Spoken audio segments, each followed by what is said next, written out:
of a sudden, I feel something go past me. There's something, and all of a sudden I got wet, and all of a sudden I hear bang, bang, bang, bang in the boat.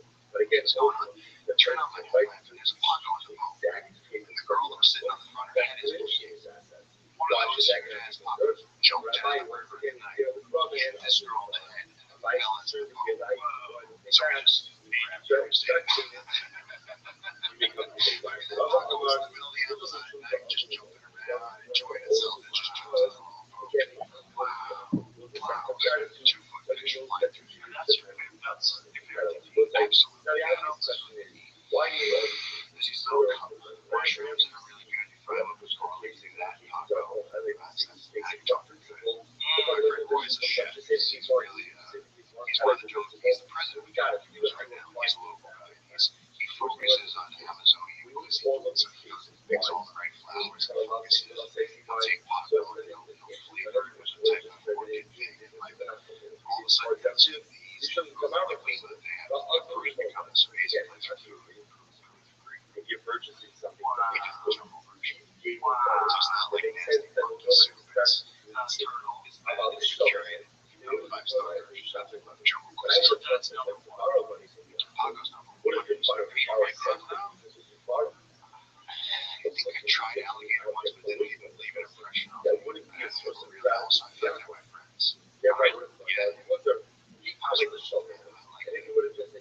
Just because they're old. Yeah, I work with a lot. I'm always catching game, and I always see them inside. You know, nobody's serving me. If they were serving me, came in there, I just like the monkey where it's like, I gotta eat it, but nobody's serving me. So I'm not in the staple.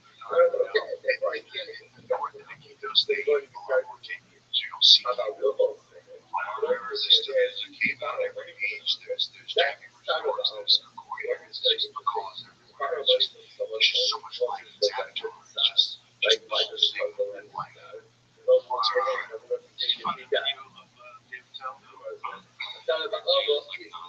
I'll put a picture of the episode.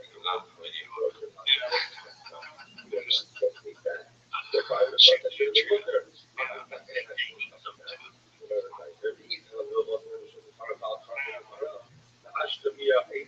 He was actually on the episode. So it's exactly it's somewhere for I want to say 15 years at least. Somewhere in that range. And this and that one. Just drink at the top of the hook and stay up all night, smoke cigarettes, drink coffee. Yeah, I mean, it's most very healthy. And also, it's hilarious kind of life. Use that. I drink a little every now and then. I went like 8 months with no drinking. I started having like a glass of wine for dinner and a cocktail or two, but I have not had more than like 2 drinks a night. It was a good break. And in 8 months, I felt really good. I was convinced I was never going to drink that. And then I drank a glass of wine. I think it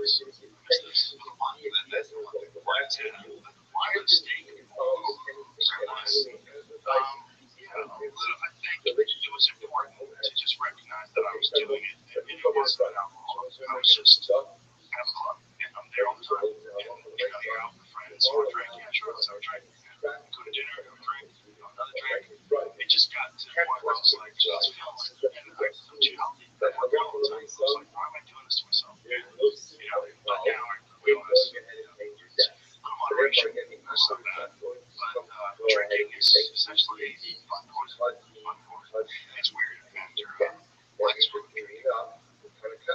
But Lex even sauce me. Well, that's the thing. He can't like look you to the end. He goes, I wanted to know what I was. So we called it down. JJ's oldest brother is 70-something. We called him Shaman. And he's like, Lex voice. He's like, brother, you have to do this with me. And I was like, I am not drinking. I was going to die. It was a chapter in a book about later when he master and he overboiled it. And we all like, so my God. And we were there at the big bang. It was all he was no.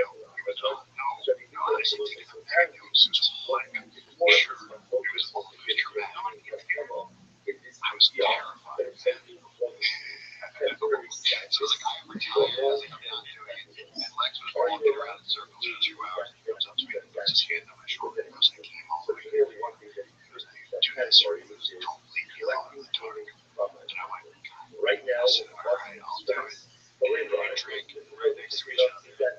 guy smoked his pipe, has the feathers on, he's sitting in your house and you're drinking, you're going to eco deeper into the whole God. It was interesting though, we both, the shaman said, he was talking about what Lex was going afterwards, he was talking about what Lex was going through on his journey. He goes into this deep work of the things he sees coming off of him. And this is a guy, the shaman I know, for 20 years ago, my uncle. And so he would come up to me, and he goes, I'd be laying down, he can't get up. So I'd go, woke up, and I'd be like, sure, like, why not? And he'd like give me like a kiss on the forehead, throw it down my throat, and then he'd go to Lex and walk up, and Lex would give me a kiss, and then he would give it to Lex, and he said that he wasn't worried about my spirits, and I was there to protect Lex. He said Lex was there to do some real work.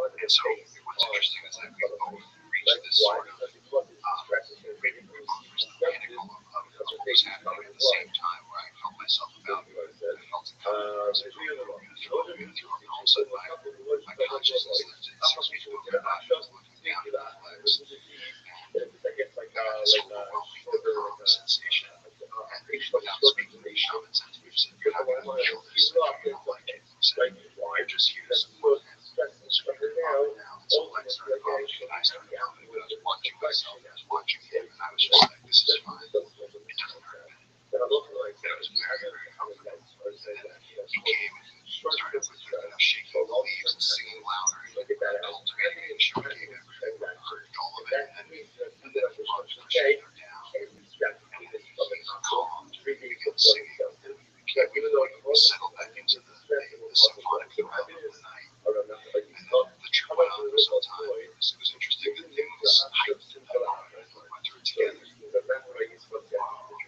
why do you think that you were there to protect lives? It's just like something that's what he said. That's what he said to me. And it was very interesting watching Lex go through his journey. By the end of it, he just got happier and happier. He just liked it more and more.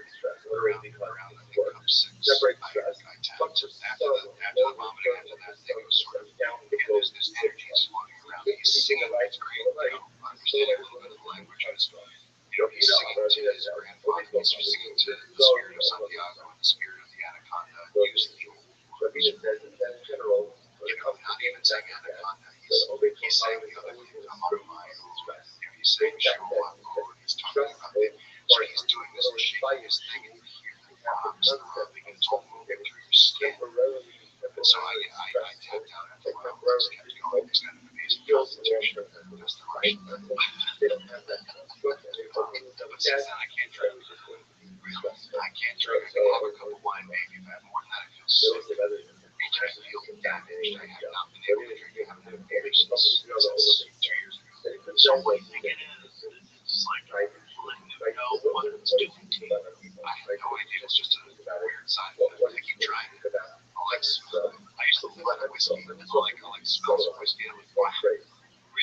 Something's going to fall right now. You turn it on. You feel it. It just, I can take a sip of it, but my body would be like, no, red light. No, well, your body's correct. Yeah, but it made me super hypersensitive. I noticed if that one flex, I don't think so. Was Andrew Schultz's wedding flex? We had a float. We flew with Whitney Cummings was doing a gig in Vegas, and we said, we'll go with it. So it was me, my wife, and Whitney, and Lex flew to Vegas.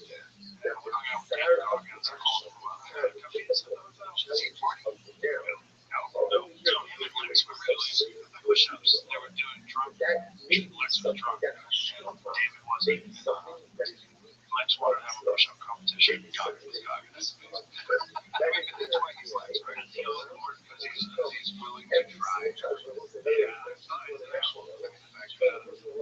Push-up competition with David God. It's silly. He's going to carry it. He's going to Dagestan to train. He's going to go to Dagestan to train with like DMC. You're fighting 42. How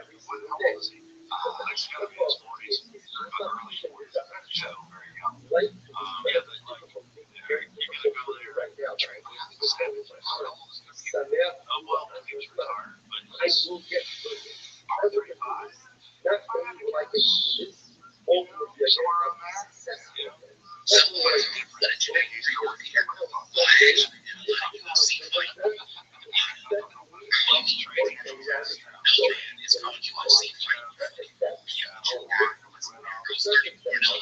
trained some of the best guys alive. So he's running camp down in Pakistan. Because he's kind of like, so did he, it seemed like, at least I don't like, I wasn't really following his career, but it seemed like he came in like an assassin. Did some big stuff. Well, his dad died during COVID. And after his dad died, he promised his mother that he was going to stop playing. Yeah, his dad was a trainer. His dad was legendary trainer. Islam, trained Khabib. And when he died, Khabib made a promise to his brother. He fought Justin Gaethje and beat him, defended his title, and that was it. He's very well regarded now. His accomplishment. One of the greatest of all time. Yeah. I mean, there's an argument of who the greatest of all time is. It's very subjective. Sure, but it's certainly the conversation. He's one of, I don't think there is maybe John Jones is the greatest of all time, just based on his accomplishments. Also undefeated, but also the time that he's putting in. John won a world title at 23 and is still like up until he relinquished his heavyweight title recently. He's 36, 37 now. Great. And no one's had a run on that. No one's had a run on that. John's a heavyweight. She's John is 6'4", 6'4". Now he's got 240-ish, but he used to fight at 205. That was his main weight class. Yeah, and so, the conversation of who is the greatest of all time. My book, Mighty Mouse, is that conversation too. Mighty Mouse features Johnson. The problem is he was a very small guy, and so a lot of people disregard the smaller guys in that conversation. But skill-wise, the mixed martial arts excellence, I put Mighty Mouse in his prime with everybody. Your arms are significantly bigger than mine, and I feel like the guys who are good at striking have so much more. Mike Tyson, giant arms. Yeah, that's not really big swing around some weight. Like my arm uses a little more power behind it. It's when you get that shit. It's conditioning, and the whole thing of swing. It's like, did you develop those arms just do the bicep curls, or did you develop those arms doing functional things? Constant training that gives you muscle endurance.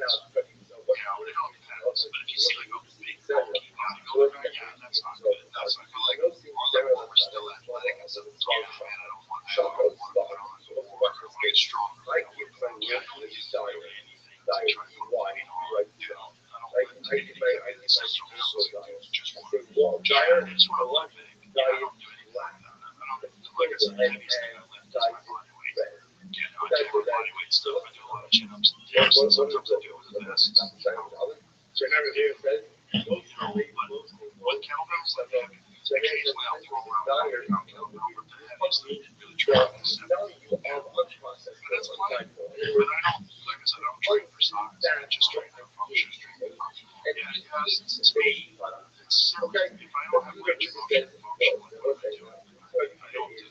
Yeah, I'm a martial artist. My whole thing is to be able to use my body. It's not to make it look like I can use it. I'd rather be smaller and more functional, bigger, and just look like goofy tone. Yeah, I hope to use it actually. I should try it, but I'll tell you, I only do. It's not any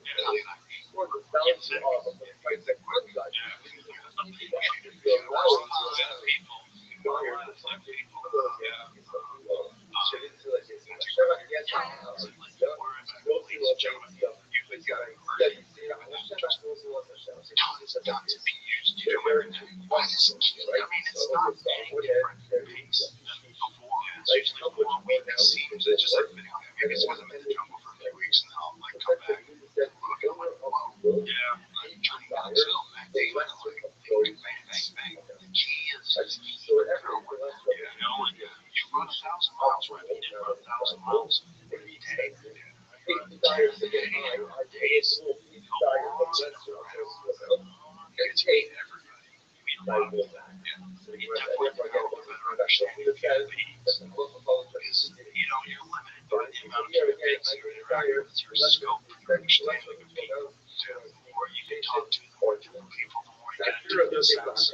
So you're in a very, again, I always go back to the bee lady, or that, sure, against the bees, she's cool, yeah. And then you have people like that too, a lot of you guys are talking about, certain guys talk about it when it gets, but I was always wondering if that was real. I remember the first time I came in here, I was asking Jamie, was going to the one question, because he had you, that was real. I understand why you think that was real. I mean, because I did it once, I did a girl, and I used to bring that over, and back out and show her through. But it's not a trip, it's just me. Like, I can do that. If I wanted to do that, I could do that. And shove a needle through our arm, how bad do you want it? I don't want to do that. I don't understand why I would do that.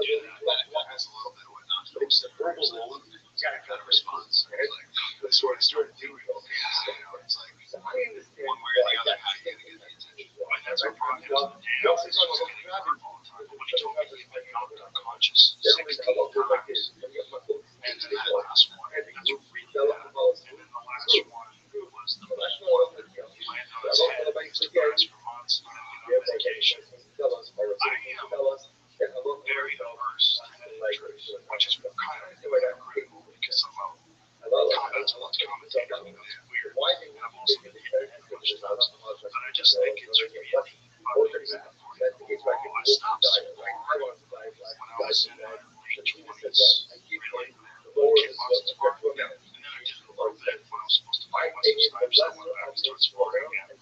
But no, Wesley Snipes I was in my mid-30s, and I was like, this is the last chance I get to do something like this. And then I got contacted by Campbell McLaren, who was one of the early UFC. He's like, this dude's so crazy. He was in tax problems. He wound up going to jail for tax evasion. Apparently, he had some crazy guy who was telling him, so there's those guys that are like, what do they call them? Sovereign citizens. Is that what they call them? There's a lot of people that give really bad advice. They want some of the listeners like, they tell you, like, they can't prosecute you. It's not going to constitute you because you didn't have. I don't know. I never talked to Wesley. I don't know. I'm pretty sure he just wasn't scared of my No, I think Wesley also might have been embarking on a journey of cocaine or college, which gives you a very distorted idea of what you can do. Everything. I don't know if that's the case. I mean, it might have been just. He's a very legitimate martial artist. I mean, Wesley, if you look at his skills, from moving blade, he's a really good martial artist. He knows how to fight. Yeah, you kind of have to be a good artist. Yeah. But my thought was just, I'm going to grab and choke the life out of him. It's not me. Also, I know how to stand up. Like, I was a kickboxer. Now I realize if you could fight one person dead or alive, I don't want to do that. I wouldn't even know. The problem with it, theoretically, not you as Joe Rogan's dad, just Joe Donald, it would not be one person. It would be a start fighting. It would be whoever. The whole thing would be competing. Obviously, I'm 58. That's not how it happens now. I'm saying, Wesley Snipes, it's like you said, oh, I want to fight. I just thought it would be an adventure. And I trained for 6 months. I was training with Rob Kamen, who's legendary kickboxing, Dutch kickboxing champion. He was my kickboxing coach. So I was training with him in the mornings, and I was training jiu-jitsu at night. It was hard. It was really hard. I was doing that for 6 months. I was training twice a day for 6 months. It was really hard. And I was so tired. I was tired all the time. And that's where you had those fixations, dressing here. I was like, I was getting. Now, my question is, he's such a legendary big guy. He was, did he not have? Well, I was a Taekwondo specialist. I was full-time state champion in Taekwondo. I won a bunch of national tournaments. I was really good. I was really good at Taekwondo. I fought at a very high level. And I have a lot of really good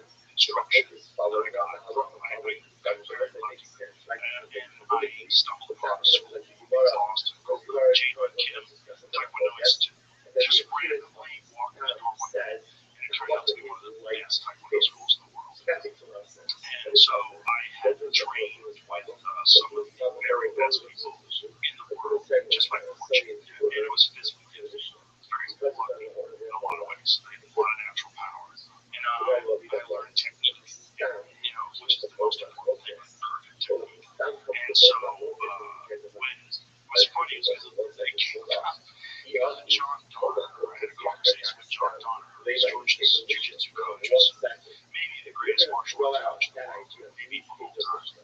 Really legitimately. He was a philosophy major from Columbia who, God, I think he was a professor for a bit, obsessed with jiu-jitsu. And was just teaching jiu-jitsu and training jiu-jitsu, sleeping on the mats, and literally teach all day, train all day, sleeping on the mats, but he's a brilliant man. And we were having dinner one night, and he's like, George needs some help with the line of points in this spinning back kick. Do you know anyone who can help him? I said, this is going to sound crazy. I go, but I have like the spinning back kick here. I go, I know it sounds crazy because I'm a comedian. I go, find a bag, I can show you. I can show you what I can do. And there's a video of me. Oh, I saw it. Okay, it was the sound is George, former Legends MMA in LA. George trained. He was one of Eddie Bravo had 10 fight jiu-jitsu. And I go, okay, let's go downstairs to the 45 part. I'll show you. I kick the bag, and he's like, wow, man, can I get this? Which is crazy. Like, that's how long ago this was. That's right. It was probably 2005 or something that I had hair. And it was funny because it was like this thing. Because I don't feel it. It was like back then. It wasn't like I was training in kickboxing. I wasn't training in taekwondo. It was just, I just still had it. Still. So the was an impressive video. Oh, Jesus. If he's showing this to George here, how good is he? It's like, I used to be really good. But I realized when I was like, when I was 19, I was going to have to stop. Because I fought in California, I was like Boston, I was traveling all the country, fighting. And I fought in the Nationals in California against this guy who was the Illinois State champion, and I knocked him out. It was really bad. I hit him with a wheel kick in the head, and my heel was sore for days afterwards. I got a hard time walking from this look, and he never got up. He went down face first, was snoring. And back then, my thing was, if I knocked anybody out, I was just not going to do a big deal. I was just turn around and walk away. No celebration. Just walk away like that. That's how I do the calling guys. And so I walked away, and then I turned to my friend Josic, who was my corner guy. I said, he's getting up. He's not going up. He's out. And then they took him, they put him in they took him and they put him in a stretcher. And they were taking care of him for about a half hour. Still unconscious. And then they took him to the hospital. I have no idea what happened to him. And I realized it was so bad. It was because he came forward. So what happened was he did, a switch kick is? A switch kick is you're standing with your left leg forward and you switch legs and you pull like with the left kicks. It's like every position he's moving forward to tail the ground. And it's his left leg. So I saw that his left leg was coming this way, so I spun with my right heel and hit him in the head as it went. So it's like, the force itself of a wheel kick is so powerful. And when you're running into a wheel kick, it's great. Like two cars driving. It's like getting hit with a baseball bat from Mark Marsh. There's crazy how much power there is. Because it's your legs. Your legs carry you around all day. To work with your whole body, moving around, and you're able to heal. Just patting on your heel, it's a right here, right leg, fucking right side of his head. And then I came back to my instructor, and he wasn't there at the tournament. I went back to Boston. He goes, I heard you had a bit of feedback on this. And I said, yeah. I said, it was scary. I thought drives the head. Doesn't reference any specific business matter. It's going to be frustrating. And he walked away. I was like, fuck, man. Sometimes they die like that to me. I had no health insurance. I was 19. I was broke. I was training. I wanted to be a fighter. And it was 2 years from there. And I lost a lot of my skiing at that moment. Well, I see, right? Because I was like, look, I'm just fighting for free. I don't have any money. I have no insurance. And I'm doing this thing that I knew of back then. I was so great coach for sure. And then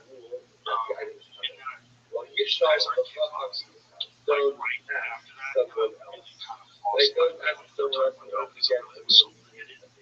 When I was sparring kickboxing, I got the shots were so bad. So I started working with this guy, Jordan, he's a boxing coach. That's when I started a lot of boxing. And a lot of opportunities. And I was like, I'm working with me. And I told him, we're ready to do this.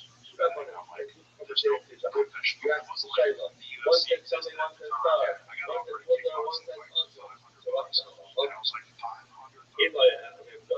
So for $500, I'm interested in this. And they're afraid of the guys that there's no money in it as a professional.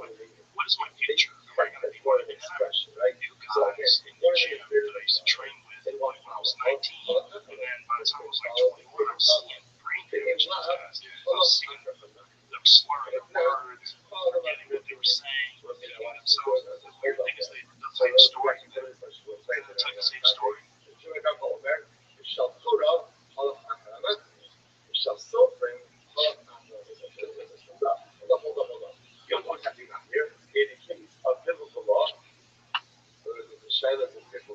Okay, and got to the mechanism.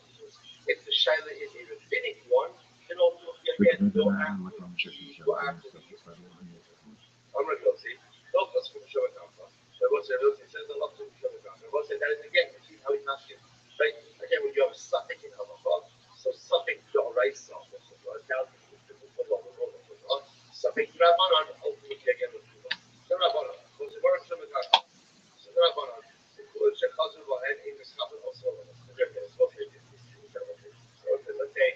I have someone who's possibly because of the so that's just over here. Let's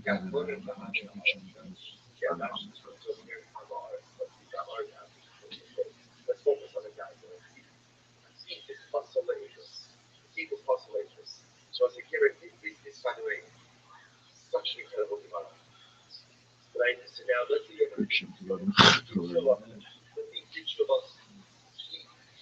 does Tshuva restore his damage? Does it restore again his ability, does it restore his status as being someone who's trustworthy? So for example, go and give testimony. So Rabbi Meir says, in Makabel also alone. Once you ruin your status, once you ruin your credibility, you cannot restore it. That's scary shit. But you would argue this as, because you buy one of the Makabel also, if I had seen the Makabel also. So what's Rabbi Meir is very interesting. Rabbi Meir seems to say, now the way it literally translates is like this. If you did Tshuva privately, we do not restore his credibility. If he did Tshuva publicly, we restore his credibility. So let's say which is interesting. So it sounds like again everything depends on the public versus the private nature of the Tshuva. Right? Alternate version of this. Us the brain matmonios, the kabbanosos, so on the days. So the has to become also. Let's say the alternate version of this is what was the nature of the Avera. If he did the Avera, if the Avera was an Avera done privately, then ultimately again credibility could be restored. If it's a public Avera, credibility can't be restored. What's the logic over there? They'll say all of us commit Averas. So that means if I commit an Avera, ultimately what? Be able to do it privately. Right? Because what does a private Avera show? What does a private Avera highlight? That halach l'maisa, there's a sense of shame. Right? If I do something privately, and I was like, shame is incredibly important. Because what is shame? What does shame highlight? Right? Then I know what I'm doing is wrong. I was like, I'm not going to say raise your hand. Right? I'm pretty sure I see one.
privately, you sin publicly. You do tshuva privately, you do tshuva publicly. Whatever you do, always restore your credibility. Why? Because no matter how severe the sin, no matter the location of the sin, no matter you justify to yourself, you lie to yourself, you're honest, you're dishonest, whatever you did, whoever you are, tshuva will always accept it. Shenehar, shamur, funny, shamur. Funny is the sin to return wayward sons. This is wayward son, wayward son, this is wayward son, kids. All wayward sons, as the prophet said, just just get it together. Just get it on the rail. Not spending all of your mental resources and energy trying to justify why you did and why it's really not wrong. Just own it. Just admit it. Just accept it. We all sin all the time. We all do things against brother or trust. Just interact together. That's what we've done. Because it's really clear. The door's open. The door's open. And we just say there's no judgment. There is judgment. And the door's still open. Shul by the shoulder. So the Shulchan Aruch says, no matter what you've done, no matter who you are, always restore your credibility. Yochanan kills himself. He wants to do this. He understands the halacha on myself and the hashkafa on myself. Not only Rabbi Shimon, Rabbi Shimon, halacha on myself. Anyone who destroys credibility, obviously in halacha is perspective, but from a Jewish perspective, there are certain steps that this has to take in order to restore their credibility. That is us. And from an Islamic perspective, no matter what has done, no matter how badly I messed up in life, the door for tshuva is always open. Funny, shimon ever again. Even the person saying this for this, shimon avuya. Like shimon avuya for every one of his shana years, just going out every single day, shooting fun of shoulder. Then shana here did. He just doesn't practice shana. It's incredible. Right, I was like, I'm someone who was before the mission of him, that's the most thorough. Now, now, now it's second mission. Here we go. So I'm going to show you where she's going to the chapel. Show her where she goes to the name of the Area. The trust is always going to practice 3 days before they got it, but it's the 3 days after they got it. So she's not allowed to spend after the as well. So from the 20th day, the next day is under the Ashen day. Some of them say so. So it's the 3 days before they go to that one night. Now it's the 3 days afterwards. That's the one. I wrote down the one. The other Shmuel. But after the Rebbe Shmuel, the other one. So it's over again. So it's Shmuel Sunday. You're allowed.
Oh yeah, he's watching. Really? Alright, welcome to Bottle and Coffee. uh, what day is it? Well, I can tell you it's 294 days. Yeah,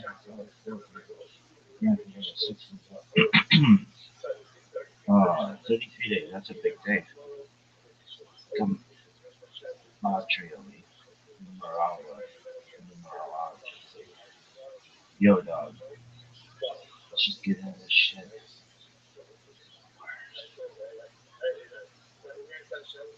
Oh, dude, there's this thing I wanted to say. What is it? Uh, no one really knows for sure. Elu, Elohim claim, but this is the Missouri we live by. It's Missouri I live by. You do whatever the fuck you want to do. Alright, that's tight. Now what? Yiddish.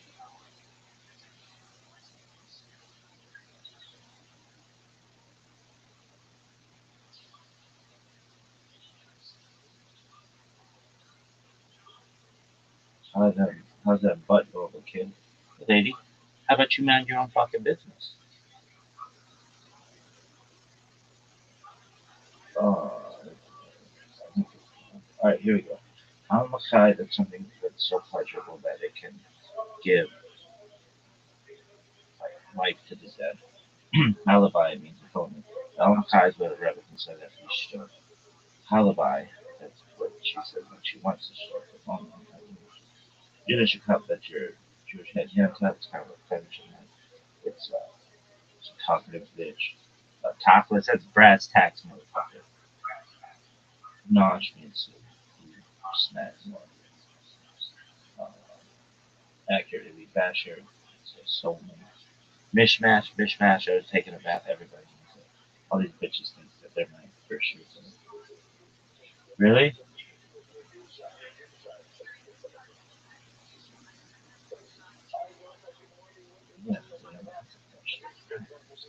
Alright, now what? Bupkis. Bupkis. Everybody knows bupkis. The word bupkis means nonsense and nothing. How did this word develop? Well, Bob is Yiddish for bean. Diminutive from bupkis also came to refer to goat fecal pellets, which look like little black beans, thus referring to a claim or notion as bupkis is simply calling it full of baloney. In Yiddish, it is common to refer to peddling untruths as verkaufen bupkis, selling bupkis. It can also mean nothing at all. So when asked how much a merchant made on a deal gone sour, he may answer that his profits were bupkis, nothing at all. Here's a funny anecdote. In the Torah, we read how Jacob purchased the rights associated with the firstborn son from his brother. Here's a funny anecdote. In the Torah, we read how Jacob purchased the rights associated with being the firstborn son from his brother Esau in exchange for a pot of beans. So if you had asked Jacob how much he paid for his privileges, and he answered bupkis, he would not have been wrong. But if someone asks you what you plan to eat for Passover, when many typical foods come that are forbidden by Jewish law, make sure not to answer bupkis, since Ashkenazism, which includes virtually all native Yiddish speakers, avoid eating beans and other dishes classified as kitnipo on Passover due to their similarity to hummus. Cool. That all comes from that one dude. Who? Um,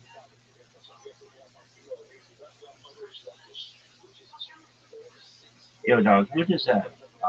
The kitnio restriction come from? It's like a medieval kabbalist.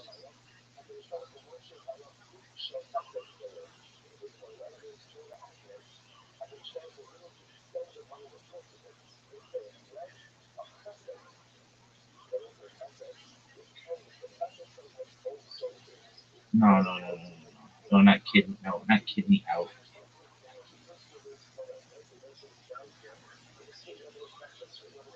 Bitch. I got kidney. Yeah. What is kidney? Like rice, corn, lentils, beans, peas, soy, eaten year-round, and restricted to Passover by some Jews. Where this restriction come from? Not in the Torah, not in Talmud, not in Kabbalah. It's a medieval Ashkenazi midrash, also where Rabbi, Rabbi Isaac of Dampier tells us it's codified by Rabbi Moses Israel's around 16th century. I thought it was somebody else.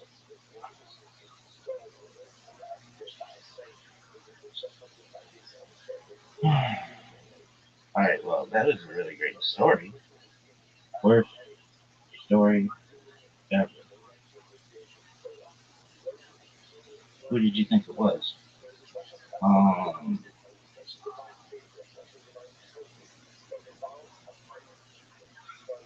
uh, I don't think it was Eliezer Worms. That makes oh, does he know? I'm just kidding. Most of this shit. Why? Because it's hilarious. It's not the Ricanti dog. You know that.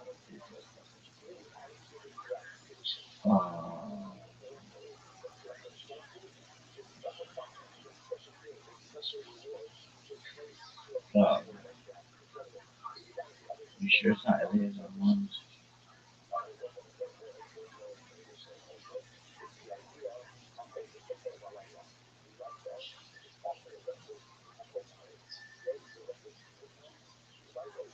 Yeah, it was like around that guy.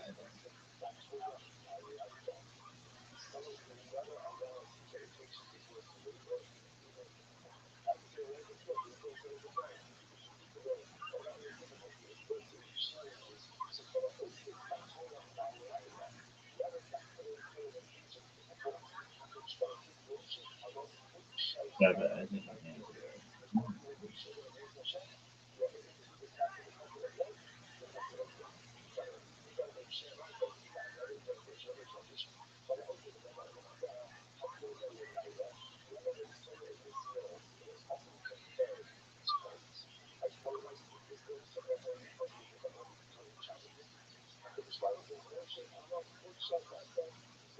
Yo, dog, give me exactly who it was. It was a Kabbalist.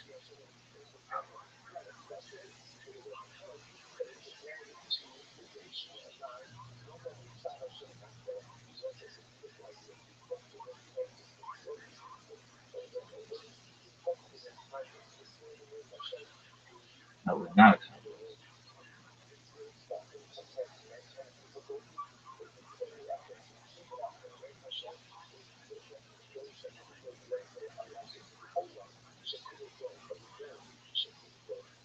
I read about it.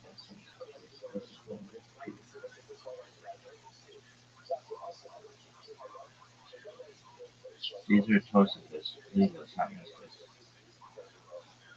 Someone tells you it came from a medieval Kabbalist, and you're just wrong. Alright, well, calm down, dog. I read it in here.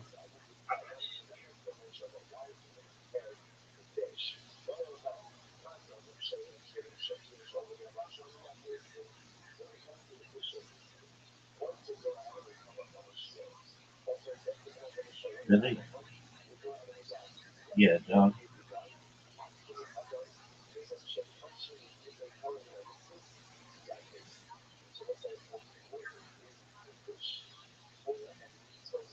Alright, well, go to this Wikipedia page and read through all the branching Wikipedia pages, and one of them says that a Kabbalist had something to do with the kidney restriction.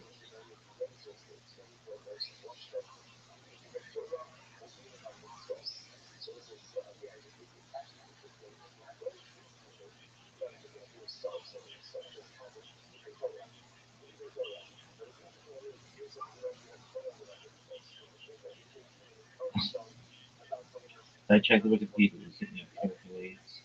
The Wikipedia connection, yeah,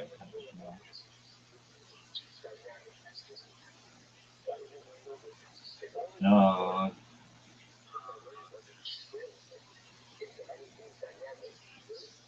no. I mean, I know we read it in here. I wouldn't make that shit up.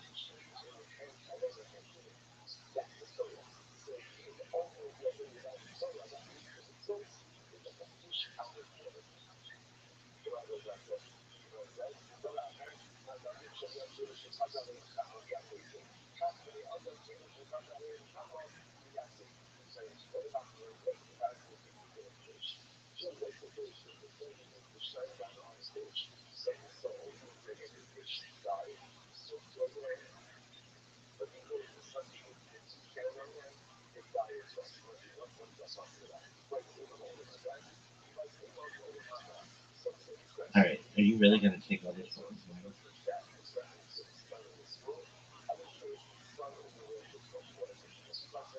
Dude, you're just repeating this shit. It's important. Accuracy is fucking important.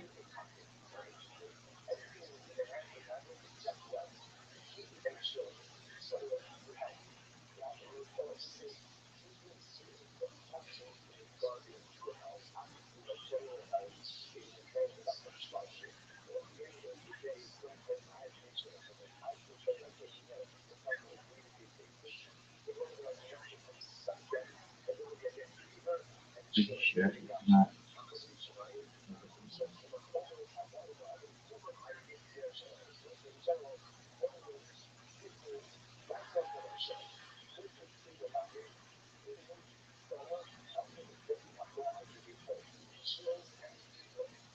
Are you sure it wasn't Isaac of Worms? Please check the Wikipedia page.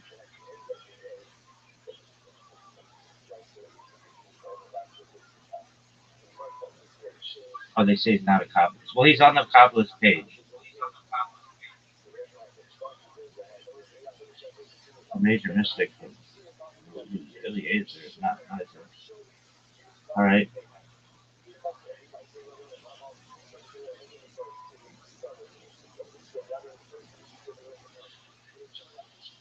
They say he's not a Kabbalist, but it's under the name of Kabbalist. So I don't know. It was around that time when we were reading about this.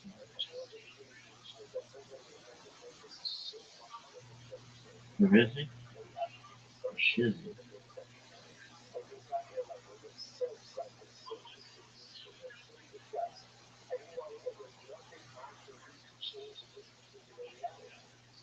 It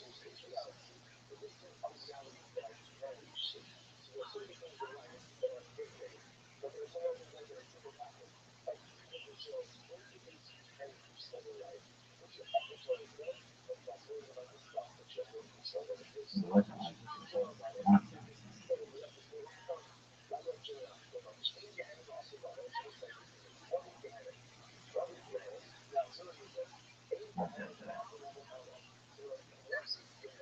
not that not what we read it.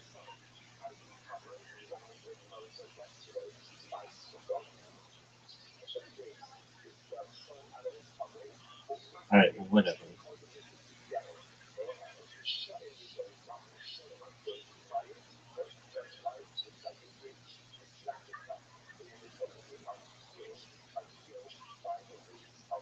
All right, who did we do recently? Um,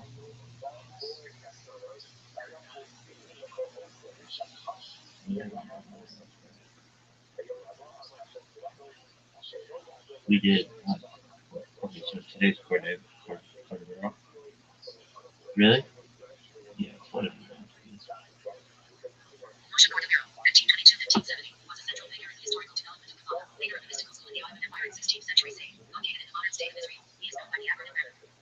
After the medieval flourishing of Kabbalah, centered on the Zohar, attempts were made to give a complete intellectual system to its theology, such as by Meir ben Ezekiel and Maccabe. Influenced by the earlier success of Jewish philosophy in articulating a rational study of Jewish thought, Cordero produced the first full integration of the previous Tibrae schools in Kabbalistic interpretation. While he was a mystic inspired by the opaque imagery of the Zohar, Cordoverian Kabbalah utilized the consensual framework of emanating cause and effect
All right, that shit's tight. um, I'm. You'll find, folks, I am really, really a stickler for accuracy, and I know I read about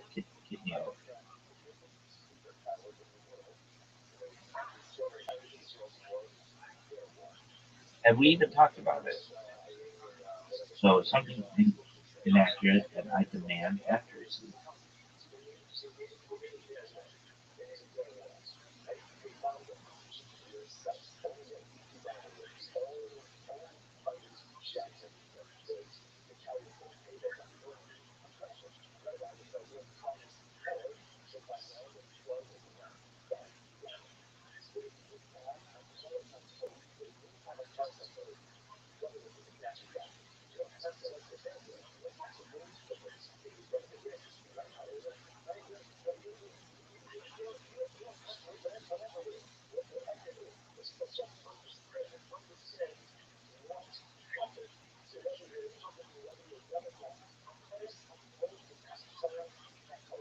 Do you like this asshole?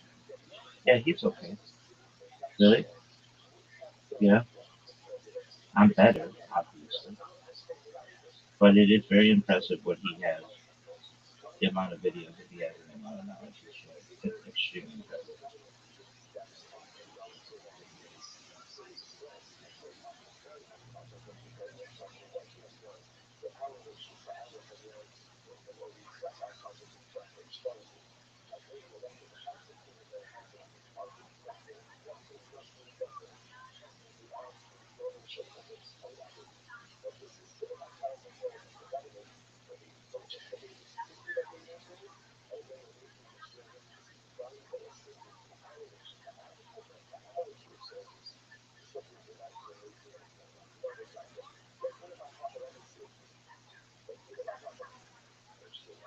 Uh,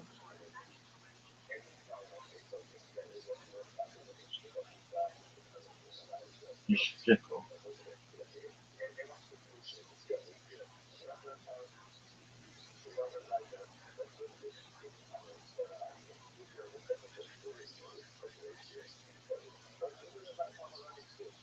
Nothing there.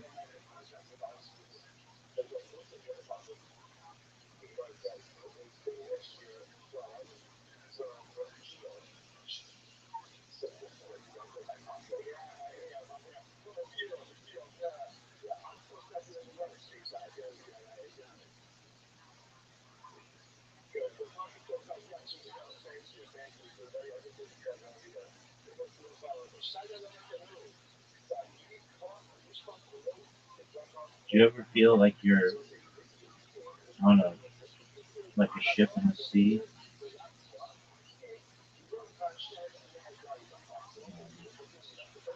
just a tad away?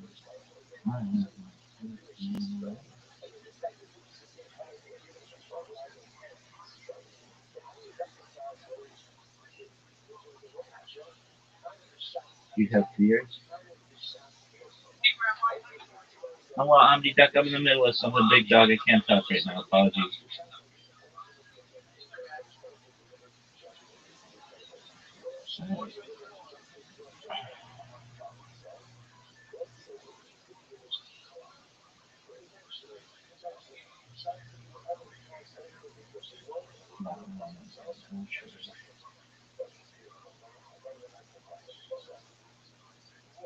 All right, folks. Let's see if we can find it.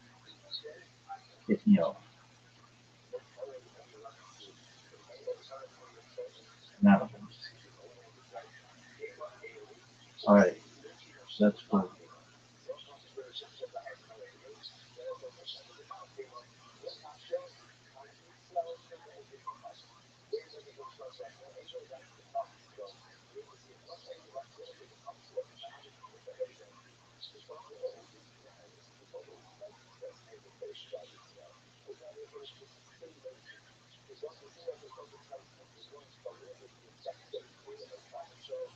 Is it? No.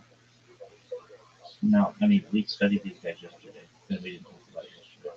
So something happened. I don't know.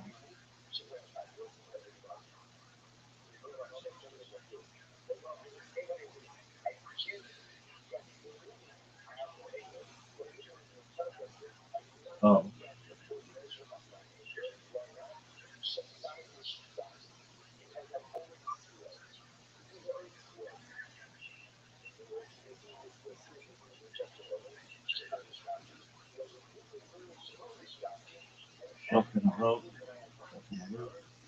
Alright, so what did you say earlier?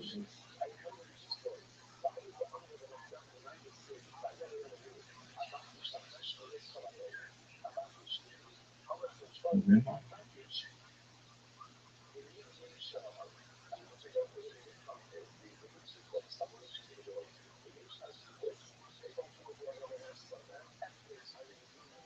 Rabbi Isaac of Danville. First known authority to mention avoiding lagoons on Pesach. Alright, so that guy. Alright, so is that the end of your story? No, we've got to watch something from the Chabad YouTube. Dude, the other Hasidic dynasties are gonna be like, why don't you ever watch any of our shit? I'm gonna say you don't make it as easily available. And they're gonna say, yeah, you're right. And I'm gonna say it's the Rebbe. This is the Rebbe's vision. He wanted people to do this. Really? For sure, dog. This is. Do you think you're doing what the Rebbe wanted? Yeah, I think I'm doing exactly what the Rebbe wanted.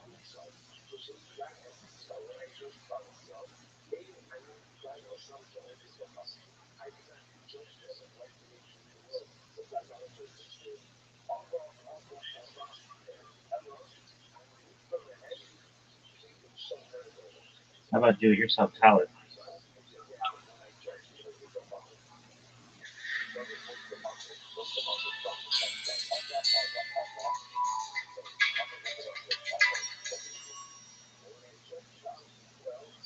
Welcome to Jewish.tv DIY. Today we're going to learn how to put on a tallis. The tallis is a three-quarter garment. It has the biblically mandated fringes. Part 6 is something. The fringes are meant to remind us of all the commandments of the Torah. Speak to the children of Israel and tell them to make themselves fringes on the corners of their garments throughout their generations. You shall make yourself twisted threads on the four corners of the garment with which you cover yourself. Here's what the tallis looks like when it's unfolded. This is the top of the tallis, the part that goes over your head. And this is the bottom of the tallis, the part that hangs down by your feet. On this tallis, you can tell the top because it has this lining sewn on the top of the wool. The lining part goes right over your head when you put the tallis on. You can also tell the inside from the outside of this tallis by looking at this lining, as well as the lining that is on each of the four corners. The lining is on the inside, but not on the outside. Even if you wear a tallis katan or small tallis, because you want to be wearing tzitzis all day long, the large tallis is still put on special to wear in the morning. There are different customs of when a man starts to wear a tallis, so follow your custom or speak to your rabbi. When wearing the tallis, you'll have the four corners of the garment around you, two in the front and two in the back. Sometimes you'll see people wearing the tallis like a scarf, all four corners in the front. That's incorrect. It can be difficult to get the tallis to drape around you if it's too small. At minimum, the tallis has to be big enough to cover your head and the majority of your upper body.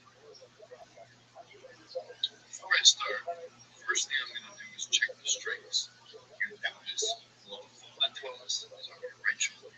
6 torn scissors strings can validate the entire tallis. They should be inspected every day to ensure that they're still kosher. If a string or knot is ripped, you should ask a rabbi about it. During the tzitzis inspection, it is proper to separate and disentangle the individual fringes. Unfold the tallis and open it wide. Kiss its upper edge and swing it around so that it's hanging behind you. Begin the blessing and start to wrap yourself. Baruch atah Adonai Eloheinu melech haolam asher qiddashanu b'mitzvotav v'tzivanu v'yitatech b'tzitzit.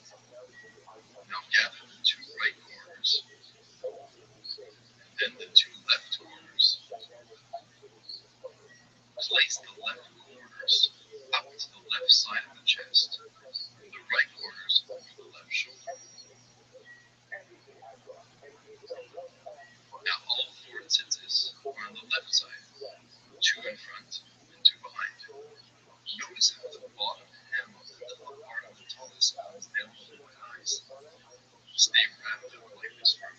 seconds. And now when the toes fold down around your shoulders while you kick, you can move the sides and rest on your shoulders. Now I'm getting my way. I can move up. If it's a Shabbat or a Yom Tov holiday, I can go ahead and start my prayers. Because it's a weekday, I'm going to go put on my tefillin right now. If you want to see how it's done, you can see that in the video. Just some pointers about wearing the tefillin. If you're wearing a long tefillin like this, when you sit down, you sort of hike it up in the back so you get seated. That's because during the Shema, you gather the four corners of the tefillin, and you want to be able to have access to the corners of the Another practical tip is the part of the tefillin that sits over your head. You take it off and put it on like a glove. It's a lot more to this mission, but those are the basics. Now that you know how to do it, it's time to do it yourself. Alright, thanks, Adam Klausner. No, Adam wasn't a Jew. Just want you to know that. Neither was Noah.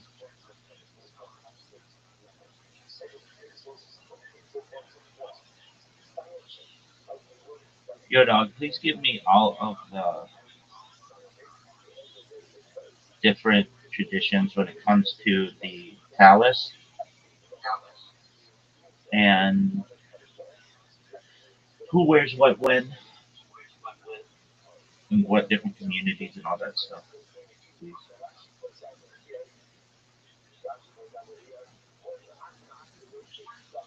Yo, my dog, let's do a clean, comprehensive and tactless. Brass tacks with the talent customs are way more diverse than people think. I'll break it down by the type of talent, who wears it, when, and by what community. What a talent! What is a talent? Biblical source: the Midbar Numbers 15:30. The mitzvah is tzitzit on a four-cornered garment. The talent is just the standardized Jewish garment that fulfills its key point. The mitzvah is tzitzit, not the talent itself. Talent katan, arba kanfor. What is it? Small four-cornered garments worn under or over clothing has tzitzit. Who wears it? Ashkenazi men, yes. After bar mitzvah, sometimes earlier. Sephardi men, yes. Yemenite men, yes. Chabad, yes. Very emphasized. Boys, often from uh, young age, 3 to 6, depending on men's college. Women generally no. Optional in theory, rare in practice. Men all day, some sleep in it, some remove it at night. Mystical note. Kabbalah is very strong on Talit Katan. Considered spiritual protection surrounding light or makeup. Talit Gadol, prayer shawl. This is the one people argue about. Ashkenazi traditions. Who wears it? Married men, yes. Unmarried men, traditionally, no. Sorry, you don't see me wearing it. Generally. Have you worn it? Of course, but generally, not on a weekday. Hasidism, even stricter, only after marriage. Chabad, same, only after marriage. Rabbi, Chazan, yes, but that's if you're up there. That's not women generally. When Shacharit morning prayers only, not at Mincha or Marv boys. Some communities start after Bar Mitzvah. Many Ashkenazim wait until wedding day. Reasoning, Talit Gadol is a status garment associated with marriage, maturity, communal responsibility. Sephardi tradition, who wears it? Men married or not, yes. Boys at Bar Mitzvah, yes. Chazan, Rabbi, yes. Women generally, no. When Shacharit, some also during special prayers. Reasoning, mitzvah is time bound. Once obligated, you wear it. Marriage status is irrelevant. That's Sephardi. Yemenite, Chiamani traditions. This one's fire and ancient. Who wears it? Men and boys, yes. Often when young age, yes. Special details. Talit often worn like a cloak, sometimes over the head during learning and prayer. Vibe very close to how the garment looked in biblical times. Less symbolic, more literal movement. Italians, Italcan Jews. Who wear but important traditions. Men wear talit gadol for bar mitzvah. Custom blends Sephardic and Ashkenazi logic. Ancient Roman Jewish roots. Kabbalistic customs spot Ari. Who Kabbalist spot school Ari. Mostly men following Sephardi parent. When chakra. Sometimes extra intentional wrapping. Some cover the head fully. Mystical meaning. Talit or makif. Surrounding divine light. Wrapping simulates being enclosed in holiness. Head covering emphasizes humility and divine awe. Women in talent. Halakhic baseline. Women are exempt time-based mitzvah. Exempt does not mean forbidden. Community reality. Orthodox generally not. Modern Orthodox, rare but it exists. Conservative, that's not a thing. Is it? No. I will fucking, in the middle of the street of fucking Ho Chi Minh City, controversy courts concerns about yuhara, spiritual arrogance, garment historically male coded. Some argue intention matters more than optics. Special occasion, Yom Kippur. Everyone wears tallit at night. Only time tallit is worn after sunset. Symbolizes angel burial shroud purity. Bar mitzvah, Sephardic tallit gadol immediately. Ashkenazi sometimes symbolic, sometimes not. Wedding, Ashkenazi groom wears tallit for the first time, often used later as a burial shroud. How it's worn, details matter. Wrapping styles, over the shoulders, overhead and shoulders, cloak style, Yemenite. Tzitzit styles. Ashkenazi nodding, Sephardi nodding, Teomani nodding, also logically valid. Techlet, ancient blue dye, now revived, some wear, some don't. Cross community split. TLDR, community Ashkenazi all men, married all men. Sephardic all men from bar mitzvah. Yemenite all men, boys, all men, boys. Chabad, yes, only after marriage. Italian, yes, from bar mitzvah. Women, rare, depends on the.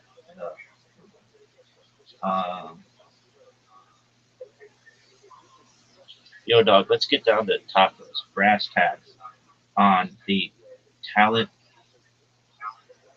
katana. Uh, can the seats be different colors? Could it be like a rainbow? I think it could be. There's nothing that says they have to be white.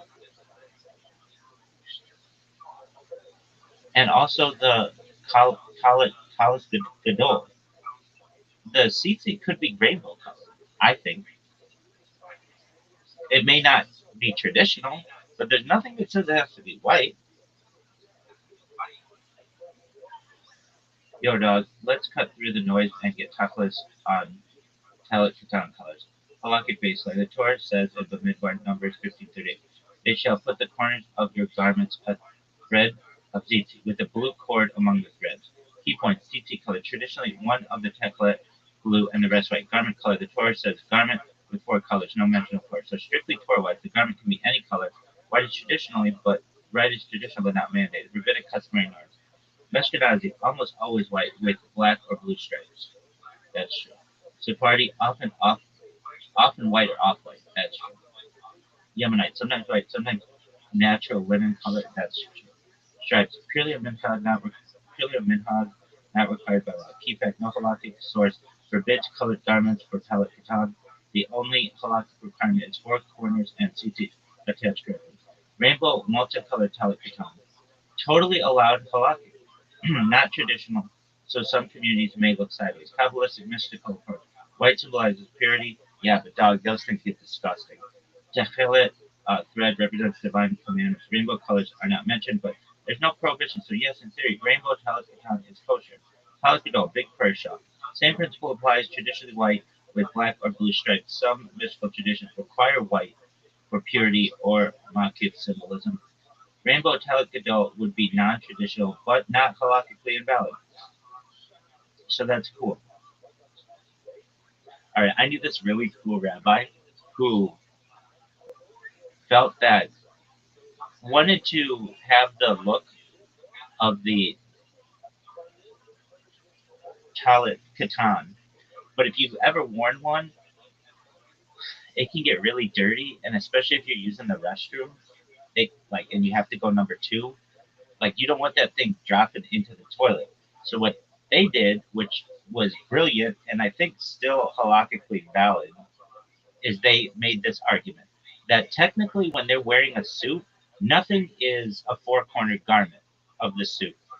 It's all like a circle, and but they still wanted to hold the minchag to some extent. So they had a tradition where they would cut the tzitzit off a talit katan undershirt and put it on their belt on each of the four colored corners.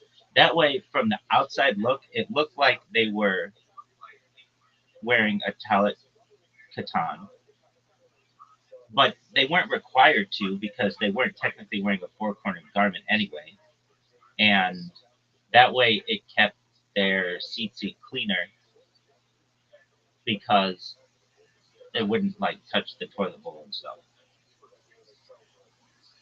I don't know about this one, folks.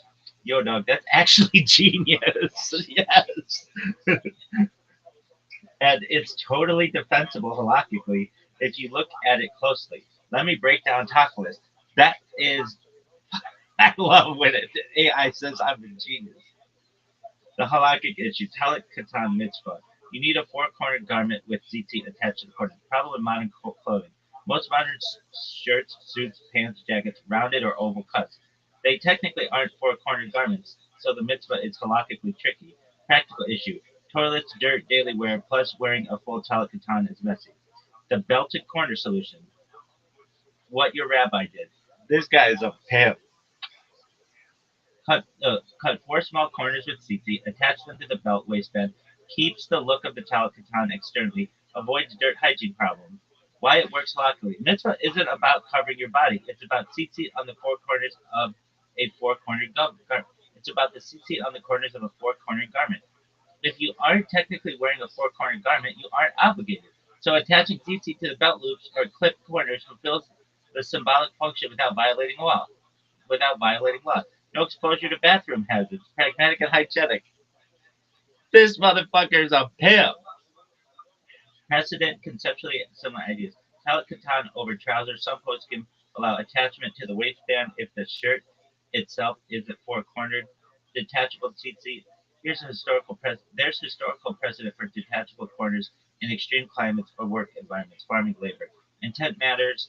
Intent matters. As long as the wearer intends to fulfill mitzvah and tzitzit are on corners, it counts. Practical advantages: keep tzitzit clean and intact, preserves appearance of wearing talit katan, avoids embarrassment, hygiene issues in bathrooms, works with modern suits without sewing new shirts or garments. That's baller as fuck. Your rabbi's approach is a brilliant practical compromise. It keeps tzitzit visible, works with modern clothing, avoids avoids bathroom contamination, and is halakhically defensible because the shirt isn't technically a four-cornered garment. You're not obligated, but the tzitzit are still on your body in the correct symbolic places. Dog. So Israel, if I were you all, I think it looks so cool to wear rainbow seats on your belt. I think like flag football basically, but I think it'd be so cool. I really do. I've worn blue and white and um and I've worn just white, and I think you could have all colors, but then you just have the blue stripe in there with that fucking fish.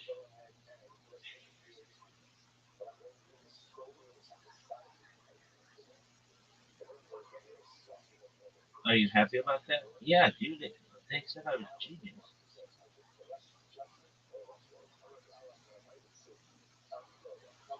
And did you know you were a genius? I've been pressed on this issue before, and I explained it just like that. I'm not wearing a four-cornered garment. I don't want this thing being all over the toilet. And they were like, the people who I said this to, they were like, that's a really good fucking. Which to me, I don't understand why that is like so.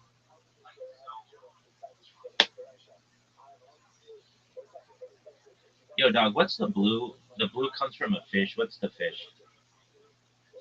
Starts with a T. There's Teklet, Topless, Teklet, a biblical commandment. Historically, the dye came from so maybe it doesn't start with T. But Teklet is the deep blue purple, sometimes described as sky blue or indigo. The source, a sea creature. Classic sources, Talmud, Menachot, 43b, 44a, says the dye comes from a creature called a chilazone. Characteristics of a chilazone: lives in the sea. When taken out, its body resembles the sea in color. Produces a dye that stains fabric permanently blue. Modern scholarship genetics identify it as Murex trunculus. Oh, okay, trunculus. A small sea snail mollusk from the Mediterranean. Other candidates exist, but Murex is widely accepted. And is it a fish? Is a snail a fish? No, it's a mollusk. But nevertheless, whatever. I knew it was in the water. How it works: extract the gland from the snail, expose it to sunlight, chemical reaction, fabric turns blue, tecolite. Fun fact: dying with the snail is labor intensive. One reason tecolite was lost for over 1,000 years. History: tecolite was lost after the Roman destruction of Jewish communities in the 2nd century Common Era. Only in the late 19th to 20th century did Rabbi Herzog and later Rabbi Rothschild revive it using the Murex trunculus. Today, many tzitzit makers offer techelet glue threads based on this research.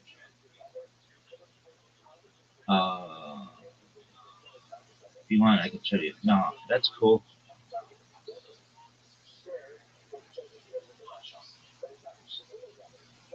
All right, is that the end of your story? No.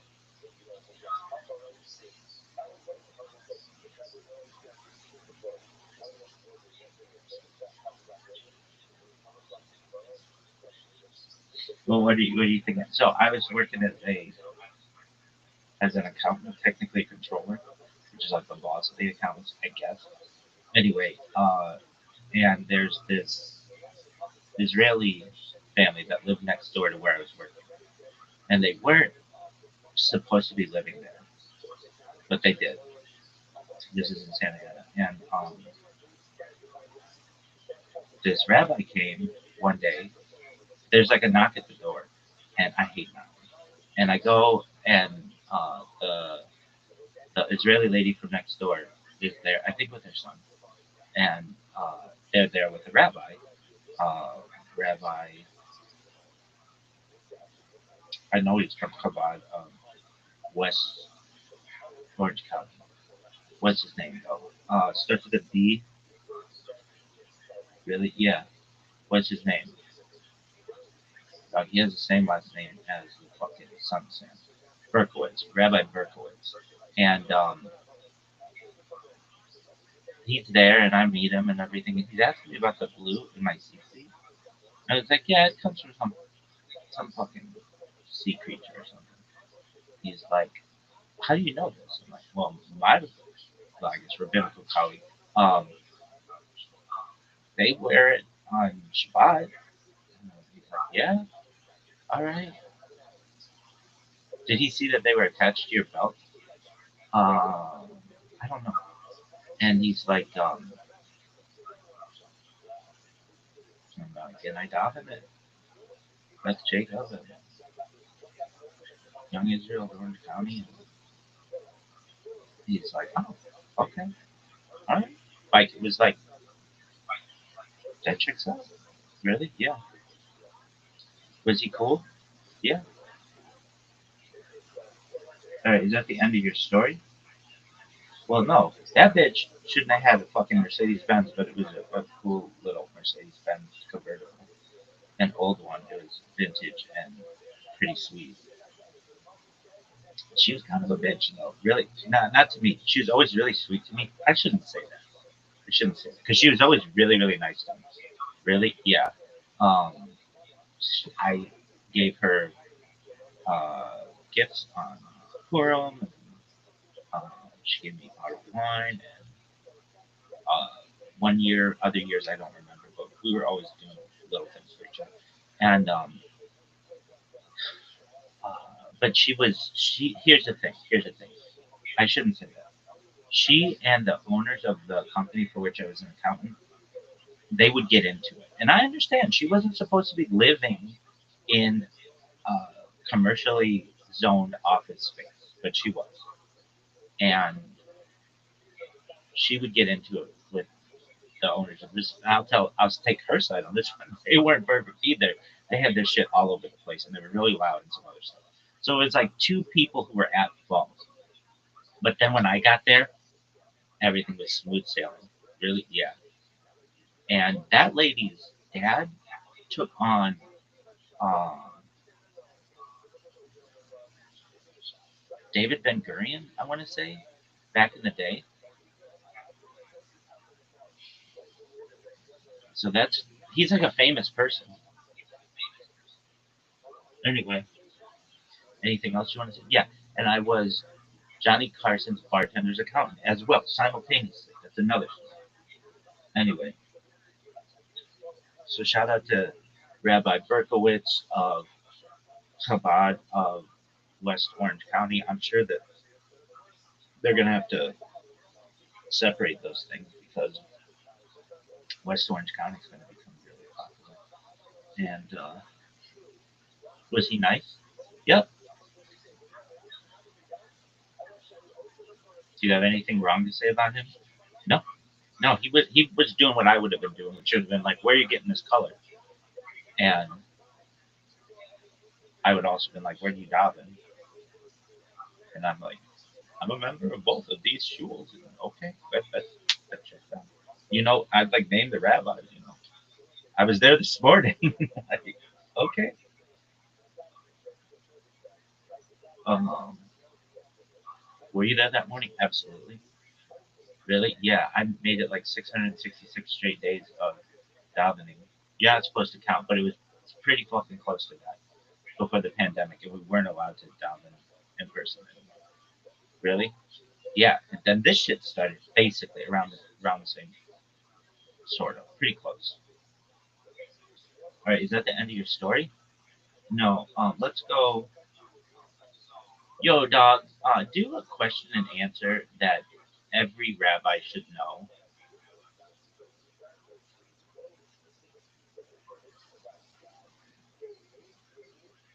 I don't know. Like, yo, dog. Here's a question and answer. If a Jewish man wears a suit that has no four corners, is he obligated to wear tzitzit katan? And how should this fulfill the mitzvah? I don't know if every rabbi would know this. In fact, I don't think they would. Really? I mean, I knew it, but I'm not saying like it's that obvious to people.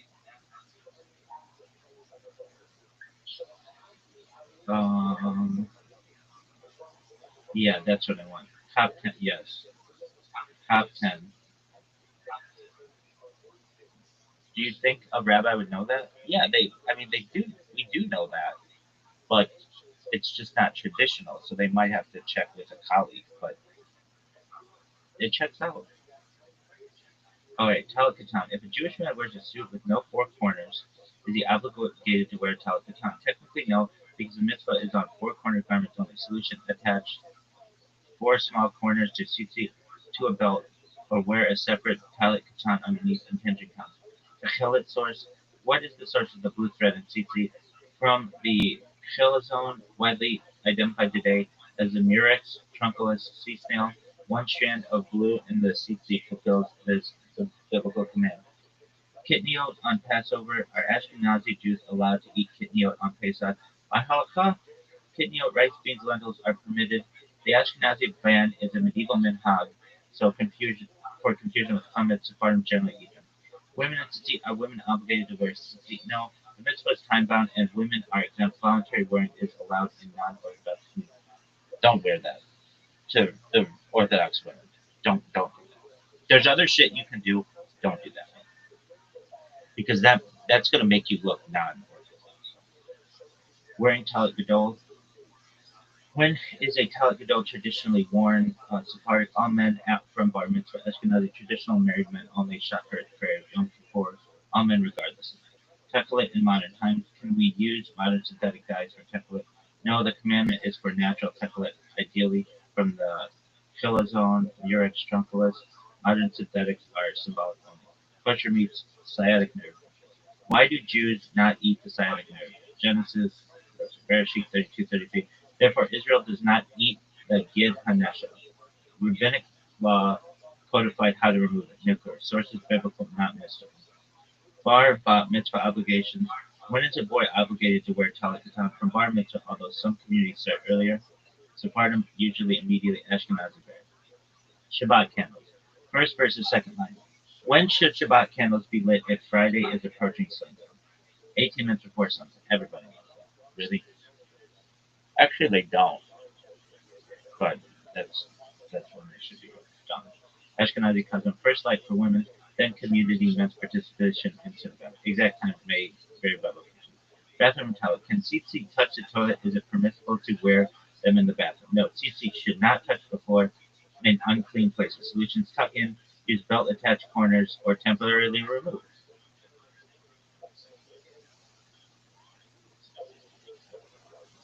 Yeah, yeah. We'll do. I like brain teasers.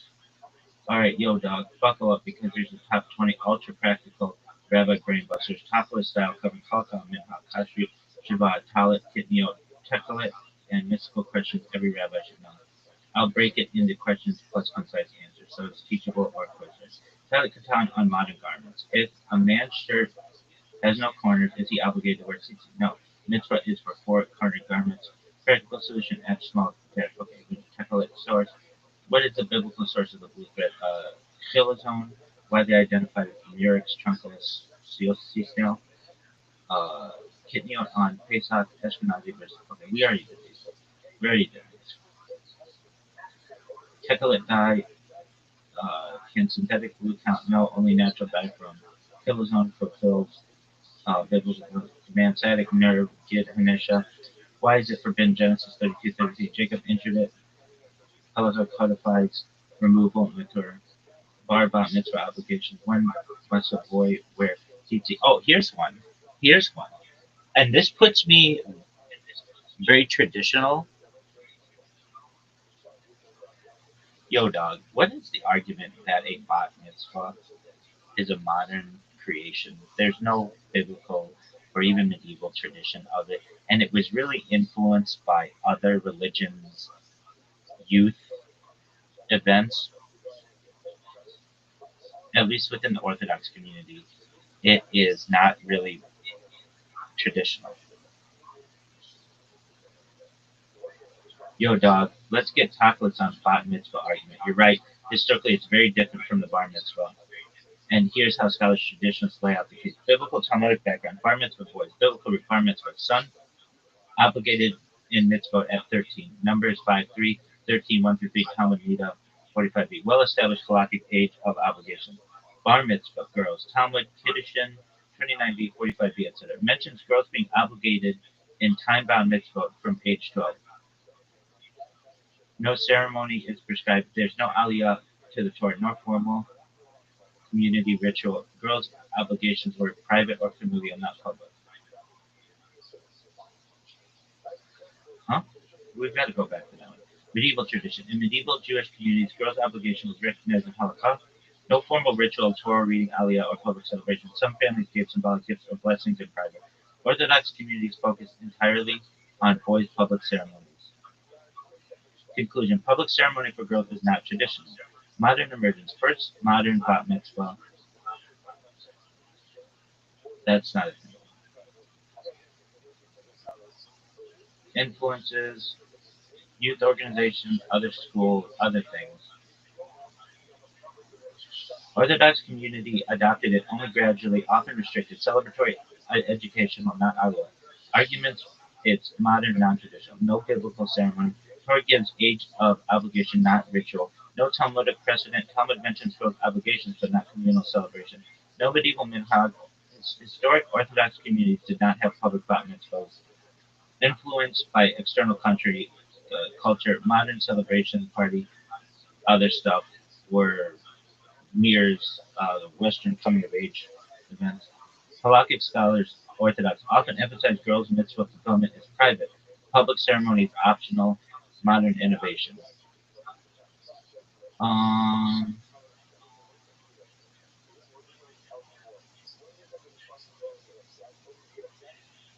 in Talmud, it says that women's time-bound obligation starts at age 12. But aren't women exempt from time-bound mitzvah?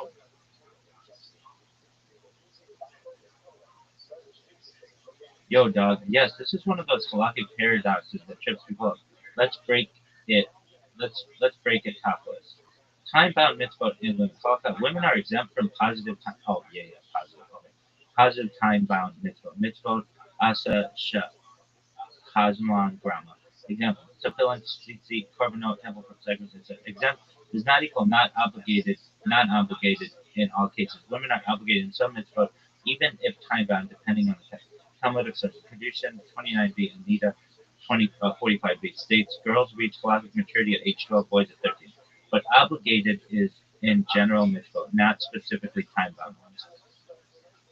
Practical translation. Girls are fully responsible for mitzvot they are obligated in, like keeping kosher, Shabbat, modesty. prayer for women, family obligations. Time-bound positive mitzvot, like tefillin, tzitzit, shofar, lulav, example. Why bat mitzvah at 12? Age of 12 is a lot majority, more responsibility. Marching a girl is accountable for mitzvot she can do. Ceremony is symbolic, acknowledges she enters adult status, even if she doesn't have all the same obligations as a boy. Key. The age 12 is about general accountability, not specifically about time-bound mitzvot. That's why women are still halachically exempt from things like discrimination. Brass tacks. Oh, it's TAX. Women do reach halakhic adulthood at 12. They are exempt from positive time-bound mitzvot. Bat mitzvah ceremony.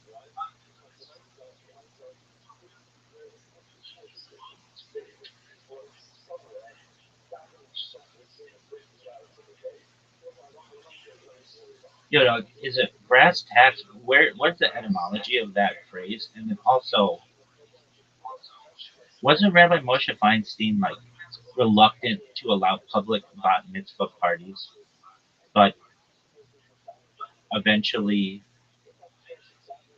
allowed it because of the fact that many women were envious of other Western cultures, and so then eventually allowed it. It's something like that. Yo, dog, let's get the top list on both these questions: brass tacks etymology and Rav Moshe Feinstein on public bat mitzvahs. Etymology of brass tacks. The phrase, oh, it is brass tacks, often misheard as brass tacks, even though you just wrote it correct. It's English slang meaning get to the essentials or down to facts. Literally, likely origin 19th century U.S. UK possibly refers to brass tacks in upholstery or measuring cloth, where the tacks were literally fixed points, the essentials of measurement. Another theory: brass tacks, real money, hard facts compared to discussion flow. Takeaway: brass tacks equals bottom line, essentials, practical reality. Your brass tax is probably a playful mishearing. No, I don't think it's that. I think it's taps, like the thing that you see in those old leather couches and like in mahogany rooms. Rav Moshe Feinstein on bat mitzvah parties. Background: public bat mitzvahs are modern 20th century influenced by other communities. Rav Moshe Feinstein, leading Orthodox posek of the 20th century, known for careful rulings balancing halakha and modern life. Calculus on its head. In this view, Orthodox women do not have public ceremonies.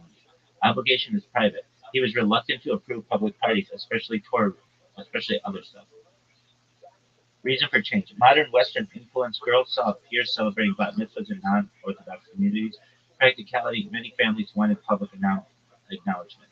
Final stance: he allowed celebratory events for girls, learning party, family gathering as non-obligatory minhag communal practice. A learning party, family gathering. Maintained that girls cannot take Torah Aliyah in synagogue in Orthodox setting. Principle: Halakha maintained, but communal adaptation acknowledged reality in human psychology. Envy peer norms. Bottom line: Rav Moshe was cautious, not radical. He acknowledged private public celebration as long as lots of limits were observed. Does not equate bat mitzvah with bar mitzvah and halacha. Is that the end of your story? What do you think? I struggle with this. I really do. Because this opens up a lot of things. If Rav Moshe Feinstein was here and the Rebbe were here and all the other people, the Chafetz Chaim, the Vilna Gaon, Rabbi Soloveitchik, Rabbi Kahana, Rabbi Jonathan Sachs, all of them, if they were here, what would you say? We've got a pickle. And I don't know the answer to it. And we're going to maybe have to get into this later. But what do we do with women in terms of the modern age? I'm about equality and equity, and it's an unfair system. Separate but equal is inherently unequal, and um,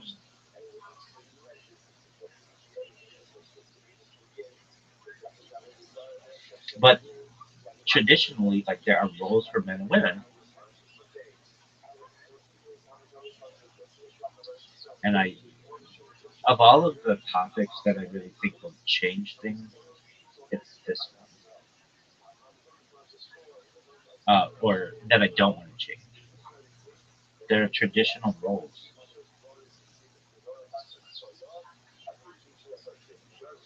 Um, I struggle with this, and I think they would too.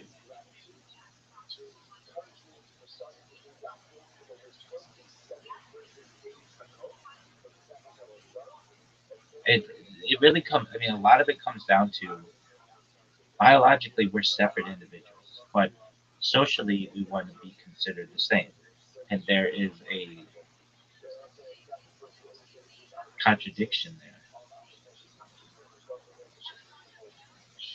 Would you learn from a woman? Yeah. Have you? Absolutely. A lot. Maybe more than about 50-50, I would say, for men and women. Really? I've learned from a lot of people. All right. What do you have seat right now? Actually, it's just my torn underwear that resembles seat. Really? Yeah, no, but it does look exactly like seat. All right. Uh, it's just kind of strange that it turned out to look like that. Coincidental? I don't know. So, what are your thoughts on the women issue?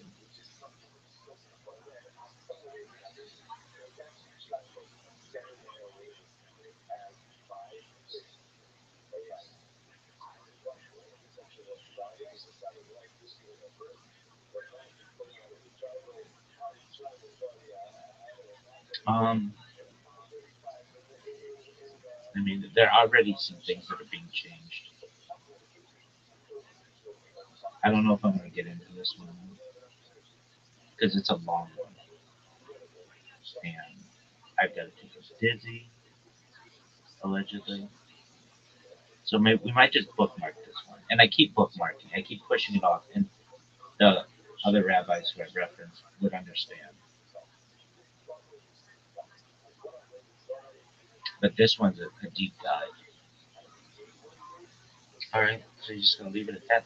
Yeah, no one says that we have to answer every question right now. And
so, where do you live?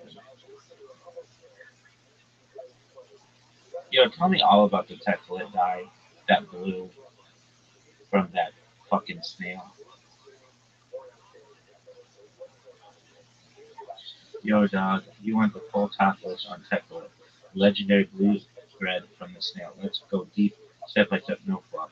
Biblical command Numbers 15:38 to 39. Speak to the children of Israel and tell them to make themselves tzitzit on the corners of their garments and put a thread of blue chocolate among the white. Purpose reminds you of God's commandments, elevates the mundane to holy.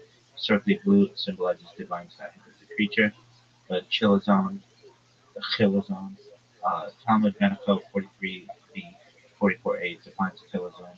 Lives in the sea. Its body looks like the color of the sea. Produces dye that permanently stains fabric blue. Modern identification: Murex trunculus, Mediterranean sneeze snail, mollusk. Genetic and archaeological evidence supports that this is the lost biblical source. How the dye works: extract the gland secretion from the snail, exposed to sunlight chemical reaction. Without sun, purple color; with sun, sky blue tetralate. Tie one blue thread in tzitzit per color per corner of the garment. Only one blue thread is required per tzitzit. Rest of the threads usually white per Torah tradition. History: Ancient Israel temple type. Techelet produced and worn. Used in tzitzit, priestly garments, ritual textiles. Also techelet, 2nd and 3rd century, common Arab, Babylonian exile, Roman conquest, and persecution caused knowledge of the exact creature to vanish. People used all white tzitzit. Modern revival. Late 19th to 20th century, Rabbi Herzog and others identified Murex trunculus, today widely available through tzitzit suppliers. Mystical symbolic meaning: white plus techelet. White equals purity, simplicity, techelet, divine commandment, spiritual awareness. Kabbalistic view: techelet threads, protection, channel of divine light. Worn on the four colors, wraps the wearer in holiness. Is this worn on Talis Katan?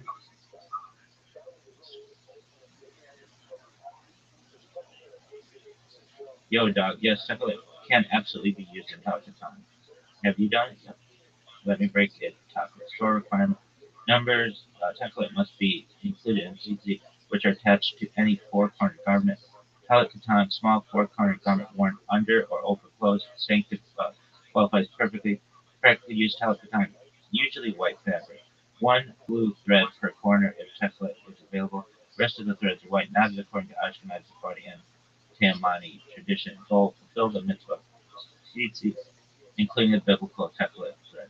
Modern implementation: many tzitzit suppliers now sell tele katan with template threads pre-tied. Some people use detachable corners or belt-attached tzitzit, still including template.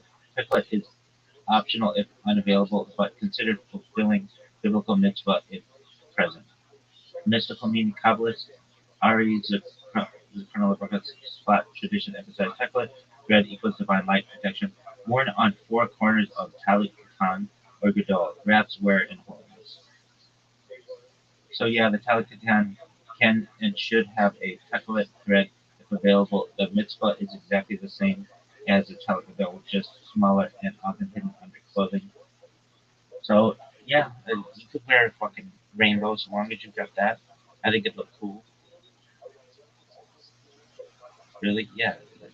I think it looks cool. And whenever I've seen myself on camera or something and my CC aren't showing, something feels off to me.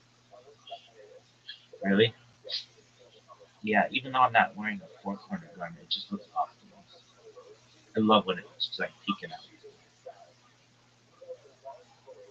Alright, are you done? I mean, this was like the most boring shit of all time. I know. So what's the name of that fucking snail?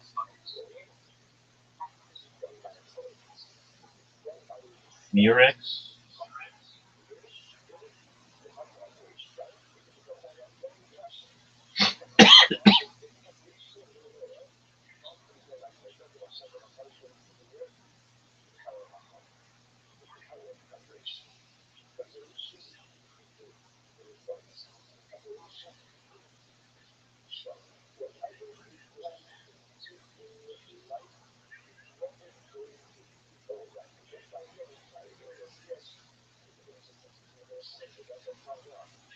Murex? Trunculus.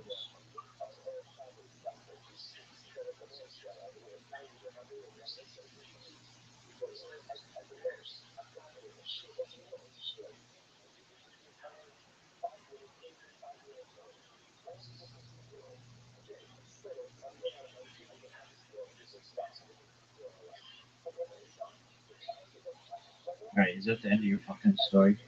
Yeah. You're fired. Go fuck yourself. The end for now. Dog, what about starting documentary? Just 10 minutes. Maybe we'll think about that. We've got to think about that and maybe role in Jewish leadership.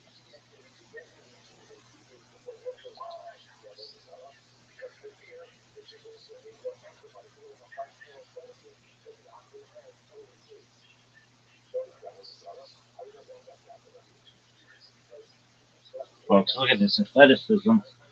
This is really unprecedented athleticism, folks.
Every day is a holiday, every meal is a feast. Do you mind if I take 3 minutes and tell you about what I do?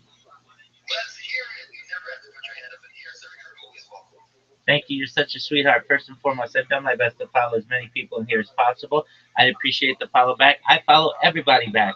I'm Rabbi Rothschild. If you don't know who I am, you will. I stream my life 24 hours a day, 7 days a week, 365 days a year for world peace. I've been doing so for more than 4 years. My streams go back to the pandemic. We've seen the death of a queen, the birth of AI, the coronation of a king, and everything in between. This is a real life Truman Show, a real life Big Brother. This is a timeline and a time capsule of human achievement.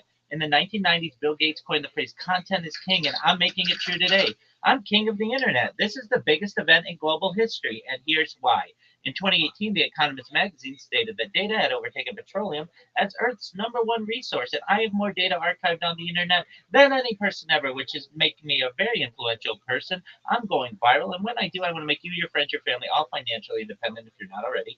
I want to ensure that you have generational wealth if you don't already, and I want you to be able to start charities and philanthropic organizations of your own. I'm unlike any influencer you're ever going to meet. I'm not live on one YouTube stream or two YouTube streams. I'm live on over 20 simultaneous YouTube streams 24 hours a day. You can view my life in 360 degrees. I even have a ceiling cam. If you want to view my YouTube streams, the link's available in my profile. Additionally, you'll find it in my pinned post.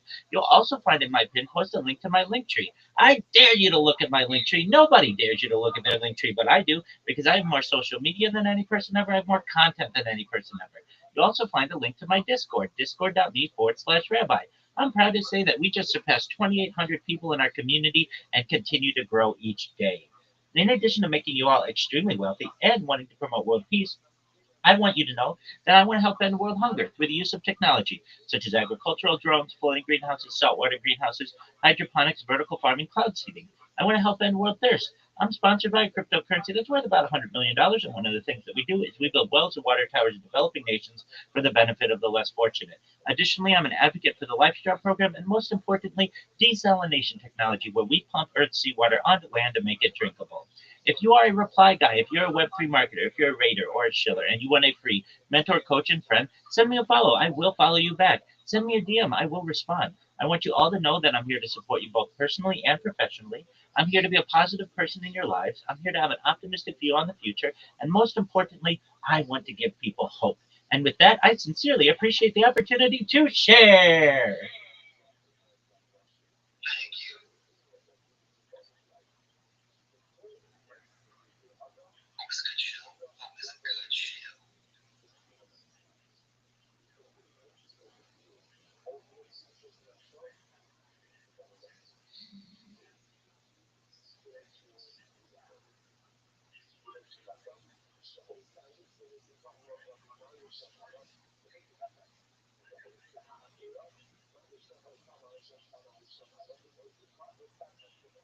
Too quiet here.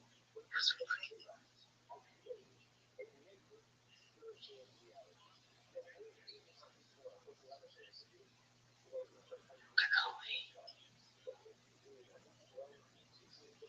All right, I'll break up the monotony.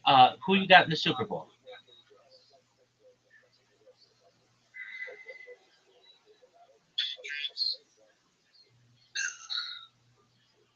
All right, they're the underdog. They're like 4.5 point dogs. Why are you choosing the Patriots?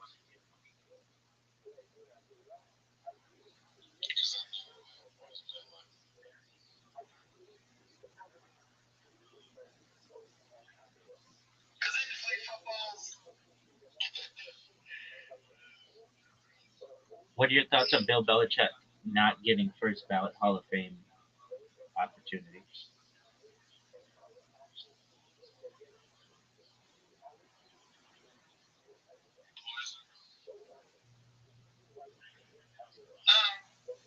I like Bill Belichick. All right, so Poison Bill Belichick would have been a first ballot Hall of Fame choice if you were making the decision.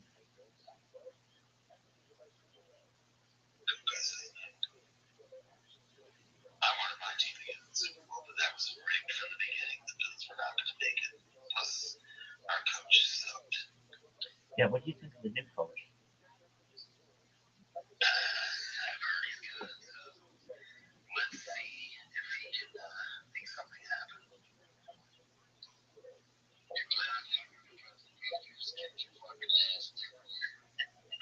Well, you're right. So, yeah, they had to get the Patriots back in because everybody was tired of the Kansas City Chiefs winning all the time. It just looks fixed. So, hopefully, next year it'll be the Bills and the Patriots, maybe. It can't be the Bills and the Patriots. Oh, damn it. It'll be the Bills and the Eagles. My bad. No worries. No, it'll be the Bills and the Texans. That's what it is. It can't be the Bills and the Texans. They can't even know the Texans. Well, even though they're understanding, yeah. That's right.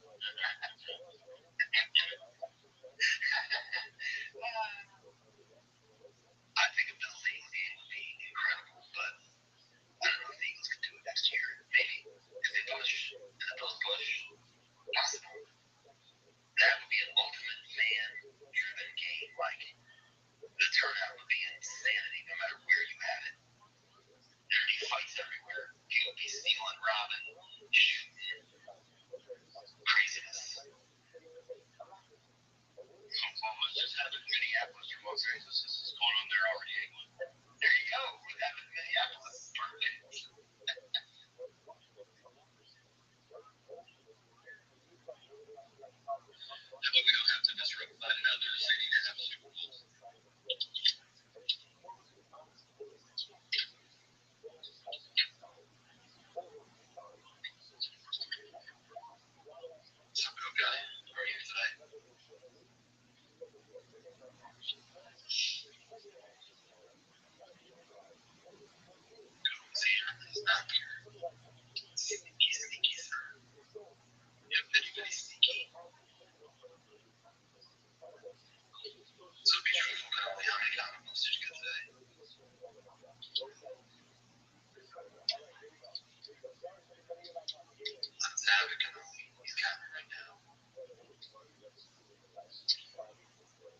Now he's reading the. Now he's putting the back of the leaves. The guy's putting the cardboard back on them.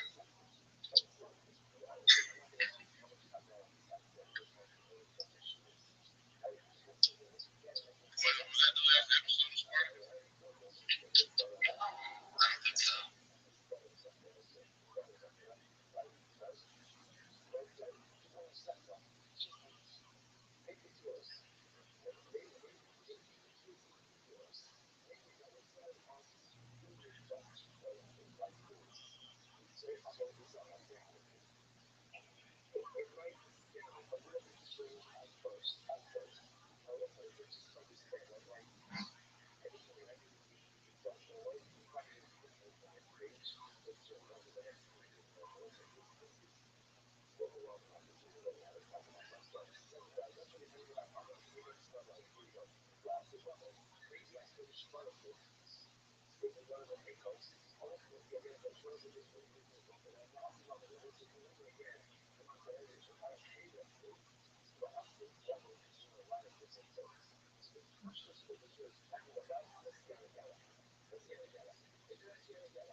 Tanzania. So they do everybody in that room, man. It's crazy.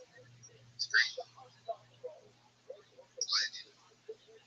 But yeah, you gotta give that this watching because that was November to December. I went over that, and I'm like, oh my gosh, watch that shit down my throat. I had to eat target and bread. It's like it's a funny kind of skew, but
I don't really feel that smart. When I go to these spaces, I mean, sometimes I say some bullshit, but shout out to Shalom from Cape Town, South Africa. Shout out to Cape Town. Um, I feel like people just bullshit. I don't think everybody really feels smart, but I feel like people just sit there and bullshit, and they don't talk about facts. Facts are important.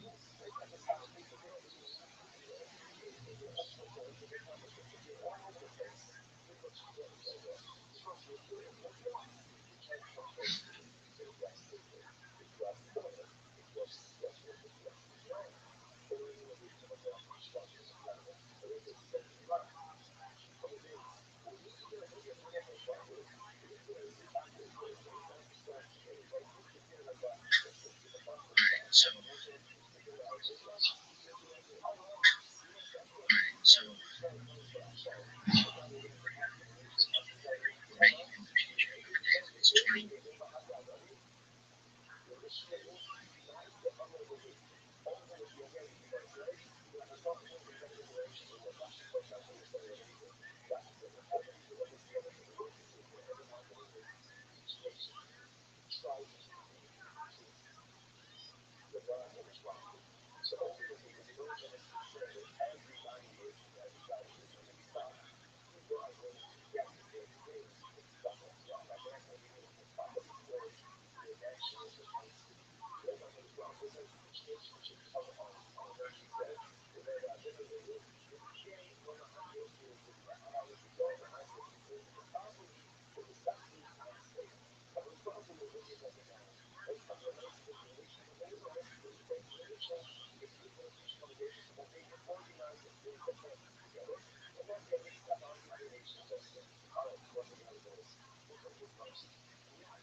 Done.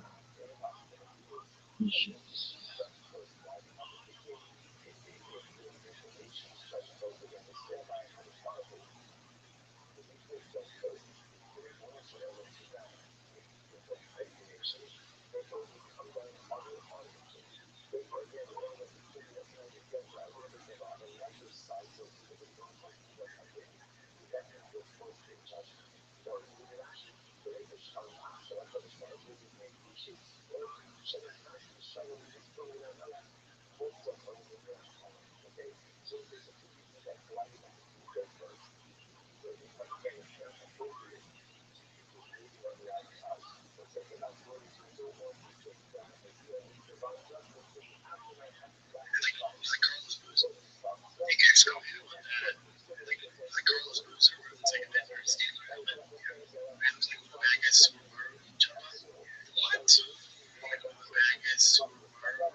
Yo, dog, this shit sucks.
Jay even gets injected into the chart, that's going to start another run again and again. And we need to be in there doing our thing and making it happen along the way. We can do it together.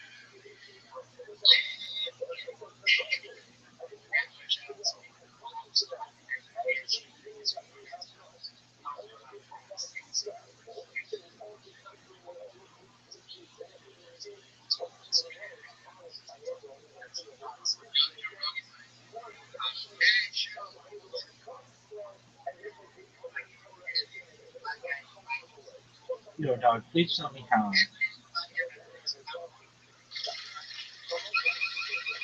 Yo, dog, please tell me how quantum computing could bring down the crypto system because all of the things, the passphrases could be hacked.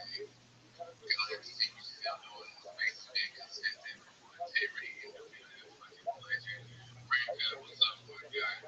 Appreciate you as always. Love to see all around. You already know me, TNG, the planet. Always so tap in with the NFT, tap in with the focus, man. This the brother, he's doing something really special, man. I mean, TNG, definitely proud to be a part of what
I just did honestly. So you got to make sure you're a celebrity now, man. So it's just like everybody wants to be nice. Hey, I'm proud of you, man. Keep putting in that work, bro. That hard work pays off. I see that firsthand, so I know what you're doing. So maybe whatever I can do to support you, I'm there for it. Yeah, I really didn't see like that. Maybe when I say something, hey, look at me, you know, like, see, you know, I'm doing this. You just see the work.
are acting also enough. And if you don't mind actually streaming all the things, those things, yeah.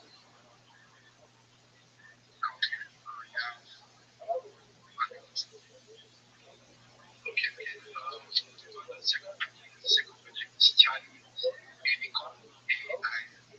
So yeah, actually, this is actually a combination of AI and gaming. So yeah, Charlie Unicorn AI is the main ticker in CHRA.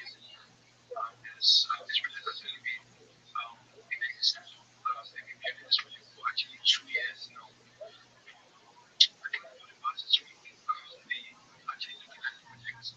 So there's been some sort of movements today, and they are close to running. They are currently at 65% income. So yeah, like most projects, this project was actually supported by the no growth funds, and they're actually building an Unreal Engine Unreal Engine 5 online game. And also AI market was actually done for actually looking at control and everything. They got the ecosystem and building a ChatGPT kind of like unicorn AI ecosystem. So I just think AI can really market Dude, you're just who I was thinking of. our market. Literally, just right now, I was looking at something in Canada. What's up, pimp? Every time you think of Canada, you think of Riser. Basically. I do not associate you with the U.S. I mean, I know that you're in California, but I'm omnipresent, baby. yeah. Do you know anything about the San Francisco Town Hall building? Yeah, I know everything about it. I helped build it. You're there in 1816 building it. Yeah, I was. The first or the second one? I was there for both of them. They wanted my input, and I gave it to them. What's your next question? Okay. Yeah, no, I just saw something where it was like this whole conspiracy surrounding the town hall of San Francisco. I guess the main one was that they're claiming that like this thing, the first one took like 25 years to build, and it was like made of like stone, and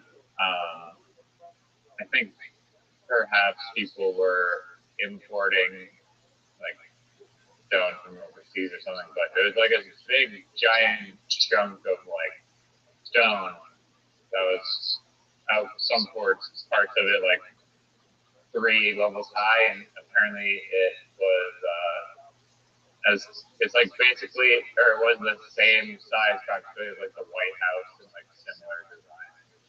And then supposedly it was taken out by an earthquake, the great 1916. earthquake of like 19 whatever 1916. something. 1860? No, I think it's 1916. Yeah, like 1906 probably sounds. Yeah, I think that's when it was, but people were just saying like, I don't know, like the whole construction of it was very Masonic, and there was all these like clues about this different Masonic timeline associated with it, and all this Freemason shit, and they're just questioning the validity of the earthquake explanation, or whether it's taken down for some other reason. I mean, they rebuilt another one a few years later, so. All right. Well, I don't know. They would destroy a building to rebuild it. I'm a California Mason, and I can tell you that we don't have any energy weapons at our disposal, and I doubt that we did in 1906. But I can tell you that we do wield a lot of power in the state. Yeah. And I don't think they're saying they created an earthquake to destroy their own building. But yeah, apparently, is this true that like the Illuminati or Masonic secrets or whatever are mostly like quote unquote like secrets that are helping people in that group have better like relationships with lawyers and high up people so that they have more influence and sway in like both the financial world and the world of law. Like it's more like a business thing for accumulating resources. I mean, I guess there's probably a bunch of knowledge, but apparently, Yeah, I mean, it's like any social group that certainly has a diverse um, populace, and I can tell you there are doctors, there are lawyers, there are judges, there are um, religious individuals, there are poor people. Um, it's very diverse. The things that we have in common are that we're all men over age 18, freeborn, considered not mad, and in good standing in society. That's basically what you need to be a Freemason in the state of California. Additionally, you have to be able to make the minimum dues, which in my lodge is like annually $151. And if you're like, why is it $151? It's based on what the population of your lodge is.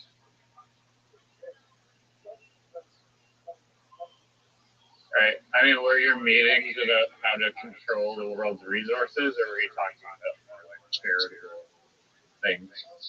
Far more charitable. There was no, I mean, like the people uh, who are members are far more normal than what you're thinking. I've been to many of the different lodges, especially in Orange County. Right when I became a Master Mason, uh, that's when you have what's called the ability to travel. So you can go to different lodges, and I did like a county tour of all the different lodges. I wanted to see them and meet the people, and also, though my lodge is in Los Angeles County, and uh, there's there's uh, there's far more charity involved than I think people recognize. So we have um, diverse groups that we help. There were um, people who, like our big one for Los Cerritos Lodge 674, shout out to y'all in Long Beach. We would do something called Food Finders, where we would help people who needed food in Southern California. So like soup kitchens and food banks, and we would make deliveries to them. Additionally, there are programs. One of them is called uh, Knits for Masons, or basically it's like a charitable baseball game for the Dodgers every year. And there's also one for the Anaheim Angels. Um, we have uh, like really like people who um, like there's a youth organization known as Dimaway, that basically has a lot of um, what would I call it? Almost similar to things that you might have in the Boy Scouts or the Girl Scouts, just like fundraisers to be able to have um, like go on summer camp and um, perhaps travel to different areas, and they need to fundraise for that. Uh, and then the the amount of wealth that the different um, lodges have is uh, pretty diverse as well. I know I've been to it's called the Palisades Lodge, which is basically the Santa Monica, Malibu area, and they give like hundreds of thousands of dollars every year to different charities, just huge amounts. When my lodge might give thousands of dollars, it's just they have much deeper pockets in that area of the city. Um, some of the buildings, I mean, masonry is shrinking, and it has been for like 7 years. We've done we've done It's been what? shrinking. Oh, okay. We've done what we can to increase membership, but nevertheless, just young people aren't as interested in becoming members. And I can tell you, I got so bored of it, Riser, that it became like um, very monotonous to me. I For the first few years that I was a member, I was at all of our events for the first. I would always show up early. I would help to clean up afterward. Uh, I was just really involved, but I found it to be extremely boring.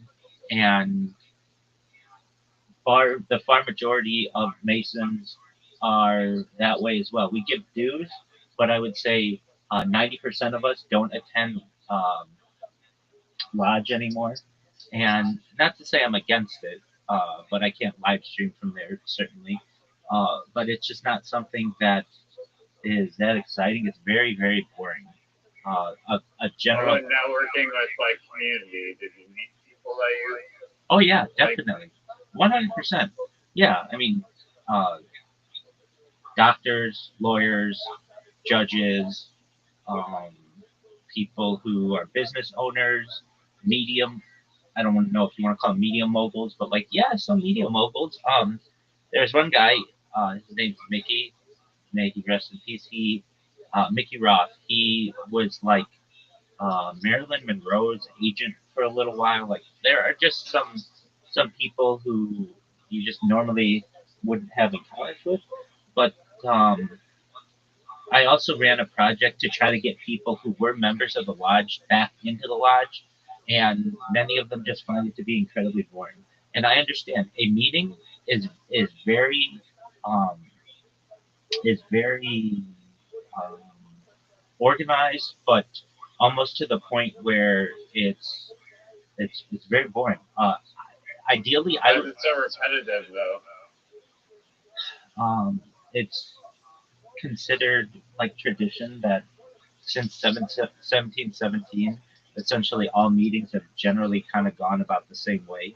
Um, so there's like an introduction that's 15 minutes. I mean, it's too long. We all know each other. We just literally like had like many of the people there. I wouldn't eat there because the food wasn't kosher, but I would a lot of times bring like a fruit bowl or vegetable tray or something just so I could eat amongst the brethren, which is what we call ourselves. And it was a situation where you have people who you just talked to, and then you go in and you have 15 minutes worth of introductions. We can just call them that.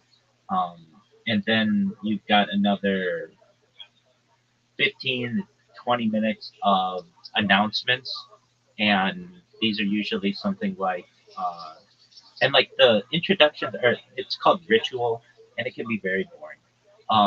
Then there's another 15 to 20 minutes of um, announcements and like news that's going on, and that's when a lot of people will share like, hey, I just had a grandson, or my son just got a job, or whatever it is, and people will clap and be happy or whatever.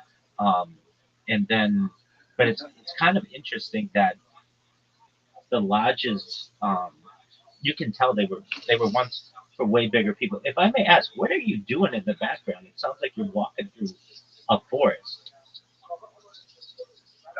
Yeah, I'm just outside with Yellow checking my frisbees. Oh, okay. You can hear the ambient rain sounds. I can just hear. It just sounds like you're walking through the forest. Yeah, whatever that is. Um. Anyway, uh, you can tell that the lodges were at one time much bigger. It's kind of depressing that they're not as filled as they once were. And then, so after. Did no one in like the things they like, hey, the numbers are declining. Oh, People no, don't no, want to no, show no, up to no. these boring meetings. We should probably change it up and spice things up. Yeah, and there's been that argument. Definitely, especially the younger people who are members have definitely raised that. Um, you're not supposed to use your phone, and it's just like to not have your phone for 2 hours a week is not something that everybody wants. And not to say that they want to be distracted or whatever. And it isn't to say they take your phones away or that they say you have to shut it off, but at least silence your phone and you can check it.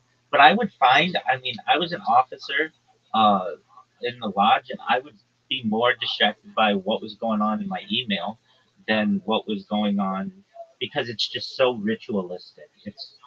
It's not a religion, but it has a lot of traditions that are similar. Um, and so then you've got another 30 minutes of perhaps announcements from Grand Lodge, or there'll be like an open discussion, like, hey, how can we fundraise for such and such? Or, hey, there's this charity in the area that I learned about, or somebody came to me and we wanted to know if we could, pass a hat around or do some kind of fundraiser for them. And usually a meeting lasts, well, and then it's generally pretty rare to get new members, but when you do, it's a pretty big deal. And then you might have to vote on them, which there's an entire ritual to that. And it's If you're not don't meet the standard, you don't get welcome.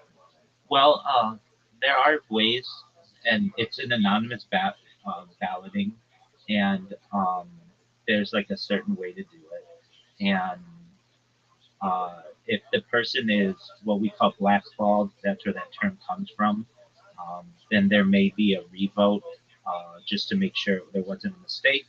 And then if one person doesn't want another person into the lodge, then they're not allowed in the lodge. Now, that doesn't mean they can't go into another lodge, but at least in that lodge, they're not allowed.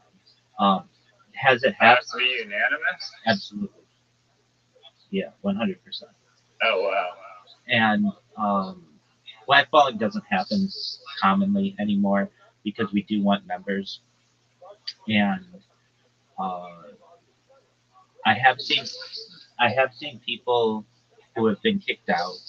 Um, One guy, he it actually had a lot to do with me.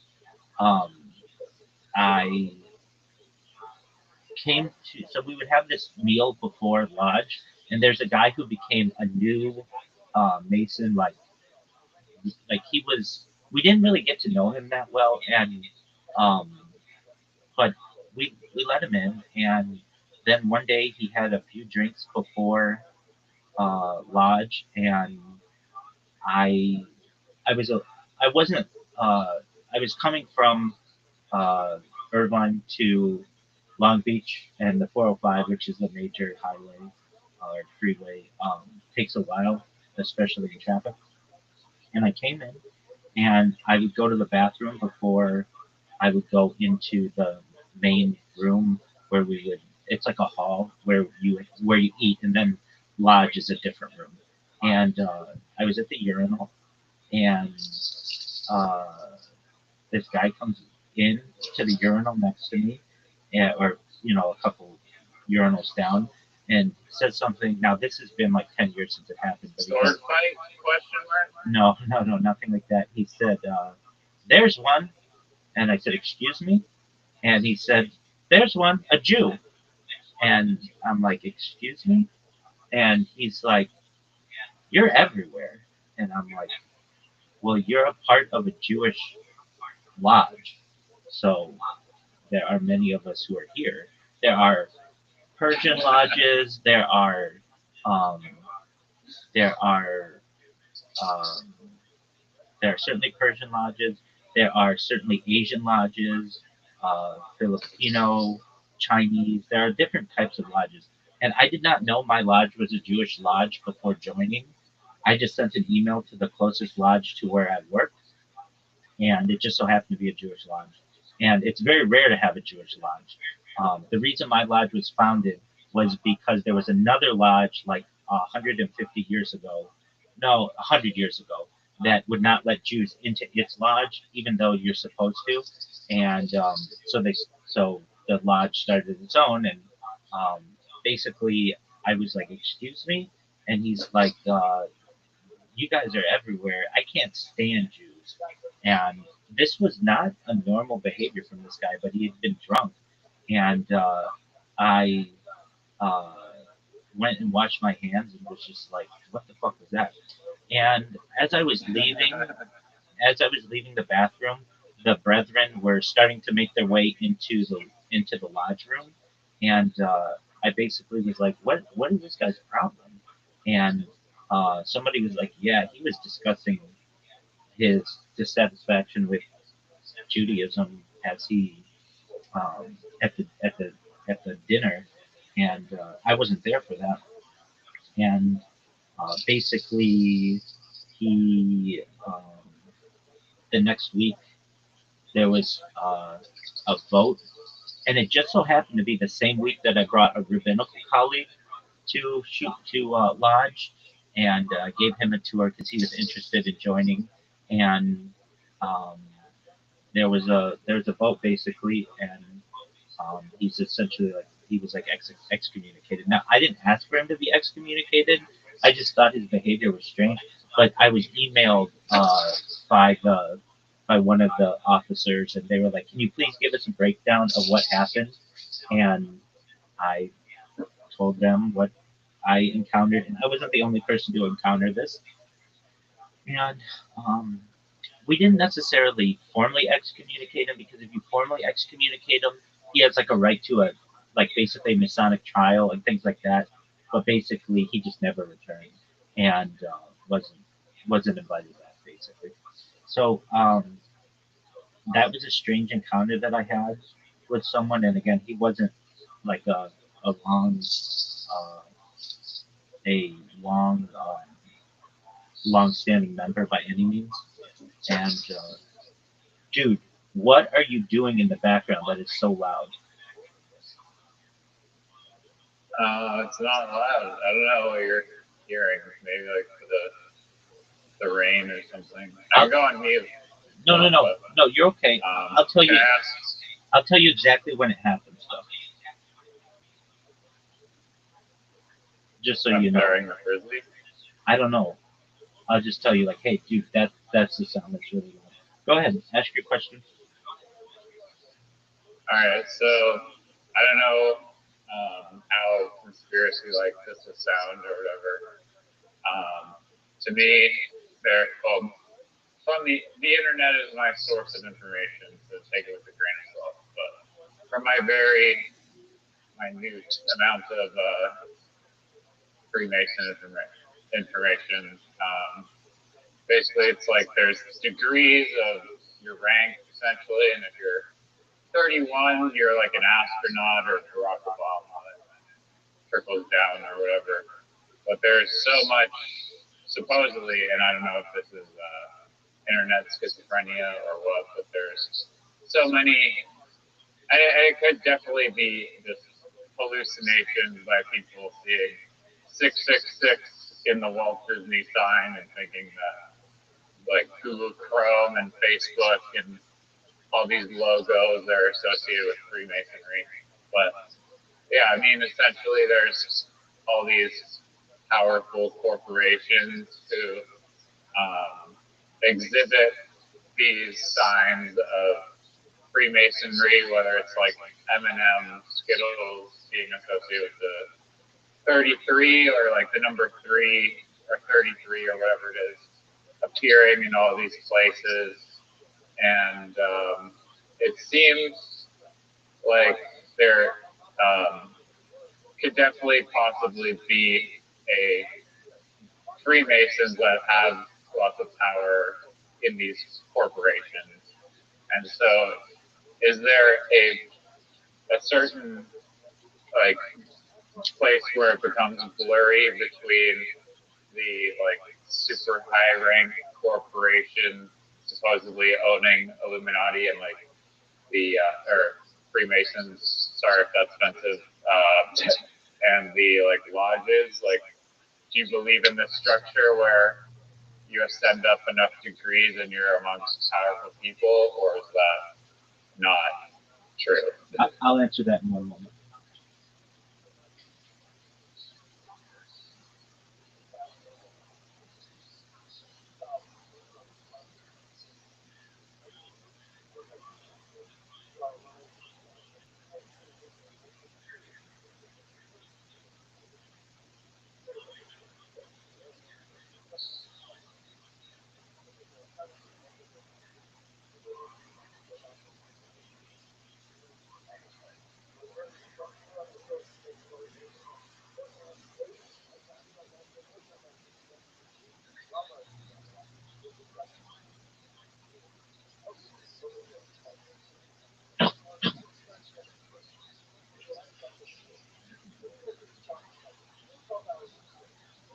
Yeah, I think that there are certainly a lot of connections that you make. And okay, whatever that sound was, what was that? Oh yeah, I was just probably my coat just rubbing across my body from the frisbee toss That's I okay. had to get. Yeah, that's it. Um, okay. Yeah. So I should say that Orthodox Judaism does not norm. It's not normal for an Orthodox Jew to be a Freemason. I had to get special exemption from a rabbinical court in Los Angeles to be one, and I also needed my Really? yeah.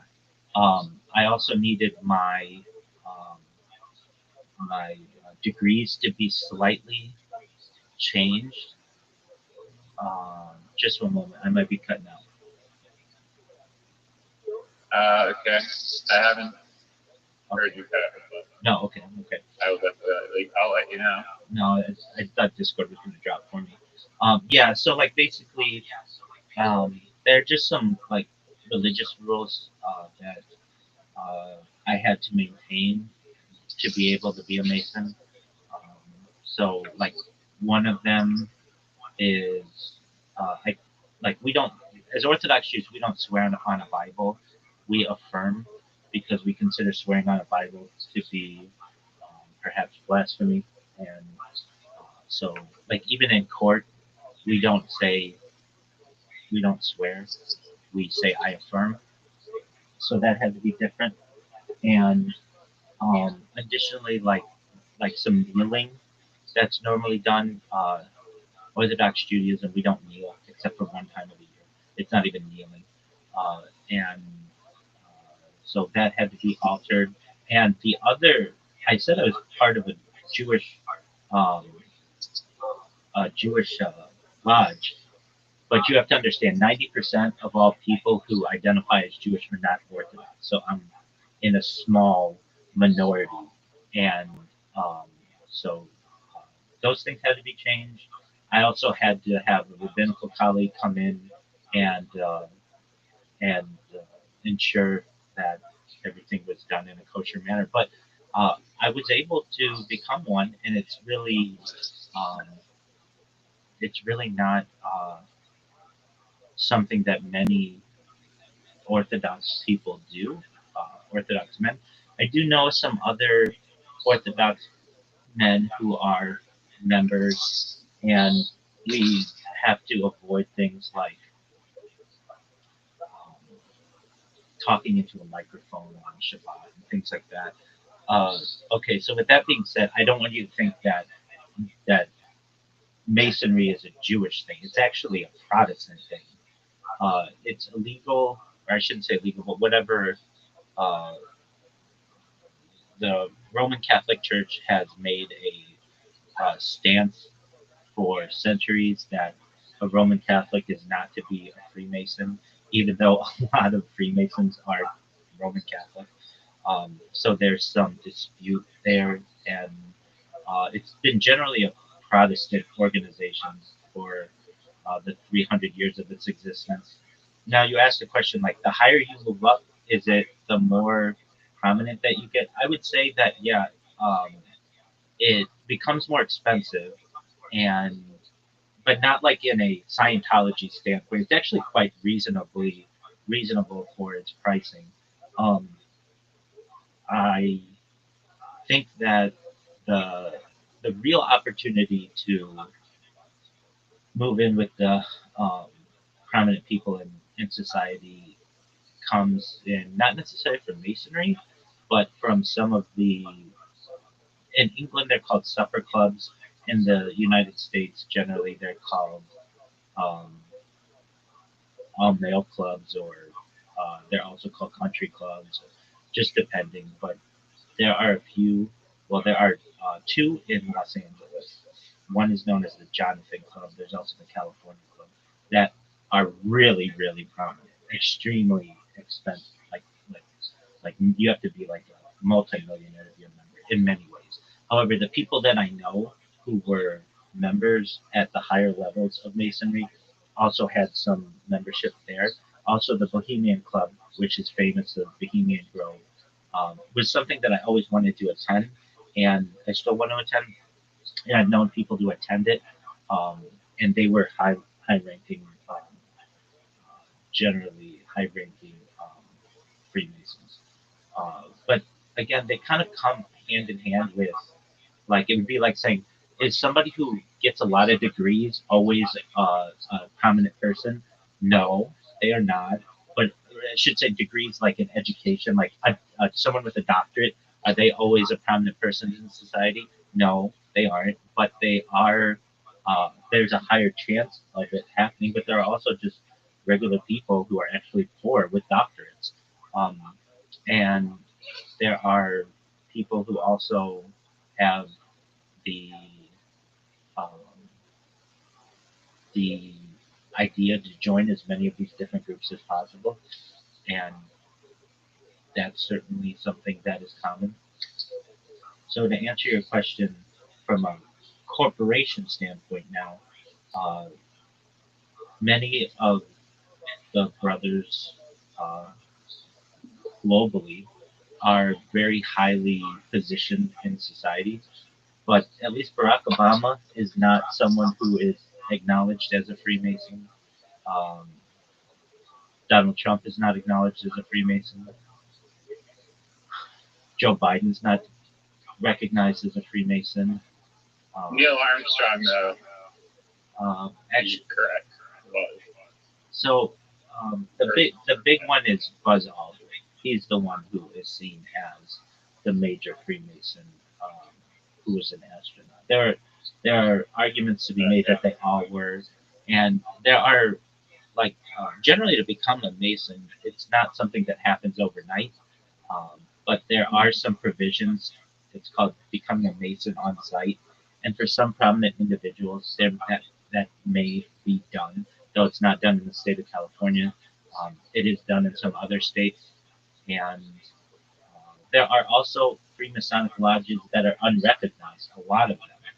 So, well, when I said what you had to be as a Freemason, one other thing, you have to be a theist. You have to believe in some kind of higher power, whether that's Hashem, God, Allah. Uh, you can believe in nature. You can believe in energy, but you're not supposed to be an atheist. However, there are atheist lodges that are not recognized. And so, like, and there are also some lodges that weren't recognized for a long time. My man, can you please mute yourself when you're not talking? Sorry, I'm just crossing a road. Okay, I apologize. you're good. Um, so there are people who consider themselves to be Freemasons, but they're not from a recognized lodge. That's an argument. There's also, for many years, African Americans were not their lodges were not recognized, but they are now. Um, there have been attempts for women to become Masons, but that's still generally shot down. There are questions that happen when you have a Mason who transitions to be a woman. What happens in that case? Um, Generally, still they're not seen. Uh, they're seen as a man, but there are arguments there. Um, but in terms of like CEOs and leadership, it's far less prominent today than it was 50 years ago or so, because it's easier to network today in other ways aside from Freemasonry. 50 years ago, you didn't have the internet. 50 years ago, you did not have many of the groups that are specifically for um, networking. So the lodge was seen as the place to do it. Um, there are everybody thinks that every president has been a Freemason. The last Freemasonic president that is acknowledged is, I believe, it's Jimmy Carter. Whatever that is, that's the sound, dude. Stop with that sound. Riser, mute yourself. Yeah. Riser, you gotta mute yourself. Okay, sorry. It's super loud. Sorry. You're okay. I think it's right next to the microphone. That's all. I want to say that Jimmy Carter was. So I know Gerald Ford. Gerald Ford's also a Shriner, but I want to say Jimmy Carter was recognized as a Freemason. And if you're like, um, you just don't know this, um, it depends on what list you look at. Like, there are some people who say that all 47 presidents have been Freemasons, but that's generally not true. The last one, to my knowledge, is Gerald Ford. Let me check that. Last publicly acknowledged Freemason president. Gerald Ford is the last president with undisputed confirmed membership in the Freemasons. And he's also a Shriner, which I am as well. So before him, it was Richard Nixon. He's not recognized as a Freemason. Before him, Lyndon Johnson, not recognized as a Freemason. Before him, John F. Kennedy, not recognized as a Freemason. Before him, Dwight D. Eisenhower, not recognized as a Freemason. Before him, Harry Truman, recognized as a major Freemason. Before him, Franklin Roosevelt. There have been questions about that one, but yeah, he's recognized as one. Before him, Herbert Hoover. So if you want the list, what's the list of the, is it 7 recognized presidents who are Freemasons?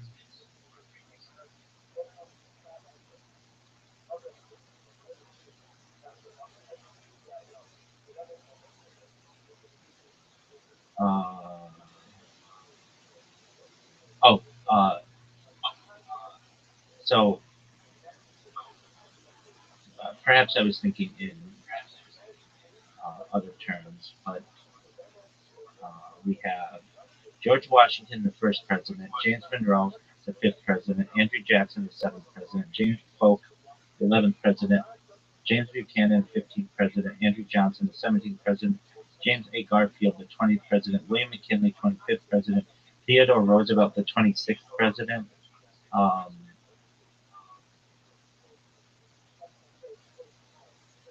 Andrew Johnson, James Garfield, William McKinley, Theodore Roosevelt, 26th president, William Howard Taft, 27th president, Warren G. Harding, 29th president, Franklin Delano Roosevelt, 32nd president, Harry S. Truman, 33rd president, Gerald Ford, 38th president. But there are like arguments like Lyndon Johnson. He made his first degree, which is an entered apprentice, but that's not a full Mason. Another thing that arises, Ronald Reagan was an honorary member, but not fully initiated. So there may be a lot of honorary members that are just not publicly recognized. But I can say that it is not.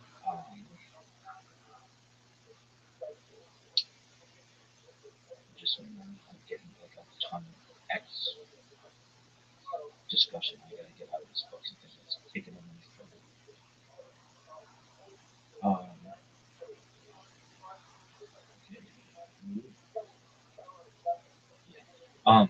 Somebody just added me to a list, and I got inundated. So it depends what list you're looking at. Now, what about heads of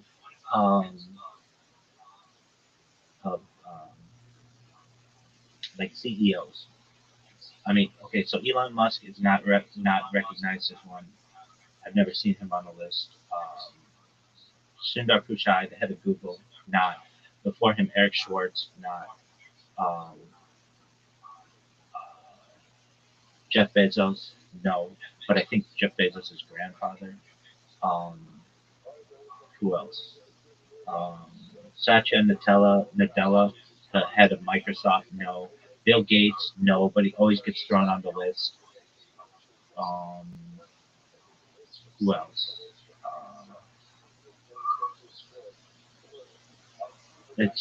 It's not. But you move like into general society, and Freemasons pop up, especially at the higher levels of certain companies. A lot of company founders are Freemasons, but then um, the people who take the head the company later on are not. Another question that you had, uh, like you move up to a certain level, like the highest Freemasons, the highest Freemason in Blue Lodge, which is the one that goes back to 1717, is the third degree. What you're talking about when you get into the 33rd degree and all that, that's Scottish Rite, which is a little different. There's also York Rite, which is a little different, and there's Shriner, which is a little different. And um, the idea of the 33rd degree is the 33rd degree is what is called ceremonial, and very few Masons get to that, but a lot of them don't want it. Uh, it's also something that you can go from a fourth degree Mason to a 32nd degree Mason in one weekend. Like usually it takes a year, but actually I shouldn't say that. It can take a year if you want it to. They basically have two routes. Do you want to do them all in the same weekend, or do you want to do them over the course of a year so you really appreciate them? And then after you've been a 32nd degree Mason for some time, then there's the honorary 33rd degree Mason that can happen. Um, Something that I think has changed society and the corporate structure from Freemasonry is women. So it's no longer the good old boy system that it once was. It's a lot of women who are involved in the corporate world, and they see Freemasonry as a antiquated organization that rejects them, does not want them. Um, there are Freemasonic female adjacent organizations, like the uh, Eastern Rite of the Eastern Star. I've been to those meetings. It's it's like Freemasonry with women. But what ends up happening, and one of the major reasons why women have been rejected in Freemasonry for 300 years, is what do you do when you have men and women who get together weekly? You end up having one has a crush on another, and then all of a sudden they get married, and then eventually they're going to get divorced, and it tears the lodge apart. So, in order to avoid many of those issues, there are also some things in ritual that involve uh, the removal of some clothing, and not just like basically it's part of the initiation, and that might cause some issues with women.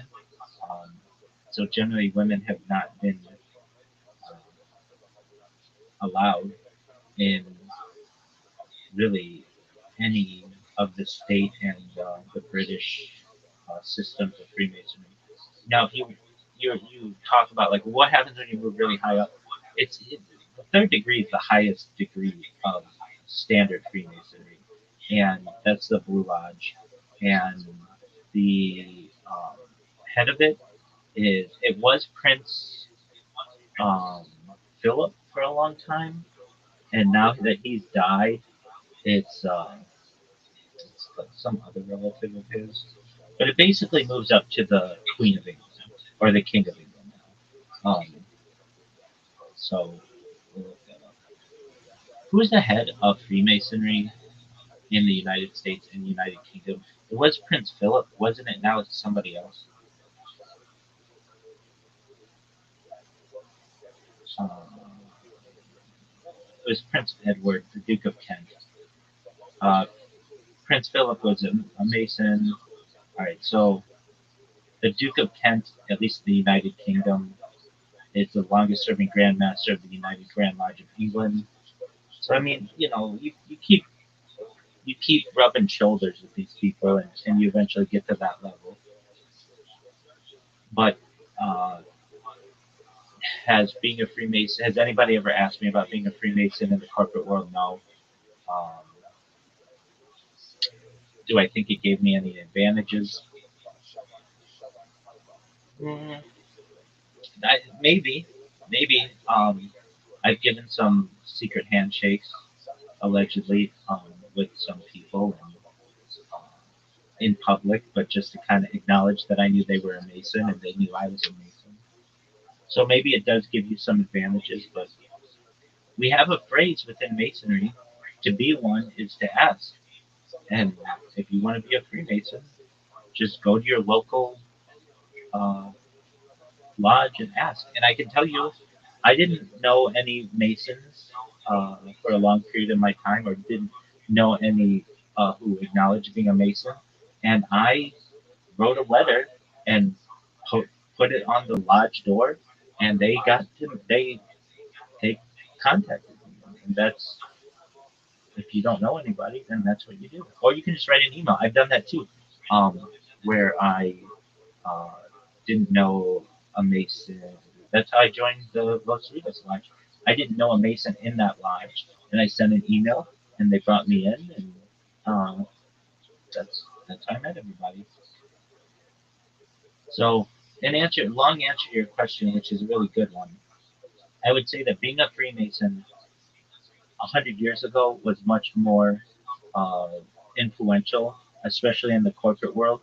But in today's world, where 50% of all executives, or a growing number of executives, are women, that uh, diminishes the impact of Freemasonry in um, the corporate world. Does that answer your question, Riser?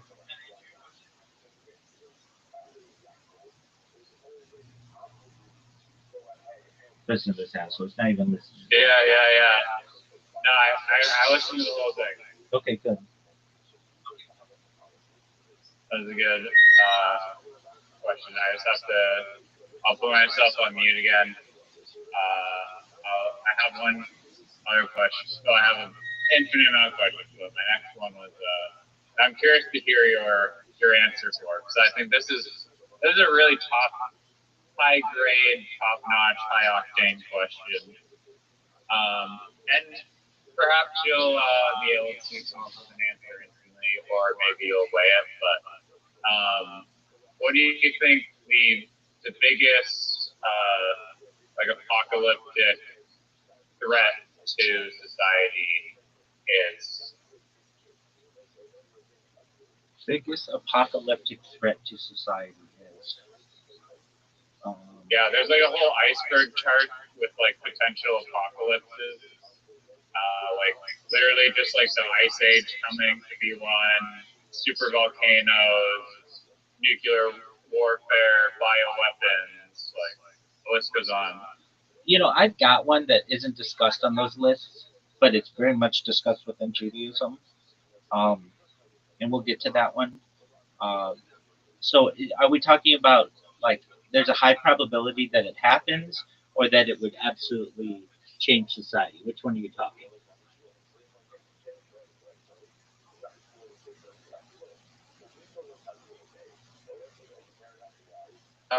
You can just freestyle it however you want to answer the question. All right, so anything that absolutely destroys the planet would have a cataclysmic effect. Um, there's the argument of the San Andreas Fault, which would certainly impact Los Angeles. We always hear about the big one. Um, there's the idea of a major tsunami hitting the Pacific or the Atlantic. The one that we talk about in the United States a lot is the um, Yellowstone um, volcanic dome. Basically, there's a volcano under um, Yellowstone National Park in Wyoming and that area, and that could have a major effect on society. There's also something called the New Madrid line, or the New Madrid fault line, which is not discussed as much, but actually it's a caldera. That's the word for which I was looking. So a caldera is like basically an underground volcano, and That one actually runs underneath the Mississippi River, in the area of like, well, it's New Madrid, uh, Missouri. And if you're like, why are you calling it Madrid and not Madrid? It's not pronounced like Madrid, like in Spain. Um, and that one would definitely destroy like a lot of the East Coast. Um, there's uh, certainly an asteroid, anything like that. Um, the melting of the ice caps. There's an argument to be made that we're currently in an ice age already, but we're just in the warming phase of the ice age. They used to grow grapes, like vineyards in England, and that was only like 500 years ago. It's too cold to do that now. Um, so there's the idea of um, quantum computing and how it could change things. I know that's not what you're talking about, but if you're talking about like apocalyptic events, like big, like the rise of the quantum computer will definitely change um, encryption and security. Basically, the correct quantum computer makes all the encryption of um, the um, cryptocurrency world obsolete. Like one quantum computer could basically like unlock all of the seed phrases of all of the addresses of within cryptocurrency, like arguably like instantly, but not necessarily. It takes a little bit of work. Um, there's uh, there's the idea of the assassination of a president, which we've seen within the last 70 years, and then the attempted assassination of presidents. Those are always pretty uh, scale shaking. Um, there's the assassination of a king or a queen, which would be big, which hasn't happened in a long time, but has happened. There are like political coups that certainly happen. The United States arguably just had a military coup in Colombia. Um, there's the idea of a state seceding, which we've seen in the last 170 years or so in the United States. The first state to secede was South Carolina, and there have been arguments. There's a California secessionist movement. Now, I know a lot of the things that I'm talking about are probably going to be United States centric, but because the United States is such a global power, uh,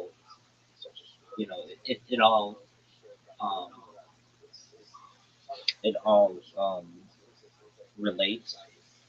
There's um, there are arguments to be made that um, some some what are called mega projects could really change the world.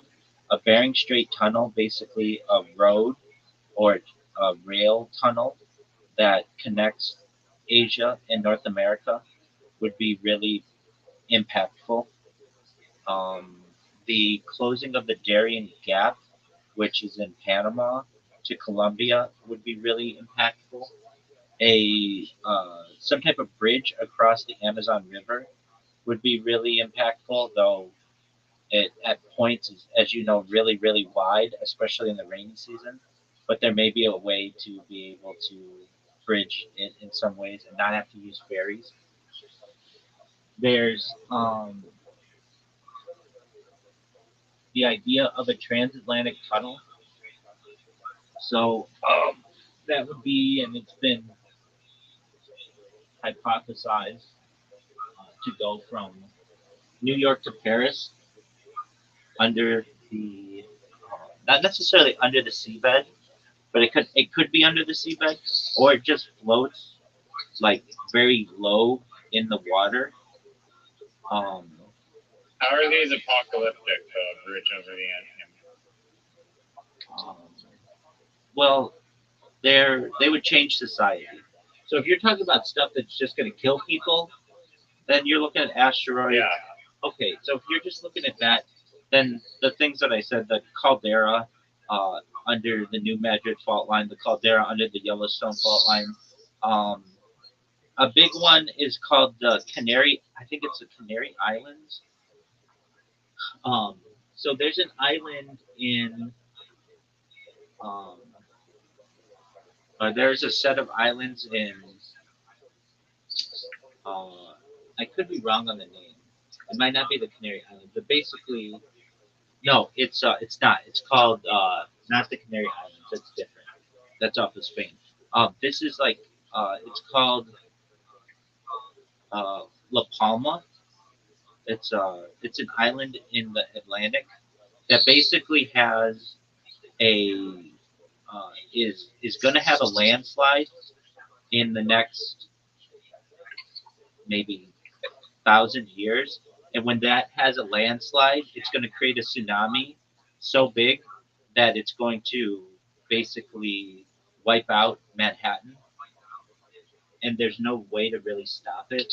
It's just a matter. I mean, there we'll come up with a way, perhaps like be able to slowly remove some of the soil and stuff, but um,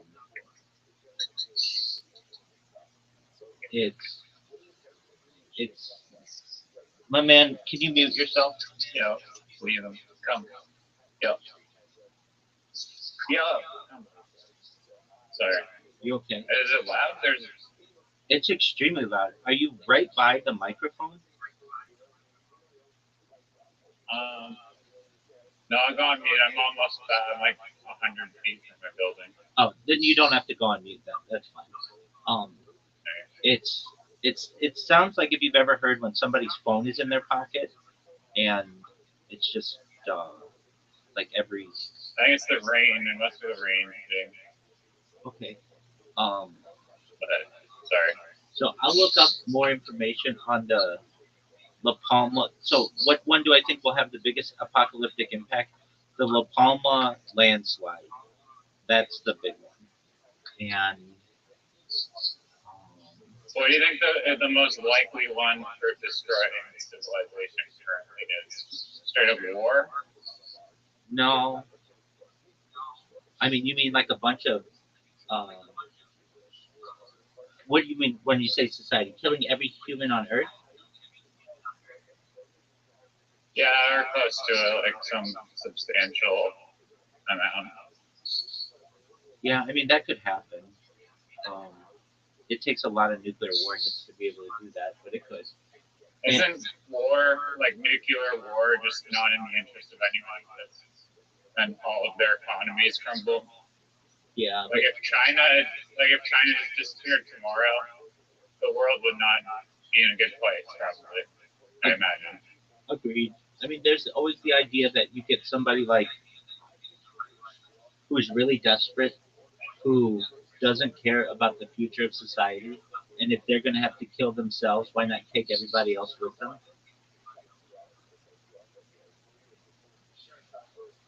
Sure. I mean, what would happen if China disappeared tomorrow? Well, manufacturing in the global manufacturing would take a major hit. China produces most of the world. Yeah, I'm going. Okay. Sorry. China produces most of the. Thank you. China produces most of the world's textiles, and that would have a major impact. They're the arguably. Oh my word! Yeah, they're arguably. Are you using the same phone you usually use?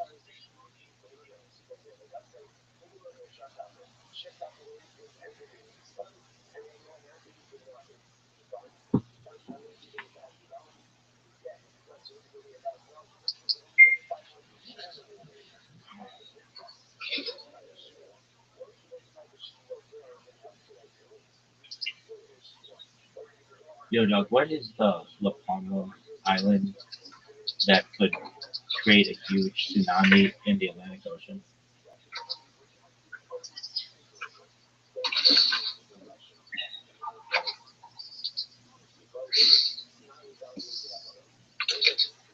Couldn't they like dredge it out before it collapses? The island that you're thinking of is La Palma in the Canary Islands. Oh, it is the Canary Islands. Specifically, the Cumbre Vieja volcano. The theory of a mega tsunami first gained attention in a 2001 study by Stephen Ward and Simon Day. They hypothesized that if a massive section of the volcano's western flank collapsed into the Atlantic Ocean during an eruption, it could displace enough water to send colossal waves across the ocean. The theory versus reality. The theory: a single massive collapse of 150 to 500 cubic kilometers of rock could create a wave 1,000 meters high locally, which might still be 10 to 25 meters, 30 to 80 feet tall by the time it reached the U.S. East Coast. Current scientific consensus. Most modern experts consider this extreme scenario highly unlikely. Incremental collapse. Dude, what are you doing? Sorry. Are you not holding your phone in your hand or something? I was just turning on the tap. Okay, I understand. I'm asking though, are you holding your phone or is it like in your pocket or something? No, my phone. I have my headphones in, Oh, that and might. my phone is in my finger. Hold on, that's what I bet it So is. using the mic near my nose. That's what I bet it is. Okay, so that mic is way better than your normal mic, and it picks up a lot of things. Okay, that's what it is. Okay. All right. So basically, analysis after the 2021 eruption confirmed that the volcano's flank is currently stable and not on the verge of catastrophic slide. So, please give me the top 10 things that could have apocalyptic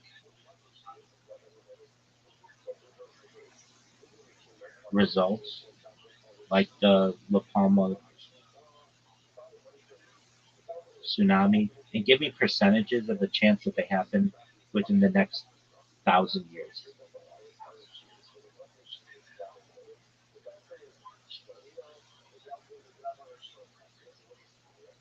All right.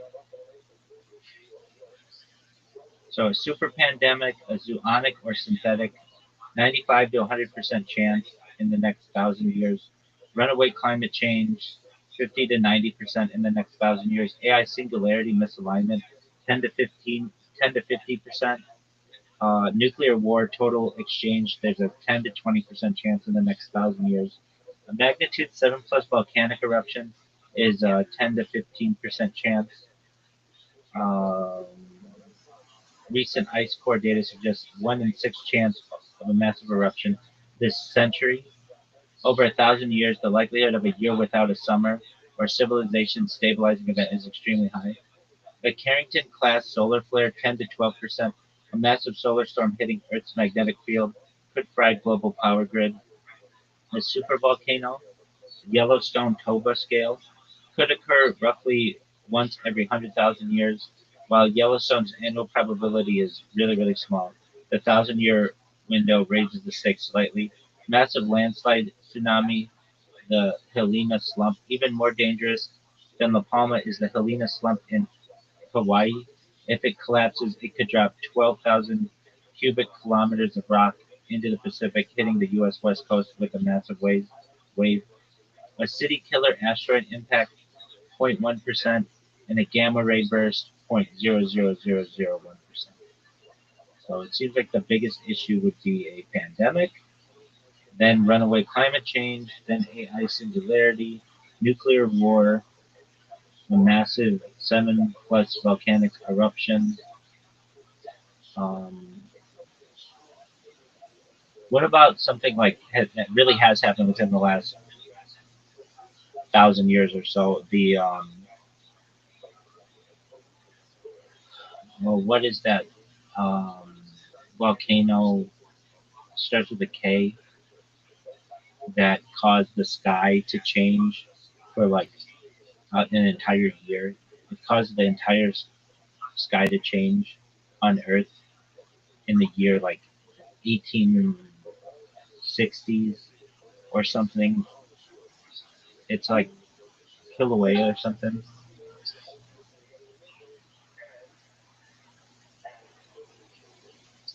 Oh, Krakatoa in Indonesia in 1883. So the sky changed. Vivid red sunsets. The eruption blasted 20 million tons of sulfur and ash into the stratosphere. For nearly 2 years, people around the world reported that the moon appeared blue or green. Artistic impacts. Many believe the haunting red sky of Edvard Munch's The Scream was inspired by the artist's memory. It's the loudest sound ever. The final blast was heard 3,000 miles away in Australia and Mauritius, roughly the distance from New York to London. Tsunamis, the island literally collapsed into the sea, triggering waves up to 135 feet high. So give me like 10 similar events that could happen in the next 1,000 years. Dude, I've got to ask you, if you are going to use your headphones, you've got to mute yourself when you're not talking, or don't use your headphones. Okay, And sorry. you're okay. Sorry about that. It's not your fault. It's your microphone is so sensitive that it's like echoing through my entire brain. Okay. Even with the like slightest movement, you're okay. Events like Krakatoa or even larger Mount Tambora, 1850, serve as reminders of how geological or cosmic forces can suddenly reset human history. Here are 10 catastrophic events similar in scale that could occur within the next 1,000 years. So a VEI 7 volcanic eruption, Tambora scale, 85 to 95%. Eruptions that can cause a year without a summer and collapse global food chains occur once or twice in a millennium. Given it's been about 200 years since the last one, the statistical likelihood of another in the next 1,000 years is near certain. A Carrington-class solar storm, 70 to 90%, a massive geomagnetic storm hitting Earth's magnetic field would fry the global electrical grid. Scientists estimate 10 to 12% chance per decade for such an event. The Cascadia megaquake, the Cascadia subduction zone off the U.S. West Coast, has a recurrence interval of roughly 250 to 500 years. It last erupted in 1700, meaning a massive earthquake and tsunami are likely within the next few centuries. Um, AMOC ocean current collapse, 60 to 80%. The Atlantic meridional overturning circulation helps regulate global climate. Recent studies suggest a 59% chance of collapse before 2050. Over 1,000 years, the likelihood of a climate tipping point is very high. Engineered pandemic, 30 to 50%. Unlike natural viruses, synthetic pathogens could be designed for high lethality and transmission. Experts warn as biotechnology becomes more accessible, the cumulative risk of a human-made pandemic over a millennium is a top-tier threat. Nuclear winter scenario, 15 to 25%. While political tensions fluctuate, the 1,000-year probability of a total nuclear exchange leading to global nuclear winter where soot blocks out the sun for years remains a persistent risk. Large city killer asteroid impacts from asteroids roughly 140 meters in size, capable of destroying a region, occur roughly once every 10,000 years in a 1,000-year window. There's roughly a 10% chance of such an impact. Supervolcanic eruptions, 1 to 2%. Events like Yellowstone occur. Hilna slump. I feel like I've talked about these already. So, um, but Krakatoa, that was a big one that changed how people. It's the loudest sound ever, and it also changed the way that the sky looked and the moon looked for like 2 to 3 years after. What are your thoughts?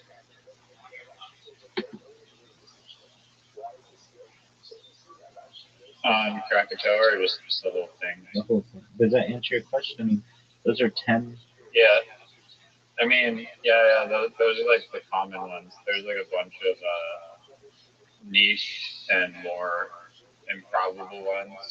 I mean, what's crazy to me, like just hearing that right now, is like each one of those things is like 10 to 50% chance, and they're all like compounded. So definitely there's going to be one, if not like multiple of those happen. But that's in the next 1,000 years. That's a long period of time. Well, I mean, not really if we have to escape the Earth completely in 1,000 years, or else we get wiped out by a volcano.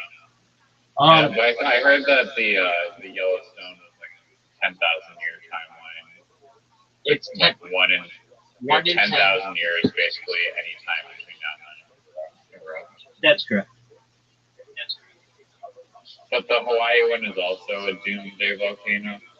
Yeah, it's just basically the idea that half of a mountain will slide into the ocean and create a big tsunami. But I mean, when you're looking at this type of time scale of 1,000 years, humans are going to have escaped Earth by then and be terraforming other planets. So it's like, Earth as we know it will be different. Yeah, but I mean, I guess the process of terraforming is that you're able to regrow plants. But I mean, if Mars doesn't have soil, are they importing all the soil from Earth? And like the Earth would be, I imagine, a big resource supplier for terraforming planets. Maybe, I mean, like water. Like, I guess maybe they can extract water or whatever, but I think it would be probably easier to terraform if you had a Earth to supply materials for you. Yeah, but it can even, like, Mars can create its own. You basically have to create an atmosphere for it, and you do that by huge amounts of carbon dioxide, which would be like, imagine just like a bunch of generators that just put out carbon into the atmosphere, which then creates an atmosphere, and from there you can change the complexion of the atmosphere to make it have basically 70% nitrogen and 10% oxygen and etc. Like, or 20% oxygen. But like geoengineering, like the whole atmosphere, it's gonna take like a lot of energy, and like those generators, like how fast and big, like how long would that take? It takes a long time, potentially. How long would it take to terraform Mars so that you could breathe normally?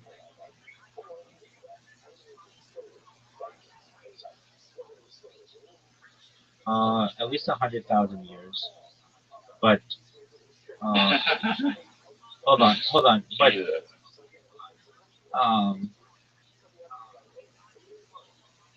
but that's under current technology. It could probably be done. So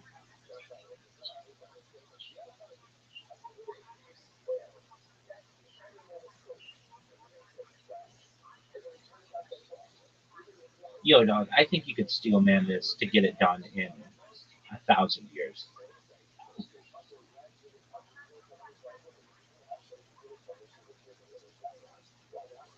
Potentially, okay.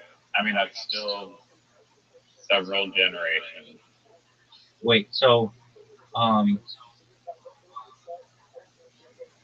we could, instead of doing it slowly, we could redirect thousands of ammonia-rich comets from the outer solar system and slam them into Mars. The payoff is just two things instantly. It provides massive amounts of nitrogen, which we would need for air pressure and water vapor to create oceans. The catch, the planet would be a literal hellscape of fire and impact craters for 2 centuries. Not exactly move-in ready, but I was saying, like, I think you could do this faster. What is this? You're taking asteroids with nitrogen and something else? Or comets? Yeah, so ammonia-rich comets, and you slam them into Mars.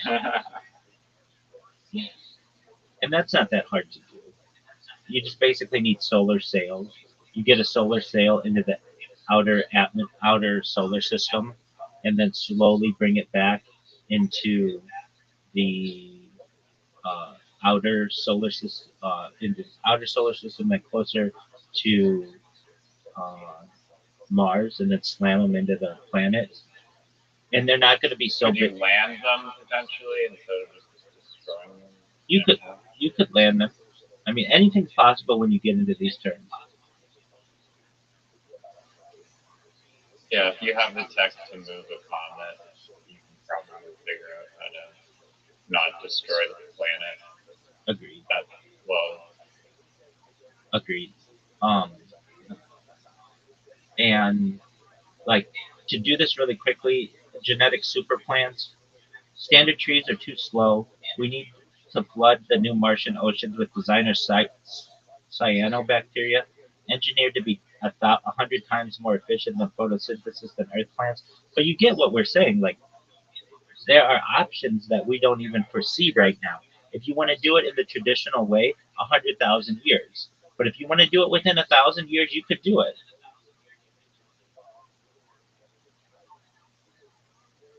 Okay, I mean that's just the atmosphere though. There's like a lot of self-sustaining properties that would need to also happen aside from breathing. Okay, Like, so would you just be importing all the oxygen until then? so the air, you have uh, basically giant orbital mirrors and air factories. To keep the heat up, we'd place thousands of miles of ultra thin mirrors in order to reflect sunlight onto the poles. Simultaneously, we build thousands of Moxie-style oxygen generators, the tech currently on the Perseverance rover, but on a skyscraper scale, powered by massive nuclear fusion plants. I don't think you'd need maybe. Yeah, you could do it that way, but there are other ways to do it as well. And then there's an argument to be made that you could just live underground, and it's a lot easier to do that. So by the year 1000, you might have pressure thick enough so your blood doesn't boil and not need a pressurized suit. The temperature would be above freezing, no heavy parka. The air, um, even with all of this, it still might be too toxic, too much CO2 to have enough oxygen. But you could survive with a simple scrub mask rather than a full oxygen tank. And then give it another 1,000 years, and you could probably live there.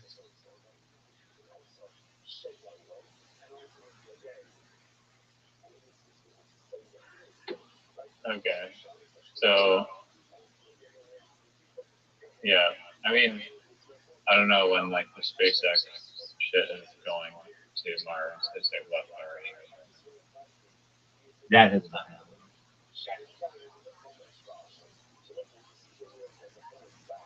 You mean What'd you say? has SpaceX had a Have launch? they sent anything out to Mars yet? No, the only people who have allegedly are NASA, or allegedly is NASA.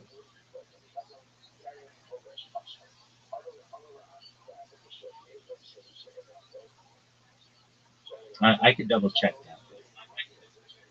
Has SpaceX ever sent anything to Mars?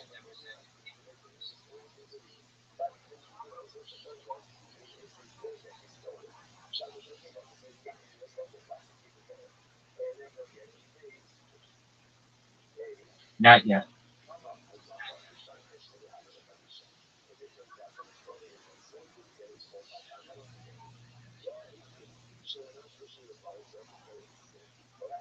What other questions do you have?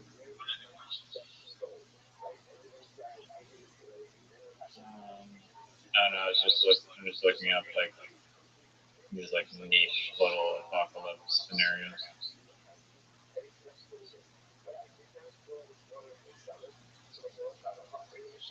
Like global infertility is one of them.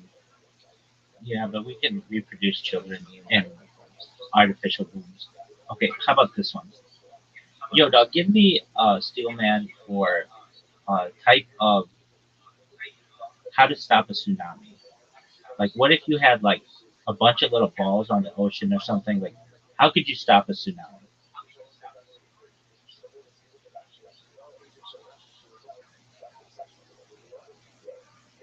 Steel manning floating ball idea actually leads to some legit fluid dynamics.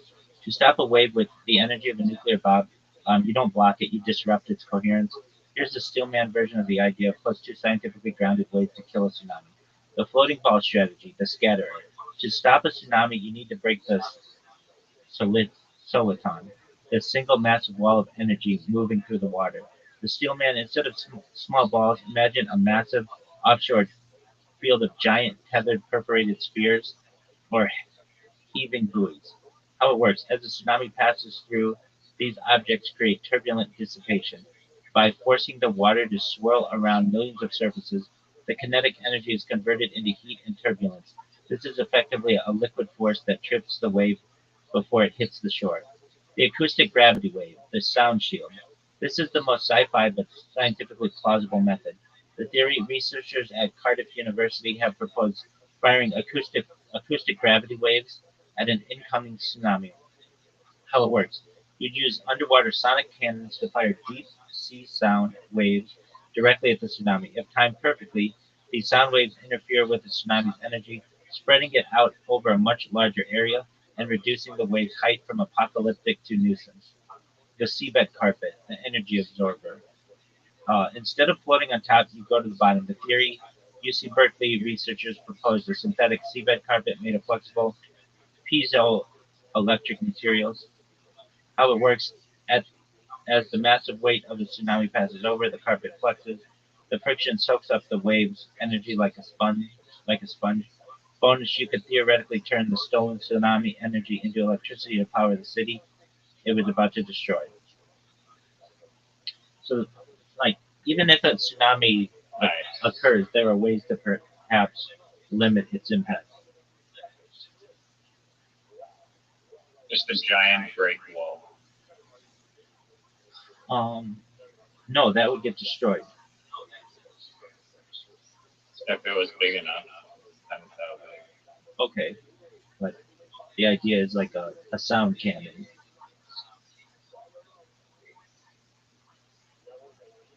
Sound cannon?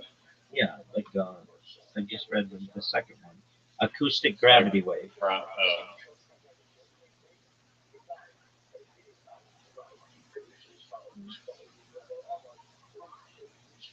So an acoustic gravity wave, AGW, firing that at an incoming tsunami. You'd use underwater sonic cannons to fire deep sea sound waves directly at the tsunami. If timed perfectly, these sound waves interfere with the tsunami's energy, spreading it out over much larger and much larger area and reducing the wave's height from apocalyptic to nuisance. I have a question though. Are you ready for my question? oh. How do you Okay, think? is it related to apocalypse or is it different? How do you think sonic or acoustic wave generators will affect the attendance at your local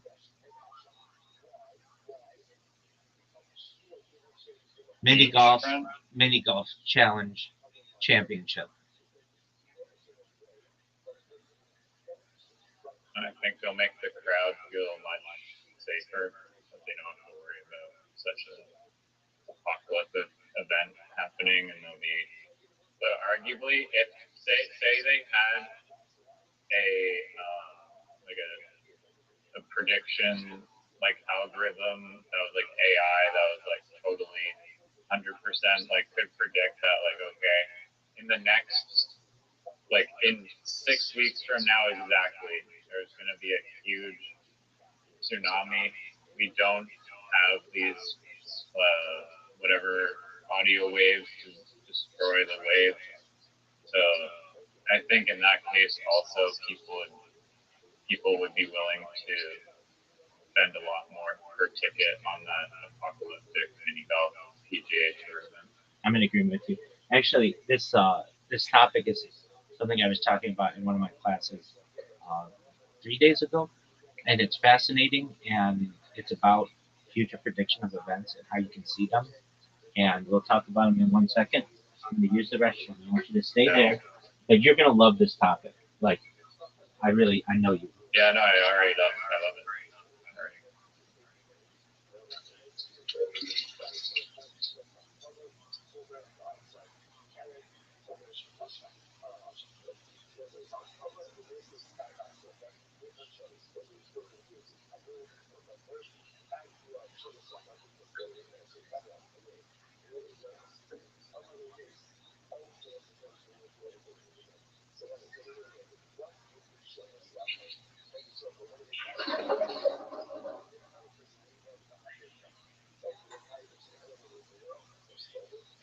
Yeah.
All right. Are you ready for this? Yeah. Dude, your shit. Your microphone is so sensitive. I'm not critiquing I it. was watching a fight. You weren't here. No, you're fine. I'm saying that, like, literally, your every movement is, like, detectable. I was going to say, I'm not saying it in a bad way. It's just very sensitive. But you sound great. There should be a setting for how sensitive the microphone would be. I agree with you. Okay, so I've talked to you a little bit about this, but haven't really gone into too much detail. So, um, I have been teaching a course for the last 33 days, at least 1 hour a day, sometimes as many as 3 hours a day, on Jewish mysticism, Kabbalah. And what I do, I complain the whole time, just in my own funny way, like, this sucks, nobody cares about this, but I know it's going to be really important in the future of people who watch my streams. And so what I usually do is I um, go through some Yiddish at the beginning, and then I go through um, like famous Kabbalists, so famous rabbis generally of the past, and I read their biographies, and that's usually about 30 minutes to an hour of it, just depending on what we're going to cover. And then I watch some just brief movies, brief videos on practical Judaism, and why we do some of the things that we do. And then there's a period at the end when I basically have debates amongst great rabbis, and I know there's different stances, and I will say, like, okay, in today's day and age, why couldn't you do X, Y, or Z? And so without like, so what was today's, like, just to give you an idea, and I'm getting to the thing about future predictions because I talked about that 3 days ago. So like today, like, okay, so I don't know if you've ever been around or just even seen Orthodox people, but we have these things that uh, are commanded to wear on our um, four-sided garments that are called tzitzit, and there are all kinds of rules in terms of them. But basically, sometimes you may see an Orthodox man wearing a very nice suit, but he's got like the white little strings attached, and a lot of people don't understand that. And I like to come up with what I feel are creative solutions to modern problems, halakhically or under Jewish law.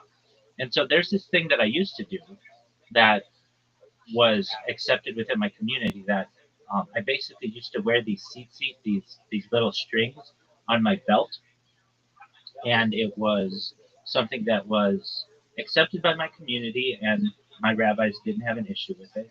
And it still allowed me to have the appearance of having the um, appearance of wearing the tzitzit, but it made it cleaner because what ends up happening is you have to wear an undergarment, and this undergarment can like brush up against the toilet or against urinals, and it just can get nasty. So basically, to avoid that and for cleanliness purposes, I would wear it on my belt, and it's allowed. Anyway, so I'll do a debate amongst the different rabbis of the past and what their conclusions would be. And at least, I use AI to do that. And AI said this was a genius solution. That was what it actually said to me. This is a genius solution. And I was like, I know. That's why when I wear a suit and I have my tzitzit, that's why I do it. It is a genius solution, and I can see it becoming more widespread. Okay, so that was today. 3 days ago, I was talking about like a lot of the stuff that we do within just any religion or any belief system is superstition. It's all superstition in a lot of ways. And I get into arguments of like what God is, what happened before the Big Bang. These are all Kabbalistic discussions that have been happening for at least, I mean, really, arguably, as long as Judaism has existed, but even certainly prior to that. And I, um, I I also get into like aliens because aliens are just there are some discussions like what happens if humans eventually evolve to get off planet, do we still have to be Jews in space? And those kinds of questions that certainly do occur. And um, well, if like God created humans, did God create aliens, and why isn't that included in the Bible? And these are good questions that I like to address. They're big picture questions. So um, there's there's this type of physics that has always bothered me. It's known as the Heisenberg uncertainty principle, which is the idea that you cannot know the location of a particle and its speed simultaneously. And it bothers me because I want to believe that you could, but apparently this violates the laws of physics that you can't. But I like to think of a day perhaps in the future where some kind of advanced being might be able to overcome these challenges. All right, so if you're like, what does this have to do with? Doesn't the particle have a speed It, of some kind? it does have a speed, and it does have a location, but you can't know both simultaneously, according to uh, the Heisenberg uncertainty principle. But I'm in agreement with you. I think those are two things that can be known, but according to physics, they cannot. You can know approximations, but you can't know exact. And I don't like that. I think that you can know one of them, but not the other. And I disagree. I don't want to say I do. I disagree. I think that some advanced human or extraterrestrial could know this, but uh, apparently this is a. I mean, I'm no expert in it, but here we go. Give me the reason why, very simply, the Heisenberg uncertainty principle exists and why we can't know location and speed of a particle simultaneously. It boils down to one fact, to one simple fact. In our universe, everything is a wave. Think of it like this: to know a position, you need a blip. To say exactly where something is, the wave has to be scrunched up into one tiny point, like a single spike on a heart monitor. But a single spike doesn't have a cycle, so it has no frequency or wavelength. So no wavelength equals no speed. Scientific Americans explained that this is a fundamental property of waves, not just a limit of our tools. To know speed, you need to know a rhythm. To determine speed, momentum, you need to measure a consistent wavelength, a long repeating ripple. But a long ripple is spread out over a large area. If the wave is everywhere, it has no specific location. The conflict. You can't be a single tiny point and a long repeating ripple at the exact same time. The more you scrunch the particle to find its home, the more you destroy its rhythm. The more you let it flow to find its speed, the more you lose track of its address. It's not that our cameras are too blurry to see both, it's that the information literally does not exist simultaneously. And that's bothersome to me because I think that it does, but it's according to physics, it does not. Uh, as the University of Birmingham puts it, the more precisely the position is determined, the less precisely the momentum is known in this instant, and vice versa. So that's not like Can my. you like measure both and then like plot them on like a time?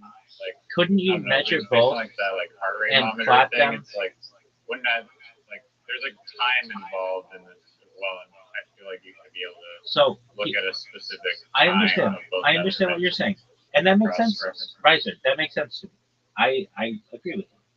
So I asked, couldn't you measure both and plot them? Actually, you can, and it's not because our rulers aren't good enough. It's because of the observer effect. In the quantum world, you can't just look at a particle. You have to hit it with something like a photon of light to see it.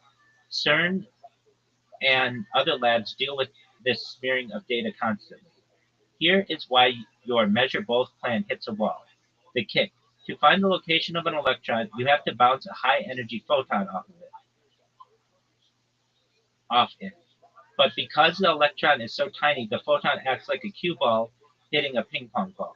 The moment you see where it is, you've just kicked it, completely changing its speed and random direction. The math barrier. If you plot them on a graph, you don't get two clean dots. You get a probability cloud.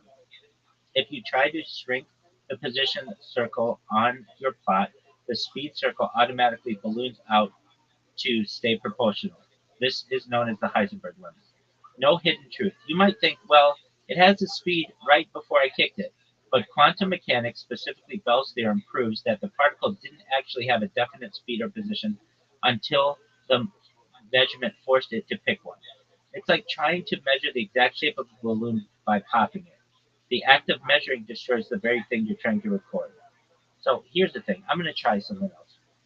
Please give me a steel man of how some kind of extraterrestrial civilization could get over this, because I think they could.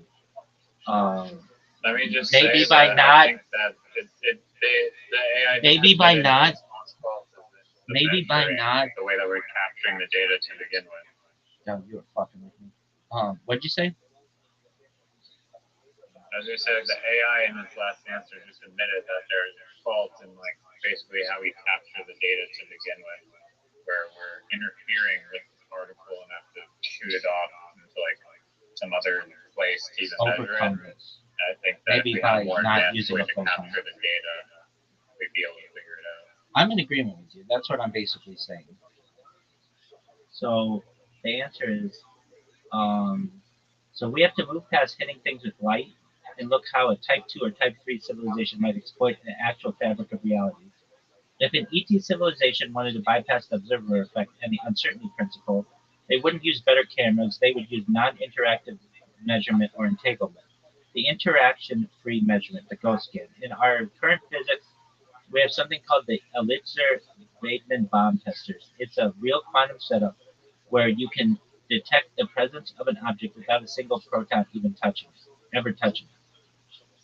The ET version, a super advanced civilization, could use quantum Zeno effects sensors. They would place the particle in a complex interferometer where the possibility of the particle being in a system spot changes the behavior of the system, allowing them to map its location without ever kicking it with a photon. This minimizes the disturbance to speed. Spooky action at a distance, the entanglement has. Instead of measuring the particle they care about, they measure its twin, the ET version. They create two entangled particles, particle A and particle B. They send particle A into the experiment and keep particle B on their ship. By performing weak measurements on particle B, they can theoretically gain information about particle A's state without directly collapsing its wave function.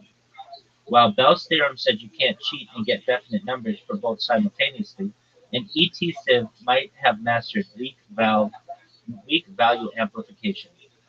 This allows them to build up a statistical picture of both position and momentum over time so accurately that uncertainty becomes practically irrelevant for engineering. Gravity wave sensing, the silent observation. Photons, light, have a lot of punch for their size. Gravity, however, is incredibly weak. The ET version. If a civilization could detect microgravitational waves, they could watch particles by sensing their mass warp rather than hitting them with light. Since gravity doesn't kick the particle the way a photon does, the observer effect would be reduced by orders of magnitude, allowing them to track location and speed with much higher precision than our light-based physics allows. The alien reality. To these aliens, our physics might look like trying to study a butterfly by hitting it with a sledgehammer. They have moved on to feeling the air around the butterfly. Even if they can't technically break the math of the universe, they could get so close to the limit that, for all intents and purposes, they know exactly where everything is. This is how they might navigate through black holes or solar flares we discussed by seeing the quantum weather before it ever happens. All right. So, with that being said, there's this Heisenberg uncertainty principle that means, according to our current physics, you can't know the location and speed of a particle. But I'm in agreement with you. I don't believe that. I think there might be other ways to do it. We just don't know how to do it yet. I'm like as certain as you can be about something. Somebody would be able to overcome this challenge with enough time and enough energy and everything.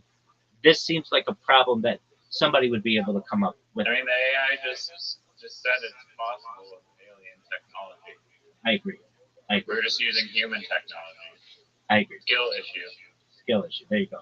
Okay, so then I was talking about this Heisenberg uncertainty principle in my discussion 3 days ago, and I was talking about superstition and how really religion in itself, in a lot of ways, is just superstition, and it's how much credibility people give to the superstition, whether it's seen as a superstition, whether it becomes a religion, or whether it becomes something that's seen as like uh, just an individual who's gone off the deep end. Like there are different there are different there are different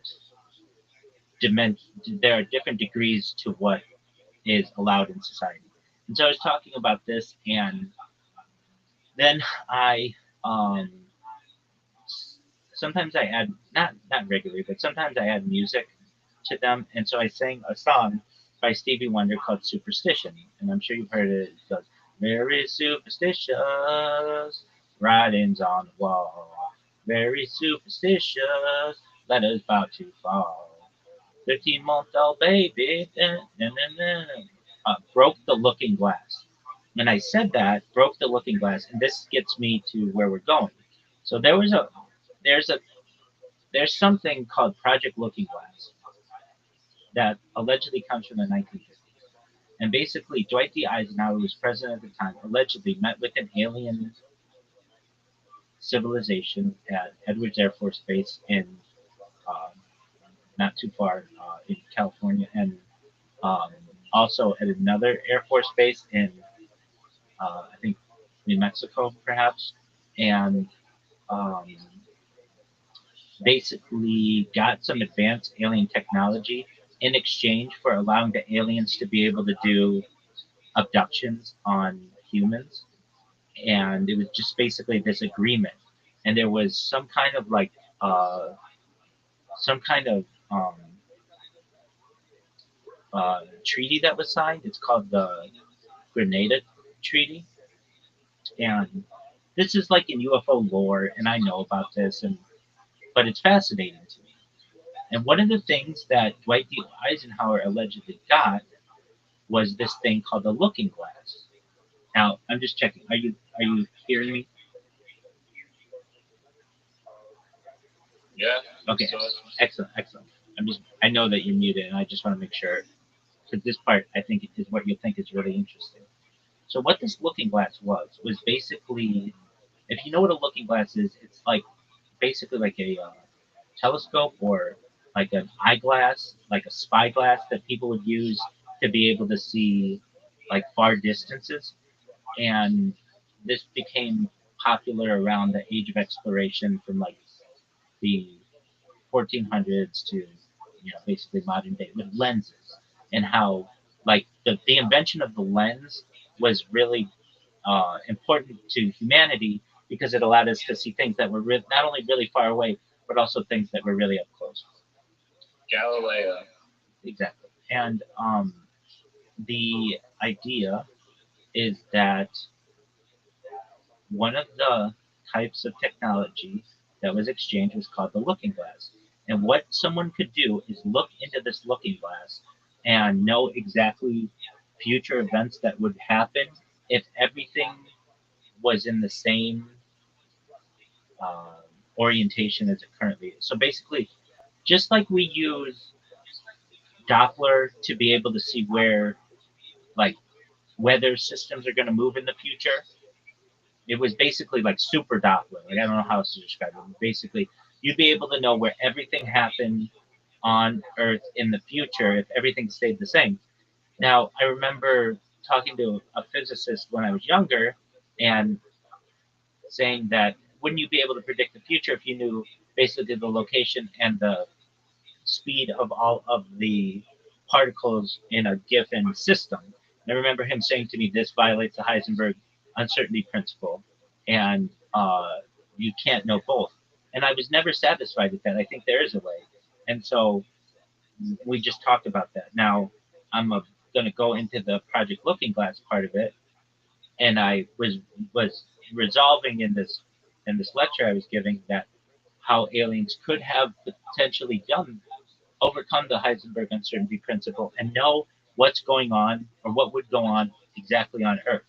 And if this happened, the people who run the world would be able to know exactly the future events of society.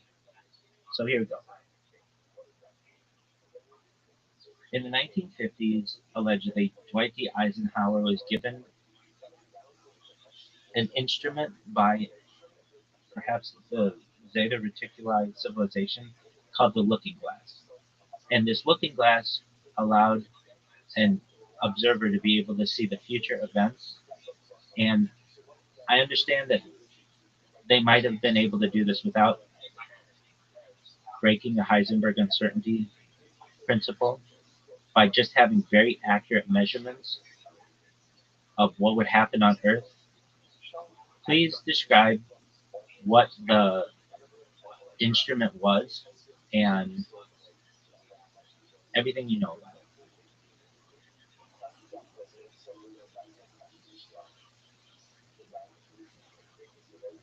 Okay, so according to lore from whistleblowers like Dan Bursch, if you don't know who Dan Bursch is, he was the youngest accepted geologist from the National Geological Society. He was based out of Los Angeles. He's big into UFO lore. And others in the UFO community. Project Looking Glass was a top secret back engineering program allegedly based on technology given to the U.S. government, specifically President Dwight D. Eisenhower, by extraterrestrial civilizations, most commonly associated with Zeta Reticuli or Orion Group. Hi, Zook, just one moment. The instrument, design, and function. The device is often described not as a simple telescope, but as a massive, high-tech apparatus designed to manipulate the fabric of space-time. The physical core. It allegedly consisted of a series of large rotating rings that created a high energy field in the center. The viewing medium. Inside this field, observers could see a holographic or liquid image of future events. Some descriptions mention the use of argon gas and quartz crystals to stabilize the temporal images. Mental interface. Unlike a TV, the device was said to respond to the consciousness of the observer, showing probable futures based on current human intent and actions. How it cheats the Heisenberg uncertainty principle. To stay within the bounds of a Steelman physics argument, proponents of the theory suggest the looking glass didn't measure a particle's speed and position at once, but rather used hyperdimensional calculations, parallel timelines. Instead of predicting a single fixed future, the device allegedly showed a cloud of probabilities. This matches the Heisenberg limit. The more specific detail of one event, the blurrier the surrounding context became. Non-interactive observation. By utilizing what we call interaction-free measurement, the device purportedly sensed the future without hitting it with energy, photons, thus avoiding the observer effect that would normally collapse the future into a different state. The Orion cube. Some accounts state Eisenhower was given a small 8 centimeter cube, the Orion cube, that functioned as a portable version of this technology, allowing leaders to see the consequences of their decisions before making them. The convergence problem. According to theories, the project was allegedly shut down because as we approached the future, the looking glass began showing only one fixed outcome, a convergence of timelines that the observers couldn't change, which supposedly terrified the military and led to the dismantling of the hardware. Okay, whether or true that's not, I don't know. But then this is really interesting to what you were discussing earlier. Welcome. How are you? Hey, shalom, man. How's it going? Hey, look who it is. Uh, well, thank God. How are you? Baruch Hashem. Ricochet, man. Excellent. Popped in and say hello. Wonderful. I saw your message. Great. I was confused by one of the messages you sent previously that said, "Hey, I'm glad that you're streaming again." I've been streaming this whole time. I don't know what, why you. Oh, that was a couple days ago. YouTube went down on you. I looked and like all your channels were down for like a couple hours and shit. So I figured I could put you a message. Are you sure? All my, I'm live on 20 different streams. Oh, was this on YouTube? I don't know about any other apps or anything like that. Okay. I mean, but I don't Yeah, know. whenever I mention that, that's what happened. I understand, but I don't know if you know of all of my different streams. I know you know of a few of them, but I think that perhaps I might have been down on some of them, but others perhaps not. But no big deal at all. I'm glad that we were able to clarify that. I was just talking with a friend of mine about a project known as Project Looking Glass and predictions of the future, and my friend here was asking about Freemasonry, and as a brother and fellow Freemason yourself, have you ever heard of Project Looking Glass? I can't say I have. I'm not really deep in the government secrets and stuff like that, but I mean, it's interesting. I'd like to hear more about it. Absolutely. So, um, basically, this is, according to whistleblowers, Project Looking Glass was a top secret back engineering program allegedly based on technology given to the U.S. government, specifically Dwight D. Eisenhower, by extraterrestrial civilizations, most commonly associated with Zeta Reticuli or Orion groups. The instrument design and function. The device is often described as not a simple telescope, but a massive high-tech apparatus designed to manipulate the fabric of space-time. The physical core, it allegedly consisted of a series of large rotating rings that created a high energy field in the center. The viewing medium. Inside the field, observers would see a holographic or liquid image of future events. Some descriptions mention the use of argon gas and quartz crystals to stabilize the temporal images. Mental interference. Unlike a TV, the device was said to respond to the consciousness of the observer, showing probable futures based on current human intent. So, it's basically like a. Sounds badass. It's actually real. Yeah, exactly. And it was interesting that you came in because, and he was asking about Freemasonry earlier, because I had always heard that this was stored. And what's the deal? This was stored allegedly at the Scottish Rite Temple in Washington D.C., perhaps in the museum there or in the basement. What is this story? Right. A lot of power to hold for one place. Oh, that's what I always said too. The story of the Looking Glass being hidden in the Scottish Rite House of the Temple in Washington, D.C. is a deep cut theory that bridges UFO lore with Masonic uh, history. The alleged location, the House of the Temple. The House of the Temple is in the headquarters of the southern jurisdiction of the Scottish Rite. Lore suggests it was chosen for storage because it was one of the most symbolically dense buildings in the world. The basement archive theory, whistleblowers and theorists often point to the archives of the museum in the lower levels. This area houses precious books and artifacts and is the final resting place of the sovereign commander Albert Pike. The symbolism, the building has exactly 33 exterior columns and are exactly 33 feet tall, yada, yada, yada. Okay. Uh, so the deal and the connection. The narrative often follows these beats. Eisenhower's handout. Following alleged meetings with the Zeta Reticuli in the 1950s, the technology was supposedly divided between the military and occult oversight. The hardware went to Nevada Area 51 S4 for back engineering, while the operating manual or smaller portable version of the Orion Cube was allegedly entrusted to the Supreme Council at the Scottish Rite for safekeeping. The museum as a front. Some people suggest the instrument is hidden in plain sight within the Masonic Museum as an unlabeled or misidentified artifact, perhaps as an ancient astronomical device. The purpose, storing it there, allegedly allows people to access future viewing sessions outside of formal government oversight, using the temple's private sovereign status to bypass congressional inquiry. Have you ever heard of this? No, but I would love to like imagine it being an actual thing, like it being real for sure. That would be really cool if it was. I agree. Who would be able to have control over it? I agree. Have you ever been to the House of the Temple in DC? No, I've never actually been to Washington D.C. before. I would like to, just because I like all the architecture and all the history involved in it. Absolutely. As a Mason, don't you find it to be extremely boring? Kind of, yeah.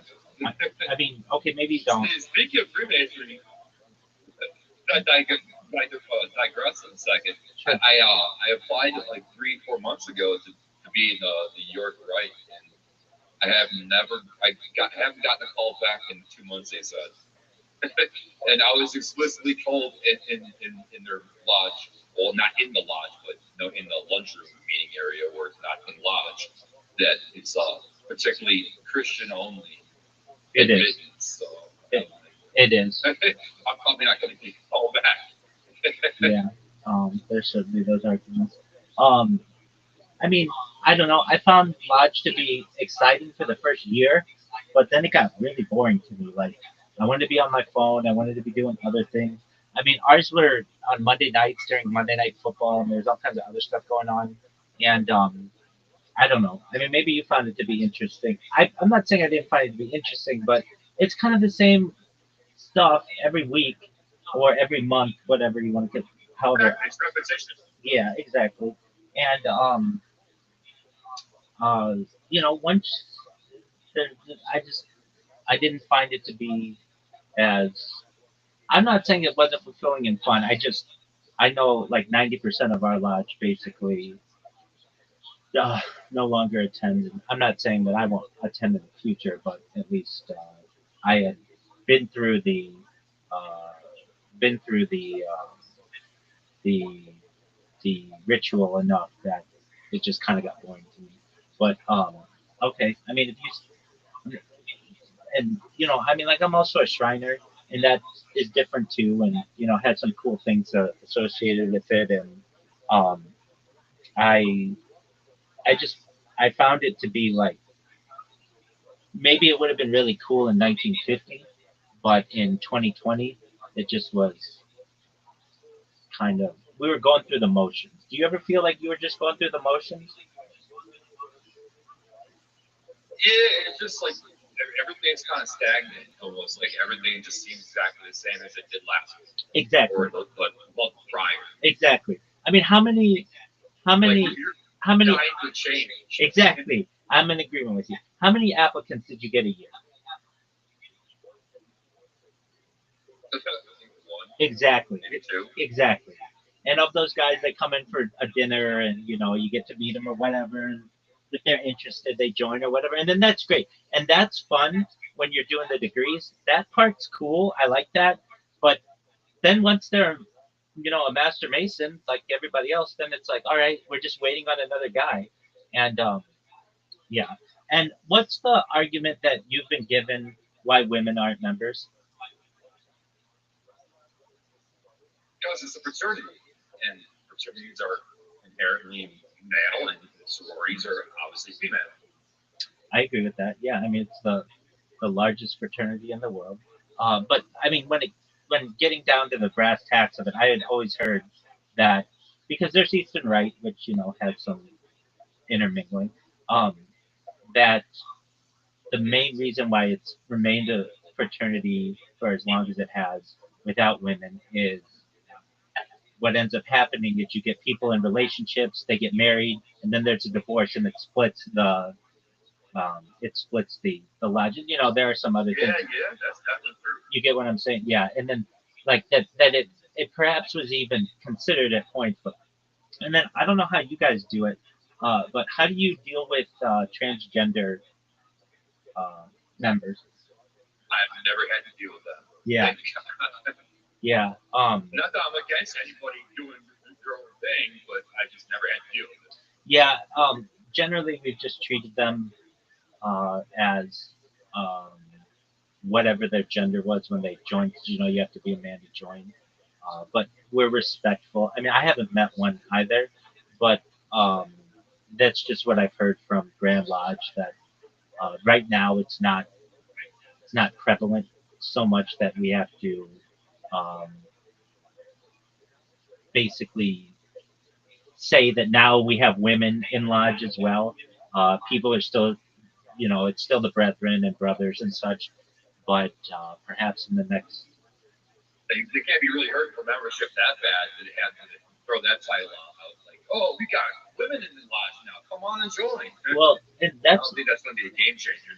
Yeah, I mean, in order when you're applying, you would you have to be a man, freeborn, 18 years old, all that other stuff. I'm sure the same in your Yep.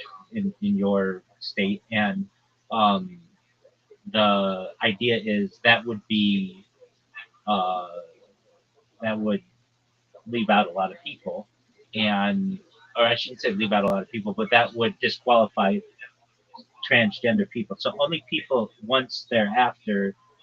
Look, I've only heard of this happening in the state of Ohio, and there was then an argument that was made. Well, if you have a transgender member of the lodge, then who's to say that? And you have to call this person woman and all the other stuff.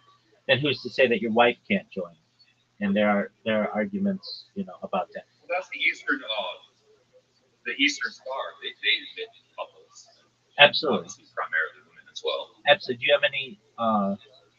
you have any experience with Eastern Star? Yeah, my grandmother was like the head person there for a while. Oh, okay. I can tell you, I've been. But yeah, you remind me of the joke. Did I ever tell you the joke I told you my Freemasonry lodge? No, not to my But knowledge. it goes like this. There was a man who was in a coma for about 8 years, and all of a sudden he awoke, and his wife immediately, rushed to his side, and she's like, "Oh my God, you're awake finally after 8 long years." And he can barely speak, and he's barely withdrawn, obviously coming out from a coma, kind of out of it. He's like, "Oh, it's so good to see you," all dramatic. Like I've been through a lot, and I feel like nothing's happened. And like, yeah, it's like, oh, I got something to tell you. When our health failed, when I lost my job, you were right there by my side. And she's like, oh my God, yeah, I was there the whole time. And when we lost our house, you were right there, right beside me. It's like, yes. And he's like, lean in closer. I got something to tell you. And he kind of whispers in her ear, and she kind of has the tears down her face, crying and moaning because he just woke up. And he's like, come closer. And he says, even when my health failed me, you were right there. You know something? She said, what, darling? He says, you're bad luck. Get the fuck away from me. It's an excellent joke. Very funny. I'm gonna look up the answer to the question. So, how have Freemasonic lodges been handling transgender men or transgender people who transition after they've been made a Mason? I know of a case in Ohio. Talk to me about how this is being done in other states.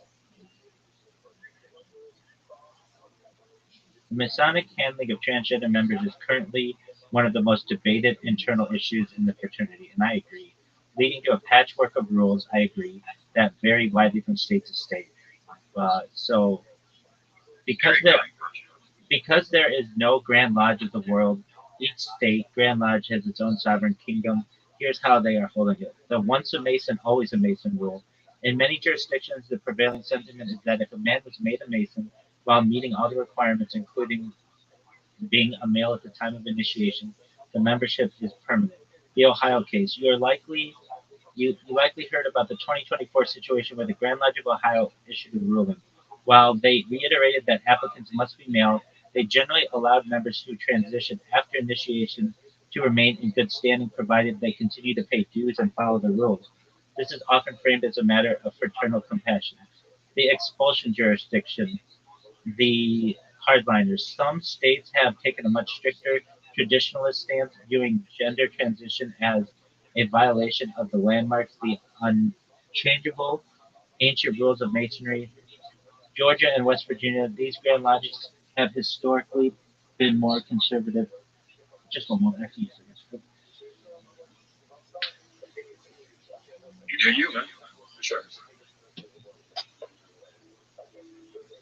So you are human after all.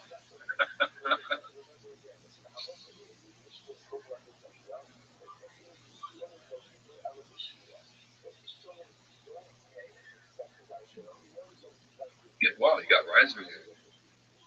Yo, what's up, dog? I think I heard you. Were you in the Harry Potter chat talking to Rabbi?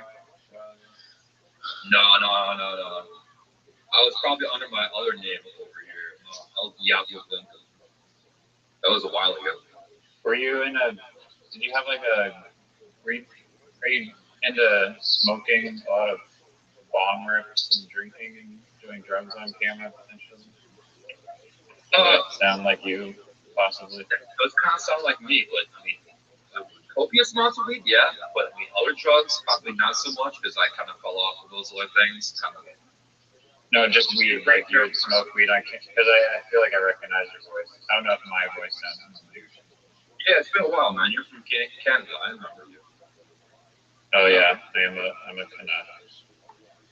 Right. Yeah, I've talked to you several times. It was about a year ago, probably. Yeah, you used to come in all the time. Yeah. Riser. Like, got busy. I replaced my phone because my phone fucked up on me. Like the battery exploded and shit. So all my contacts and shit got wiped out. And all kinds of weird shit happened with my fucking information and logging of information and all that. So pretty much I had to start over from scratch again. Oh, did you drop it in a toilet or something? No, nothing better. It just exploded. It popped out. I'm like, yeah, this is about to explode. So I'm gonna get rid of it. Thank God I had insurance on it. What kind of phone was this? Samsung Galaxy SR or S23 or some shit. That's interesting. I did not know that was a problem. It can't be that common of a problem. With Samsung, actually, back in I think 5 years ago, it was almost 5 years or more. They had a problem with it so much that they weren't even allowed on the airline because they had an issue with spontaneous combustion. Okay. Yeah, I feel like I remember hearing about the airline thing. Literally, this phone is a bomb hazard. Essentially, fucking huge fire hazard. Especially if you're in essentially a metal tube, 12,000 feet above the air. That's the last thing you want happening. Now, here's a strange question, and I'm not asking because I'm a terrorist. I'm asking from the security perspective. But do you have any lucrative ways to potentially hijack, terrorize, and explode an aircraft? Just hypothetically. Well, as a child, growing up around Chicago, I spent some time reading the anarchist cookbook. So I have many multiple ways of doing so. If I ever felt the need, which I never will, but I mean, kind of an awkward question to ask, but no, I've never felt the need. We haven't talked in a year, and I'm like immediately asking how you terrorize things. But it just came to mind when you brought up the airplane phone. I mean, there's one way to do it. Just bring in a fucking Samsung Galaxy into the plane, and you're good. So against their security. A whole bunch of issues with spontaneously combusting the batteries. So that's why they had restrictions previously, is because obviously they just banned them all because they just erupted in the flames and shit. So that's very much a liability for everyone. I mean, what anarchist cookbook method do you think would get through security? Riser. I hate to cut it off, but I'm on YouTube. I don't want to get in trouble. You're on what? I'm on YouTube, and they don't like that kind of discussion. Yeah, for sure. Oh, really? No, I was thinking I'm trying to make the airplane safer. I'm trying to make the airplane safer. Yeah, I understand. I understand, but they just testing the system with ideas. They like. I mean, just generally, I don't want to get a strike for inciting violence, which you could get, or those kinds of things. So, that's one of the rules. Okay, fair enough. So let me just clarify. It was from a security point of view. Absolutely, totally understand. Yeah, but no, like that. Riser, what are your thoughts on the Project Looking Glass? I mean, the story sounds like something out of Aldous Huxley book, but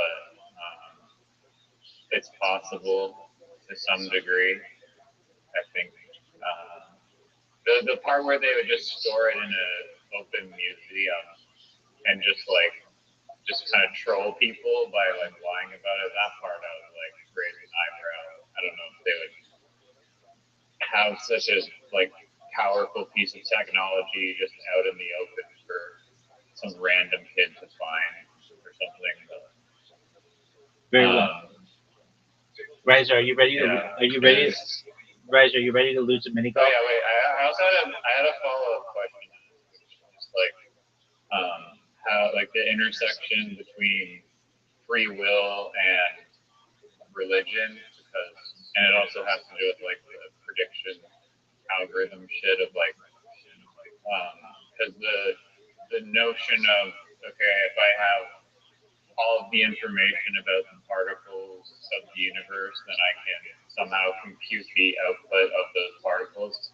I mean, I feel like that would be true if there was no such thing as true randomness or free will that you could interject into it. Then it would be more of a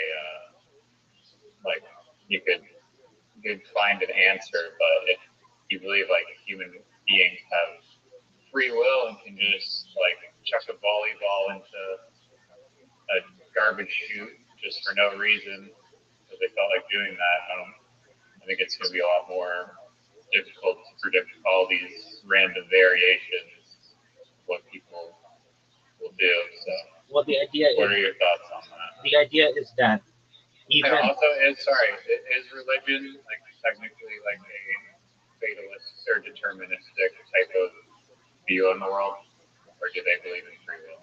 No, free will is considered a divine gift from Hashem. So we certainly.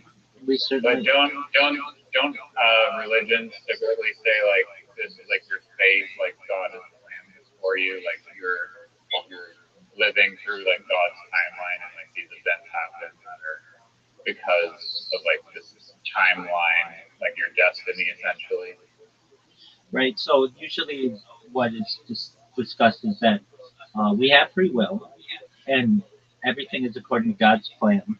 So God knows what we will choose, but does not determine our choice. It's really paradoxical, but that's how it is determined. totally contradicting. Yeah. Yeah. I Which, mean, what are your views on that from like if you're giving like your lecture perspective and someone posed that question, what would your answer be then? Where they're like, I don't know how to cope with this paradox. no, I understand. So there's certainly part of me that is has the orthodox tendencies to what God is in the traditional sense that incorporeal, meaning no body, unified one, certainly all knowing, all powerful, all of those things. But there is an argument that, as I am also a scientist, that tends to agree more with a philosopher known as Baruch Spinoza. This is what um, Albert Einstein believed. He believed in Spinoza's God, which is that God is everything. God is energy and mass and everything else. God is uh, at the core belief. Absolutely everything in the universe, everything that is good, everything that is bad, and the idea of perhaps divine will or divine plan can still happen within that idea of God. It's just the way that um, everything in the world is conducted is according to that plan. Some people consider that to be uh, omniscient, omnipresent, and I am someone who thinks that God is everything. I definitely agree with that. As did Albert Einstein. And I really, truthfully, if you ask most people in my synagogue, uh, they're going to say that as well. There are some differentiations to traditional Jewish practice in this, but really, Judaism's never been unified. There's no Jewish pope. There's no um, there's no one single mentality of what Judaism is. Even amongst more recent prominent rabbis, the main ones are generally Rabbi Jonathan Sachs, of blessed memory. He died like in 2020. He's like basically the most recent um, prominent rabbi to have passed, but also the Rebbe, the Lubavitcher Rebbe, who died in 1993, Rabbi Moshe Feinstein, who is the central pillar of Orthodox Judaism, died in 1986. There was differentiation amongst what they believe, even amongst each other. That's kind of one of the interesting things about Judaism is it does change, and even what we believe from a doctrinal standpoint has changed drastically since biblical times. There have had to be certainly different adaptations that the religion has had to take after the fall of the Second Temple around 70 of the Common Era. What do we do when we can't practice sacrifices anymore? So that had to transition into prayer. What do we do with the rise of Kabbalah in the 12th century of the Common Era and many of the Kabbalistic um, uh, refinements of some of our more practical aspects of society? And also, there's a questionable authentication of Kabbalah's central book, the Zohar. Basically, it was provided by a man named Rabbi Moshe de Leon, and he said that it essentially came from rabbis about 1,000 years earlier, specifically Shimon Bar Yochai, who was um, a disciple or a student of another prominent rabbi, Rabbi Akiva. And this is basically their teachings. But if you really get into it from a scholarly perspective, the language that he uses in the Zohar, that Moshe de Leon uses in the Zohar, is inconsistent. It uses medieval language, medieval um, phrases. It hints at the idea of Islam, which basically for, Simon Bar Yochai would have never known. And once Moses de Leon died, his own wife, who was uh, um, who was interviewed on the matter, said that he made it up to make money, and a lot of Jewish Kabbalistic thought is based on this book. And so, how do we, in 2026, justify this? We can say that perhaps some of the inconsistencies in that text do exist, but that doesn't mean that which is stated in the text isn't necessarily true. And also, Kabbalah never overtakes halakha, Jewish law. So it just basically like enhances it to some extent. But what I'm trying to say is that there are a lot of inconsistencies even within Judaism that we've seen, and into the 20th century.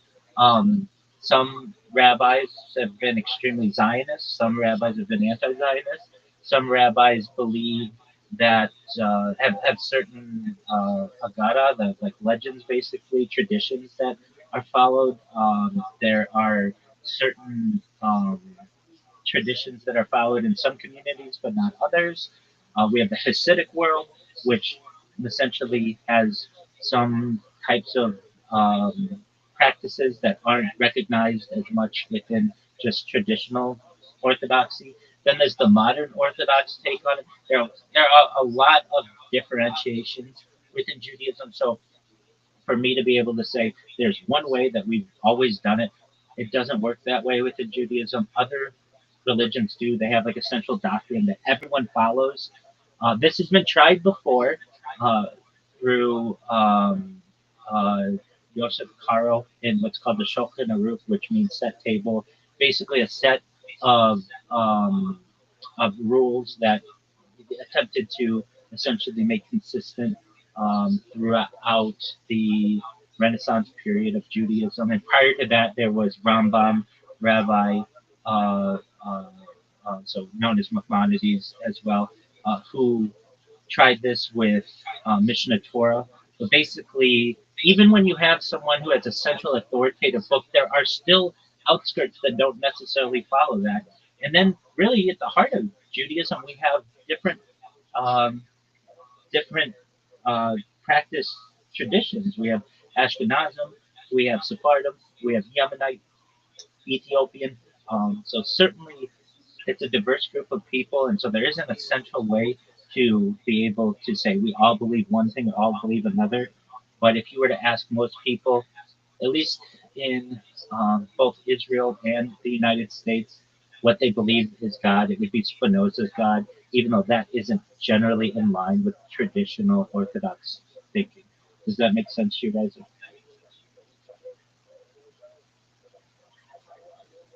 It, it does to some extent.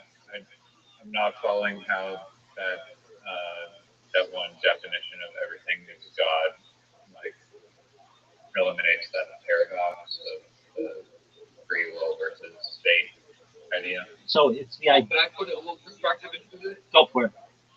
Yes. Well, I believe that religion actually coexists with free will, and we're not exactly separate, but they are linked because most religions teach you that God is everything and He knows everything even before it happens. But there's also the free will perspective as you can choose your own path, and that in itself coexists with religion itself because we all choose our own path. And that's the free will aspect. It gets to the phrase. But those ideas are like contradicting. It is. It's paradoxical. It's your free will to follow whatever path you're taking, but God already knows the path you're going to take. But it's not up to Him to tell you what path you should take. That's up to you, which is free will. It's the sentence, God knows what we will Okay. choose. Yeah, I see it. Yeah, I see it. God knows what we will choose, but does not determine our choice. But it does make sense. You can see it. God knows what we will choose, but does not determine our choice. We get the illusion of choice. Then that's not real free will. Well, I mean, it is in this perspective that we are not supposed to know what God is thinking because God knows everything. We're just guessing that is exactly what happens. Paradoxes are very common within religion. It's one of the reasons why people struggle with them. And the divine will, omniscience paradox is one that's common, not just within Judaism, but within really every religion. That it is.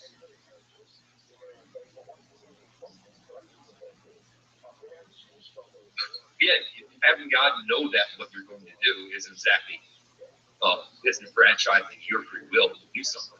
He just knows you're going to do it. It doesn't really cancel that out. It's kind of like you won the lottery. Like if I say, well, you're not going to win the lottery, but you win the lottery anyway, is that going to prevent you? Like no. Probably not the best analogy, but still one. No, I get what you said. But it makes like God is just like on like the bird's eye view perspective. Like He knows. To you, it seems like you're making choices, but to God, He knows the path you're gonna go. Pretty much.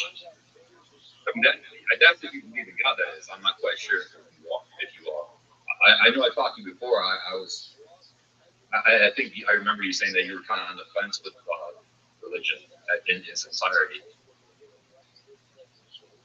Yeah, I mean, I have not like picked a winner necessarily. I mean, I think I'm more into reincarnation probably, but That's all it says in Judaism, which teaches reincarnation. Right, but has only taught that for the last 1,000 years. There's nothing about it necessarily in Tanakh. No. I think it's just more like Kabbalah. Exactly. But so that's another example where traditionally Jews did not believe in reincarnation, or at least our religion was silent on the matter. But within the last 1,000 years, there's been certainly the belief in it, and there's a lot of I would say contradiction in that. I say this before I give any of my lectures, or I do my best to. No one knows for sure, but this is the tradition we live by. And Riser, if anybody were to say to you, "This is how it is," then that would be disingenuous. So anybody who doesn't know is not here to explain to you. Riser, do you want to play mini golf? yeah. I want to see you play mini golf against. Only if there's a third. Yeah, no, I recognize that. Jacob, you ready to play mini golf? It's been a minute. Let's go. Exactly. I want to see how. So, Riser, if you didn't know, Jacob, are you still Jacob? Jacob the Great?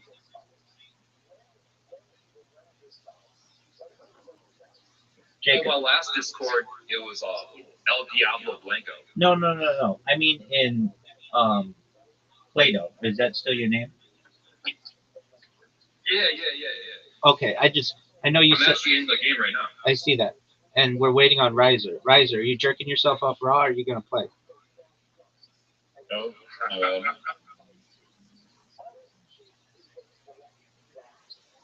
I'm going to join.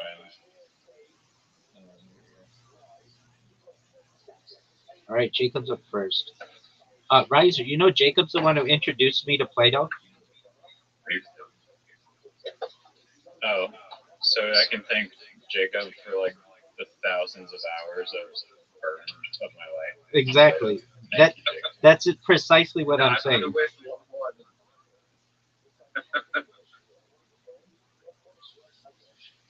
Riser, you never want to play Jacob at BattleBots. He's played 2,500 times, at least 2,500 wins. I don't know how many times he's played. Which one? BattleBots? BattleBots? Oh, the one where you just like there's like a bunch of lanes and you like no. Which one to go down the lane. No. That's the other one. Oh fuck. You've never played BattleBots? He has. It's the one. Describe it. You have to turn your phone to the side, and you shoot stuff at each other, and I mean, right? Jacob plays it more, but you get shields and you get missiles and stuff.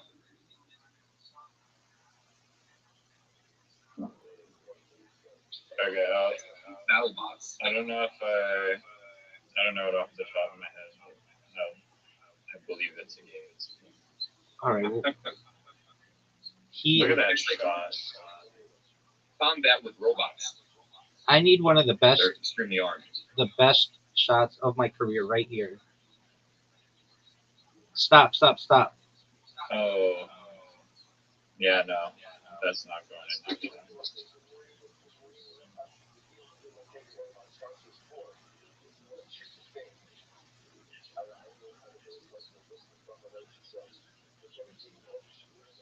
Keep in mind, Jacob, I haven't played this game on my iPad in this time, and I was basically like a world tier Play-Doh mini golf player on my iPad. That's Now that incredible. I'm on my phone, it's a little bit of a disadvantage, I'd say. Oh, so you're finally agreeing with that? Gives you limited kind of like a basic. No, you, Rabbi, even if you had a tablet the size of New York City, you would not possess the skills to manipulate it. Riser, I beat you in every game that we played, like 4-1, and then you have to blame some kind of health issue, like you have a headache or some other bullshit. I literally had a migraine that was killing me, and I still beat you in Karen. One time I beat you 4 times. In Mancala. One time I beat you 4 times. That is the equivalent to like going into a hospice and losing in like Twister and like wrestling. That doesn't make any sense. Riser, are you gonna go, or are you gonna make up some excuse why you suck?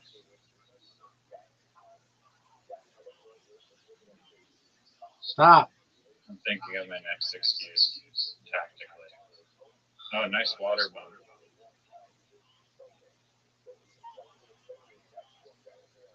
Riser, There we go. Riser, playing like Sorry. a G.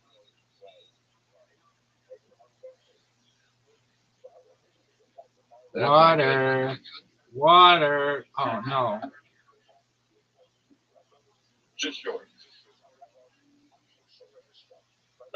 Oh, a dubious water bomb.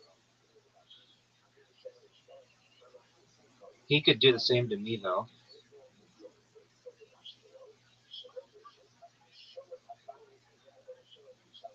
Oh no. Into the water.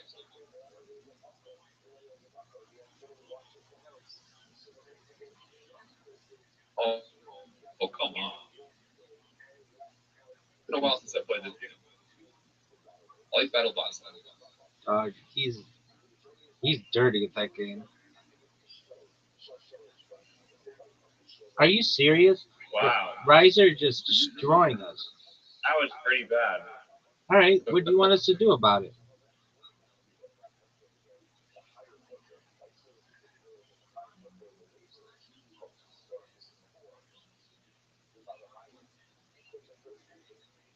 A couple times. Focus.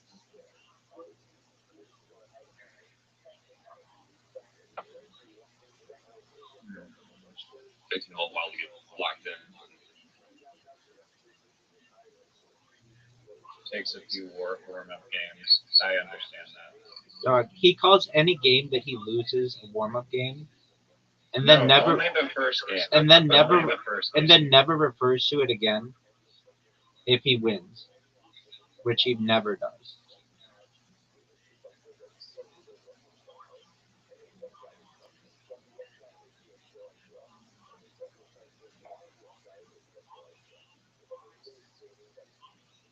You're going that way? Oh my lord.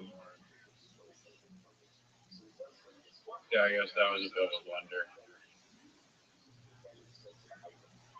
Oh.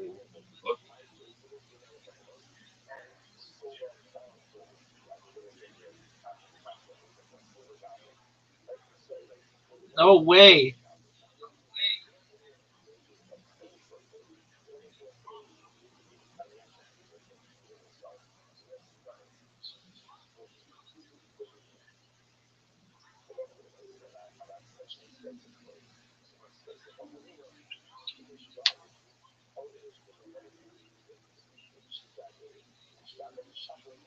Oh no.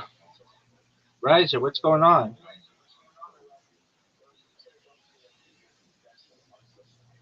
He's still in the lead. I have a migraine. Is that your excuse now?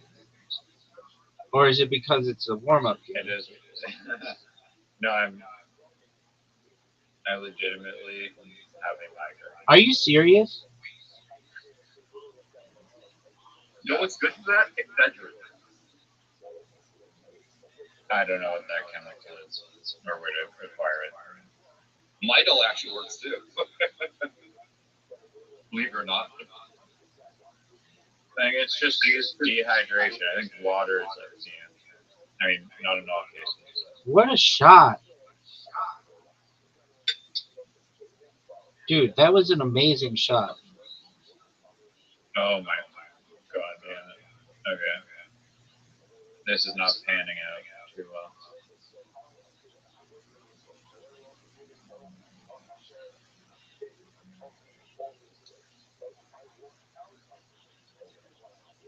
Oh.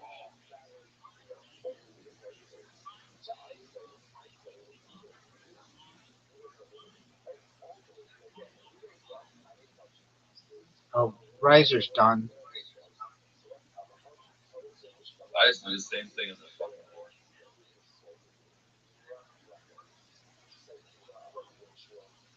I need a secret windmill hole.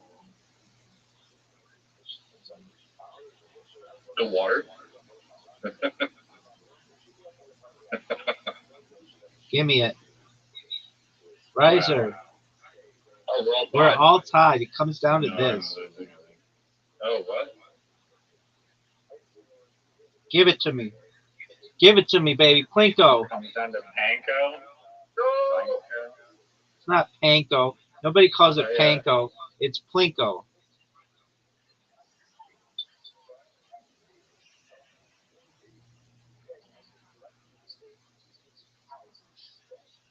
Oh, get Whack shit. That's hard. Yeah! Hole in one. Riser. I'm surprised like we haven't like memorized the percentage or like angle to hit the thing at that like always gets it in. You know, I didn't even think of it for this hole. I don't know No. if you can do that. No. Yes. And it's hard.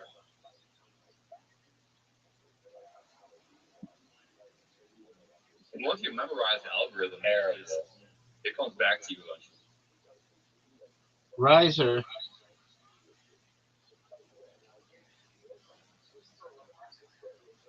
Okay, come on, give me the. Hit my ball in. Yeah.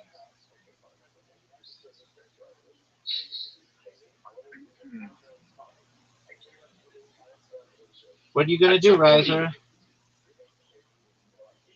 Are you serious? Riser, you came in last. Hey, I took the lead just at the right time. Yes, you did. All right, let's try. Warm up game, dog. All right. Oh, Brawl Bots. It's called Brawl Bots. All right, but that isn't 3 people, is it?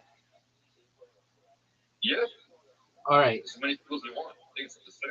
All right. We'll try Brawl Bots and then back to that. I'm terrible at this game. I think most of my losses actually occurred because I had something else to do. Like, I had to pick my brother up or How is your brother? hospital, like that. How is your brother?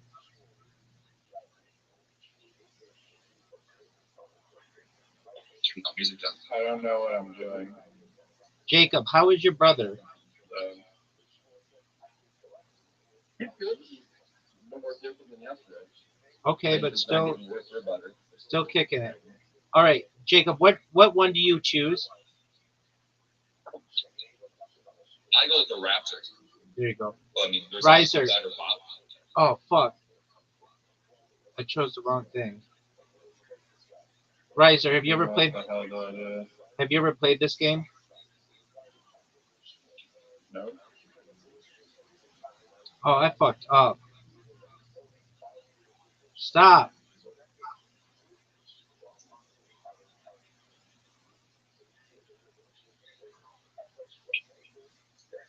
Dude, that hurt me. Your eyes were like, Hey,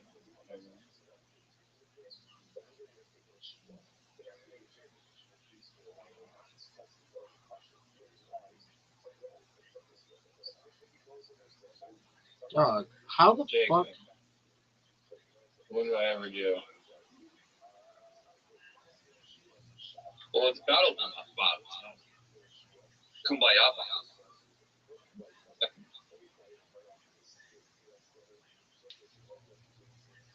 Wait, so you can only either jump or shoot? Or a shield. Also depends on the bot. Yeah, some of them disappear, reappear. Some of them like have like a special weapon takes like half your fucking energy away if you get hit by it.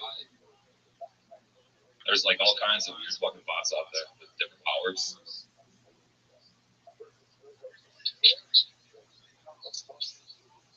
Look at this shot.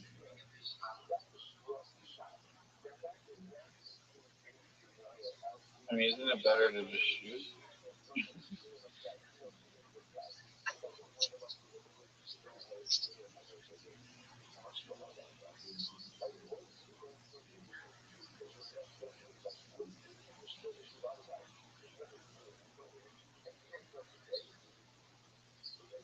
How is Rabbi supposed to hit Jacob? He's like on a platform. Above him. You can hit underneath me. Oh. Wow. Next turn, watch out.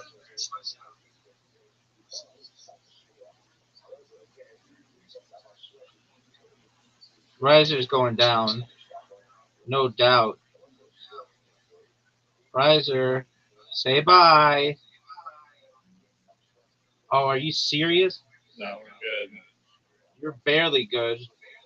Nope, you're done. Oh, you got fortunate. Stop that thing from moving. Are you serious? Oh, well, yeah, then you got Mel. Wait, how do I get that health thing? You have to Just blast jump into, yeah, jump blast, into it. blast yourself upwardly.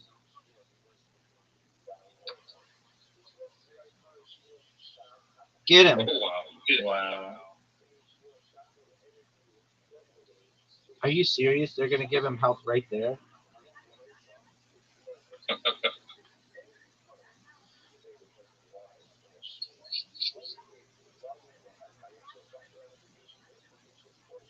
Yo, what? How am I supposed to jump anywhere? I can't jump on the thing. Try to jump up on that little ledge right there if you want. There's a bomb though there. Oh, not that ledge. There's another ledge up there, higher. Yeah, well, I think I max jumped to that ledge.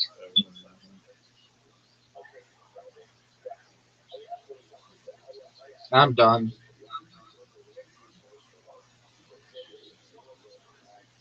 oh no! Wow. I usually try not to get that health because you can use it as bait to lure your opponent and obviously try to guess their moves because that being they're going towards the health. That's very true. It won't let me up there.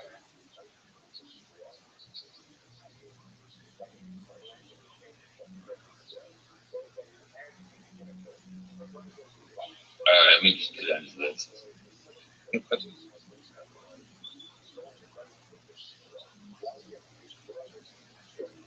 Wow. What a rush. You played this like 3,000 times. That's insane.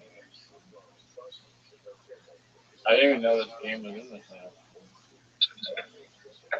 I think the game you're talking about before, it's called Blitz League. Going on the line, 10 little players up.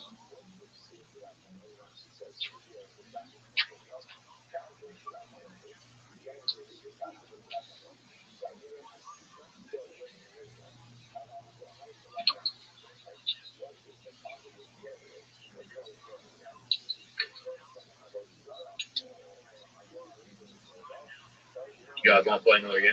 Oh, absolutely. But we're playing a different one. Playing mini golf? Yes, sir.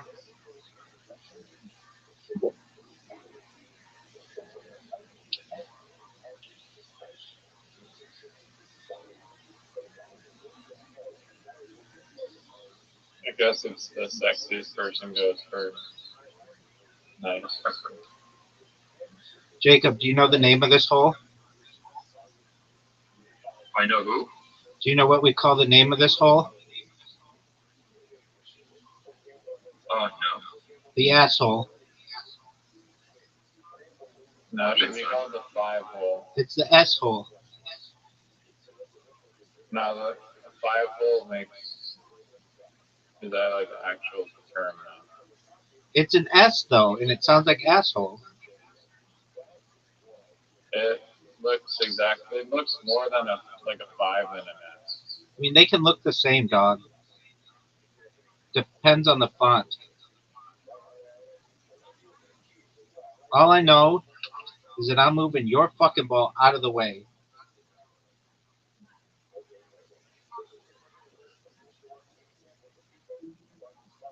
He's gonna hit the tree, and Well, that was incredibly fortunate.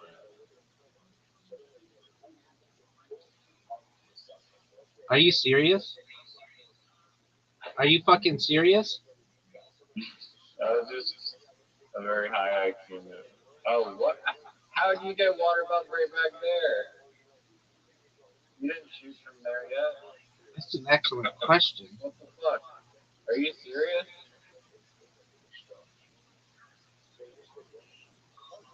Yeah, you should have been back to your cow area. I think it's because maybe Jacob hit my ball.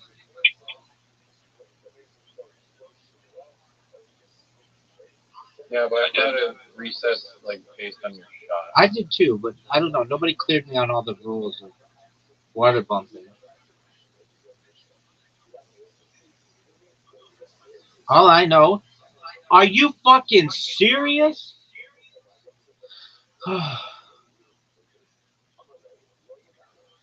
Short. You know, Riser, this is your last chance.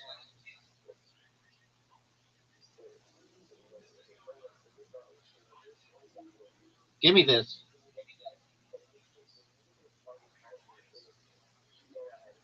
Oh, wow. We all struggled to get our 2 points there.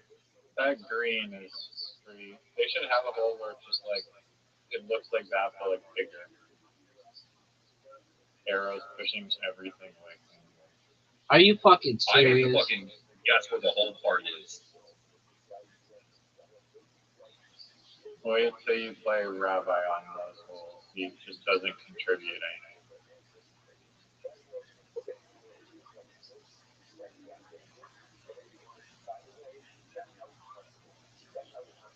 But I guess the whole ones are annoying because you have to hit all these fucking obstacles, and 9 out of 10 of them are not the whole. Agreed. And the quiz for the whole is you can't guess. This one probably has a hidden hole in one of the 15 objects. Well, you can waste a couple shots trying. Exactly. It's that tent.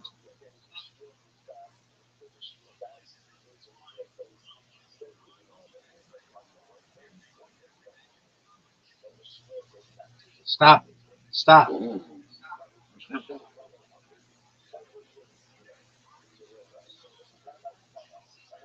Stop. I apologize, Jacob, for kind of. No problem. I can get around that easy.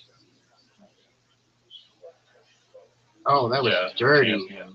That was dirty.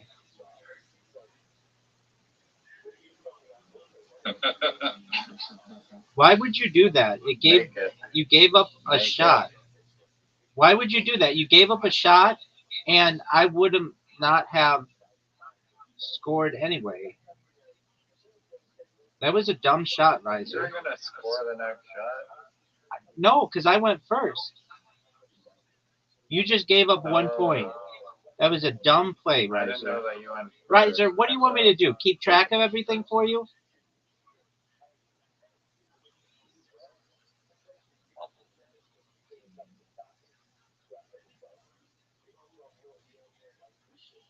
So Riser, you just gave Riser, you just gave Jacob a point.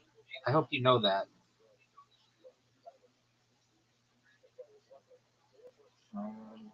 Yeah. Water bump him. He was trying to block you, but he gave me a phone.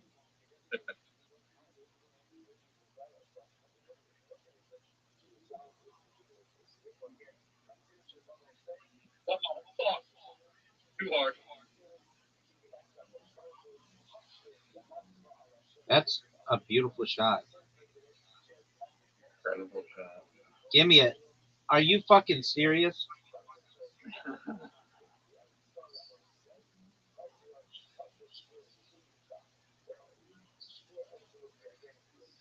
It's in the hole. He's in the hole.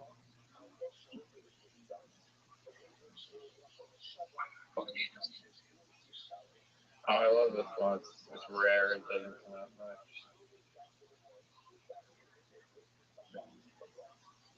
Fuck you. Don't go that way. Okay.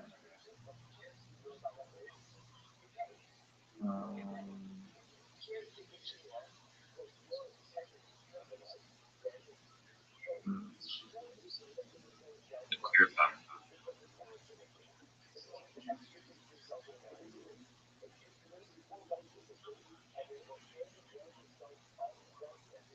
Hey,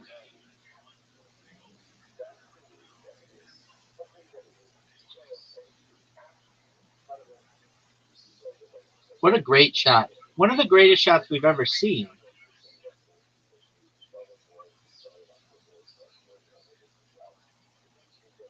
Maybe 2 for 1. Hit my ball.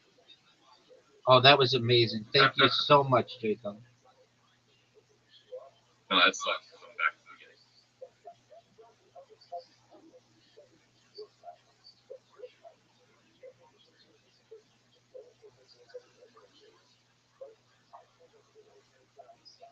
the recoil.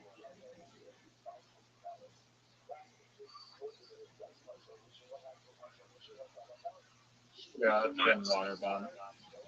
You're not going to be able to water bump me, and you wouldn't be able to water bump me on your best day. Easy water bomb unless Jacob sabotages. Oh, what's this unless bullshit?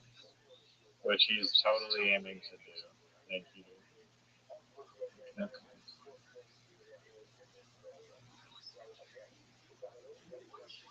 This could go in. Nope. Incorrect. Maybe. It's going to go in the water. Maybe. No, it's not going to go in. That could go in. You put a little more. Oh, yeah, it had the right angle, I think. I just was a little scared. Now, Jacob might be able to make this. No, too short. Go for it, dude. If you don't go for it, you're not going to be able to score in this hole. Go to bounce it off the right wall. The water's No, it came on like the left wall, but then I don't think that's right. All right, I don't Riser. like this one. That's a miss. That's an obvious miss. One of the worst shots we've ever seen. That would have gone in. I just needed this one. That ball is tracking for the win. FTW. Wow. close. When push comes, when it really matters, Buckles under the pressure. Oh, it steals it. Oh, Rim shot. Tom Knight, all rim no hole. That's my phrase. Right around that black line. Fuck. No. Get in his way. You bank it in. Bank it off the wall, dog. What are you doing? That has no chance. Terrible shot. Maybe that give you a point. Dog, he just beat us. No, I have to hit like a very good shot. No, you're done, Riser. Oh no.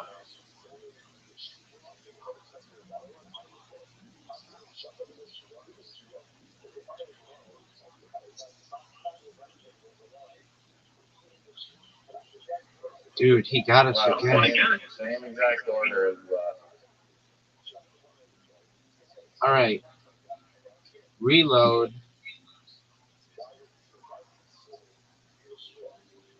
This should be a hole-in-one. This is the easiest layout for a hole-in-one. Unless Jacob gets it right in our way. There's a couple holes. they need to launch a like theme pack or like a DLC downloadable content, like more maps for this game. Boys, I'm going to show you how this is done. You can just count this. You got water on all sides. Count this as a hole-in-one. Oh shit! Not right. Look at that. Oh no.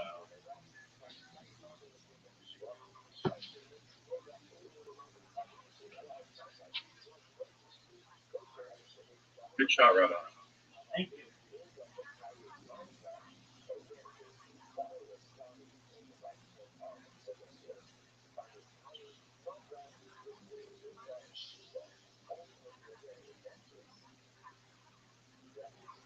Very nice.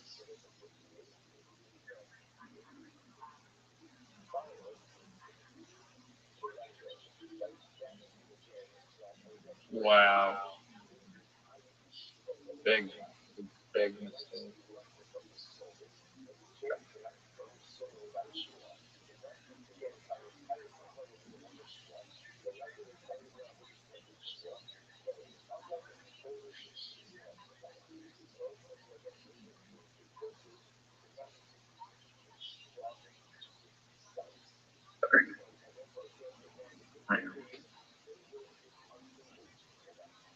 Position.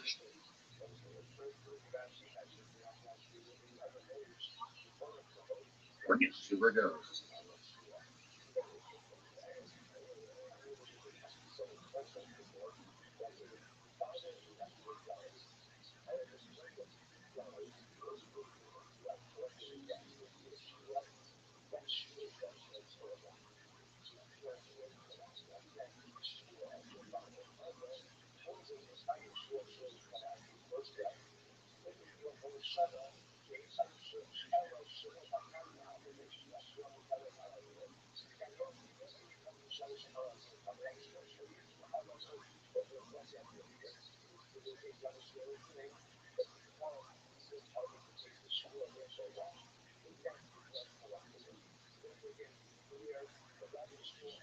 The angle is just right. Came down to the zigzag end.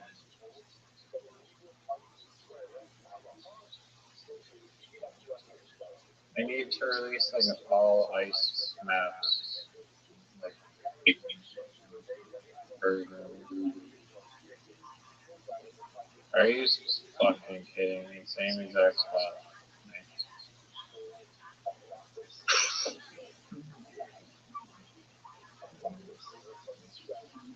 Oh, perfect. Zigzag.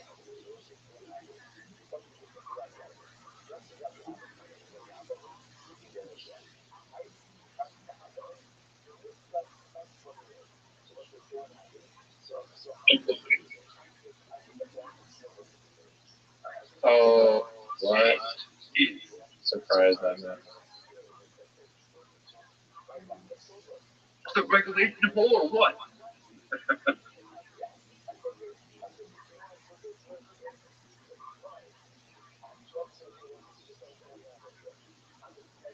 No way.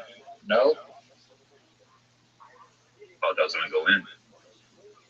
That tight little tiny hole.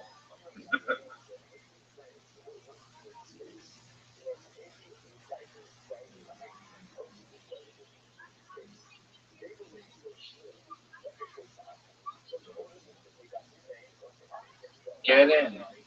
Go.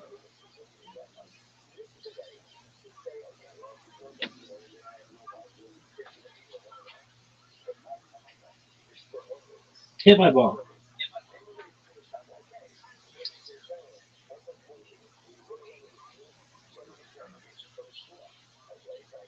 I'm not in good position. Give me this. That's what I'm talking about, baby. Can't stop, won't stop. Oh, Riser, that was the most dog shit shot I've ever seen.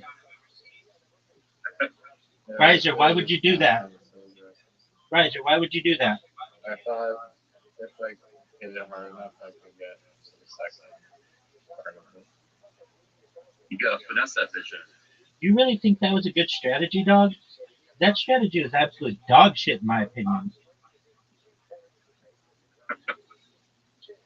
Okay. I've been known for my crazy comebacks.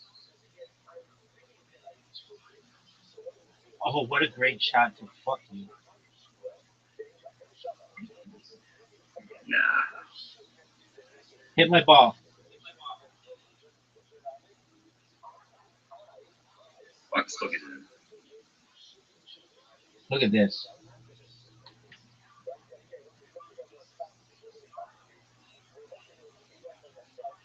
Riser leaves it exactly in the right position. Get in. Yes. That was Yes. beautiful. Good job. That was beautiful, Riser. That was all planned. We could see that. This is my worst hole. And it shouldn't be, but it definitely is not a good one for me. I always The mess up. first corner is easy, and then like the second corner, just it gets harder. I agree.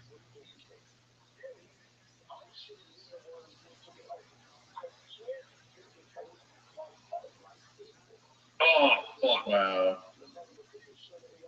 Wrong Right. angle. Riser, what are your thoughts on just bouncing it like this? What are your thoughts on that shot, Riser? Riser, what are your Obviously, what you're meant to do. Riser, what are your thoughts on that shot? The most obvious shot we've ever seen. That's gonna miss. That's a terrible shot. One of the worst shots ever. It actually fucks up your next shot. I have a better angle for the next shot. Dog. Are you And then sure about Jacob that? just completely. Nope, you're Nope. just looking at Okay. a good bounce. Thank you. That's the worst shot in the history of mankind. Riser, what are you gonna do?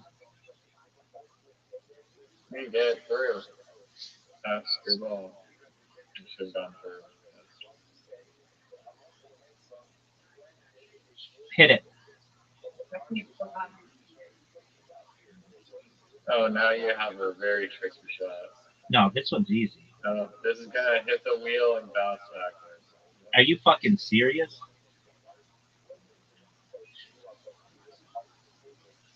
A poor worksman blames his tools.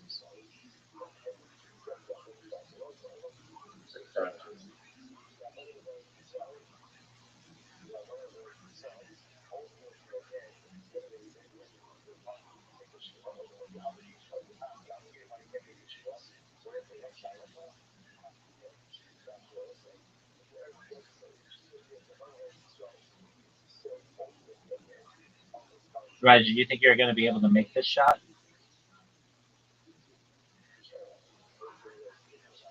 Oh yeah. That was dirty.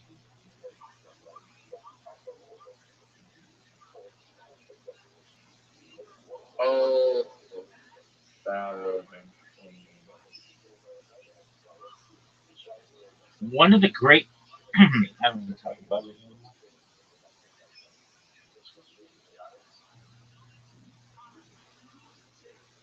It's all coming down to this back hole. Jacob has been eliminated. Oh. Are you fucking serious? But you know how good I am at this hole. Maybe the greatest person ever at this hole. Actually, I think I'd rather go second on this. Okay, that's a cool story. Jacob, do you know what we call this hole? No! Bullshit. Are you letting me win? Jacob, do you know what we call this hole? My man's muted.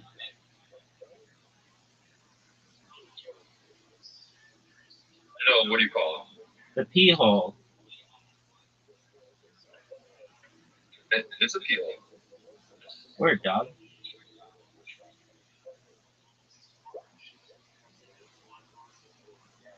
Oh, baby. Water bomb from Jacob. I only hope.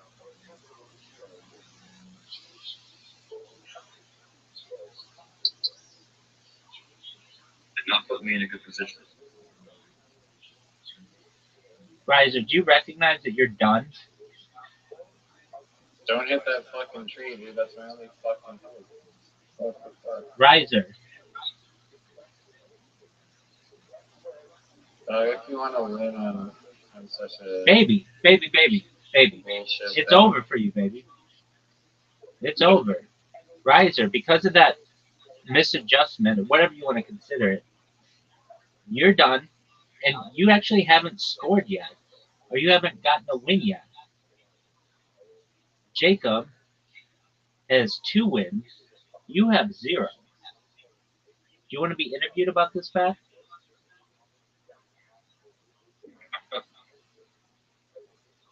I mean, we all saw what a absolute bullshit 1% shot like this game clearly doesn't want to succeed. What's the phrase? A craftsman doesn't blame his tools.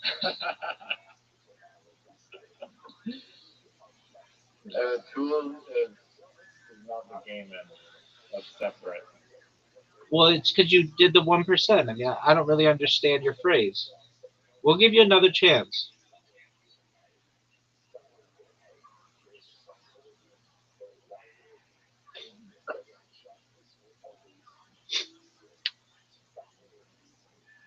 Really, really good players at this game I've seen. I'll tell you what they do in a second.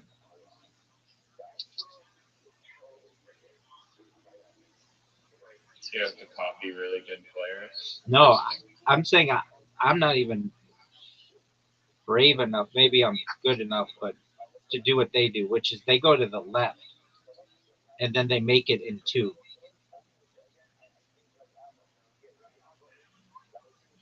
Which I think you could probably do.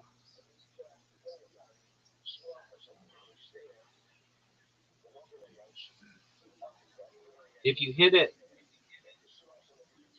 Oh, in the yeah, just a short shot there, kind of like right to the wall. stop. Riser, what are your thoughts on that shot? Makes sense from perspective. Oh, he's in my way.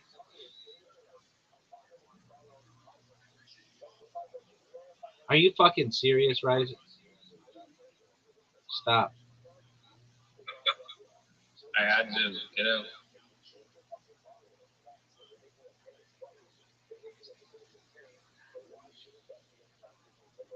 Are you fucking serious?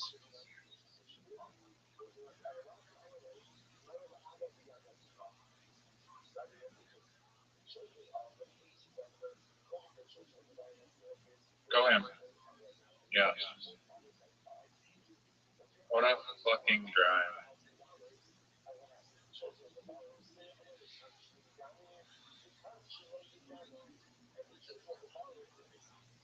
I'm not good at this hole. But you know who is? Zoop. I don't believe that.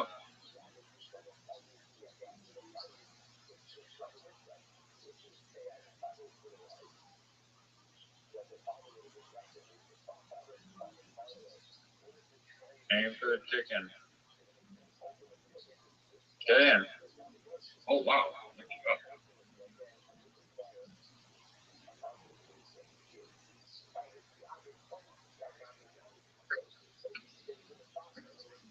Wow, 2 aces.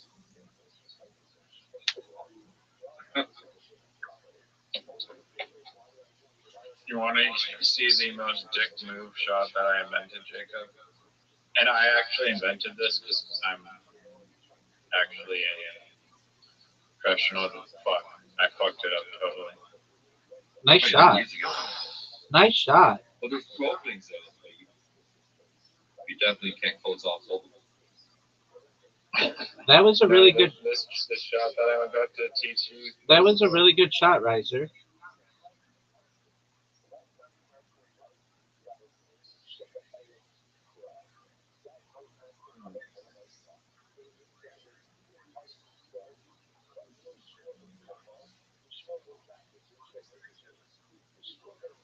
That was good. That was sketchy. Dude, I think that was good. Stop. Yeah, no, it wasn't that.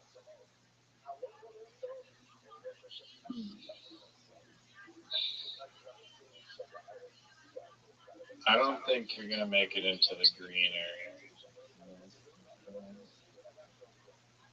Oh, what a great shot. Okay, I will accept that. Except that was one of the best shots ever.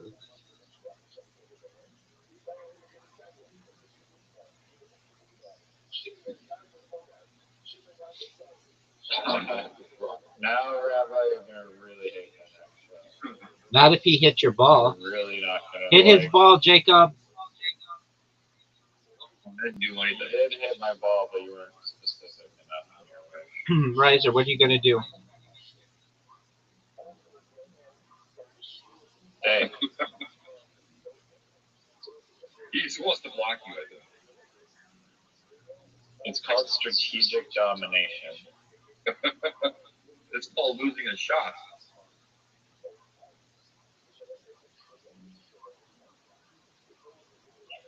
Called dominating the board.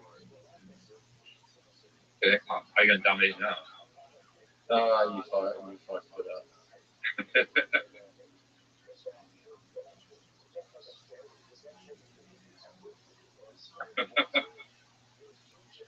Oh no, Rabbi can make it. No way. Riser, what are your thoughts on it? I call that strategic domination.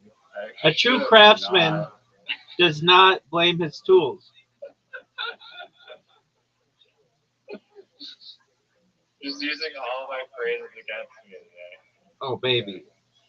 Or you come up with your own phrases. What do you want me to do about it? I want you to come up with your own phrases. No, that is my phrase, dog. That was a horrible shot, by the way. Thanks, baby. Just wanted to say This is in the water, obviously. Not even close. Great dick sucking. That's not even close. Thank you, boys. Look at this shot, though. This has sexiness written all over it. Riser, why don't you just try to hit my ball? I think I'll block your ball. Are you serious? And hit a Are you perfect serious? shot. Oh, come on. What are you going to do? I was Are you just trying to jumping in the water. sneak it there? That's not going to work. You're going to help me out?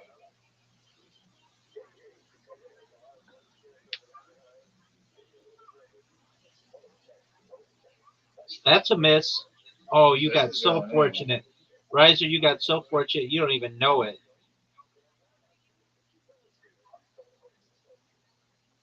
Hit my ball. Hit my ball. Riser, you ready for this one? See how fortunate you get. One of the Thank you, greatest dog. shots in the history of this game. Sit, sit, Are sit, you sit. fucking Sit, sit, serious? sit.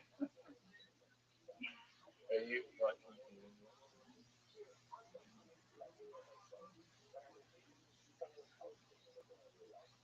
Hit my Look at this ball. skill. Are you fucking serious? Riser, that was the worst shot you That could have. was such bull. Jacob acknowledged that was bullshit. Hit my ball. Hit my ball.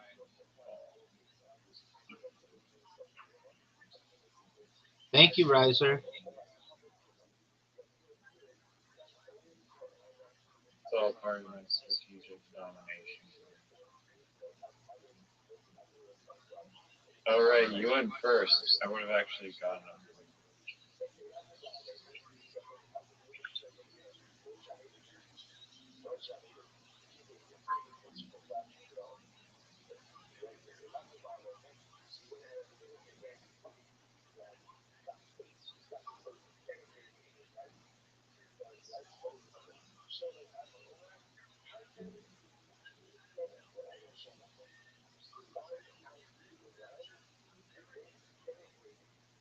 Dude, quit with that bullshit.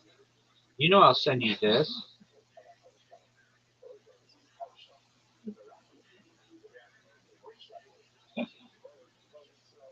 I have my chat disabled.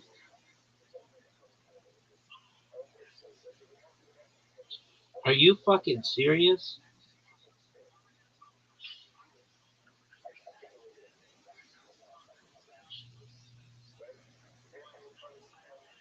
Threading the needle, paving the way.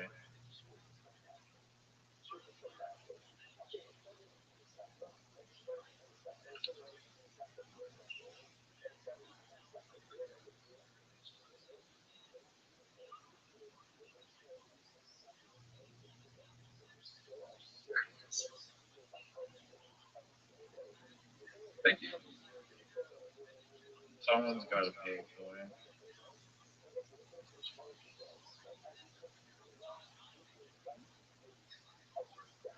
I'm not taking out any more things.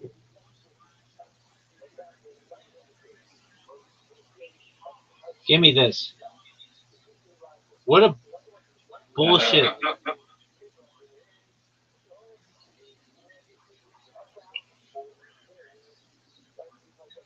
Thank you.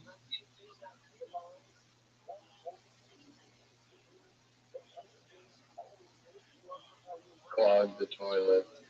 Yep. Except Jesus. God damn it. Jacob.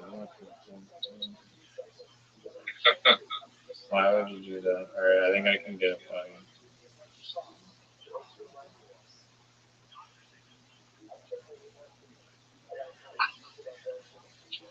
Now this is not good. Get it, Jacob. Oh, baby. Jacob, giving me a shot. I would really consider this one of the greatest shots of my career. Go in. I have a shot though. He does have a shot. If Jacob makes it, I would consider it one of the best shots in the history of this game. Make it. Too short. Oh, Oh ho.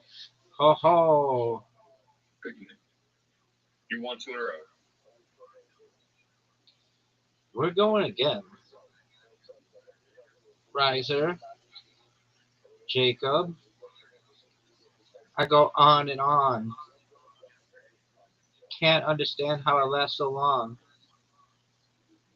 I must have superpowers. Oh, Riser. Riser. Riser. Riser, that was not good. Do you recognize, Riser, that was not a good shot? Fred Couple would cream himself if he saw that. Dog, I love Fred Couples. Do you know that? You're in love with Fred Couples? Yeah, I do love Fred Couples. He seems like a really nice guy. Oh, what the fuck? What an amazing shot. There's no way Riser does anything good here. That was ugly. Oogly. Rabbi's gotta join Rise. Oh yeah, join. Yeah. Matt, get him out of here. Oh, fuck. Dog. Dude, you did not hit it hard enough. Thank you. Thank you, gentlemen. This one's for Fred Couples. Oh, Oh, that was almost amazing. Riser,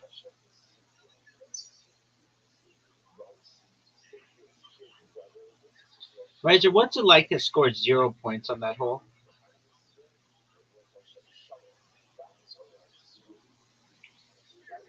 I mean, I honestly was gonna take a nap 3 holes ago, or 3 games ago. I'm speaking which I have Some one, but I can do that multiply. basically, you know, running on 0%. Dog, what other fucking excuses you want to give me? You have a headache. You need Midol. You need to sleep. What? Come on, dog. Yeah, no, I mean, as if you're actually took this game seriously, you know how much it's important to have good mental state of mind and energy when you're playing. You know, when you're just dozing off, dreaming about Fred Couples, it's just not. You're not at your peak. Not actually get Stop. This is interesting.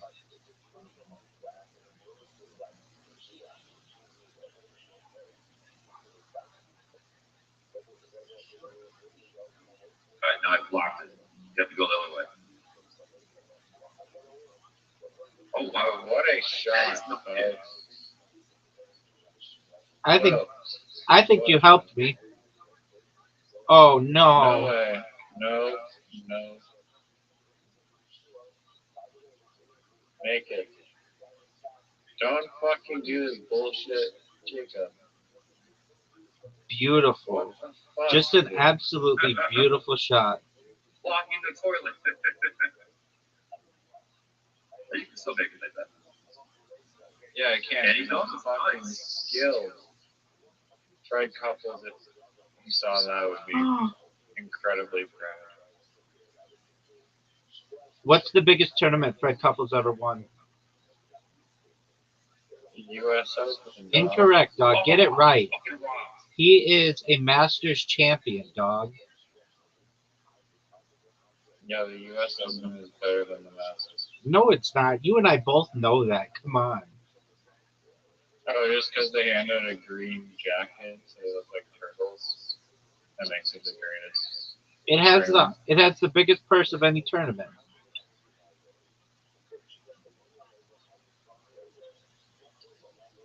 There's an argument to be made that the Open Championship is bigger than the Masters, and I don't know. I guess you could say the U.S. Open if you wanted to. Not that anybody would agree, but whatever. The one that it's difficult to maintain is that the PGA Championship is bigger than any of the other three. Isn't the U.S. Open like anyone can win it, right? Amateurs are allowed in, so that's why it's better than Amateurs Augusta or amateurs can win Augusta. whatever. No, they can't. Yeah, they can. There's always an award like lowest amateur.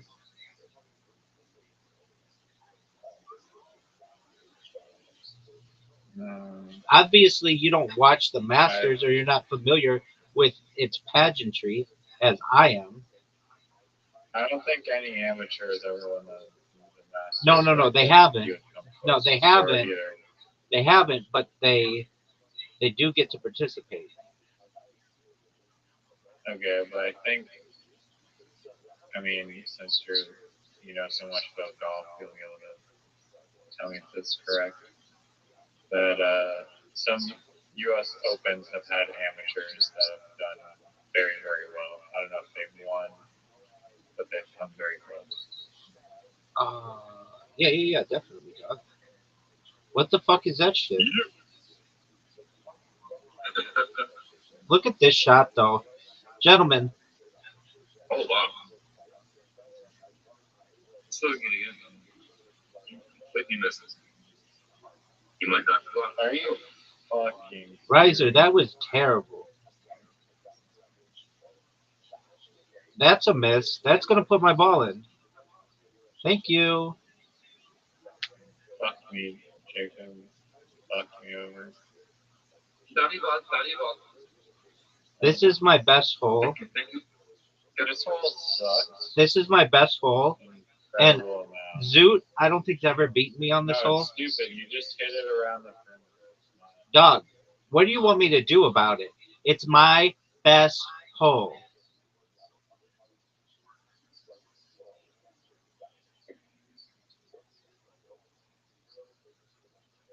Um,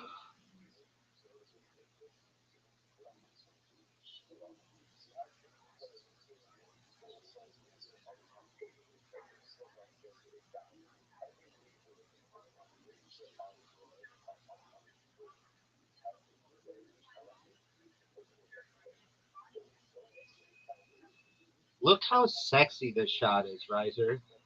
Riser, are you witnessing this? Do you want me to screen record it for you? Make it. oh, press it and look.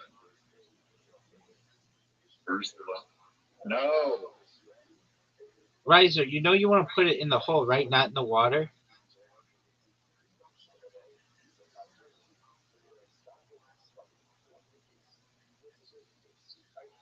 Oh, what a beautiful shot. Ay, ay, ay. Riser, just go for the hole. Maybe you can get it. That's in the water. Maybe. nope, cleared it. Riser.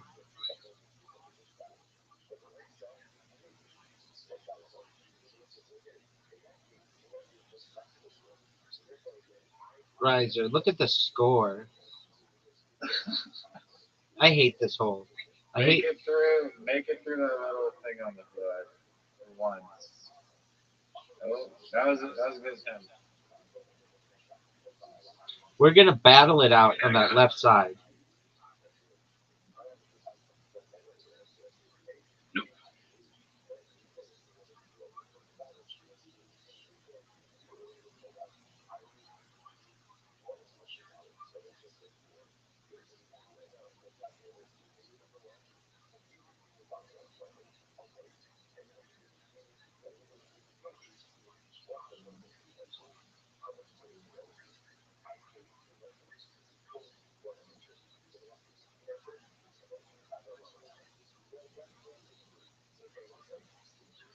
I wish there's like a good first person shooter. There is in Discord. There's one in Discord. Yeah, there's a Discord one that was actually pretty fun. Worked out this. There you go. Riser. Jacob knows. Jacob, what the? Riser, what the fuck, man?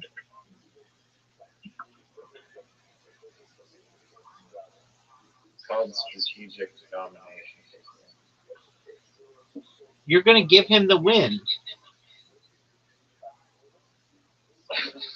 Dragon shit.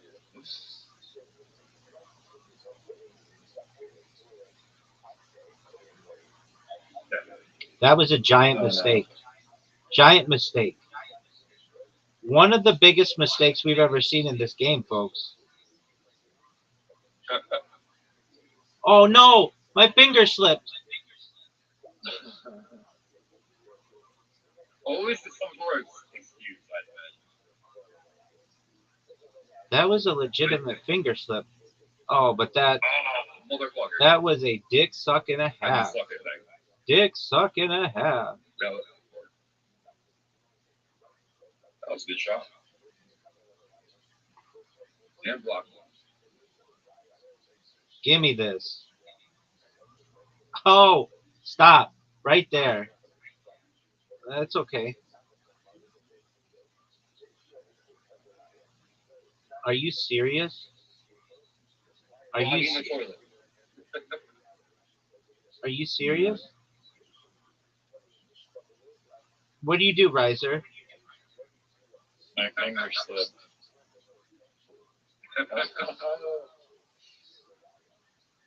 Fucking comfortable. Okay, fuck. Champion. 3 games in a row. 3 games in a row. And Riser, You didn't win a single game on your own. Riser, you're supposed to be so good. Express my like chronic fatigue to you, but All right. Well, I'll let you go with reading that one. Hooker or word box. You want word box? No, we're gonna play with my girl, Miss Aquarius. Yeah. Hey, Miss Aquarius, how are you? Miss Aquarius. We're gonna play. Just hold it. Hold on, Rabbi. Hold Okay. on. Let me. I'm talking to Moletti, baby. Okay, we're gonna play. Hold on. We're gonna play with Miss Aquarius. We're gonna play bowling. You got to tell me. And I'm gonna send. Hello, everybody. Hello, Miss Who Aquarius. thinks you are? We're Miss Aquarius, Riser, and Jacob. Oh, hi, Riser. Hi, JC. How are y'all? Yeah. All right, just wait a moment. Good. Wait a moment for Miss Aquarius to get ready. Do whatever you need to do. Yes. I'm going to put a in this here, then we can play real quick. How was everybody's day? No complaints. Did anybody look at me at my next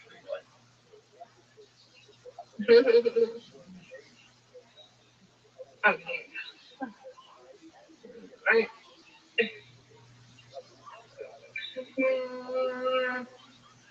Okay. Right. Stir it up. I'll grab that. Un momento, por favor.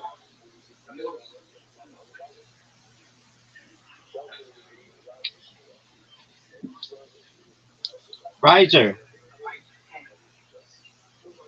You know, Barbara is such an antiquated name. Riser. Riser. I'm playing game. You didn't invite Miss Aquarius. She's coming. You're holding everyone up. We're waiting on you. We're waiting on you. Don't do that. Be nice. Right. They know what I have to do. All right, Jacob said he would leave for a second. And, We waiting on him, see? yeah. Jacob.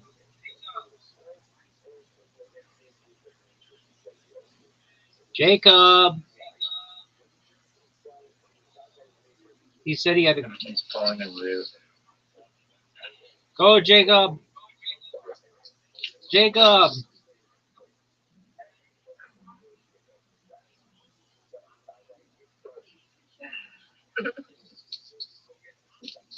Oh, he got it. Get it. That ain't talking about me. There you go.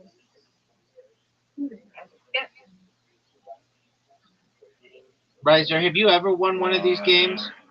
Riser, have you ever Riser, have you ever won one of these games? What the fuck? Riser. You know, that was bullshit. Riser, that was a great impression You of guys Zoo. are freaking ruining my perfect game. I was gonna guess 2 strikes. Riser, do you know that I got 5 or 6, 7? What are you asking? So I just didn't know if you knew that I got 7 spares in a row yesterday. How would I know that? You never told me. Nice spare. I don't know. Maybe you read it in the newspaper. No, you're all right. You can get everything wise. What's you moving around? Okay.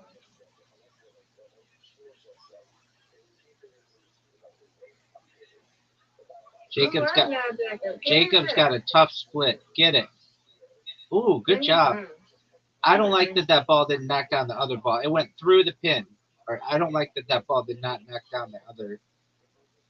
That pin did not knock down the other pin. It went through it. It won't be through it. Get it, Riser. What a beautiful spare. Riser. That was phenomenal. Oh, beautiful. Ooh, almost.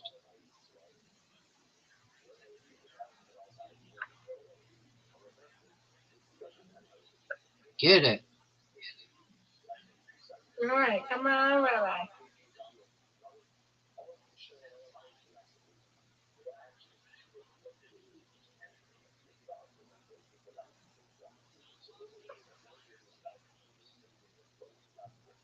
Riser, did you know that I just got that? And I have 30 and you have 18?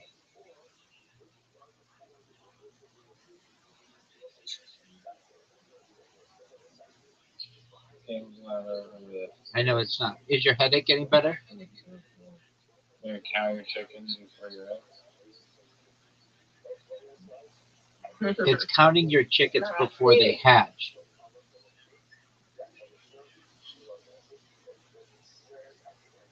Oh no.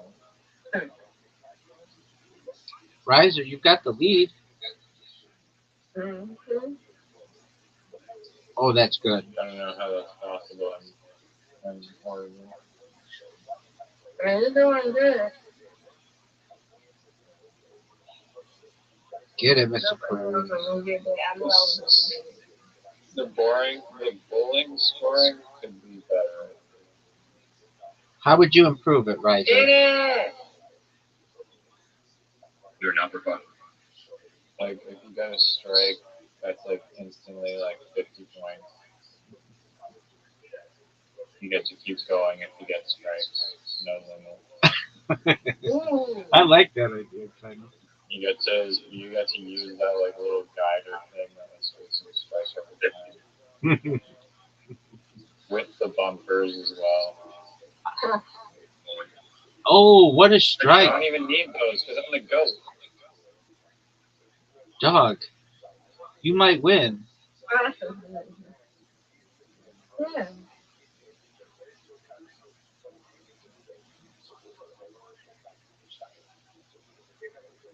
And that would be a miracle considering I'm practically in a coma right now. Well, fatigue.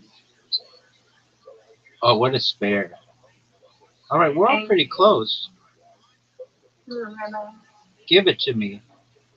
That's what I'm talking about. Wow.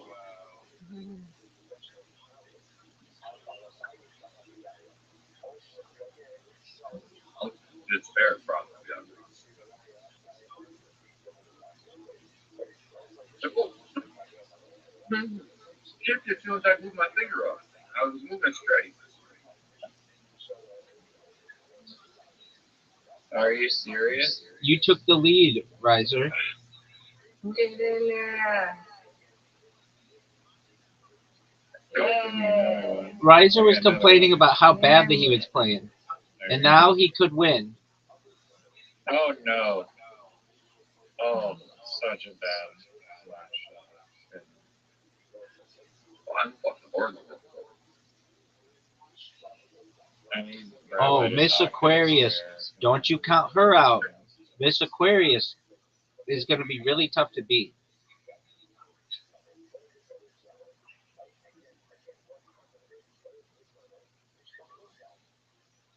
Miss Aquarius. She has a third shot.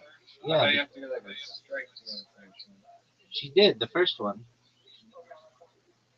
Oh. It's a bit in the final one. Oh, Miss Aquarius won. Oh. Miss Aquarius is going to win. Come on. I might tie. You got it. You got it. Yay. Rabbi, me, Jacob. Yay. You win, we win. Yay. Wow. Begin. I thought GG. you guys both got 72. No, I had a strike on the previous. Yeah, more. Yeah, more. Yeah. All right, here we go. Mr.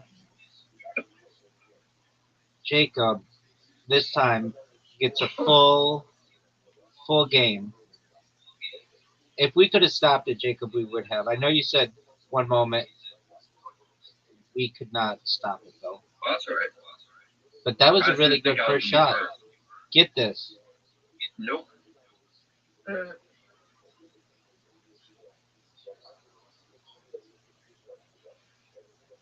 Fucking got it. Ooh, you both have 9s. Oh, this is alright. Let's see. Okay. Beautiful. Hey. Nice spare, Miss Aquarius. Thank you, thank you, thank you. Come on, Ryder. Come on, Ryder. You got this. Let's go. Hey, you got a strike. I know. That's There's gonna right. be a whole lot of X's on this card. So. Tremendous strike, Riser. Mm-hmm. Give me this. That's what I'm talking about. You don't get bonus points if you get a spare, do you? You get them on the next throw. You get double. And a strike, the same thing, you get double?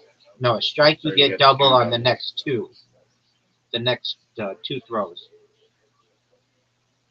Okay. Miss Aquarius. Get another one. clutch Here we go, spare girl. coming in here. Here we go, girl. 29. Miss Aquarius. This girl is on fire.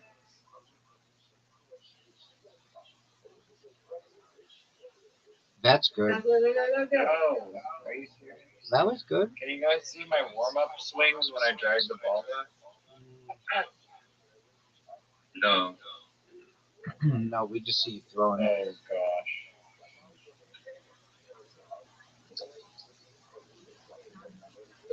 Give me this. Yay! That's what I'm talking about. Phenomenal strike. Thank you, madam. Yeah. Oh, that's good, Jacob. Oh, That's 4. that was not good. I mean, looked good. Mm-hmm. Get something. Come on. Oh, he almost got them all. Yeah. That was almost an amazing. It was still good, but almost amazing. It's Aquarius. Get this one, girl. Get this one, girl. Yes, ma'am. Miss Aquarius is just like trolling us or something. She's a robot. She's a robot. Yes, that's right. We play this game every night for almost a whole year. Mm-hmm. Get it?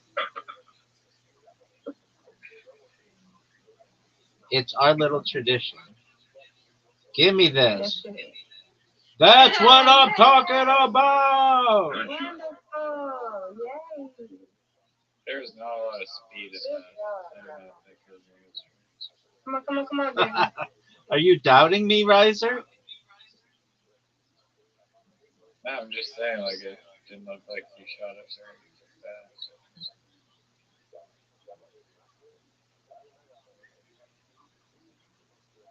Let's see how slow I can go. I'm telling I you, want to go actually. sometimes It doesn't help. it's about positioning and not about speed, in my opinion. Oh, wee. Nice spare. Wow, What Miss is the Aquarius, scorecard? look at her score.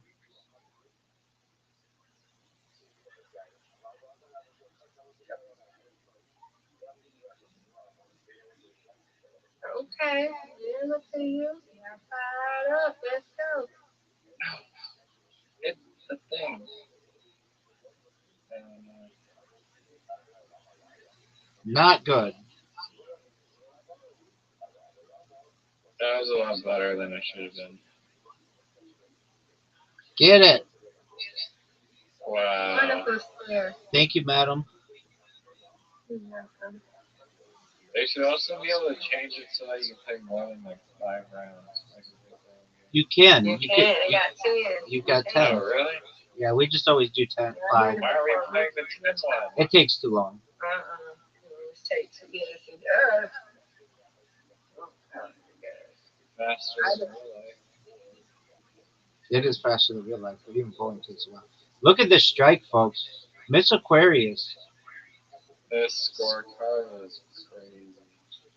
Miss One more Aquarius. strike. Get 100. Okay, Miss Aquarius has like some This is gonna be her insane record. ability at this This is game. gonna be her record. If she gets another strike, I'm gonna like start crying. Oh my god. Miss Aquarius, you Got set 30. your new Wow. record for Miss Aquarius. She's played Yes. a lot of games, and that's a new record for her. Mhm. That's really good. Yes, Seriously? yes, sir. Did you see that back pin? Yeah, that's fucked up. That was not Give me how this. real bowling works. Yes. Rabbi. It's okay. Miss Aquarius wins. I am It's dead to that. okay. I can't get her, folks. Miss Aquarius with the win. Wow, Miss Aquarius, we both got over 100. That's the first time we both got over 100. Yay. Wow, we had to play better than we've ever played. Miss Aquarius, excellent job. You win, we win. We win, you win. Undefeated in bowling, undefeated in friendship. Undefeated in friendship. Well, thank you, Jacob. Thank you, Riley, for playing with us. That's right. Wow, Miss Aquarius, that's the highest score you've ever gotten, and you played it better. Right. Wow, that was amazing. Practice makes perfect, y'all. That's right. Well, sweet dreams, God willing, Miss Aquarius, and we will see you tomorrow. Oh, let me. Check out look. Update on Papa.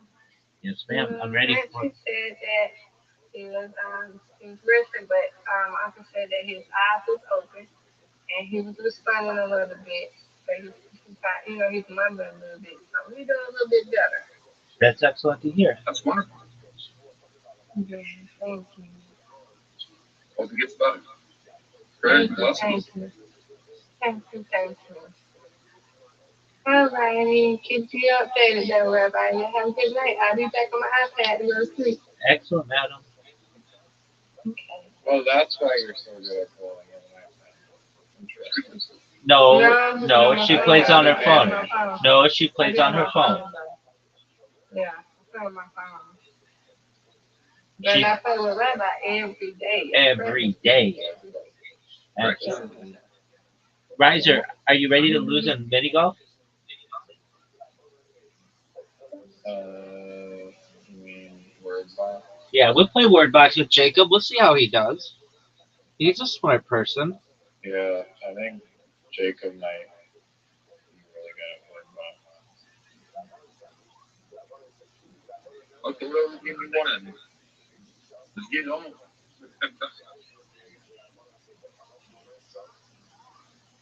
Do you think this is a good pickup line?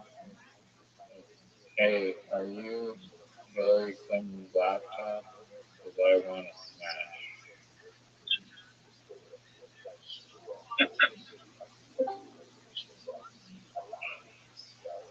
First of the alien I got.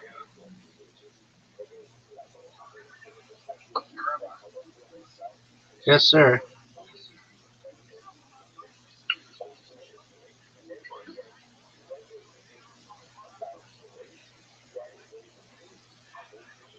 Zeus.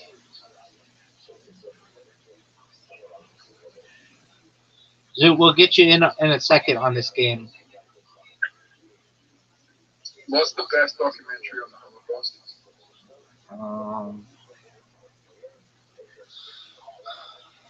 There are a few. There's an 8-hour one that is a French one, so there are subtitles. I forget the name of it, but it's probably uh, one of the better ones. How many people really died in the Holocaust? Dude, what are your questions? I wasn't there. It is people more than 6 million. It's attributed to 6 million Jews. How do you know? Dude, I'm not here to debate the Holocaust with you on the day after. Dude, who the fuck? Jacob is just. What the fuck? Wait, you have M61. Well, I usually start from like a minute ago.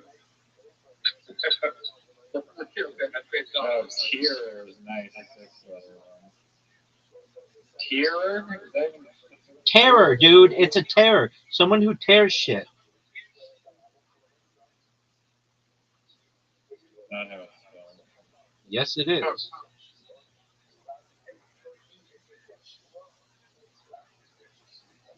I'm not going to debate the Holocaust happened. I just think that the 6 million numbers exaggerated. Okay, then that makes you a Holocaust denier. I'm not denying the Holocaust. I'm saying I think 6 million is exaggerated. Okay.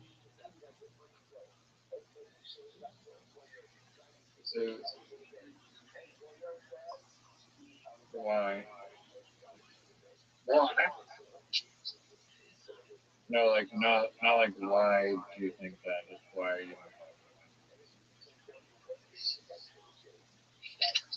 Because when I was at James McCann's show, there was Holocaust deniers there.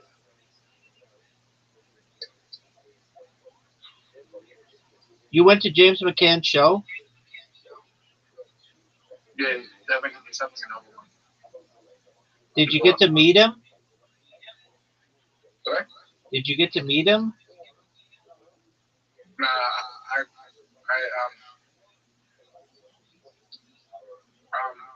my friend paid for the ticket, and we were like sitting near the back, and then I only stayed for like 10 minutes, but there was Holocaust deniers there. Why would you only go for 10 minutes? Why would I only go for 10 minutes? Yeah. Dude, are you ready for an invitation to WordBot? No, we're playing golf with Zoot. So it was a really weird situation where this is what happened, Rabbi. James McCann was performing at the same time that Raw Comedy was on. So I went to go see my friends perform at Raw Comedy. Like, I've been upstairs venue in the Rhino room, and then James McCann was downstairs at Low Life. All right, did you suck James McCann's dick? No. Okay, I mean, did you want to? No. Okay.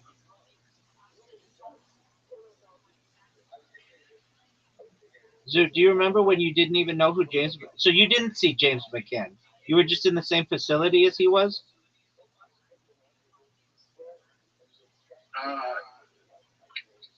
Hey, Riser, go fuck yourself.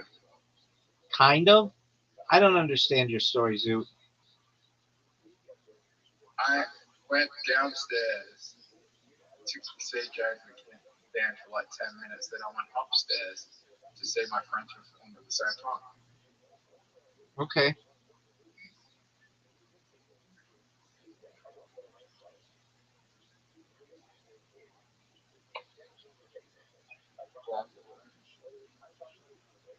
You know, that was a terrible decision by me.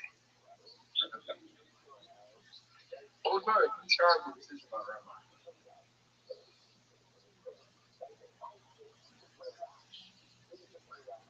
Rabbi, who do you think the best?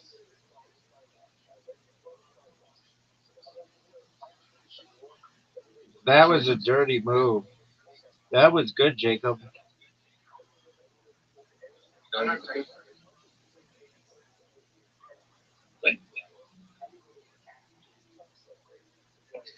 Rabbi, What up, baby? do you know who's performing tomorrow night? You are. Oh, Chelsea. and Your friend, like, what's his name? Like Z Michael or something? Ray Michael? Kent Michael. Kent.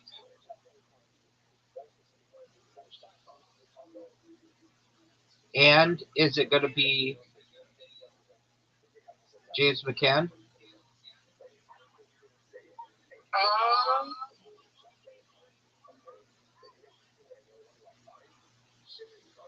I think it could be possible James McCann could be there. I do too. It is an outback. Right. Dude, did And you? they haven't announced the picture yet.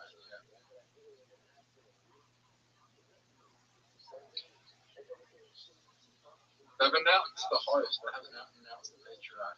Who's the host? Lori Bell. Is she hot?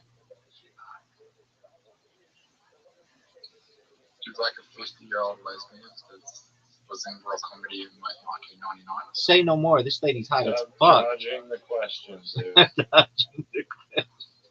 Zoot, 0 to 10 this bitch.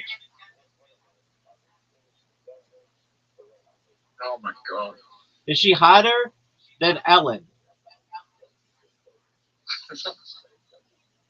Hotter than that. Generous.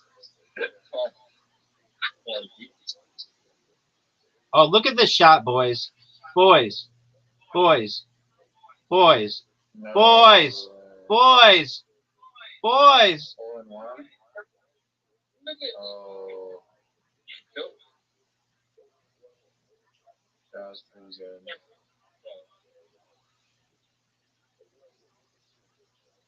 Are you Riser, that was absolute dog shit. Who do you think's playing the worst game right Oh, wow. This might go in the hole. This might go in the hole. Oh. now? That is really Zoot might hit his ball in the hole. Nope. Who's playing the best game right now? I think the answer is obvious, Zoot. I am. I have 3 points. Who's playing the worst? Oh, who's playing the worst? Riser. No, it's in front of me. Well, I mean, I just gave Jacob a hole in one. why'd you do that? That man just scored fire the Rabbi. Yeah, he did. Why would you do that? Yeah. I've never seen that where someone else is in the hole before the other person scores in a hole in one. I've never seen that. That's amazing. Riser, why did you collude? Why did you collude with Jacob? Oh, no. That's good. What a wild, wild hole. I've never seen that where the person who got the ball in first did not get the most points. That's Rabbi. that's I was bonkers. just gonna say the same thing. What, Zoot? Very rare then. You got me. Baby, I'm undefeated.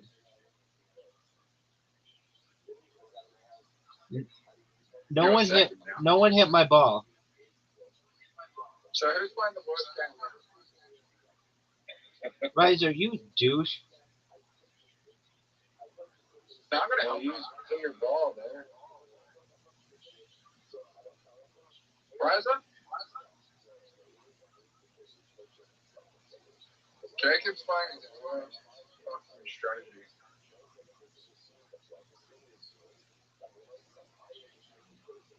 Riser. Rabbi's in front of me, yes. Yeah, he did. That was heartbreaking. What would I do without this critical information? No way this is good. Riser's gonna mess it up. Short. Go, go, go, go, go, Short. go, go, go. Short. What a shot. What a fucking shot, bro. Riser might have just taken the lead.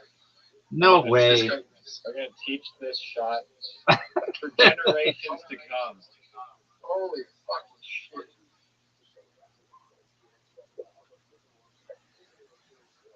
Riser, you look away. Oh. Jacob, you need to make it in this shot for Tyler Riser. No pressure.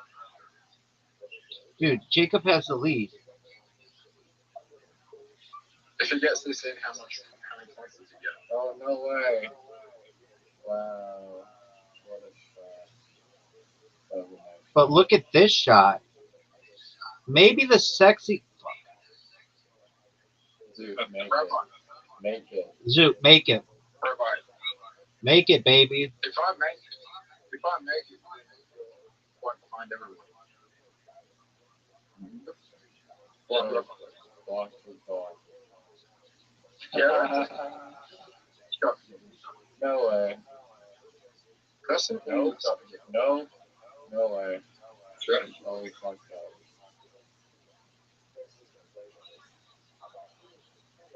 Wow. Rabbi caught me.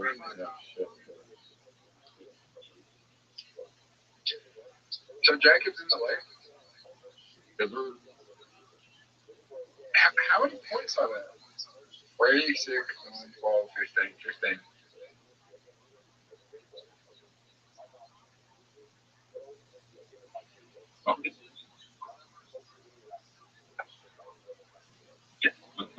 Oh, I actually see a much more lucrative strategy instead of going straight at it. I've got a list. I can try to box in. He's in the lead. That was Zoot. That was terrible. Okay. The amount of hours Zoot has played this game, so Zoot's played this game more than any of us have. No, I haven't. Yes, you have, dude. You played like 1,500 games, or you had, yeah, you had played, or you had played 1,500 games, and I have, and I mean, we compared one time. You had played like three more games than I had, and I thought I played a lot of games. Shut up. Perfect council. Exactly.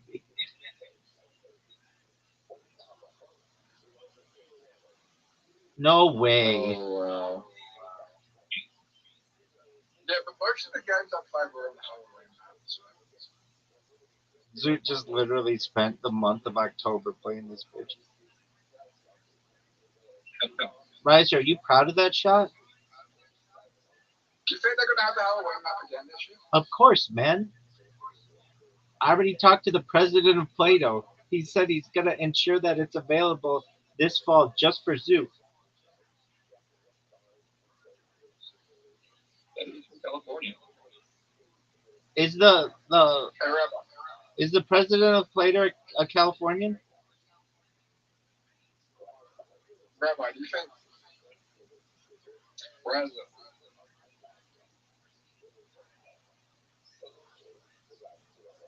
What? if you could be really anywhere in the world, where would it be? Canada. Look at this shot, folks. Look at this shot. Perfectly in the way of Zoot, of Riser. Perfectly. Someone hit his ball. Please.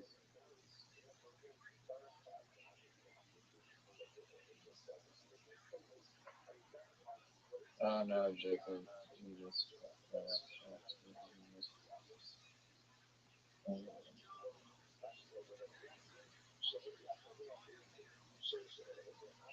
No way. No way. Don't even try this. This is garbage. You're just going to put in Jacob's ball. What a fucking shot. I'm going to give that a 9 out of 10. That was amazing.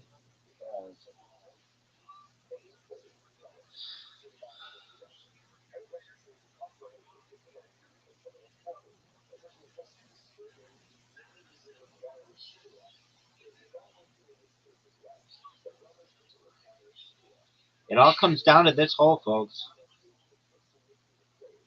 Do you think I have a chance? Oh, something this hole, yeah. No, Zoot, you're done. But I could win.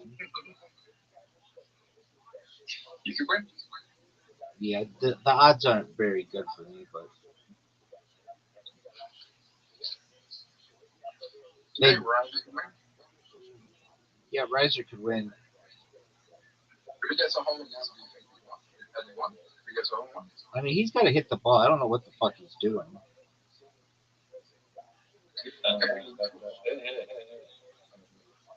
That's a good shot. I have a chance.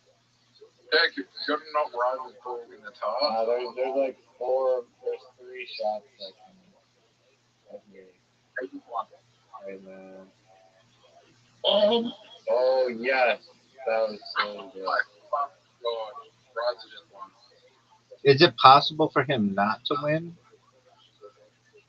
If you hit his own Yeah, Black Lagoon made so mad. Oh, Oh, are you serious? Are you serious? What the fuck? Zoot, give it to me, baby. Zoot, give it to me, baby. Hit my ball. Hit my ball. Hit my ball. Like, I might have just Roger. Hit the ball. Hit the ball. Hit the ball. Hit the ball. Hit the ball. Fuck hell. Hit the ball. Hit the ball. Hit the ball. Hit the ball. Oh, that's Rabbi. That has no. your ball's going into black. Next shot, by the way. Too much off the show. Just so you But know. it's not. Oh, I just want. Go, go, go, go, go. All right, Zoot just eliminated me.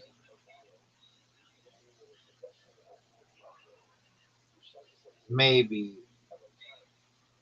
Oh, what a shot. Oh, what a shot. And Roger just won.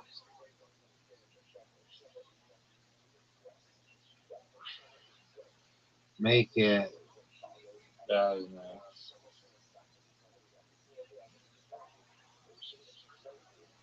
Rabbi just won. Boom. I just won 5. 12, 11, 8, 5.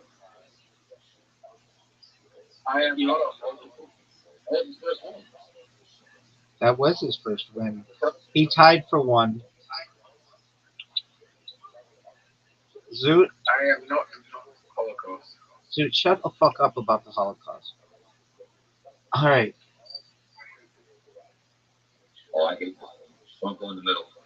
dude, Riser, You can, but you're it's so hard. Riser has this cheat that he uses with his iPad that makes it way better. I'm playing on my phone. All right, well, There's no cheating. he's gonna I try can it. still do it on my phone. He's but gonna it's try hard. it. Dog, Zoot, quit with that bullshit.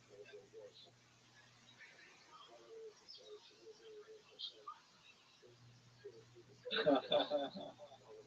guys have gone the wrong way. Well, by all means, go ahead.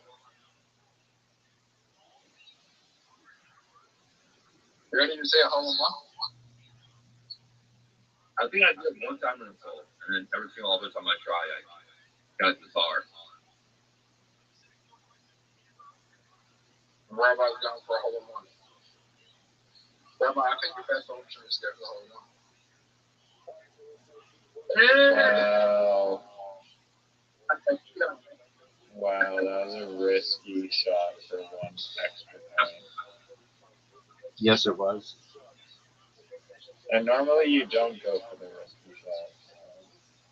You go the bitch way. But this time it was the opposite. Oh, Rabbi, Rise away are in trouble. Speak for yourself, dog. That's heartbreaking. Zoot, make Now it. you have to go straight down the dash. Do you think Zoot's ever made it? That's the spot, That's Zoot. it. No, that's perfect. Oh, you fucked it up. There you go. Nope. Maybe. Get it. That looks good. No, you fucked it up right at the end. Zoot, you fucked it up right at the end. That he had a shot. Yeah, you gotta do it straight on. Word, dog. Jake, if you sound like this. Are you fucking serious? How didn't I get that? Jacob, do you spend much time on Telegram? I used to. On Rabbi's channel. And what was it, Ass Munch? And himself. Hey, Sean? I think Red Bonnet Pin was a Bonnet Pin. Something. Oh, Harry Potter Bonnet Pin. Outside, Tiny Indian. Yeah. That's where I know you're from. And the ass one. And it's like a dedication to like foodies or something. And I just did the best show I did.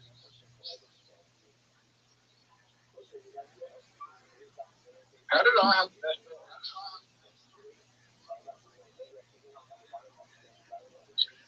Every blind squirrel finds a nut once in a while.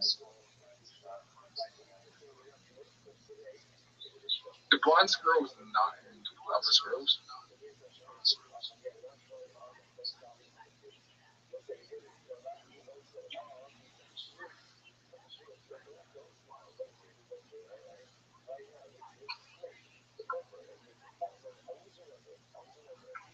Nope.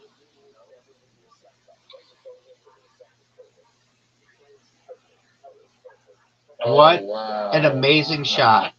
What an amazing shot. And if you were like, did you plan that? I did plan that. Oh, wow. I can't believe we all tied.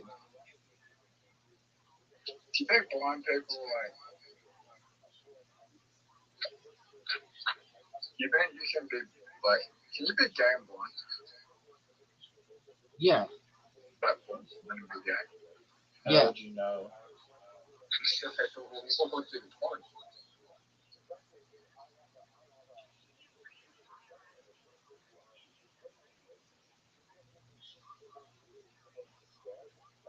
Yo, Zoo, remember last time we were on the phone and then we were trying to get you to like do exercise drills for comedy and then you just left all of a sudden? What was that about? You think blind people are? Do you think blind people know when they fuck attractive people? Do you think that you could answer Riser's question before we get into who blind people find attractive?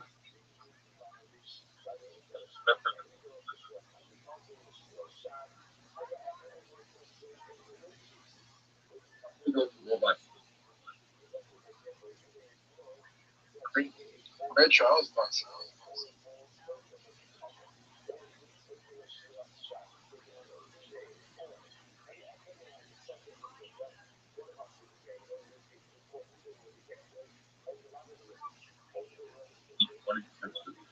The other ones are high. Are you fucking serious?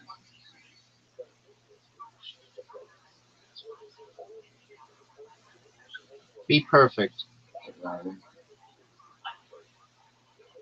Be perfect bitch shot?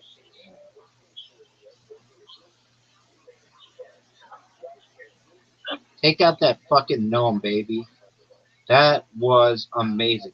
Riser, that was the best shot you could have had. That was Jacob. Oh, that was Jacob. Apologies. I get used to the colors and then they change. Riser. Oh, what Riser. a shot. Riser. What a shot, folks. Fuck you, You just Riser. don't see those types of caliber shots in your everyday Play-Doh mini golf. Riser, you gonna tell Jacob about your new sport idea?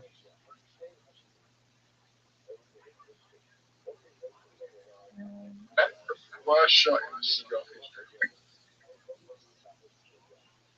It's not a new sport at all, mini golf, if that's the one you're talking about.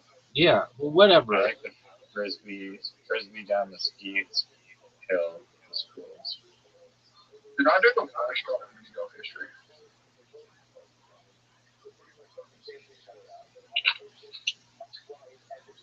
Jacob, if you had to invent a new sport tomorrow, what would it be? It could be like a combination of like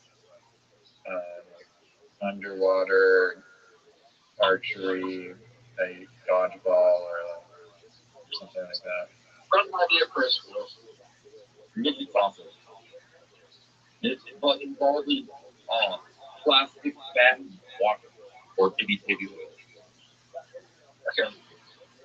Have you ever been to a big party? Because that's what was going on. Zoot's obsessed with like 3 subjects, and that's one of them. Yeah, that happens. Or maybe Nicholas Holmes. Ready? Set, go.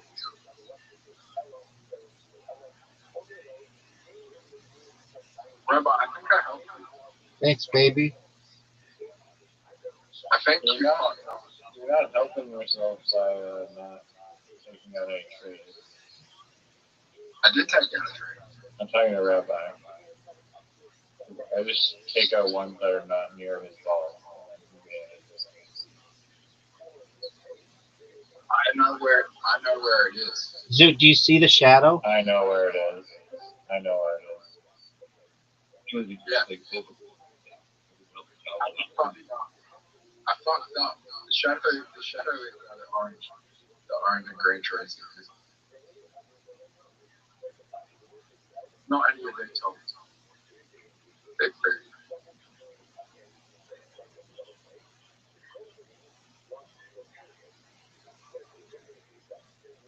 It's never there, Riser. It's literally never in that spot. Somebody take out this tree in front of me.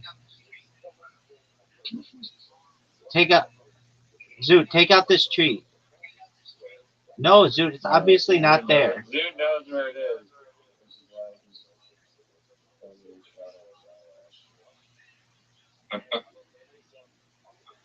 Yeah, you can. Okay. Oh, no one's gonna hit the fucking thing. Let's get that person. That was a terrible Oh, shot, I see it. I see it. I see it now. Riser. That's a terrible shot. Jacob, hit the other tree. The top tree. Zoot, hit the top tree. Zoot, hit the top tree. Have you ever? Zoot, hit the top tree. Zoot, Zoot, Zoot, hit the top tree. Not that tree, dude. You're fucked up. Say where the hole is. No, you Exactly can't. where the hole is. Hit the top tree. Hit the top tree. I can say where the hole is.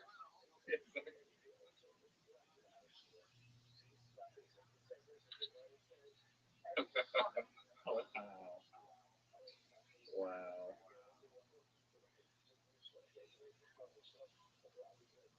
Brother. Yeah, you can bounce it off and get it in. No. It's the top tree. I don't know why you guys don't realize it's the top tree. No, it's not. It's not the top tree. Oh. Oh, can you get it in on half of the hole?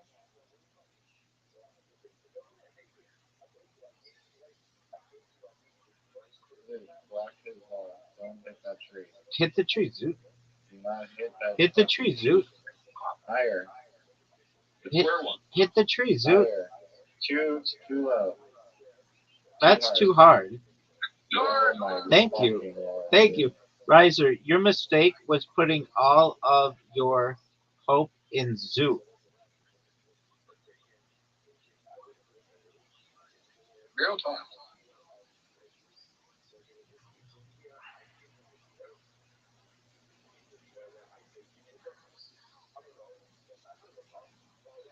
Oh, I thought that was the last hole.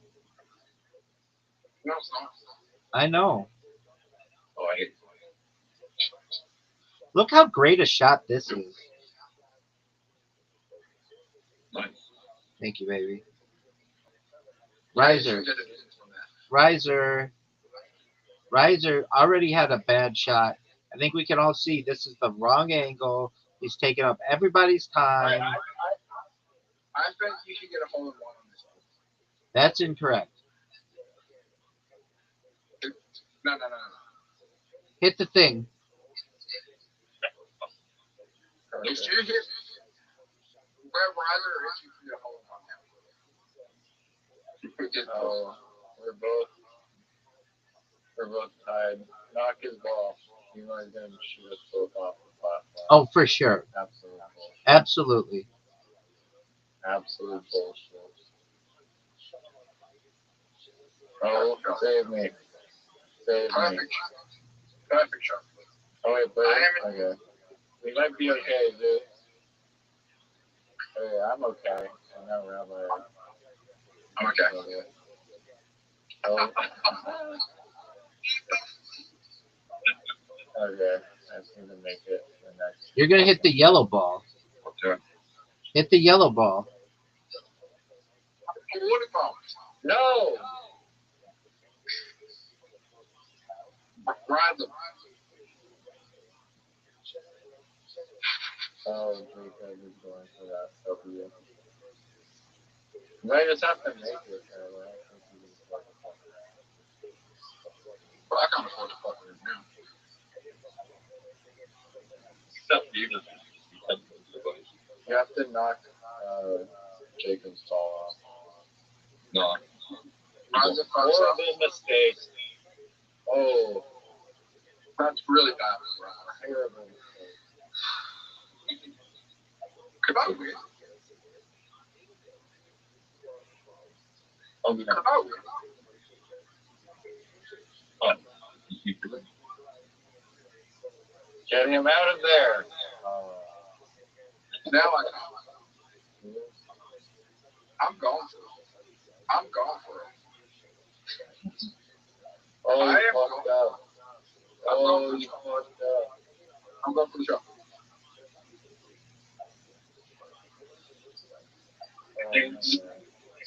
You blocked everything. I just have to make this and I win. No pressure. A better shot than him.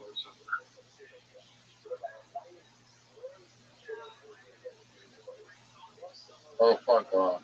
Are you serious? I'm really water bomb. Dude, you will not water bomb. Just make it. Just make the fucking shot. You don't have to water bomb me. Okay. Thank you. Check it, water. Water bomb brother.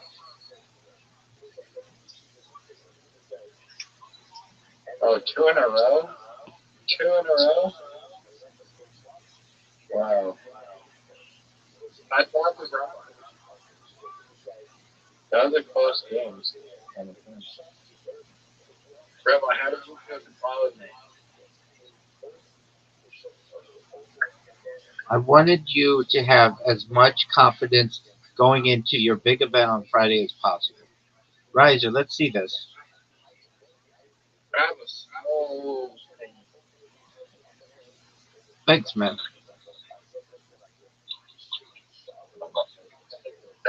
That's a little high. I'm watching Nike there.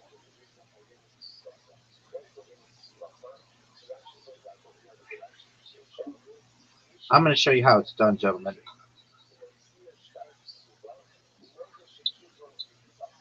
Is it how you really do it?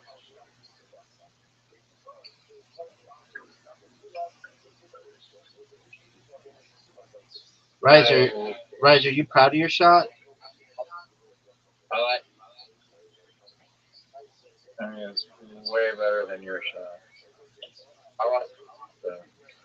Dude's about to say cock, and I can't wait. I like fucking dick. There you go. Hey, it wasn't fucking dick. Oh, hit my ball. Oh, dude, thank you. That's short. That's short. Damn. Hit, Perfect speed. hit my ball, Jacob. Perfect tempo, baby. I'm so proud of that shot. Riser. Oh, Zoot. Oh, Zoot's in some trouble, son. 2 shots. Riser, what's it feel like to be tied with me? You're tied with me. Not me. You're locked in a room with me. Not me locked in a room with me.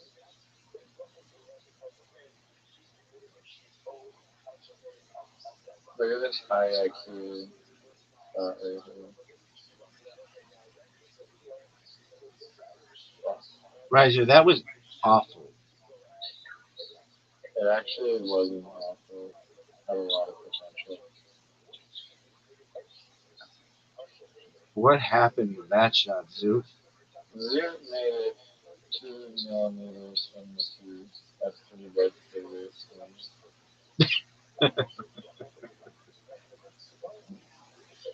Jacob, that is an amazing shot.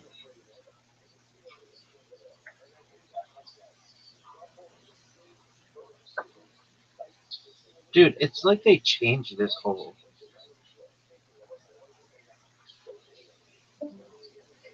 Oh no. Riser, is your favorite part of being Zoot's friend the part where he asks you awkward questions or the part where he just leaves? No, the leaving abruptly with early warning It's the worst. is my least favorite part. Same here.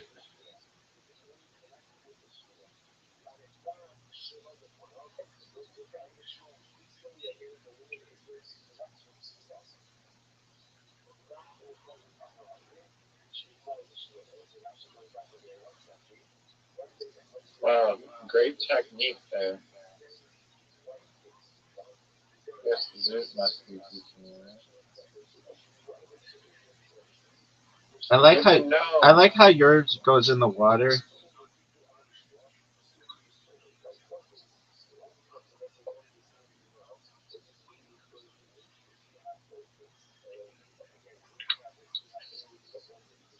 Are you fucking serious?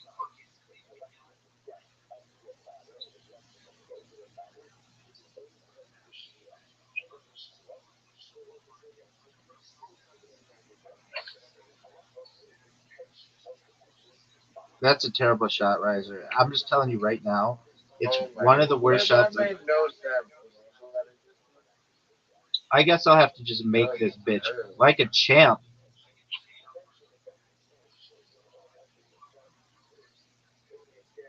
Make it. That's a miss. Straight It's an off the nose. obvious miss. The water. In the water. Oh, tied. Okay. Are you gentlemen ready for the greatest shot you've ever seen on this hole? I am. Ooh. I could get in that black shit.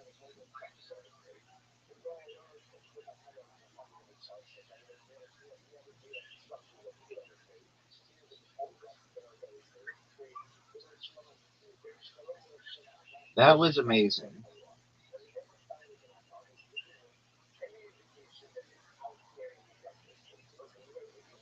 Oh, fuck you. Yes, he did. That's gonna cost you a stroke, son.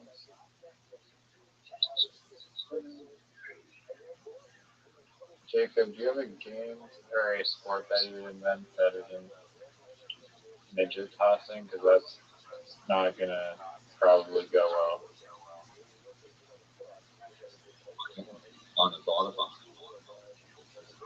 Are you fucking serious, Zoot? Riser? What do you want me to do, dog? I'm sorry, I'm sexy. I don't know. Alright, you ready for the best shot I think I've ever had? That's an easy shot. It was not, it was Zoot can make difficult. that shot. Look, hey, don't you insult me.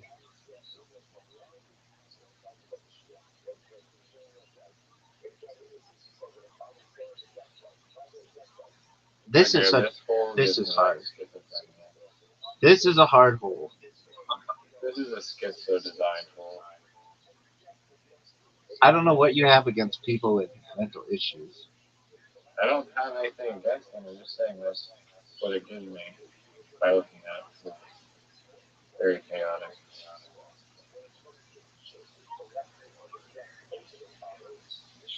I don't want to talk about this hole.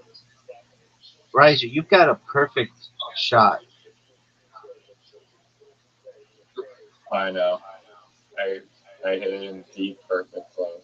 And every single time I play this hole, I do horribly. Okay, Jacob just had a. Oh wait, who shot that? You just helped him out. Yeah, I did. Yeah, I did. Wow.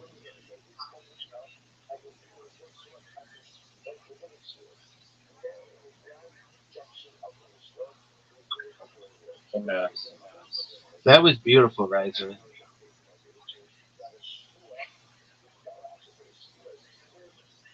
Oh What? wow, Jacob is really coming for this win. I'm never good at this hole.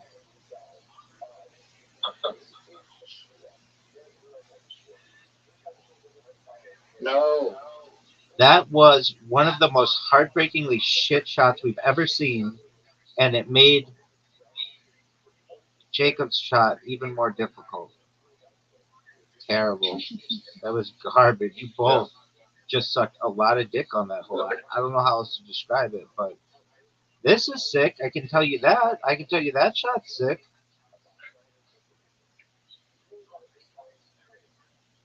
you're able to disclose that to us. Doug, I looked in the looking glass, and you don't want to know what I saw about your next shot. Oh, fuck. Stop this. Stop Oh, this. you just. Oh. All right, so whoever wants to get through that, put me through. Are you gonna allow him to just clog the toilet like That's what oh, stop this. Stop this.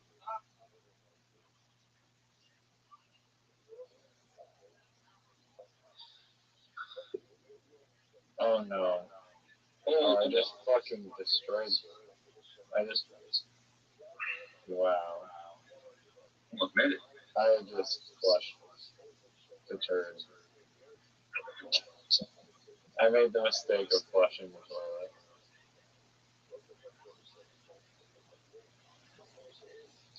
That was an amazing That shot. was just unnecessary. Yeah, but did you see I knocked you down and myself upwardly? Oh, wait, I can actually still play. No flushing happens.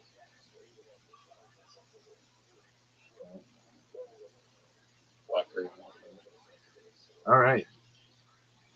I'm going to dominate this next game more than any game has ever been dominated in the history of this game. My Riser, friend was telling me, Jacob, do you know toilets how they have like the top part of it where it's like you take off like yeah, the it's top called the part of toilet the tank, dog. toilet, like you can access like It's the inner called workings of the the toilet. toilet You know what tank. I'm talking about? It's called the toilet tank. Yeah, Jacob, can you hear me? Yeah, I can hear you. What about it? Yeah, so my friend said he was like some guy like ripped him off or something, or he was like upset or something, and so he did what was he called an upper decker, which was a deuce in the toilet tank. That's a well known term, dog. An upper decker. Yeah, it's featured in The Office.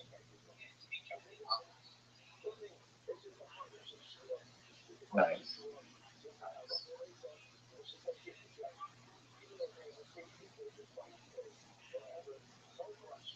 Look how amazing this shot is.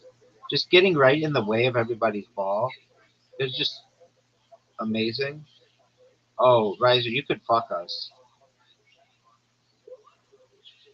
I don't know why you're not seeing an obvious fuck shot.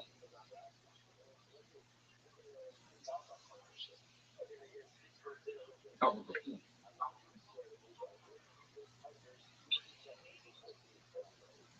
Way too hard. Very interesting tactic.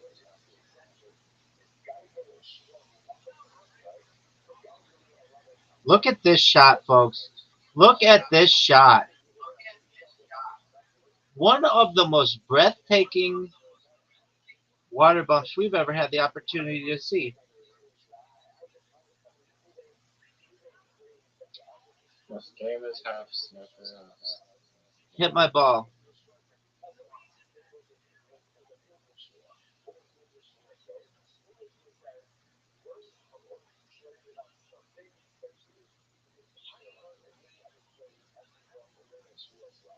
Look how beautiful this shot was.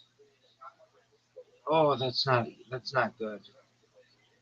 That's not good. Riser, don't miss this.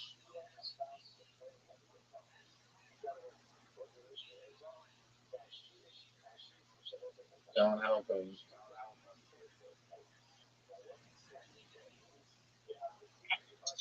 Oh, that would have been actually. What's this on? You're gonna need a little help from that cow.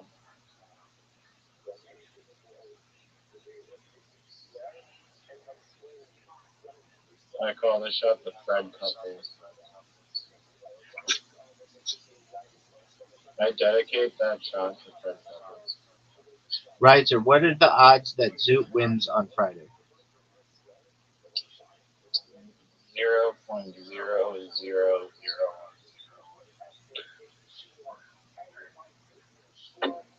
Especially, mostly because he. Isn't funny? Um,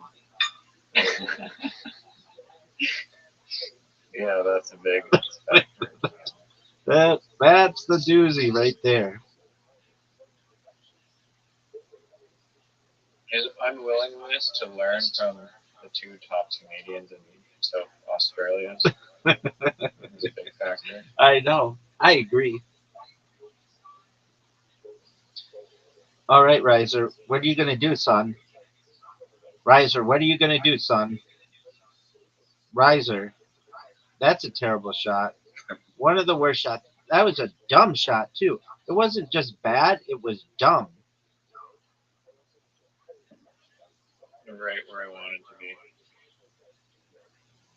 Why wouldn't you do what he did? Are you fucking serious?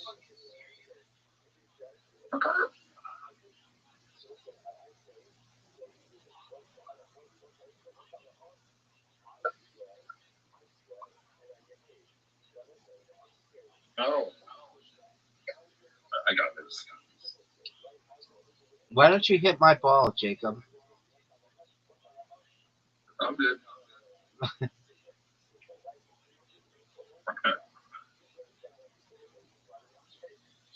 Just Thank brilliant. you, right? Just brilliant. Riser, why don't you hit my ball? I gotta make this thing. You're not making this. You know that this is impossible for you to make. No, that's a miss, and it's going back down the Oh into the no. water. Riser, why are you giving us points, son? Riser, why are you giving us points? Make this. That's a miss. That's an obvious miss. Oh. Obvious. I looked in the looking glass, and it was like, yeah, you don't want to be doing what Riser's doing there. What is Zeus? What's the outcome of Zeus comedy night? He gets When laughed there's off the 40 people in he all of gets Australia. he gets tuning laughed into off the the stage top and comedy. banned permanently from anything with a microphone. Even if he did win, we can't show your material on Tuesday. You offended That's 30, understandable. 34 7 countries. million people. Oh, Riser. That was a beautiful shot. So was that, Jacob. Oh, I that's think no, it was a easy shot. Your shot just sucked.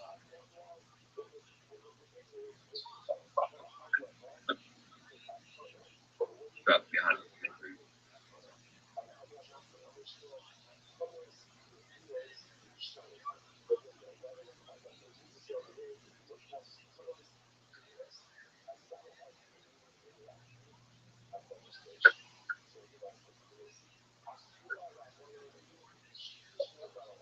Too hard.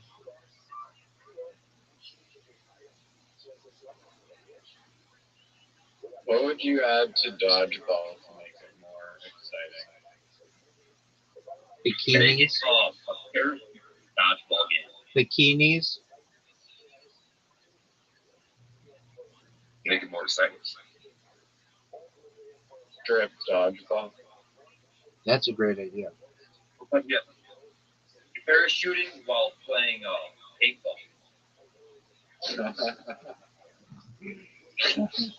How do you hide though? Once you pull the cord, it's like You kind of have to like fly out. I mean, you got plenty of space.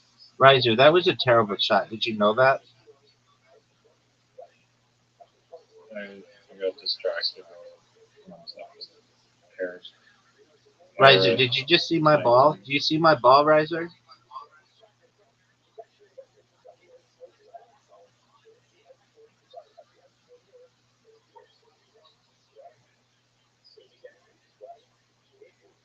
Riser, what are you going to do here? That was beautiful.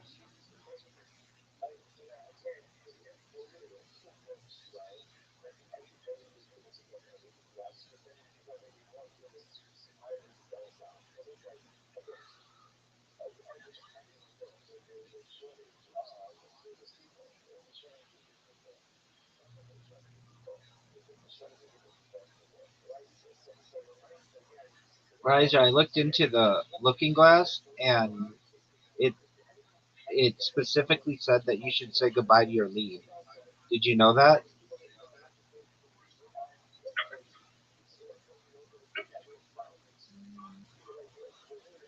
Yeah. You're going to win? I highly doubt that.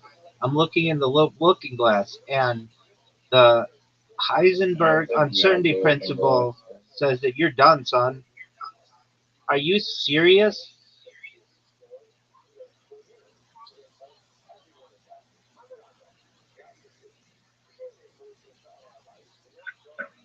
Wow, Coward's way out. Okay. I mean, to me, that was an excellent shot. I don't know why you would say such an offensive thing. Riser, you know I put your ball in a very You have the skill. Riser, do you know that I put your ball in a very difficult position? Oh, what a fucking shot. Yeah, I'm putting that ball like in a really difficult place. Look how sexy. Riser, do you like that your ball is basically trapped?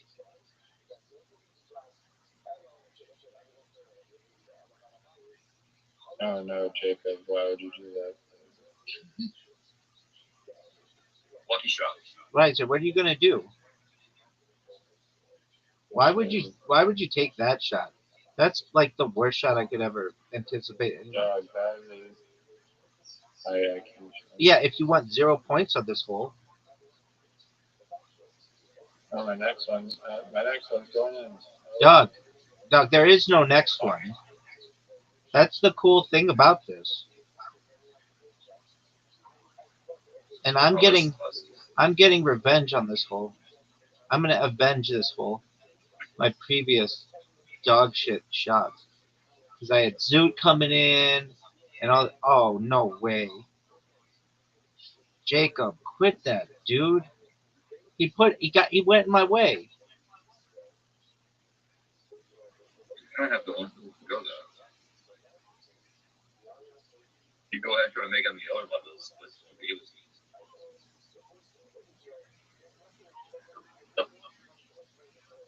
Look how good this shot is.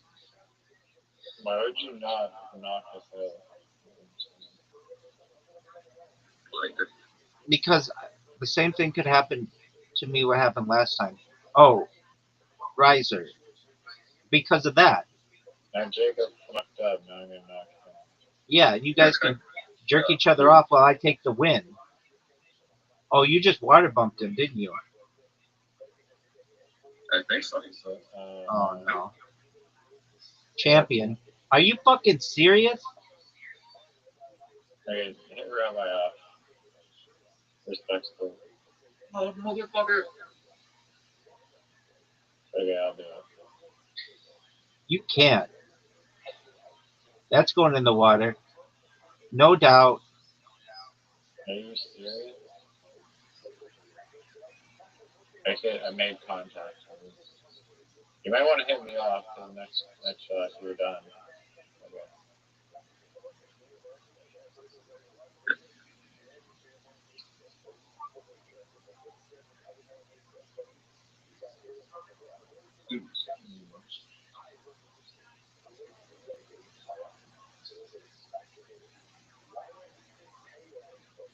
How are you?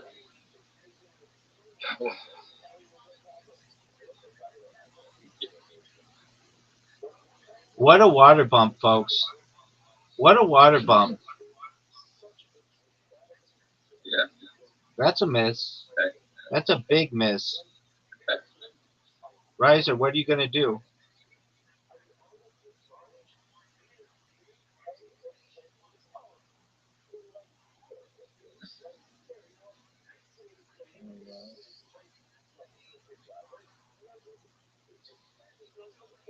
Horrible shot. Wow. What a horrible shot.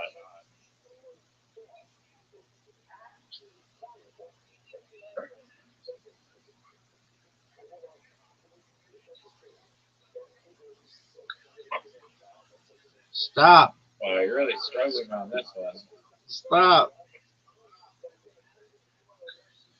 Oh my god. Wow.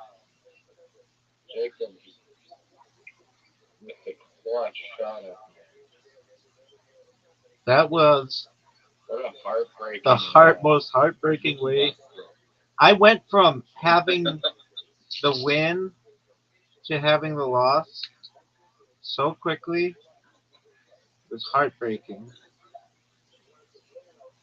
But that's all right, because I'm going to dominate this. Riser, remember that time I sent you an invitation? And everybody was waiting on you? My phone's gonna die. Okay, I mean, is that my fault? Do you remember when I designed your phone? Do you remember when I was a battery engineer? You did a horrible job. Riser, Riser, Riser. Like, I know that you think that not everyone else's time is as valuable as yours, but it is.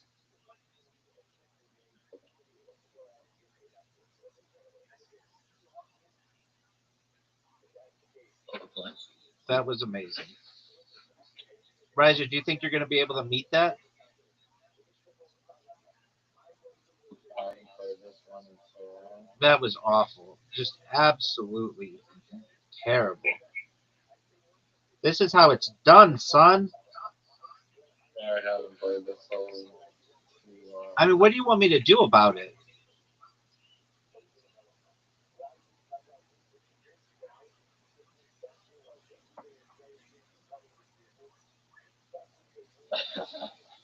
I don't think I'm gonna go.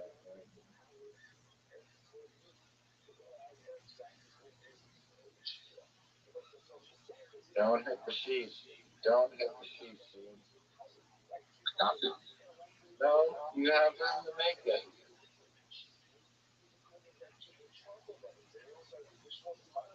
No one else does.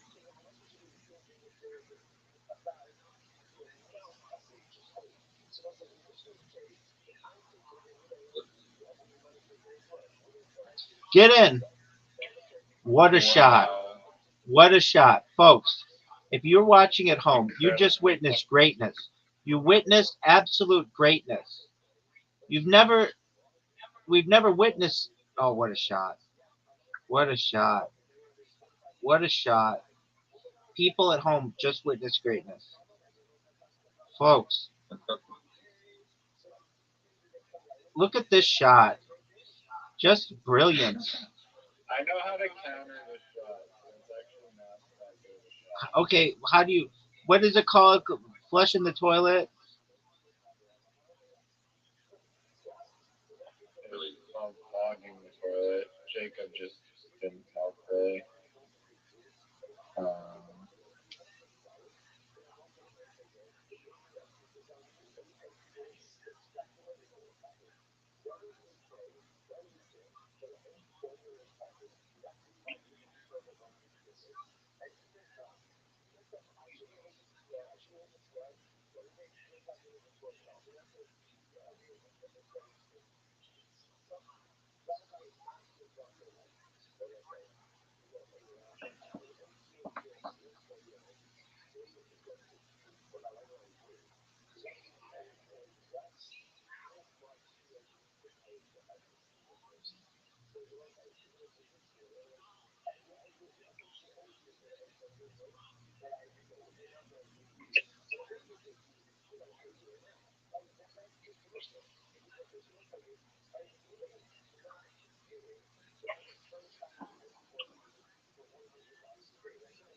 You want to That see was one of the personal. greatest shots?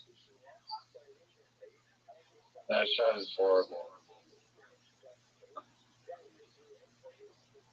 What an egregious shot.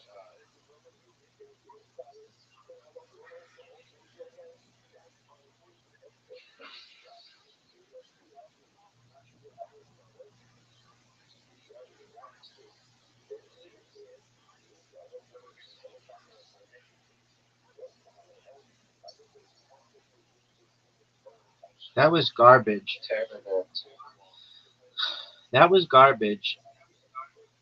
No Make way it, Jacob hits this. Are you Jacob. fucking serious? Yeah. Hit my ball in, Riser. Hit my ball in.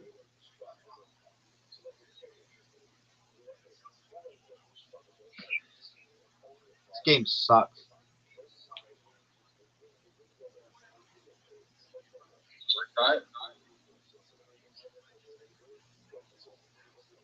That's a miss. That's an obvious miss. You missed it. Are you Wow. fucking Nice. serious?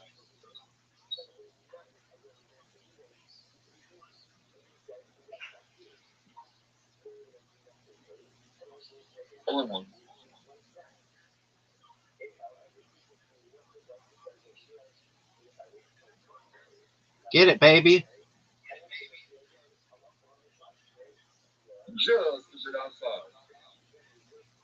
Riser, you better make this shot. Riser, you better make this shot. And he missed. Folks, he missed.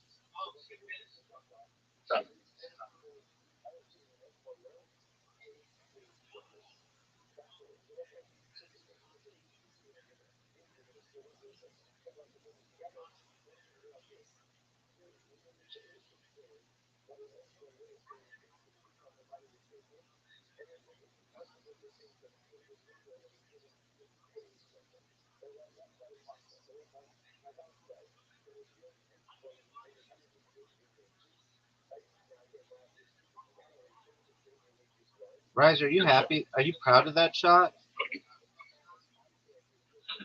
I'll be proud of the next one if I can make it. That's a terrible shot. Just so you know. That's in the water. No doubt.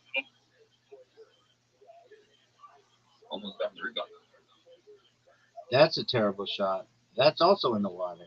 Folks, if you want to learn how to hit it in the water, just follow what Riser's doing right here. Are you, bro? That is BS.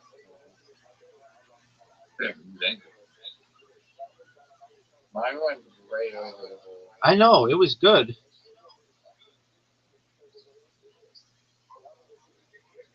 That's a miss, and a big time I don't miss. even know how One I of the missed biggest that. misses in the water that we've ever seen. Folks, that was terrible. That was a terrible move because it's obviously a water bump.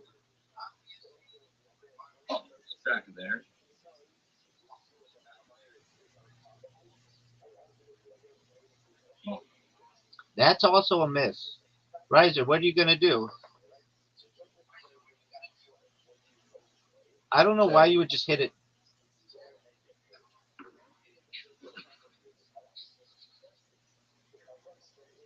Look how sick this shot is. Riser, did you see that?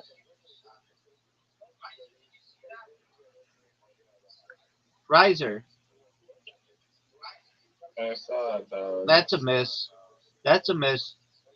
Oh, what a terrible shot. One of the worst shots we've ever had the opportunity to witness, folks.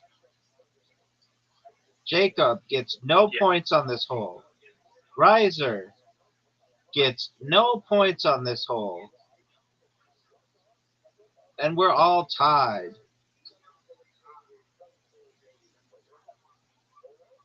What was this? Fourth?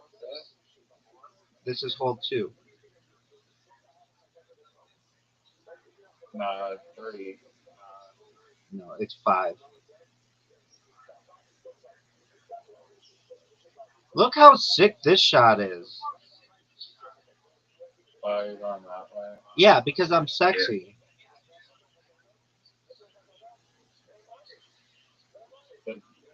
Is it because you don't have the skill to get it for the first section? Dude, nobody's got that skill. I've only seen one person really good at this hole, and I can do it. that's a miss and a terrible shot.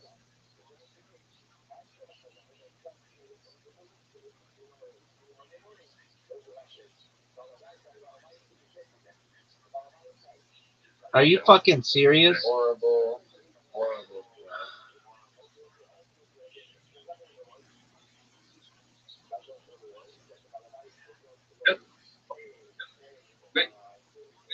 Wow. Wow. I wouldn't think it's possible to hit the side on both of those. But you did. Hit my ball, baby. Those holes are like seriously small. They're narrow. Those are not birthing them. That's correct. Yeah, it's going straight into the fire. So Doug, you can't hit my ball. Doug, you can't hit my ball. I trained in that will, dog. That's a miss. Told you. That's a miss. My ball's safe. Ball in the fire.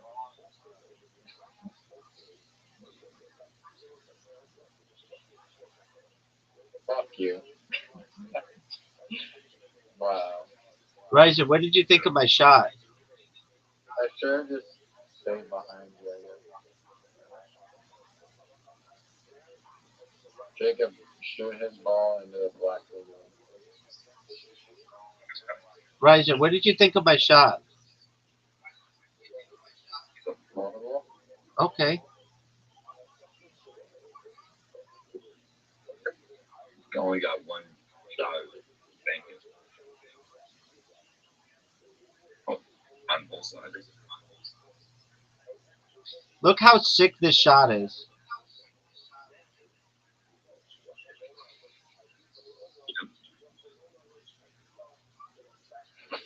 What is Jacob gonna do? The world awaits. No way. No way. You just made me the champ.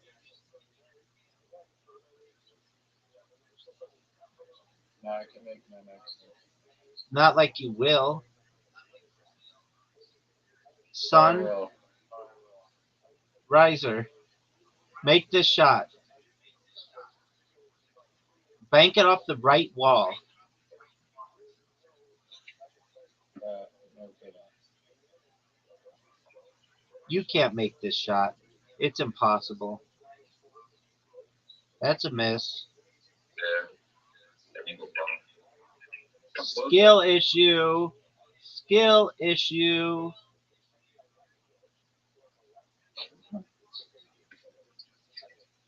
Riser. I litter off tournament. No, you can't do a tournament of that. It'll take too long. Oh, 2 games. Dude, no, we're not gonna have somebody wait it out. We're gonna do basketball.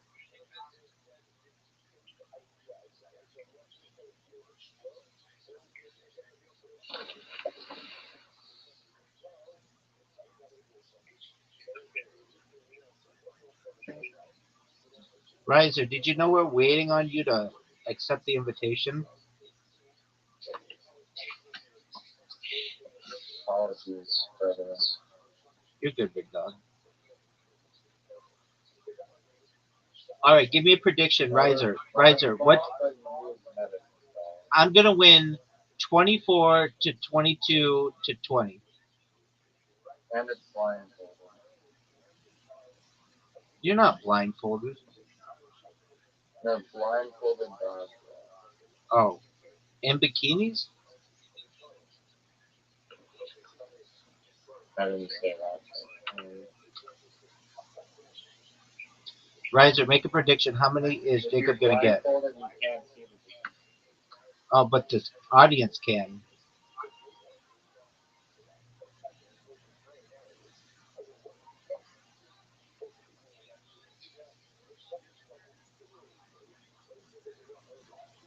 Yeah, Jacob's hacking. Cool. That's a modded Samsung Robot. He's got macros. auto clicker.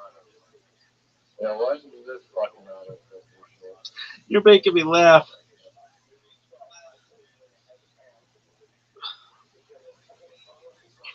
Bombed harder than Zeus. Doug, he is a finalist for one of the states of Australia. And it would be funny if it were like one of the least populated states, but it's kind of in the middle.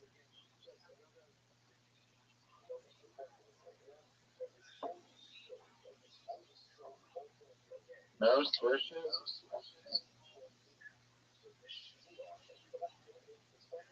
Not a single swish. Are you proud of that performance?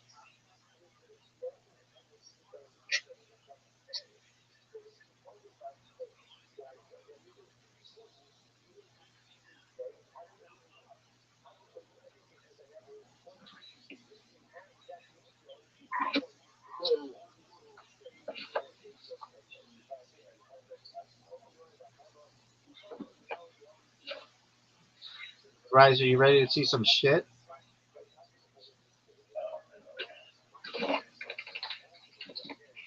Rise, you're so loud.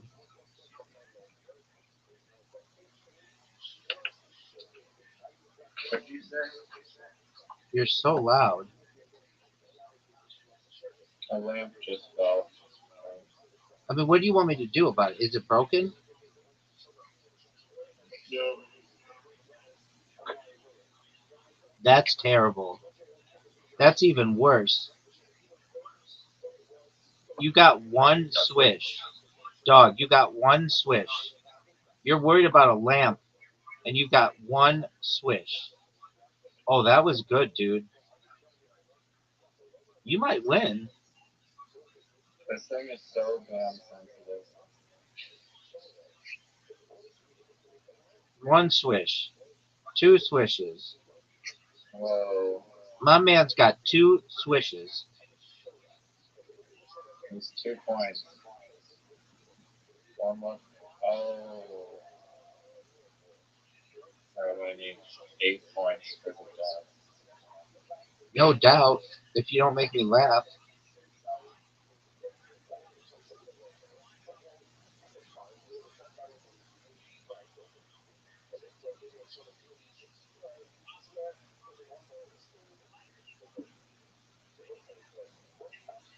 No way. No, no.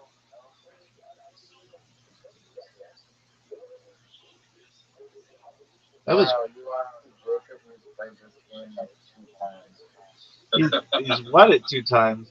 How does that make you feel? Amazing. Fourth side with Rabbi. How does that make you feel? I like it. All right. I've got the best game for Riser hates this game. It's his least favorite game. Riser, do you know which one I'm choosing? Can you choose draw together? Yeah, just for you. This game sucks though. No, it's really good.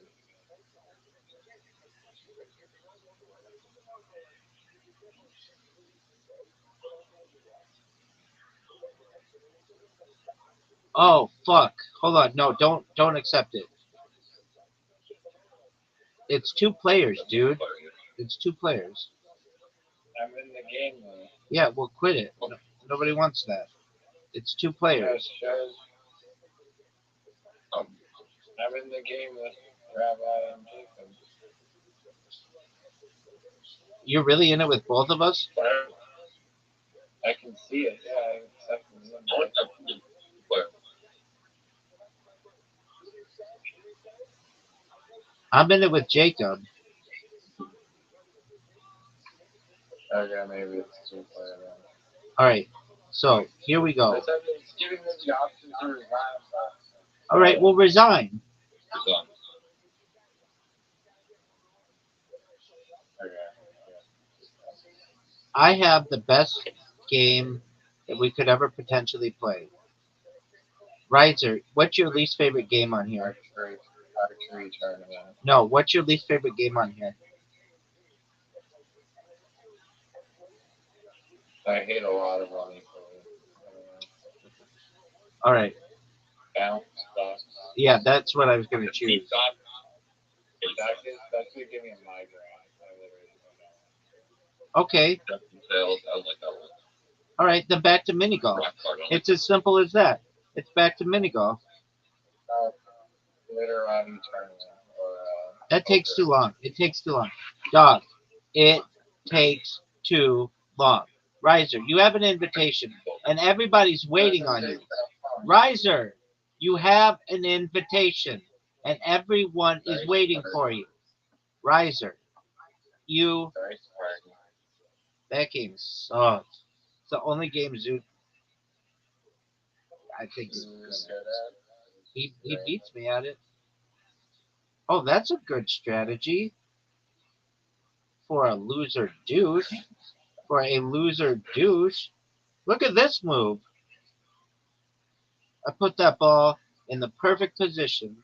Now, Jacob is going to go on the right side where nobody is and not do well. That was not good. Riser, what are you going to do? That's a terrible shot. One of the worst shots that we've ever seen. Terrible. Dog, terrible.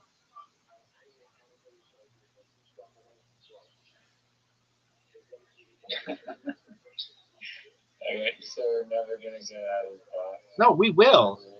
Not only will we, I will do it on the next shot if you don't have a stupid move.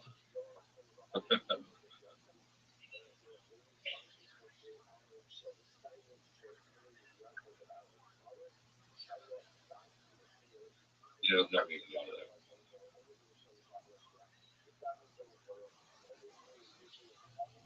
Thank you. All right, Jacob. Yes, perfect shot.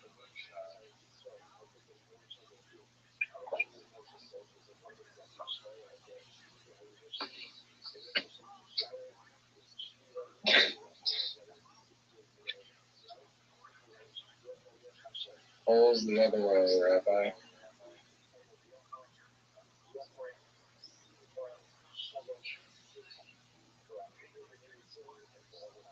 That's no way.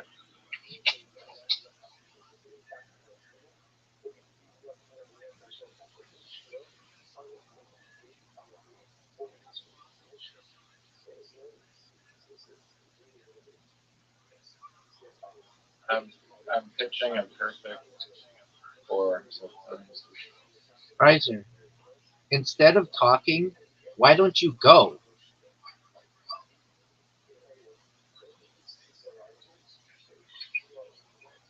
That's going in the water, and everybody knows it.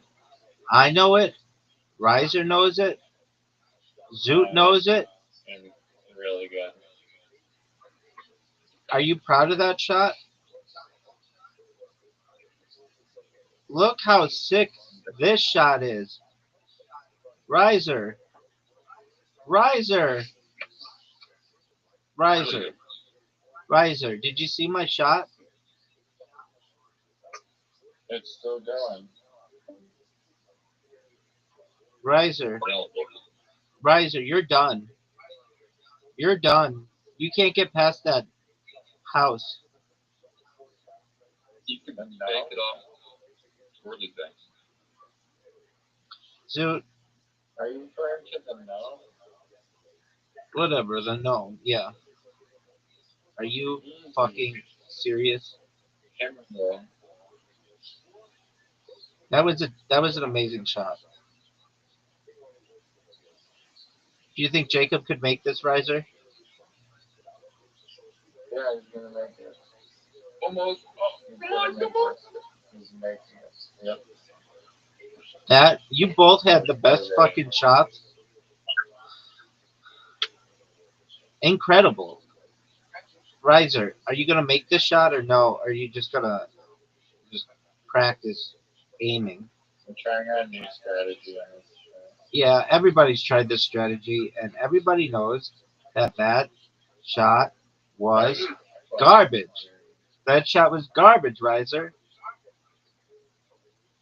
Let's see your shot. Oh, this is the sickest shot that we've ever seen. Such a good shot.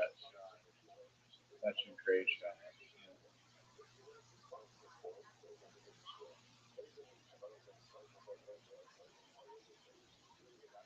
That's going to be in my way. They're my way. I mean, Riser, don't fuck this up.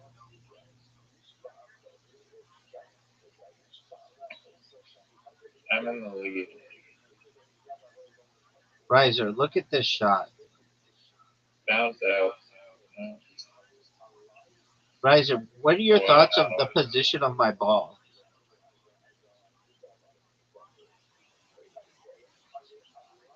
Oh, Jacob. Riser, I'm going to ask you this question again. What are your thoughts on? Oh, no way. Oh, that was beautiful, dude. That was beautiful. You deserve to make that shot. Too bad you didn't. Either one. Too bad you didn't. Look how beautiful this shot is. Folks, look how beautiful. Are you serious? Are you serious? Hit my ball, baby. What if I plug your ball this one? Do whatever you want to do. Do whatever you want to do. You don't have the balls. You don't have the balls. You don't have the balls. You and I both know you're a coward.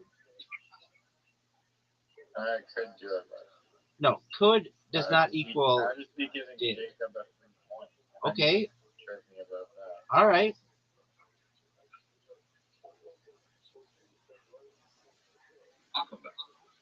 It's impossible for me to be dominated unless I win. That's a. Are you proud of that shot? No, I should have gone for my other technique.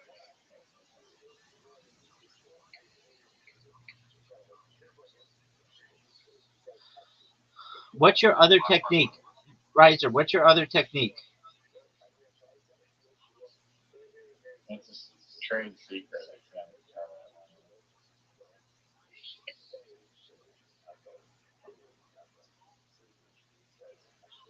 That was not a good shot. I just want you to know that. It was the best shot you could possibly hit in that situation. Did you see mine? Did you see my shot? And now Jacob's going to hit my ball and it's going to go perfectly in the thing. Oh, are you serious? Get that ball out of my way. Riser, don't miss this. Don't miss this. Riser, are you proud of that shot? Why don't you ask Jacob if he's ever proud of his shot?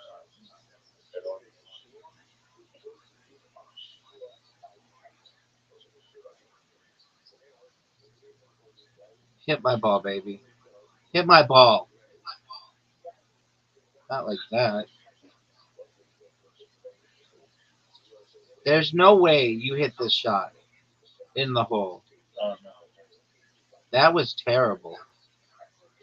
Now I need my ball to go in your ball's way. Look how sick this shot is.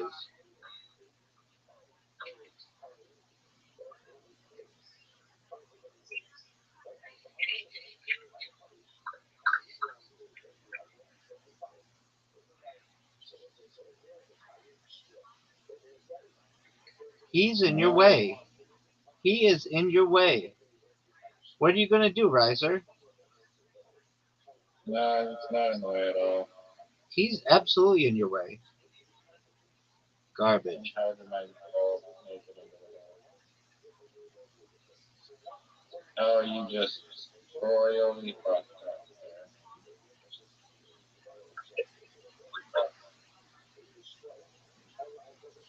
Wow. That must feel devastating knowing that you're mathematically eliminated one school.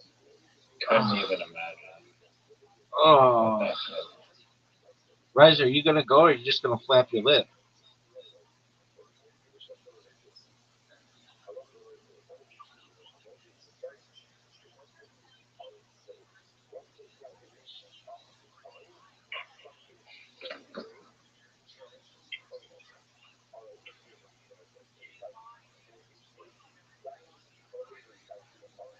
Riser, remember when you used to go the other way? Yes, it's still a more logical way almost to go. That's And just when incorrect. you are That's locked incorrect. in a win, Riser, I like how you so think that that's correct, but it's actually incorrect, which is the opposite of being correct. That's in the black stuff. Riser, that's in the black stuff, dog. Riser, what happened to your perfect game? what's the score again? I forget. Not a perfect game, I can tell you that. Not a perfect game. That's not a good shot. That's not good. Wow. That's not good at all. That's in the black stuff. Obviously. Way to not Okay, score on the but last hole, son. Way to not score on the last hole, son. I still win. Well, you're not winning this one because I'm going to dominate. I've looked into the looking glass. I've checked with the Heisenberg uncertainty principle, and look how sick this shot is. Riser, do you love that shot? Riser, I just asked you a question. It's not every day that someone as That important was as a I am terrible will shot. ask I you don't about your remember doing opinion. that. That's a horrible shot. You think that was horrible? Now that's a terrible shot. One of the worst shots we've ever had the opportunity to witness, folks.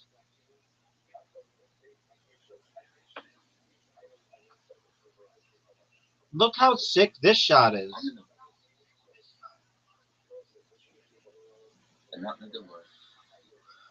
Riser, riser, riser. Do you think you could make your shot?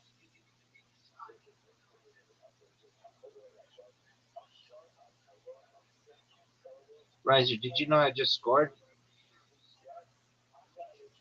Yep. It was amazing. I'm still stuck on that one that I was in the hole and yet I was in the hole first, yet I didn't win. That one is still bothersome to me.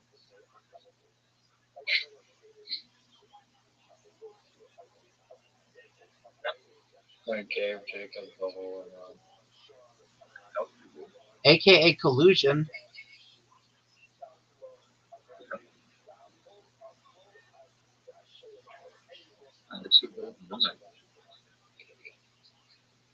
Are you proud of that shot? It was That was it was really very it was like very ups. meticulous.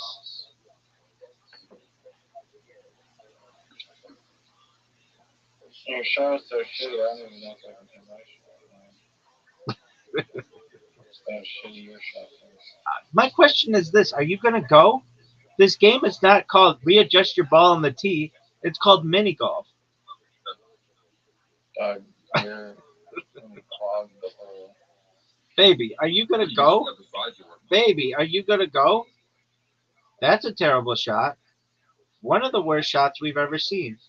Your ball is in such a bad position. No, it's actually in a really good spot. I mean, would you consider your ball to be in a better position than my ball? Because my ball's obviously in a better position than your ball. Yeah, no, watch this next shot. Everybody's watching, and no one is impressed. You're gonna help my ball. Do you recognize that? You're gonna help my ball. You're gonna hit my ball in a better spot. Thank you. Thank you. Thank you. Riser. Thank you. You're cheating. You have a looking glass. I got it at the Scottish Rite Museum. It was just in the middle of the room. Nobody was paying attention to it. And I was like, you know what? I'm gonna take a look at this bee. Riser. Lottery numbers. Riser, are you gonna do you think you're gonna win, Riser? I don't have a cheating device that tells me if they're winning or not. There are two of them if you recall the story. Oh, make it. Make it.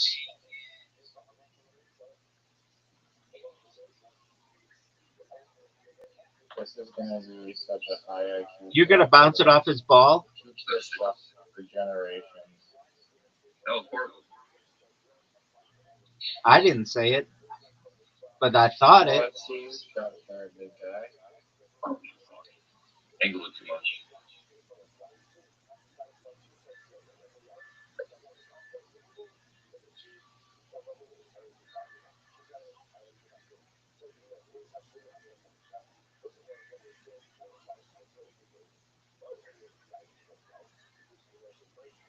Look how sick this shot is. Wow.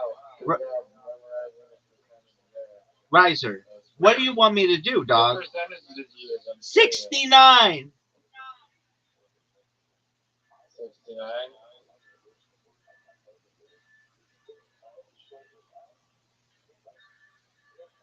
Maybe. Right.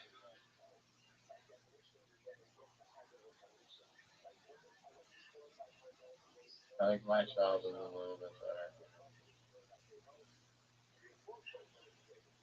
Sure. Sure. Monkey balls.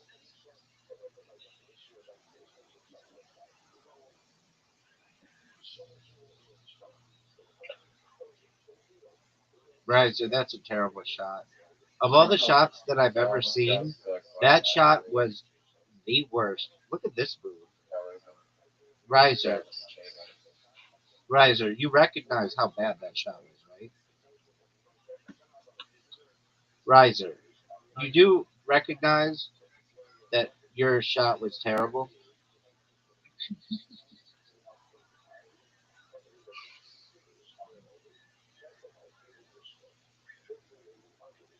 Right size and change. Dude, I hate this Okay, hole. let's see who get it through the hole. The first hole. There, but. You really struggle with this hole. I do. I do. This is either my least favorite hole or second least favorite hole. Oh, that was almost really good, dude. I'm not even going to make fun of you. Psych, that shot sucked. Hit my ball. Somebody hit my ball.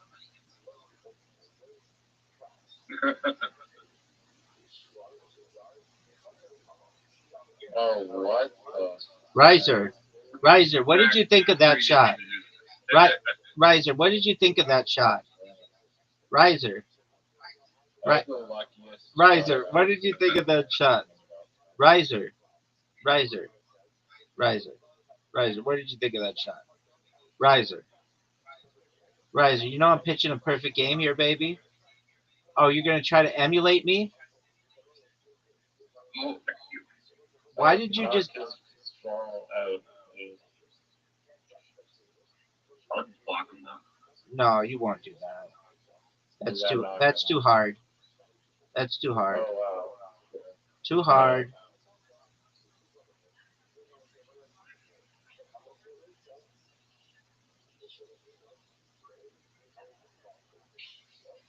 Are you fucking serious?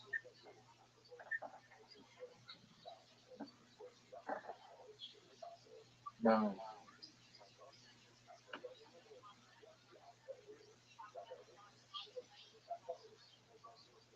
Oh, what? Riser, are you ready for this shot?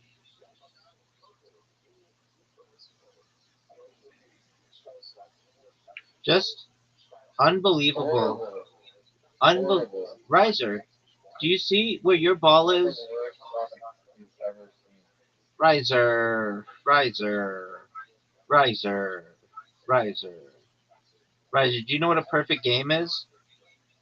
Riser, riser. You don't have a perfect game. I'm about to, baby. No. Riser, riser. Not even close. Perfect game, You riser. got so fortunate. I feel bad for you for how lucky Ah, it's you are. I'd be embarrassed. riser, I'd be riser, embarrassed if I riser. was All I'm loading saying, after that. riser. All I'm saying is that I'm sexy, and I know it. Riser, that's a miss, and everybody knows it. Everybody knows that's a miss.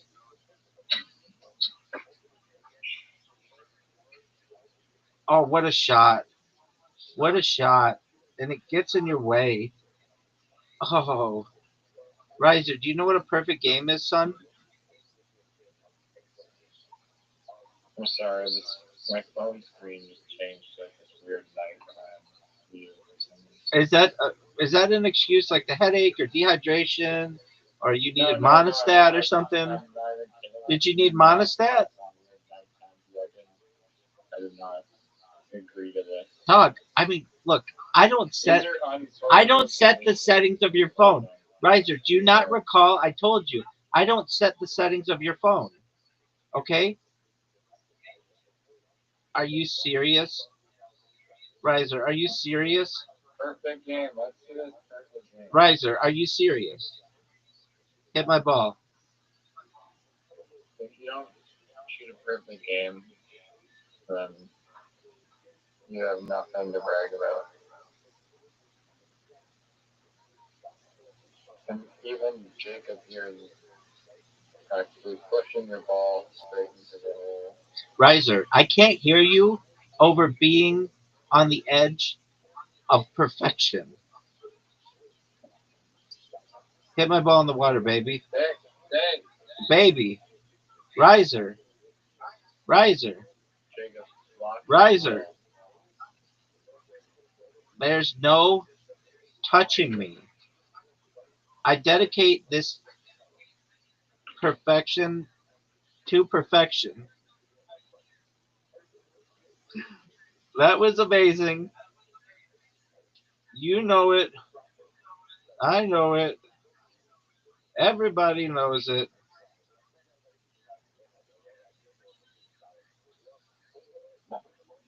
Riser, what are your thoughts on allowing me to have a perfect game?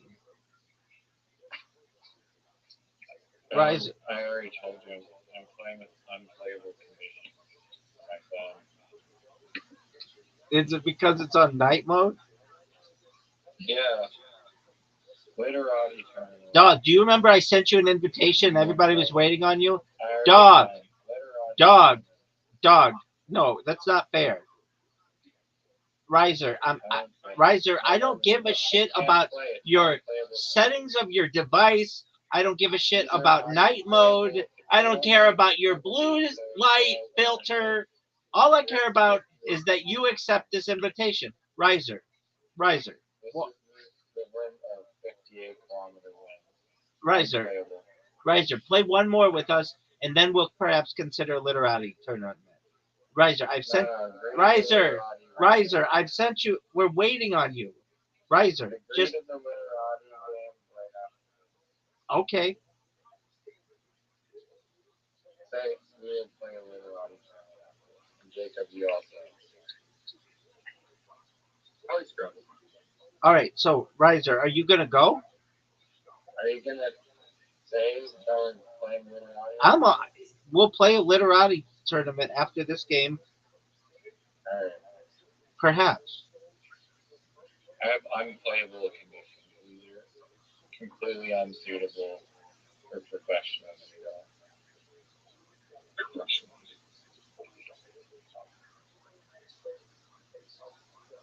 My ancestors did not suffer for me to playing these awful, weird brightness conditions. You talking about Canadians?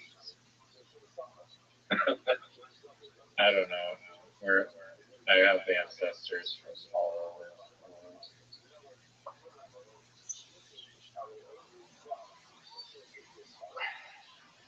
Are you serious? Rabbi, why are you so horrible at hitting the ball well on this wall?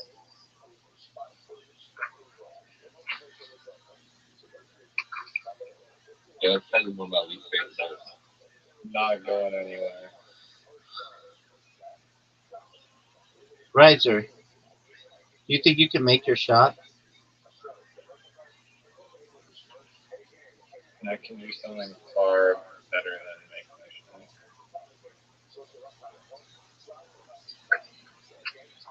That's a terrible shot, and I'm telling you that right now. Sit. Oh, what kind of dog are you? Not a good enough one to stop that shot, baby. Riser, what are your thoughts on your dick sucking? I have a border collie and a cattle dog.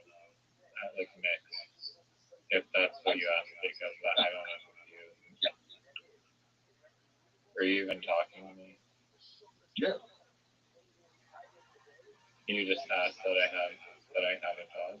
Because you said sit, and he thought you were talking to your dog, but you were really talking to the ball stopping in front of my ball. Why do I have to explain communications to you, Riser?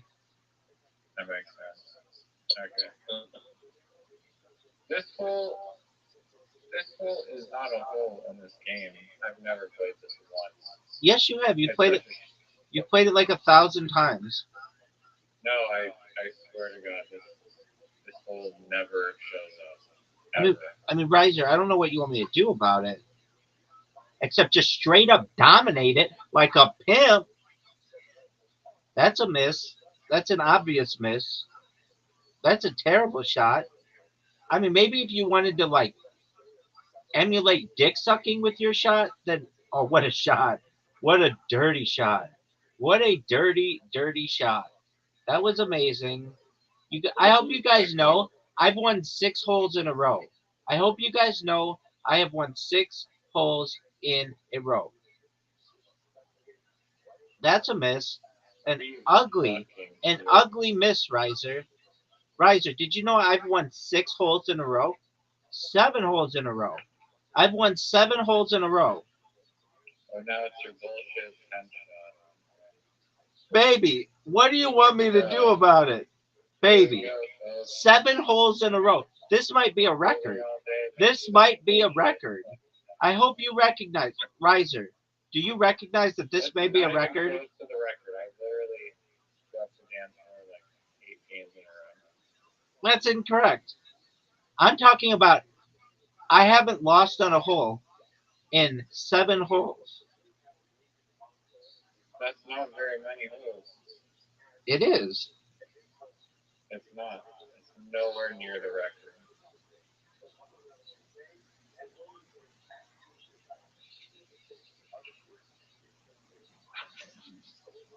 Look how sexy this. Are you fucking serious? Are you fucking serious?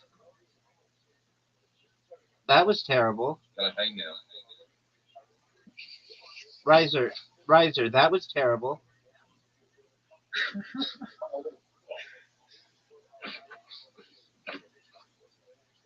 Riser, I've won 8 holes in a row. Do you recognize that? That's a miss. Riser, I've won 8 holes in a row. Oh, what a good shot. I call that too early. That was a great shot. Riser, I've won 8 holes in a row. 8. Count them. 1, 2, 3, 4, 5, 6, 7, 8. 8 holes in a row, baby. If we're counting, okay, first off, I have unplayable conditions, so none of these holes actually. Your blue light filter. Look at this shot, Riser. Stop it, stop it, stop it, stop it, stop it. You gotta use some trades. Short. That's short. Day. That's in the water as well. Everybody went in the water. I think Jacob is just throwing in the towel. No. It's not the same Jacob that started. Riser. Do you recognize 8 wins in a row? Michael Jordan never did that. LeBron James never did that. Wilt Chamberlain never did that. This is unprecedented territory. Steph Curry never did it. Bill Russell never did it. Do you recognize? Zoot's never done it. He can't water bump me because I'm too sexy. Oh, I fucked up.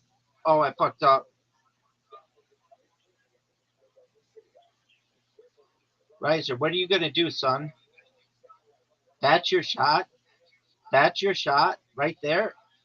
You think that's supposed to be a good shot?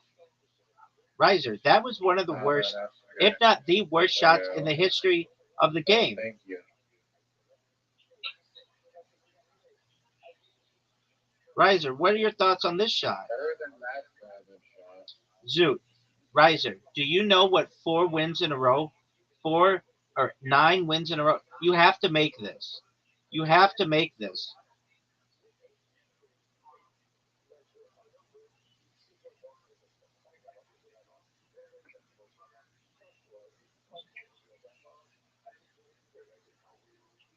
Yeah, Jacob is just not even trying.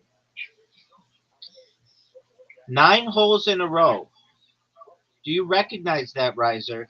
I have won 9 holes in a row. Riser. Jacob is not even playing. I'm playing on like blind mode. So the colors are all distorted. So it's giving me an aneurysm. Look how sick this shot is, Riser.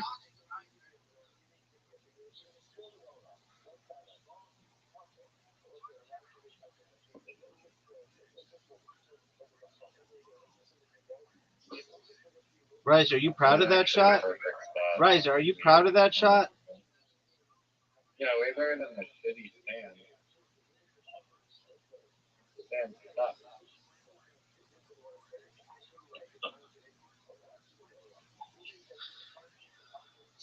That's in the water.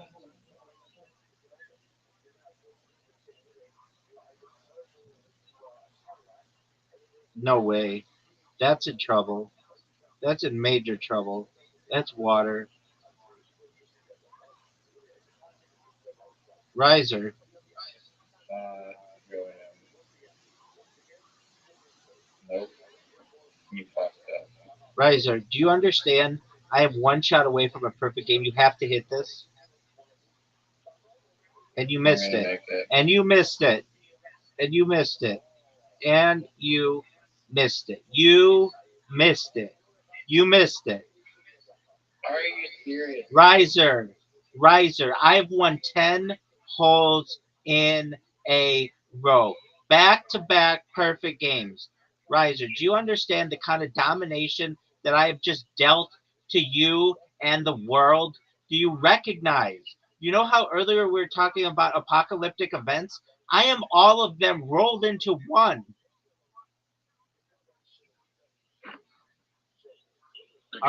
All right.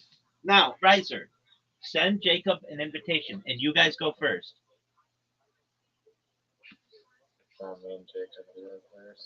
Yeah, dog, and I've got winner because I'm the champion. I'm the champion of. I didn't have Jacob as a friend. All right, well, what do you want me to do about it, dog? Hold on, I'm going to this thing. Hold on. What's your tag thing? He's Jacob the Great with great. Okay, that'll help. Did you get it, Riser? Yeah, I got it. All right, Riser.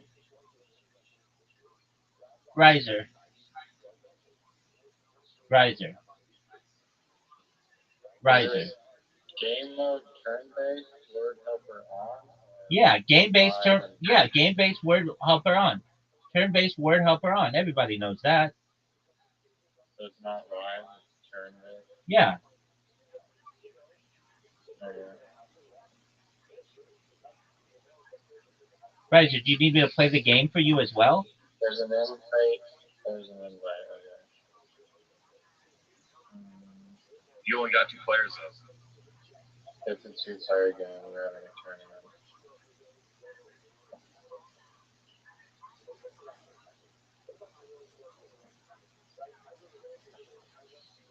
Riser, do you think Jacob's gonna beat you? Riser. Riser, did you change your blue light filter? No, I have to go into the settings.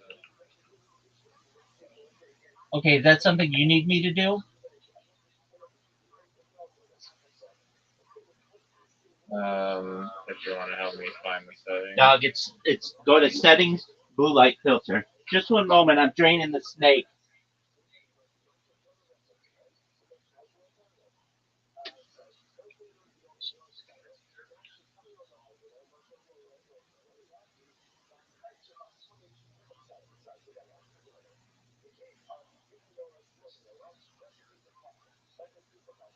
Oh, you had to go there, didn't you? You just had to go there, didn't you?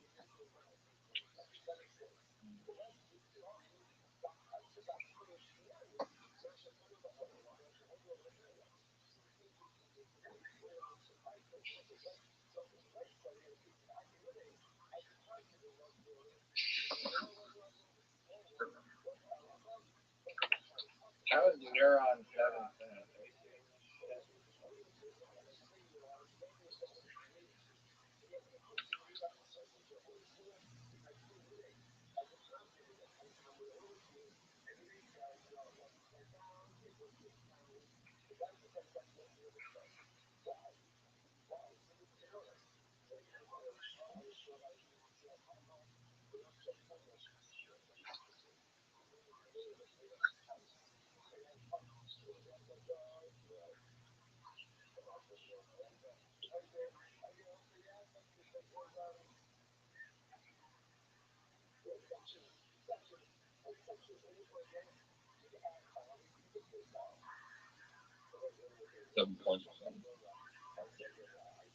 And just 0.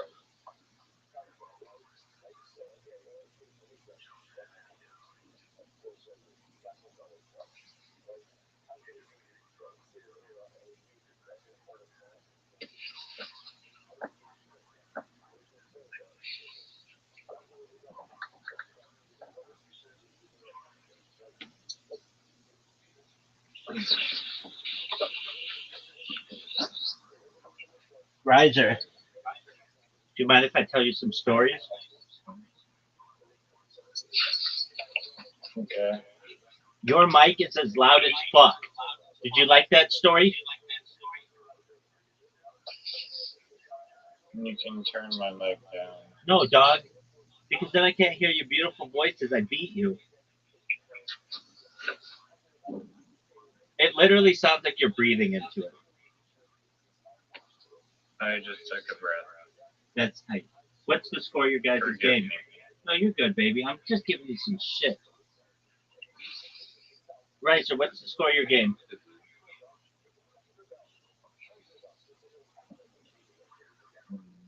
Riser, do I have to ask Jacob? Jacob, what's the score of your guys' game? 34-16. Who's winning? Verizon. Get him, Jacob.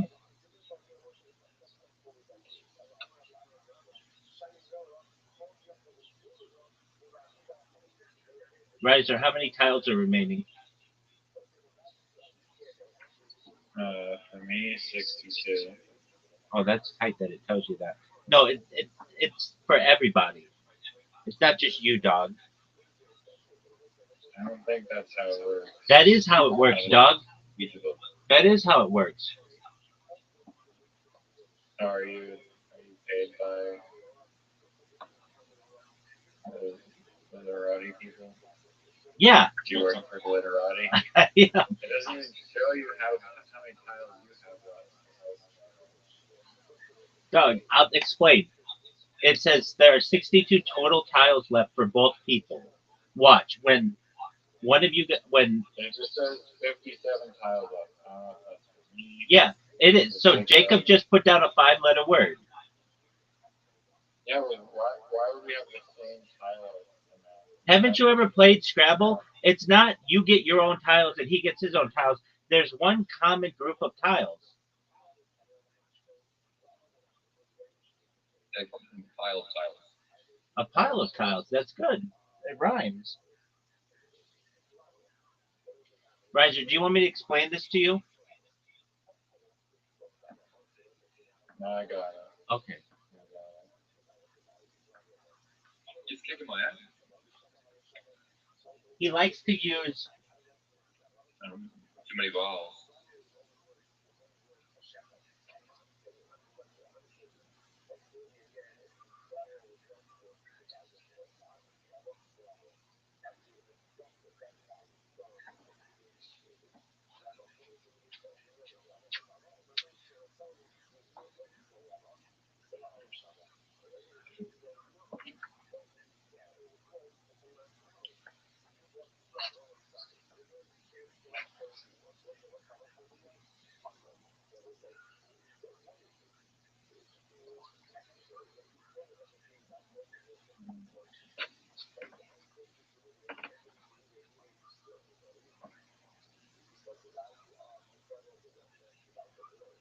Riser, how many tiles are left? 49. That's a cool story. I appreciate you keeping me updated. And Riser, what's the score? 87-45 for me. 87 to 45. Are you using any of your cheating software?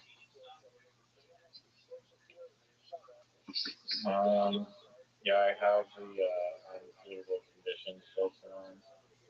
Okay. Do you also have the mic is in your pocket mode on?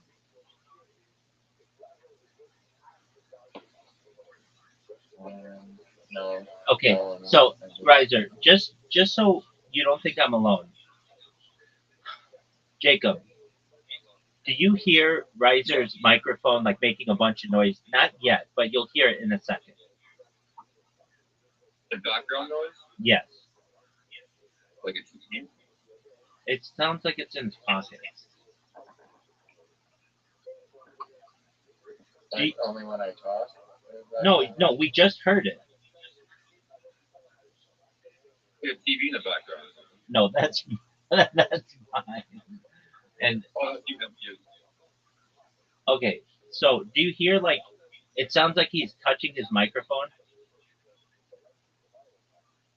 Not yet. I'll tell you when it happens. There. I didn't even talk, dude. I know. I'm saying it doesn't happen when you talk. It just happens when you move your mouth or something.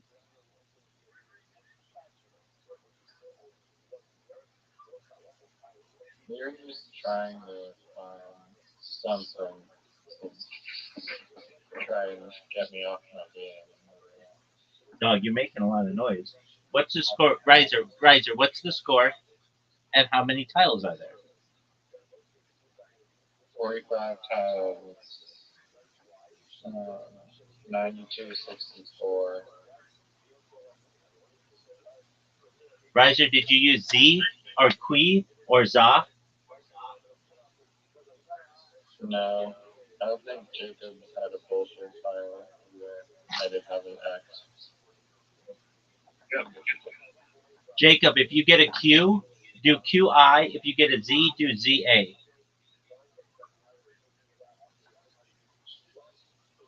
My least favorite letter in that game is J.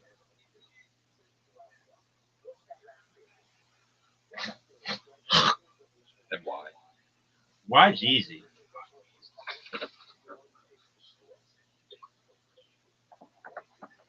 And Y can be good because you can add it to a word. J, there are a lot of words. J is one of the newer letters in the alphabet came about like 600 years ago, and they're just okay. Jacob, did you just hear all that background muffling? Yeah, kind of like a. Exactly. That's what I'm talking about. I have a fan on. It's not a fan. It's like every time you move your microphone, it muffles. Was it doing it before? It's doing it right now. Yeah, that's not what I asked. Was it doing it before? It's been doing it throughout the time that you've used this headset. Riser, what's the score and how many tiles are left? 101, 64. 101 to I 64. got fucked up though because there's no timer going. Oh, what? Why didn't you do turn-based? He told me not to do turn. I did do turn based. Okay. 40 tiles left.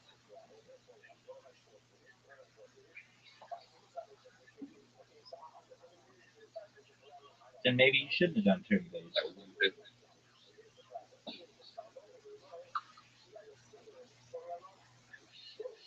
Oh, you should have done. Wait, you should have done live.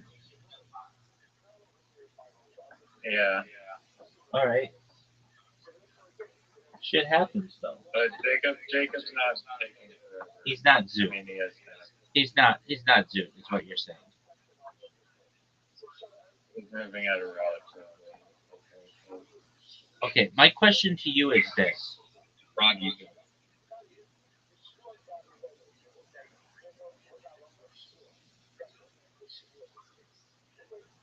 Killing my spot.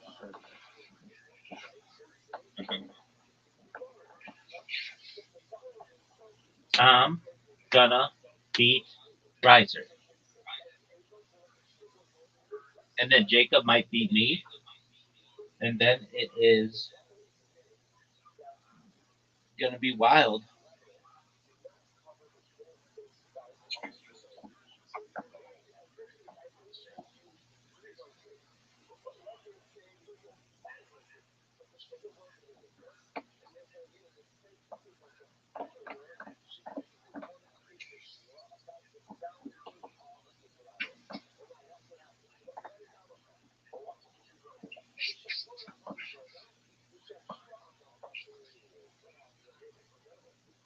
Riser, what's the score and how many tiles are left? 34 tiles. 122 to 88. That's a really cool story, dog.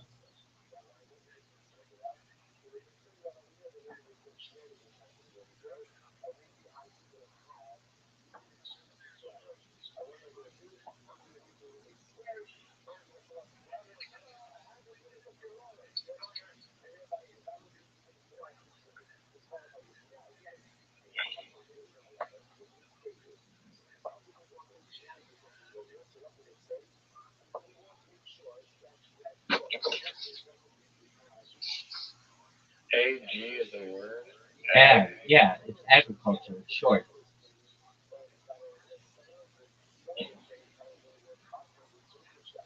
Abbreviations. It's become its own word. Do you have a problem with that? Are you against farm labor? No, but ag is not a word. The correct word is agriculture. Dog, I'm gonna make all these people shit. They're gonna hear my shill, and some of them are going to spontaneously masturbate.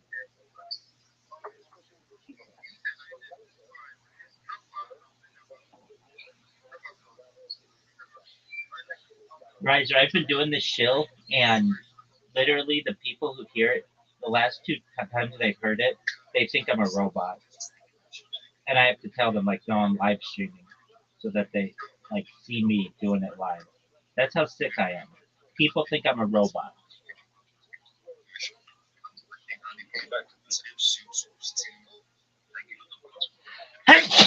Pardon me, but that might be one of the most famous sneezes of all time.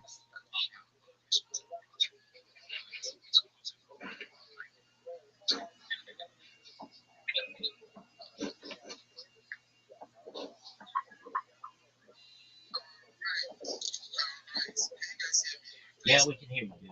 Let me talk. All right, here we go, folks.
Absolutely. Thank you so much for the opportunity to be here.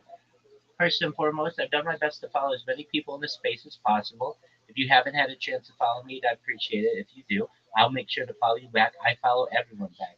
I'm going to take about 3 minutes to tell you about what I do. I'm Rabbi Rothschild. If you don't know who I am, you will. I stream my life 24 hours a day, 7 days a week, 365 days a year for world peace. I've been doing so for more than 4 years. My streams go back to the pandemic. We've seen the death of a queen, the birth of AI, the coronation of a king, and everything in between.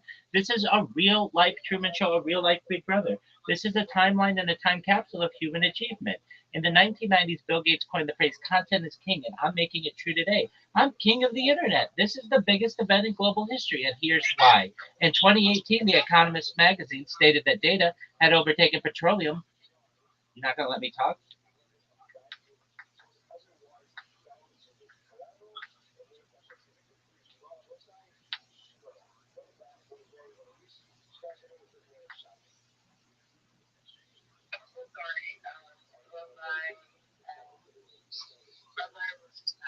That, that's okay.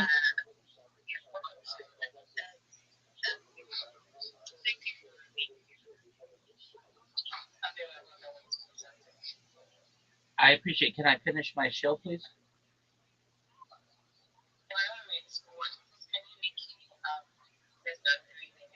Oh, yeah, we only have 2 minutes remaining. So in 2018, The Economist magazine stated that data had overtaken petroleum as Earth's number one resource. And I have more data archived on the internet than any person ever, which is making me very influential. I'm going viral. And when I do, I want to make you, your friends, your family all financially independent if you're not already.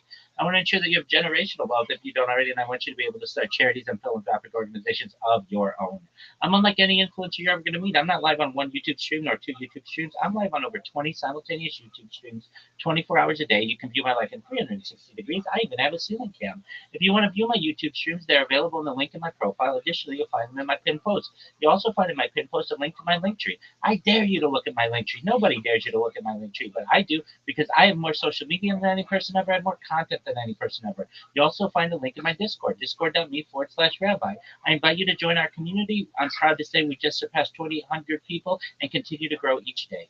In addition to making you all extremely wealthy and wanting to promote world peace, I want you to know that I want to help end world hunger through the use of technology such as agricultural drones, floating greenhouses, saltwater greenhouses, hydroponics, vertical farming, cloud seeding. I want to help end world thirst. I'm sponsored by a cryptocurrency that's worth about $100 million, and one of the things that we do is we build wells and water towers in developing nations for the benefit of the less fortunate. Additionally, I'm an advocate for the Life Chart program and most importantly, desalination technology, where we pump earth seawater onto land and make it drinkable. If you're a reply guy, if you're a Web3 marketer, if you're a rater or a shiller, and you want a free mentor, coach, and friend, send me a follow. I will follow you back. Send me a DM. I will respond. I want you all to know that I'm here to support you both personally and professionally. I'm here to be a positive person in your lives. I'm here to have an optimistic view on the future. And most importantly, I want to give people hope. And with that, I sincerely appreciate the opportunity to share. Bingo, baby. That's how it's done.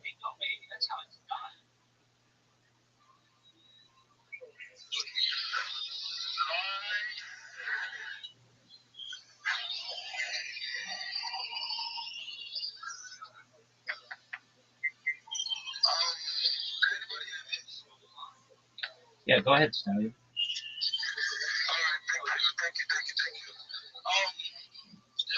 Rabbi. You're welcome, Rabbi. You heard Rabbi.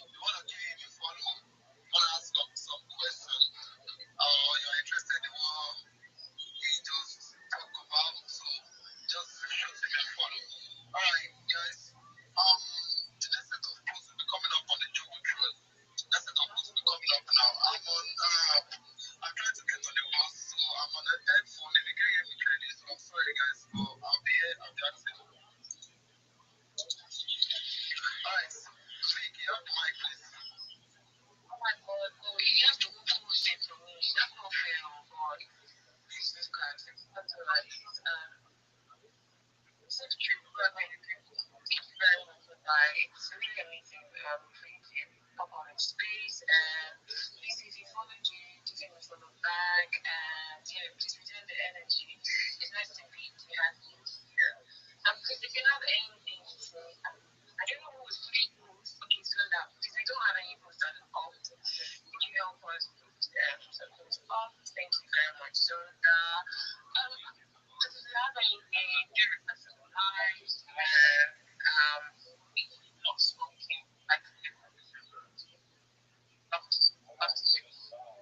Please do assure yourself, heck how much you know yourself, because it's not physical destiny. You can just be here and it's not easy. And we just want you to be yourself. And if you find your life partner here, you can't.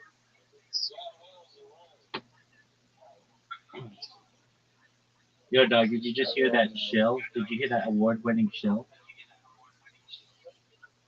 We did. Excellent. Did you know that I just heard something that a quote that I really like? A closed mouth is a closed destiny. Very true. That's powerful. Kind Okay, of like the squeaky wheel gets the oil. to some extent, yeah. I think that's. I mean, I agree. It's somewhat similar, but that one's a little more negative. But can be positive. Riser, what's the score? 183 to 124 his lead. 123 to 124. Look back, it's 83. Oh, 83 to 124. His lead. How many titles are remaining?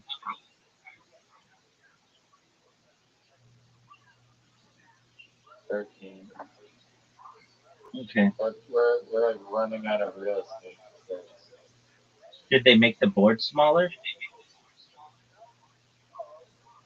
no, but we're getting crunched. Is there something that you think I can do about it? Yeah, if you could fix it, that would be appreciated. Riser, do you know that I'm playing Jacob next? Yeah. I also just sabotaged our one place that we can build off. Excellent. So essentially, this is a double elimination tournament, right, Riser?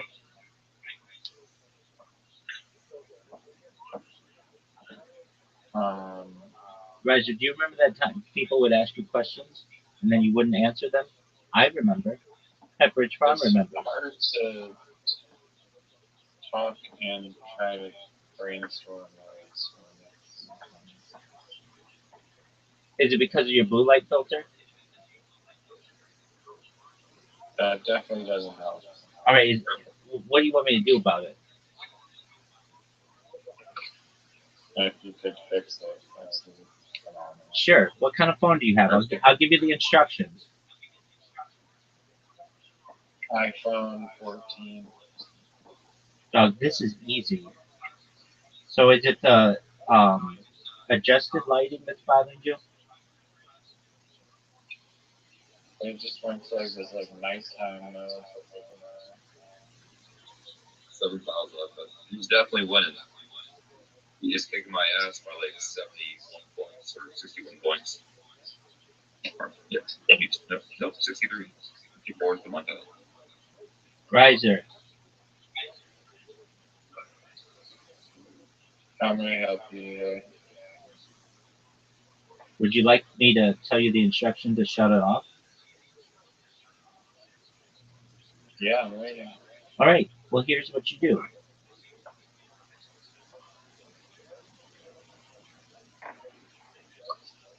It's not night mode. That's the camera. It's called daylight adjustment or something like that. It's called dimming. All right, here we go. Are you ready? Yeah.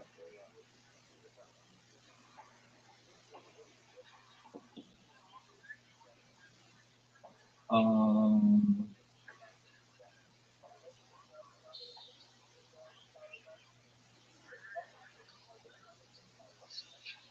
it's called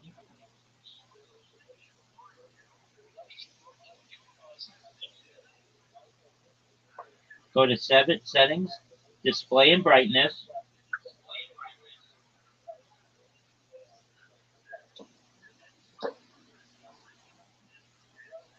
and then auto brightness off.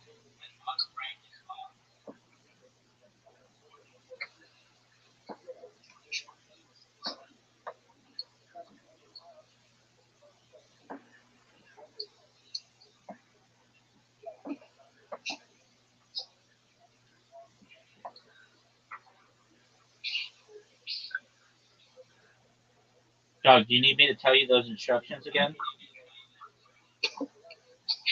Brightness, auto brightness.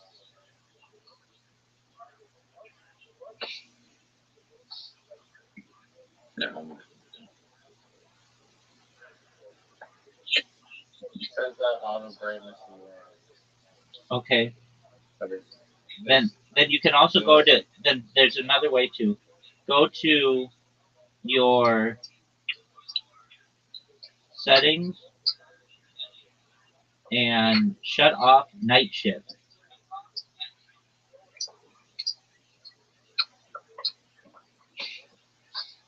oh, there you go, yeah. All right, did that fix it for you? Yeah, that makes sense. Am I gonna have to hear this as an excuse from you from now on?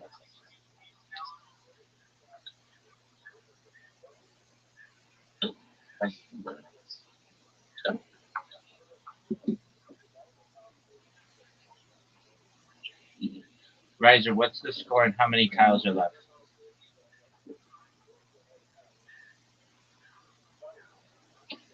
Riser, what's the score? How many tiles are left?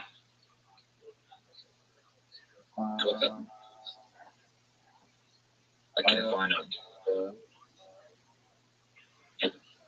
There's no tiles. No tiles left. If you can't play anything, hit the pass button.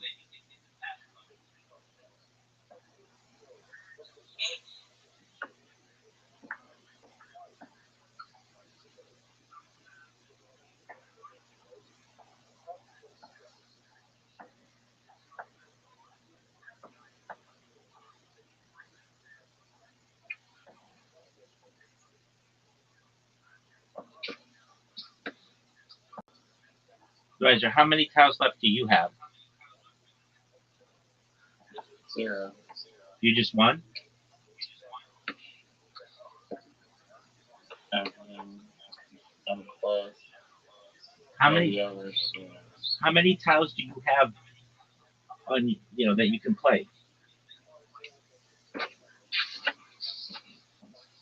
5 total. Okay, that was the answer to the question that we wanted. Thank you.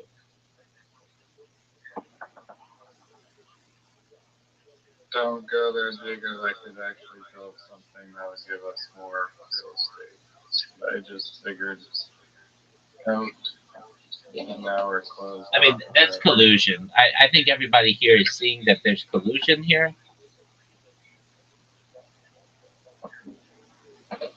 Nice, too late.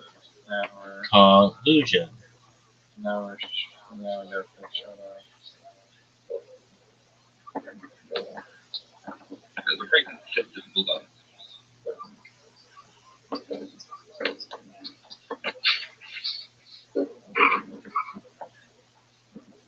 Jacob, do you hear all this background noise that's like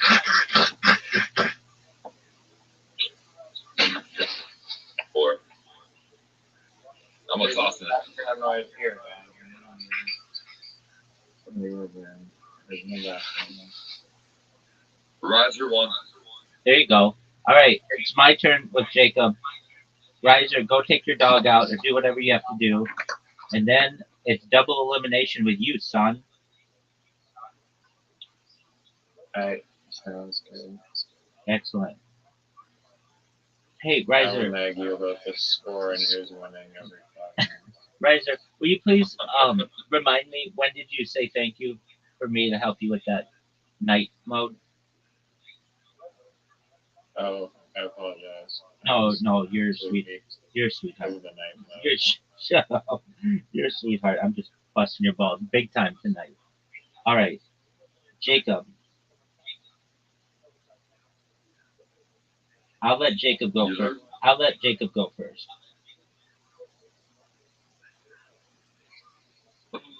Okay. Okay, I have a question, Rabbi. Yes, sir. Do you think that um, like you could look at things as though Jacob, you can't go there. like It has to be on the. See that center tile? It has to go on the center tile. Yeah, exactly. No, the center tile. There's like a circle at the very center of the board. It's one row up of where you are right now. There you go. There you go. There you go. Dude, he's got a big ass word. Sluts?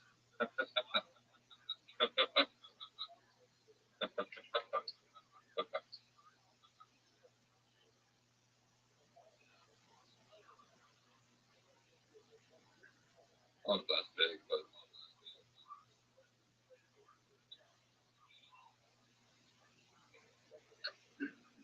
We've got the word fags and sluts. Right, so what was your question? okay, so it's it's a philosophical question on whether or not you can truly ever be inside because the building materials of like your house are constructed out of materials that are like wood, which comes from the outside. So arguably, when you're inside, you're just as much in nature as you are outside, and the concept of inside kind of gets blurred out, and Well, firstly, I think your we have to. inside is made of outside. I think we have to define So what does it mean to be.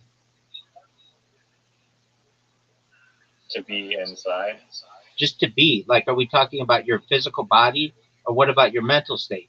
Because you could be in a state of, hypnotism or something like that. You can be in other things. no, I think we're just talking about your physical body, where it's located. Because Okay. you perceive as, oh, I'm inside, as in I'm in like this What shelter or what if whatever. you're But what if you're inside a like, cave? What if you're inside a cave?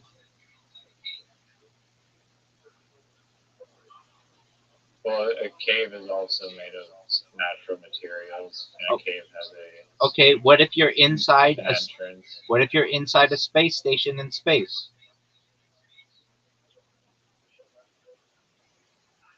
Well, still, all those materials are found on Earth. What if you get them from another solar system?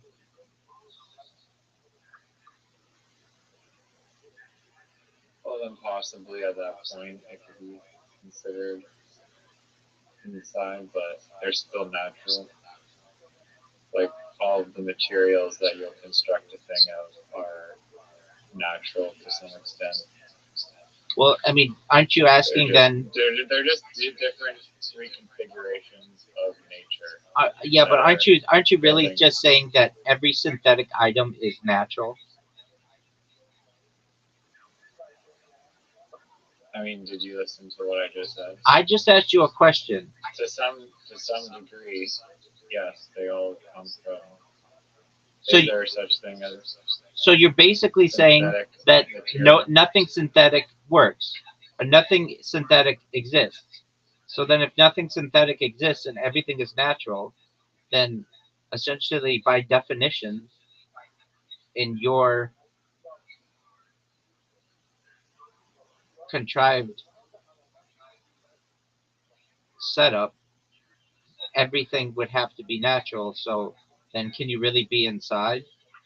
Uh, I mean, synthetic materials are usually like replicas, but everything comes from Earth originally.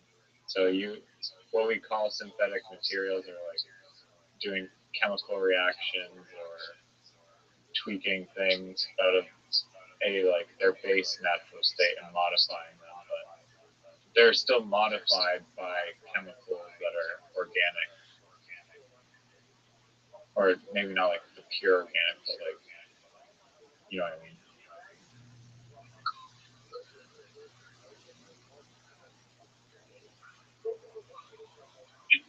So you're saying that nothing synthetic can exist, even if it's made on another planet. That's still considered synthetic. Why would it being from a different planet make it not made of, make it not? Natural, because you said everything had to come from Earth, and the idea that you said everything had to come from Earth, if it's from another planet, it is by definition not from Earth. Well, I was just saying that, but like all material in the universe is like natural. Okay, so then you're saying if all material in the universe is natural, then it's then everything is natural, then there are no synthetic materials, then to have a synthetic material is impossible. Thus, in answer to your question, yeah, everything is then synthetic. No, my question is on whether you can be really inside. Right. I know you're saying can you really be inside, but then my argument is if there's nothing synthetic in which to be, then you are always inside, in your opinion, because everything that you'd be in is natural. Yeah, I mean, let's just take a log cabin, for instance. That is a very natural, like, log. It probably will be sourced locally, and you're sitting in a cabin that's constructed out of nature. And basically, the only difference between like the inside and outside is like the temperature. But the temperature of outside is not constant. The temperature of outside also shifts depending on if you're in the Sahara Desert or Slovakia or whatever. They have different fluctuating temperatures. So if you define yourself being inside by having, I mean, I guess you could define it as having a climate control relative to your surrounding space. But then the definition is more about the climate inside the space and not so much the building materials. But I don't know. I'm trying to create an argument for why you can never be not, or why being inside doesn't exist. So I want to hear you do your best to convince me that Well, I mean, being you inside you doesn't you exist.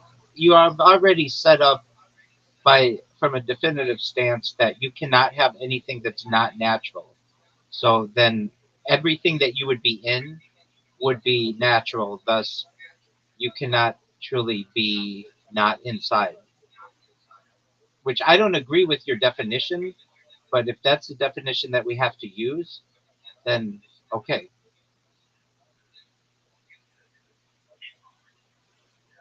I mean, wood is a very common building material that is definitely an outside building material. And then other materials still, yeah, are derivative of nature in some way.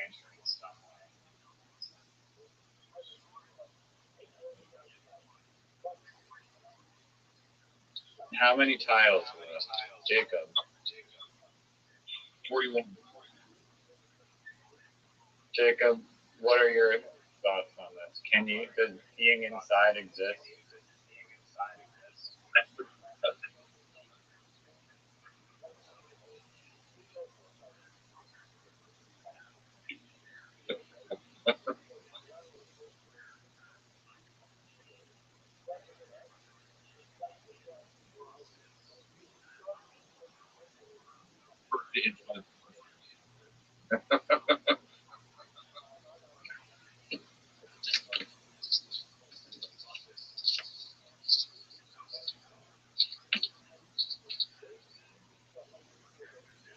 Pardon me, what did you say, Jacob? So that's what, I still didn't catch that.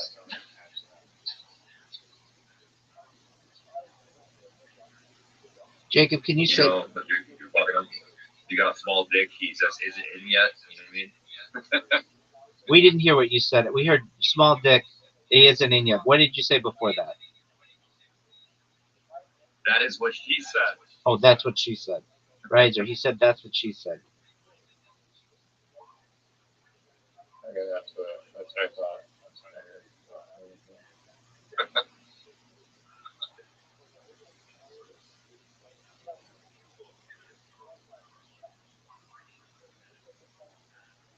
I cannot believe first comedian right now.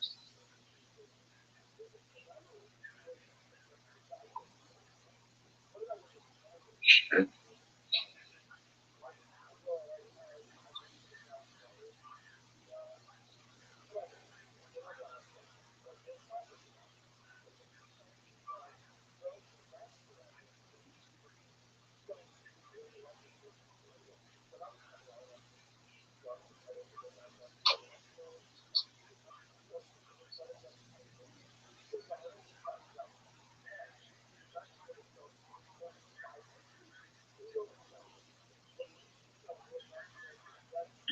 Brad guy's fucking killing this kid.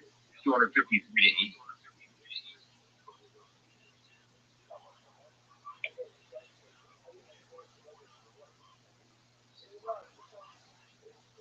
Yeah, incredible.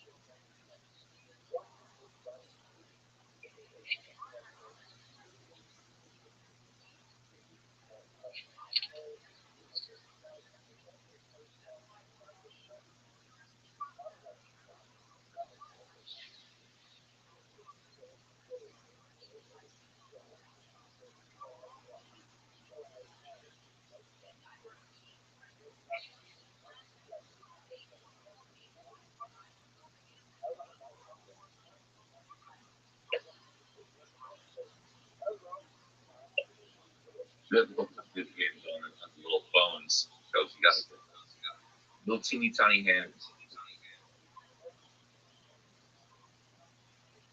like piano fingers.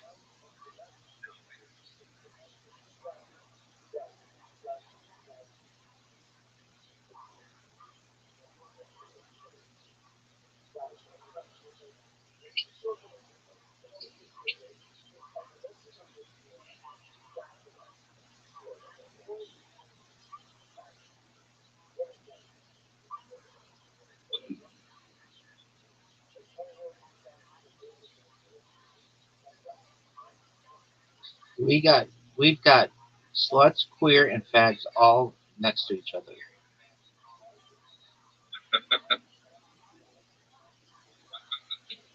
Sounds like right.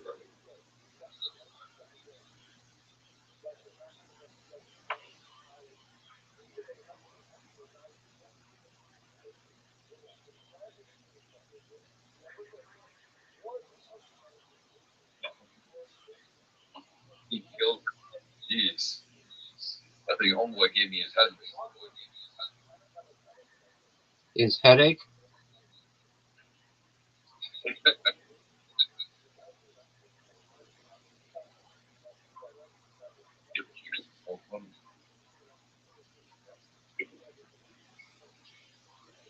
How many tiles are left, Jacob? It doesn't say on my end. I don't know why.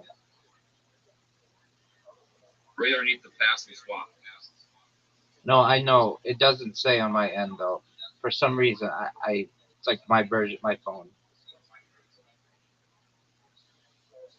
It used to tell me, but they did an update and I can't see it anymore. You can play with I'm gonna call it. Okay. You got this game. Oh, Oh, it's hard for me to look at letters right now. You're good. Riser, What? are you ready? Did you lose? No, I won. Yes. Tries to keep it bad. I lost. Uh, Riser, do you want to go first? Riser, No, do you go first. I've gone first like the last games. Why would you go horizontal? Wouldn't you? you know what? Then you go. No, dude.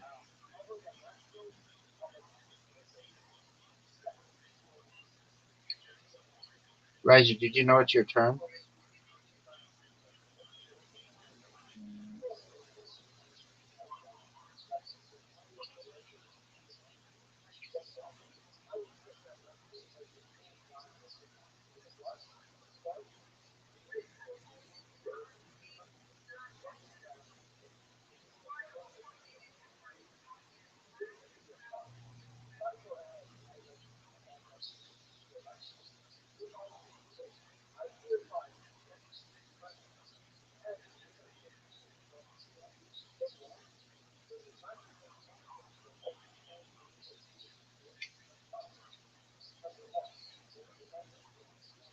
Riser, you're up. It's your turn, dog. Thanks. Thanks for notifying me. Um,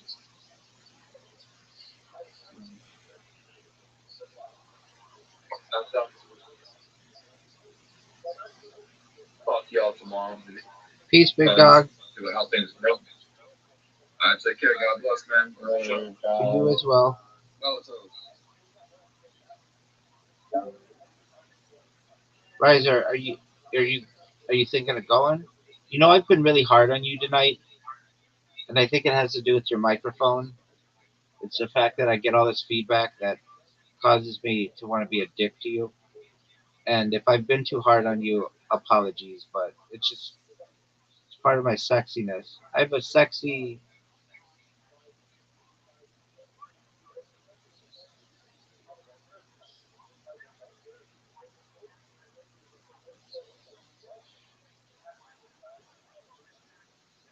agenda. I have a sexy agenda.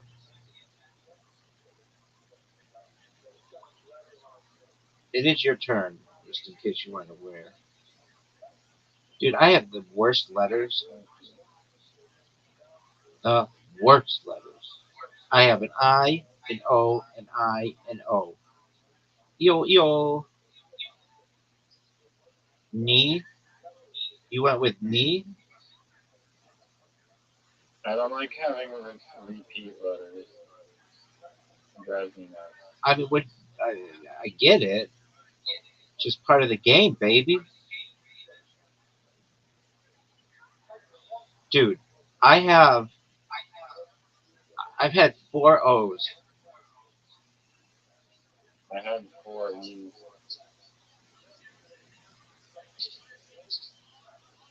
You're up, pimp.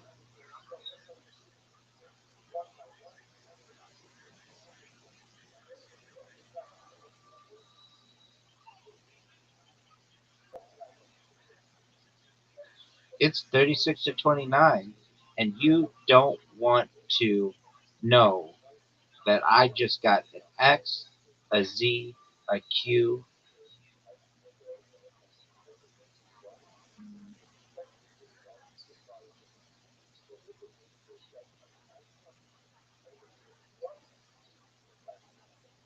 I like how you like to take all the time on the timer. That's really nice. You know you don't have to.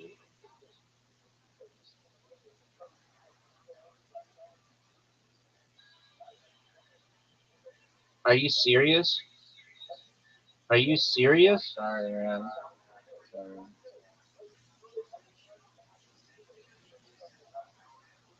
Dog, are you serious? Are you serious? Dude, you had the X? You had the X and you got 21? That's not cool. Dog, We that don't have a word there. Anyway, dog, I don't think there's dog, a word there. dog.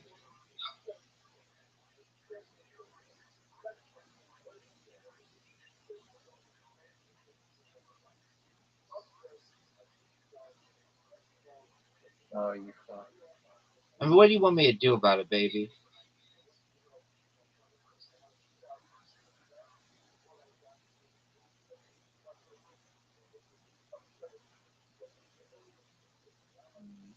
I have my least favorite letters, J and V. I don't like those. They're difficult.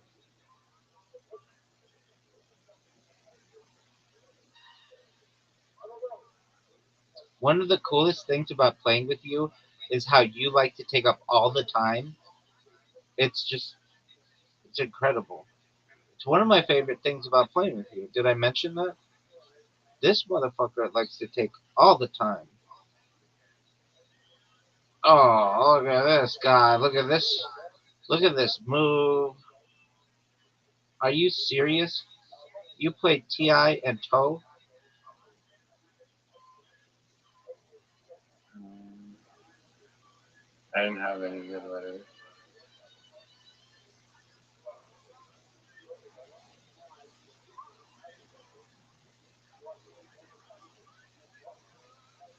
I don't want to put a word down because I think you'll destroy me with it.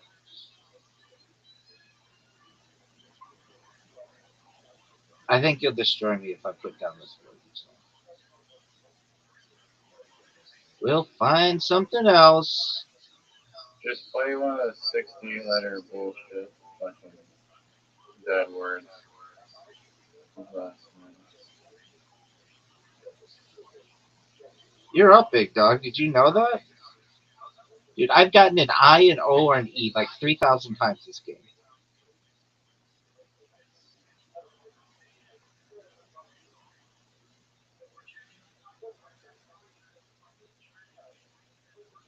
Kern.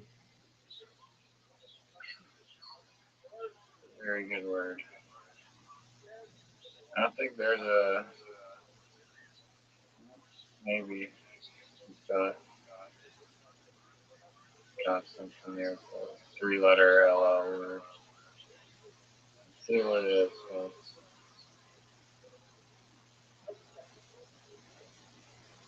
Nope, nope.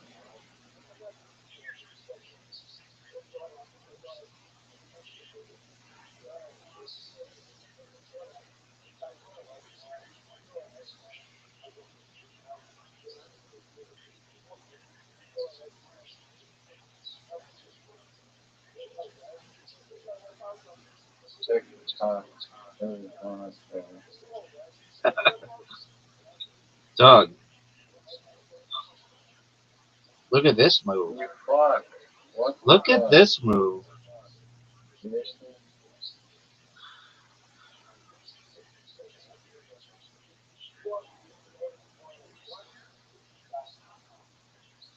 Doug. That's such a pussy. I mean, what do you want me to do about it, baby? Ah, What do you want me to do about it, baby?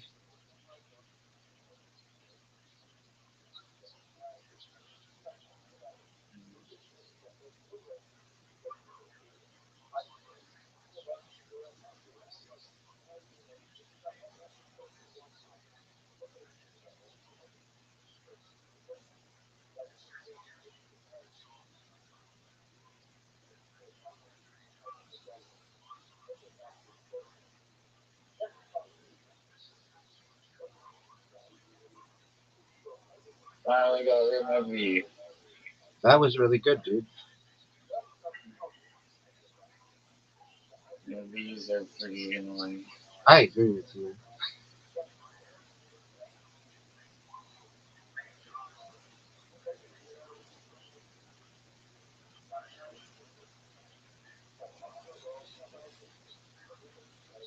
Doug, that could hurt me. I don't want to do anything to help you.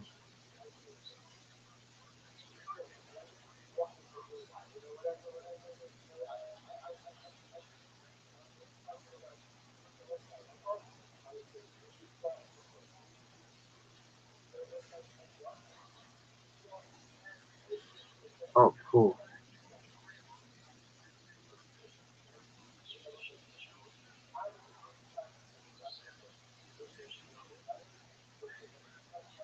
Are you telling me that on isn't what it's No, I'm not telling you that on isn't a word. On is a word, dog, and everybody knows it.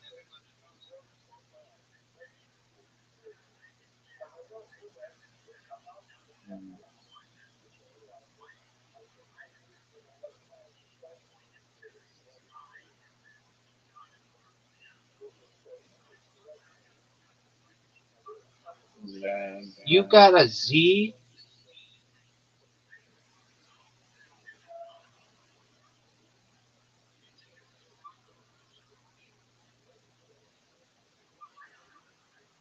You're getting smoked right now.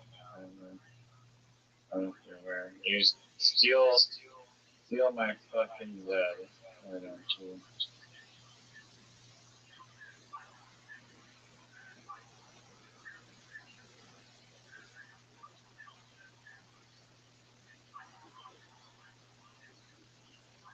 It's double elimination, baby.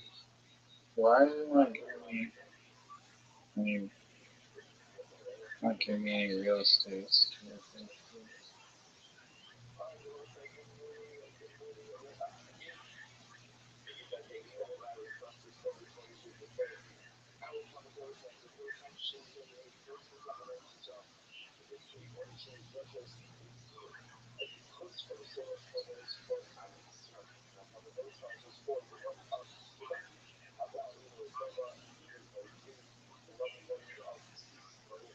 Baby.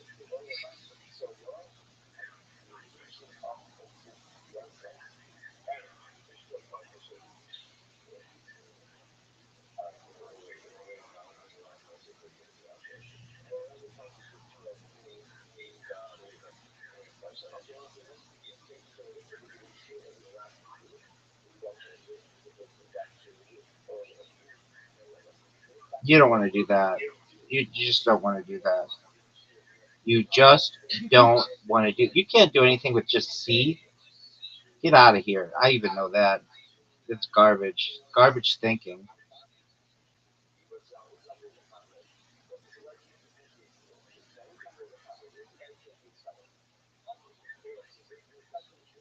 No way. I don't believe this. Unless you have an O. You're like, I don't believe this word exists. You're just guessing. You're just chucking tiles down. You're literally just praying that something comes up.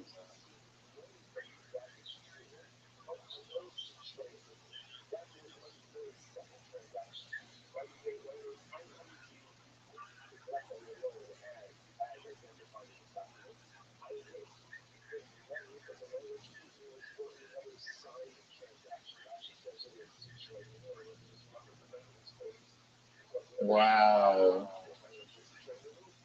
Whatever.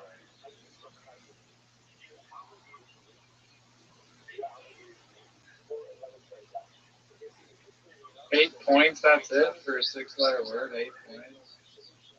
Even rigged.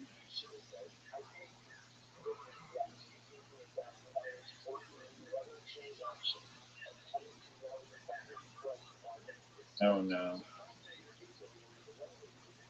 Pruner.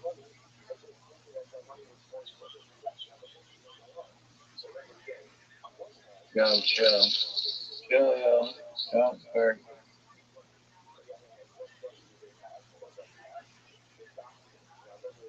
Sure.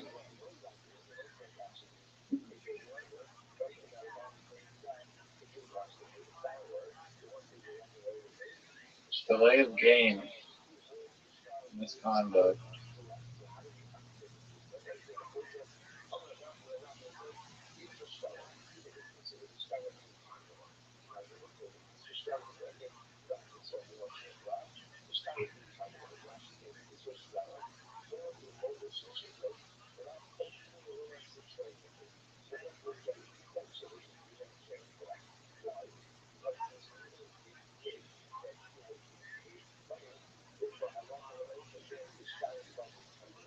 That's it. 9 points for that.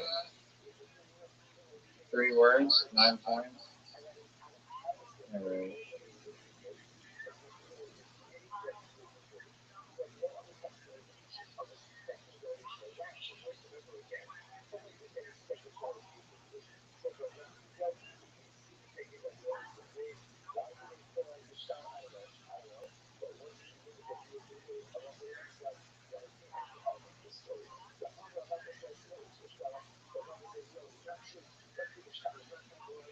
Wow.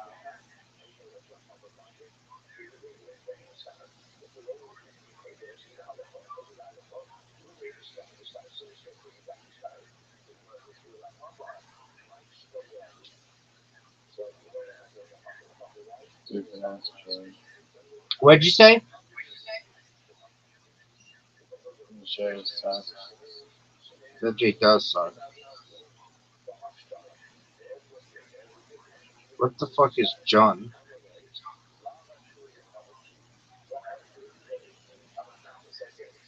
The V's and that J are fucking us.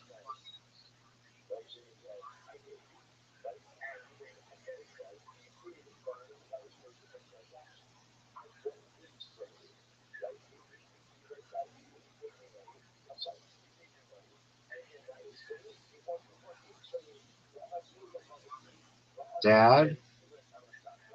You play dad?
John.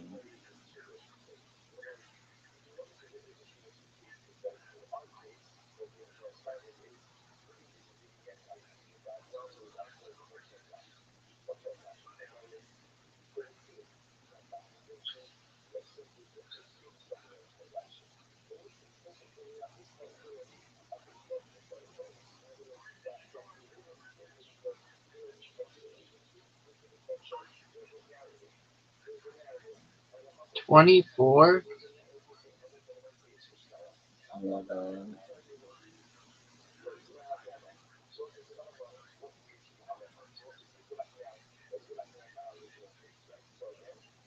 Are you fucking Yeah, I serious? am fucking serious. That's 25, baby, which is one more than you got, baby. Where did you play that? Oh, you got that. Oh, good job with that. That was really good. Not busting balls. That was really good.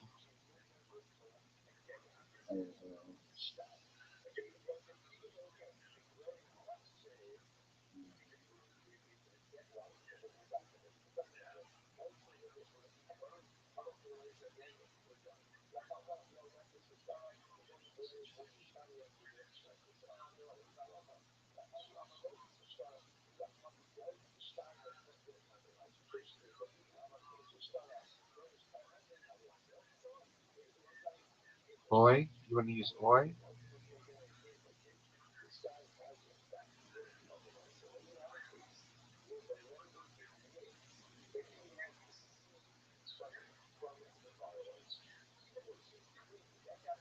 I feel like with like the bonus Tyler, we should be able to actually get the points from you. I'm in agreement. When I played with my family, I think that's how we played. It's been a long time.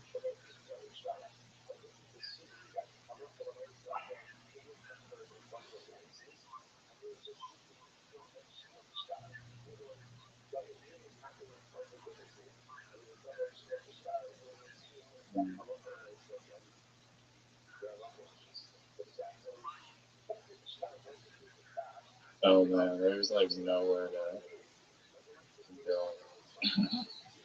Baby, so nice. Yeah, I just helped you. I'm up 18 points on you, baby, and you went first. And don't you ever forget it. And don't you ever forget it. And don't you ever forget it. And don't you ever forget it. And don't you ever forget it. And don't you ever forget it. And don't you ever forget it. And don't you ever forget it. I said, don't you ever forget it.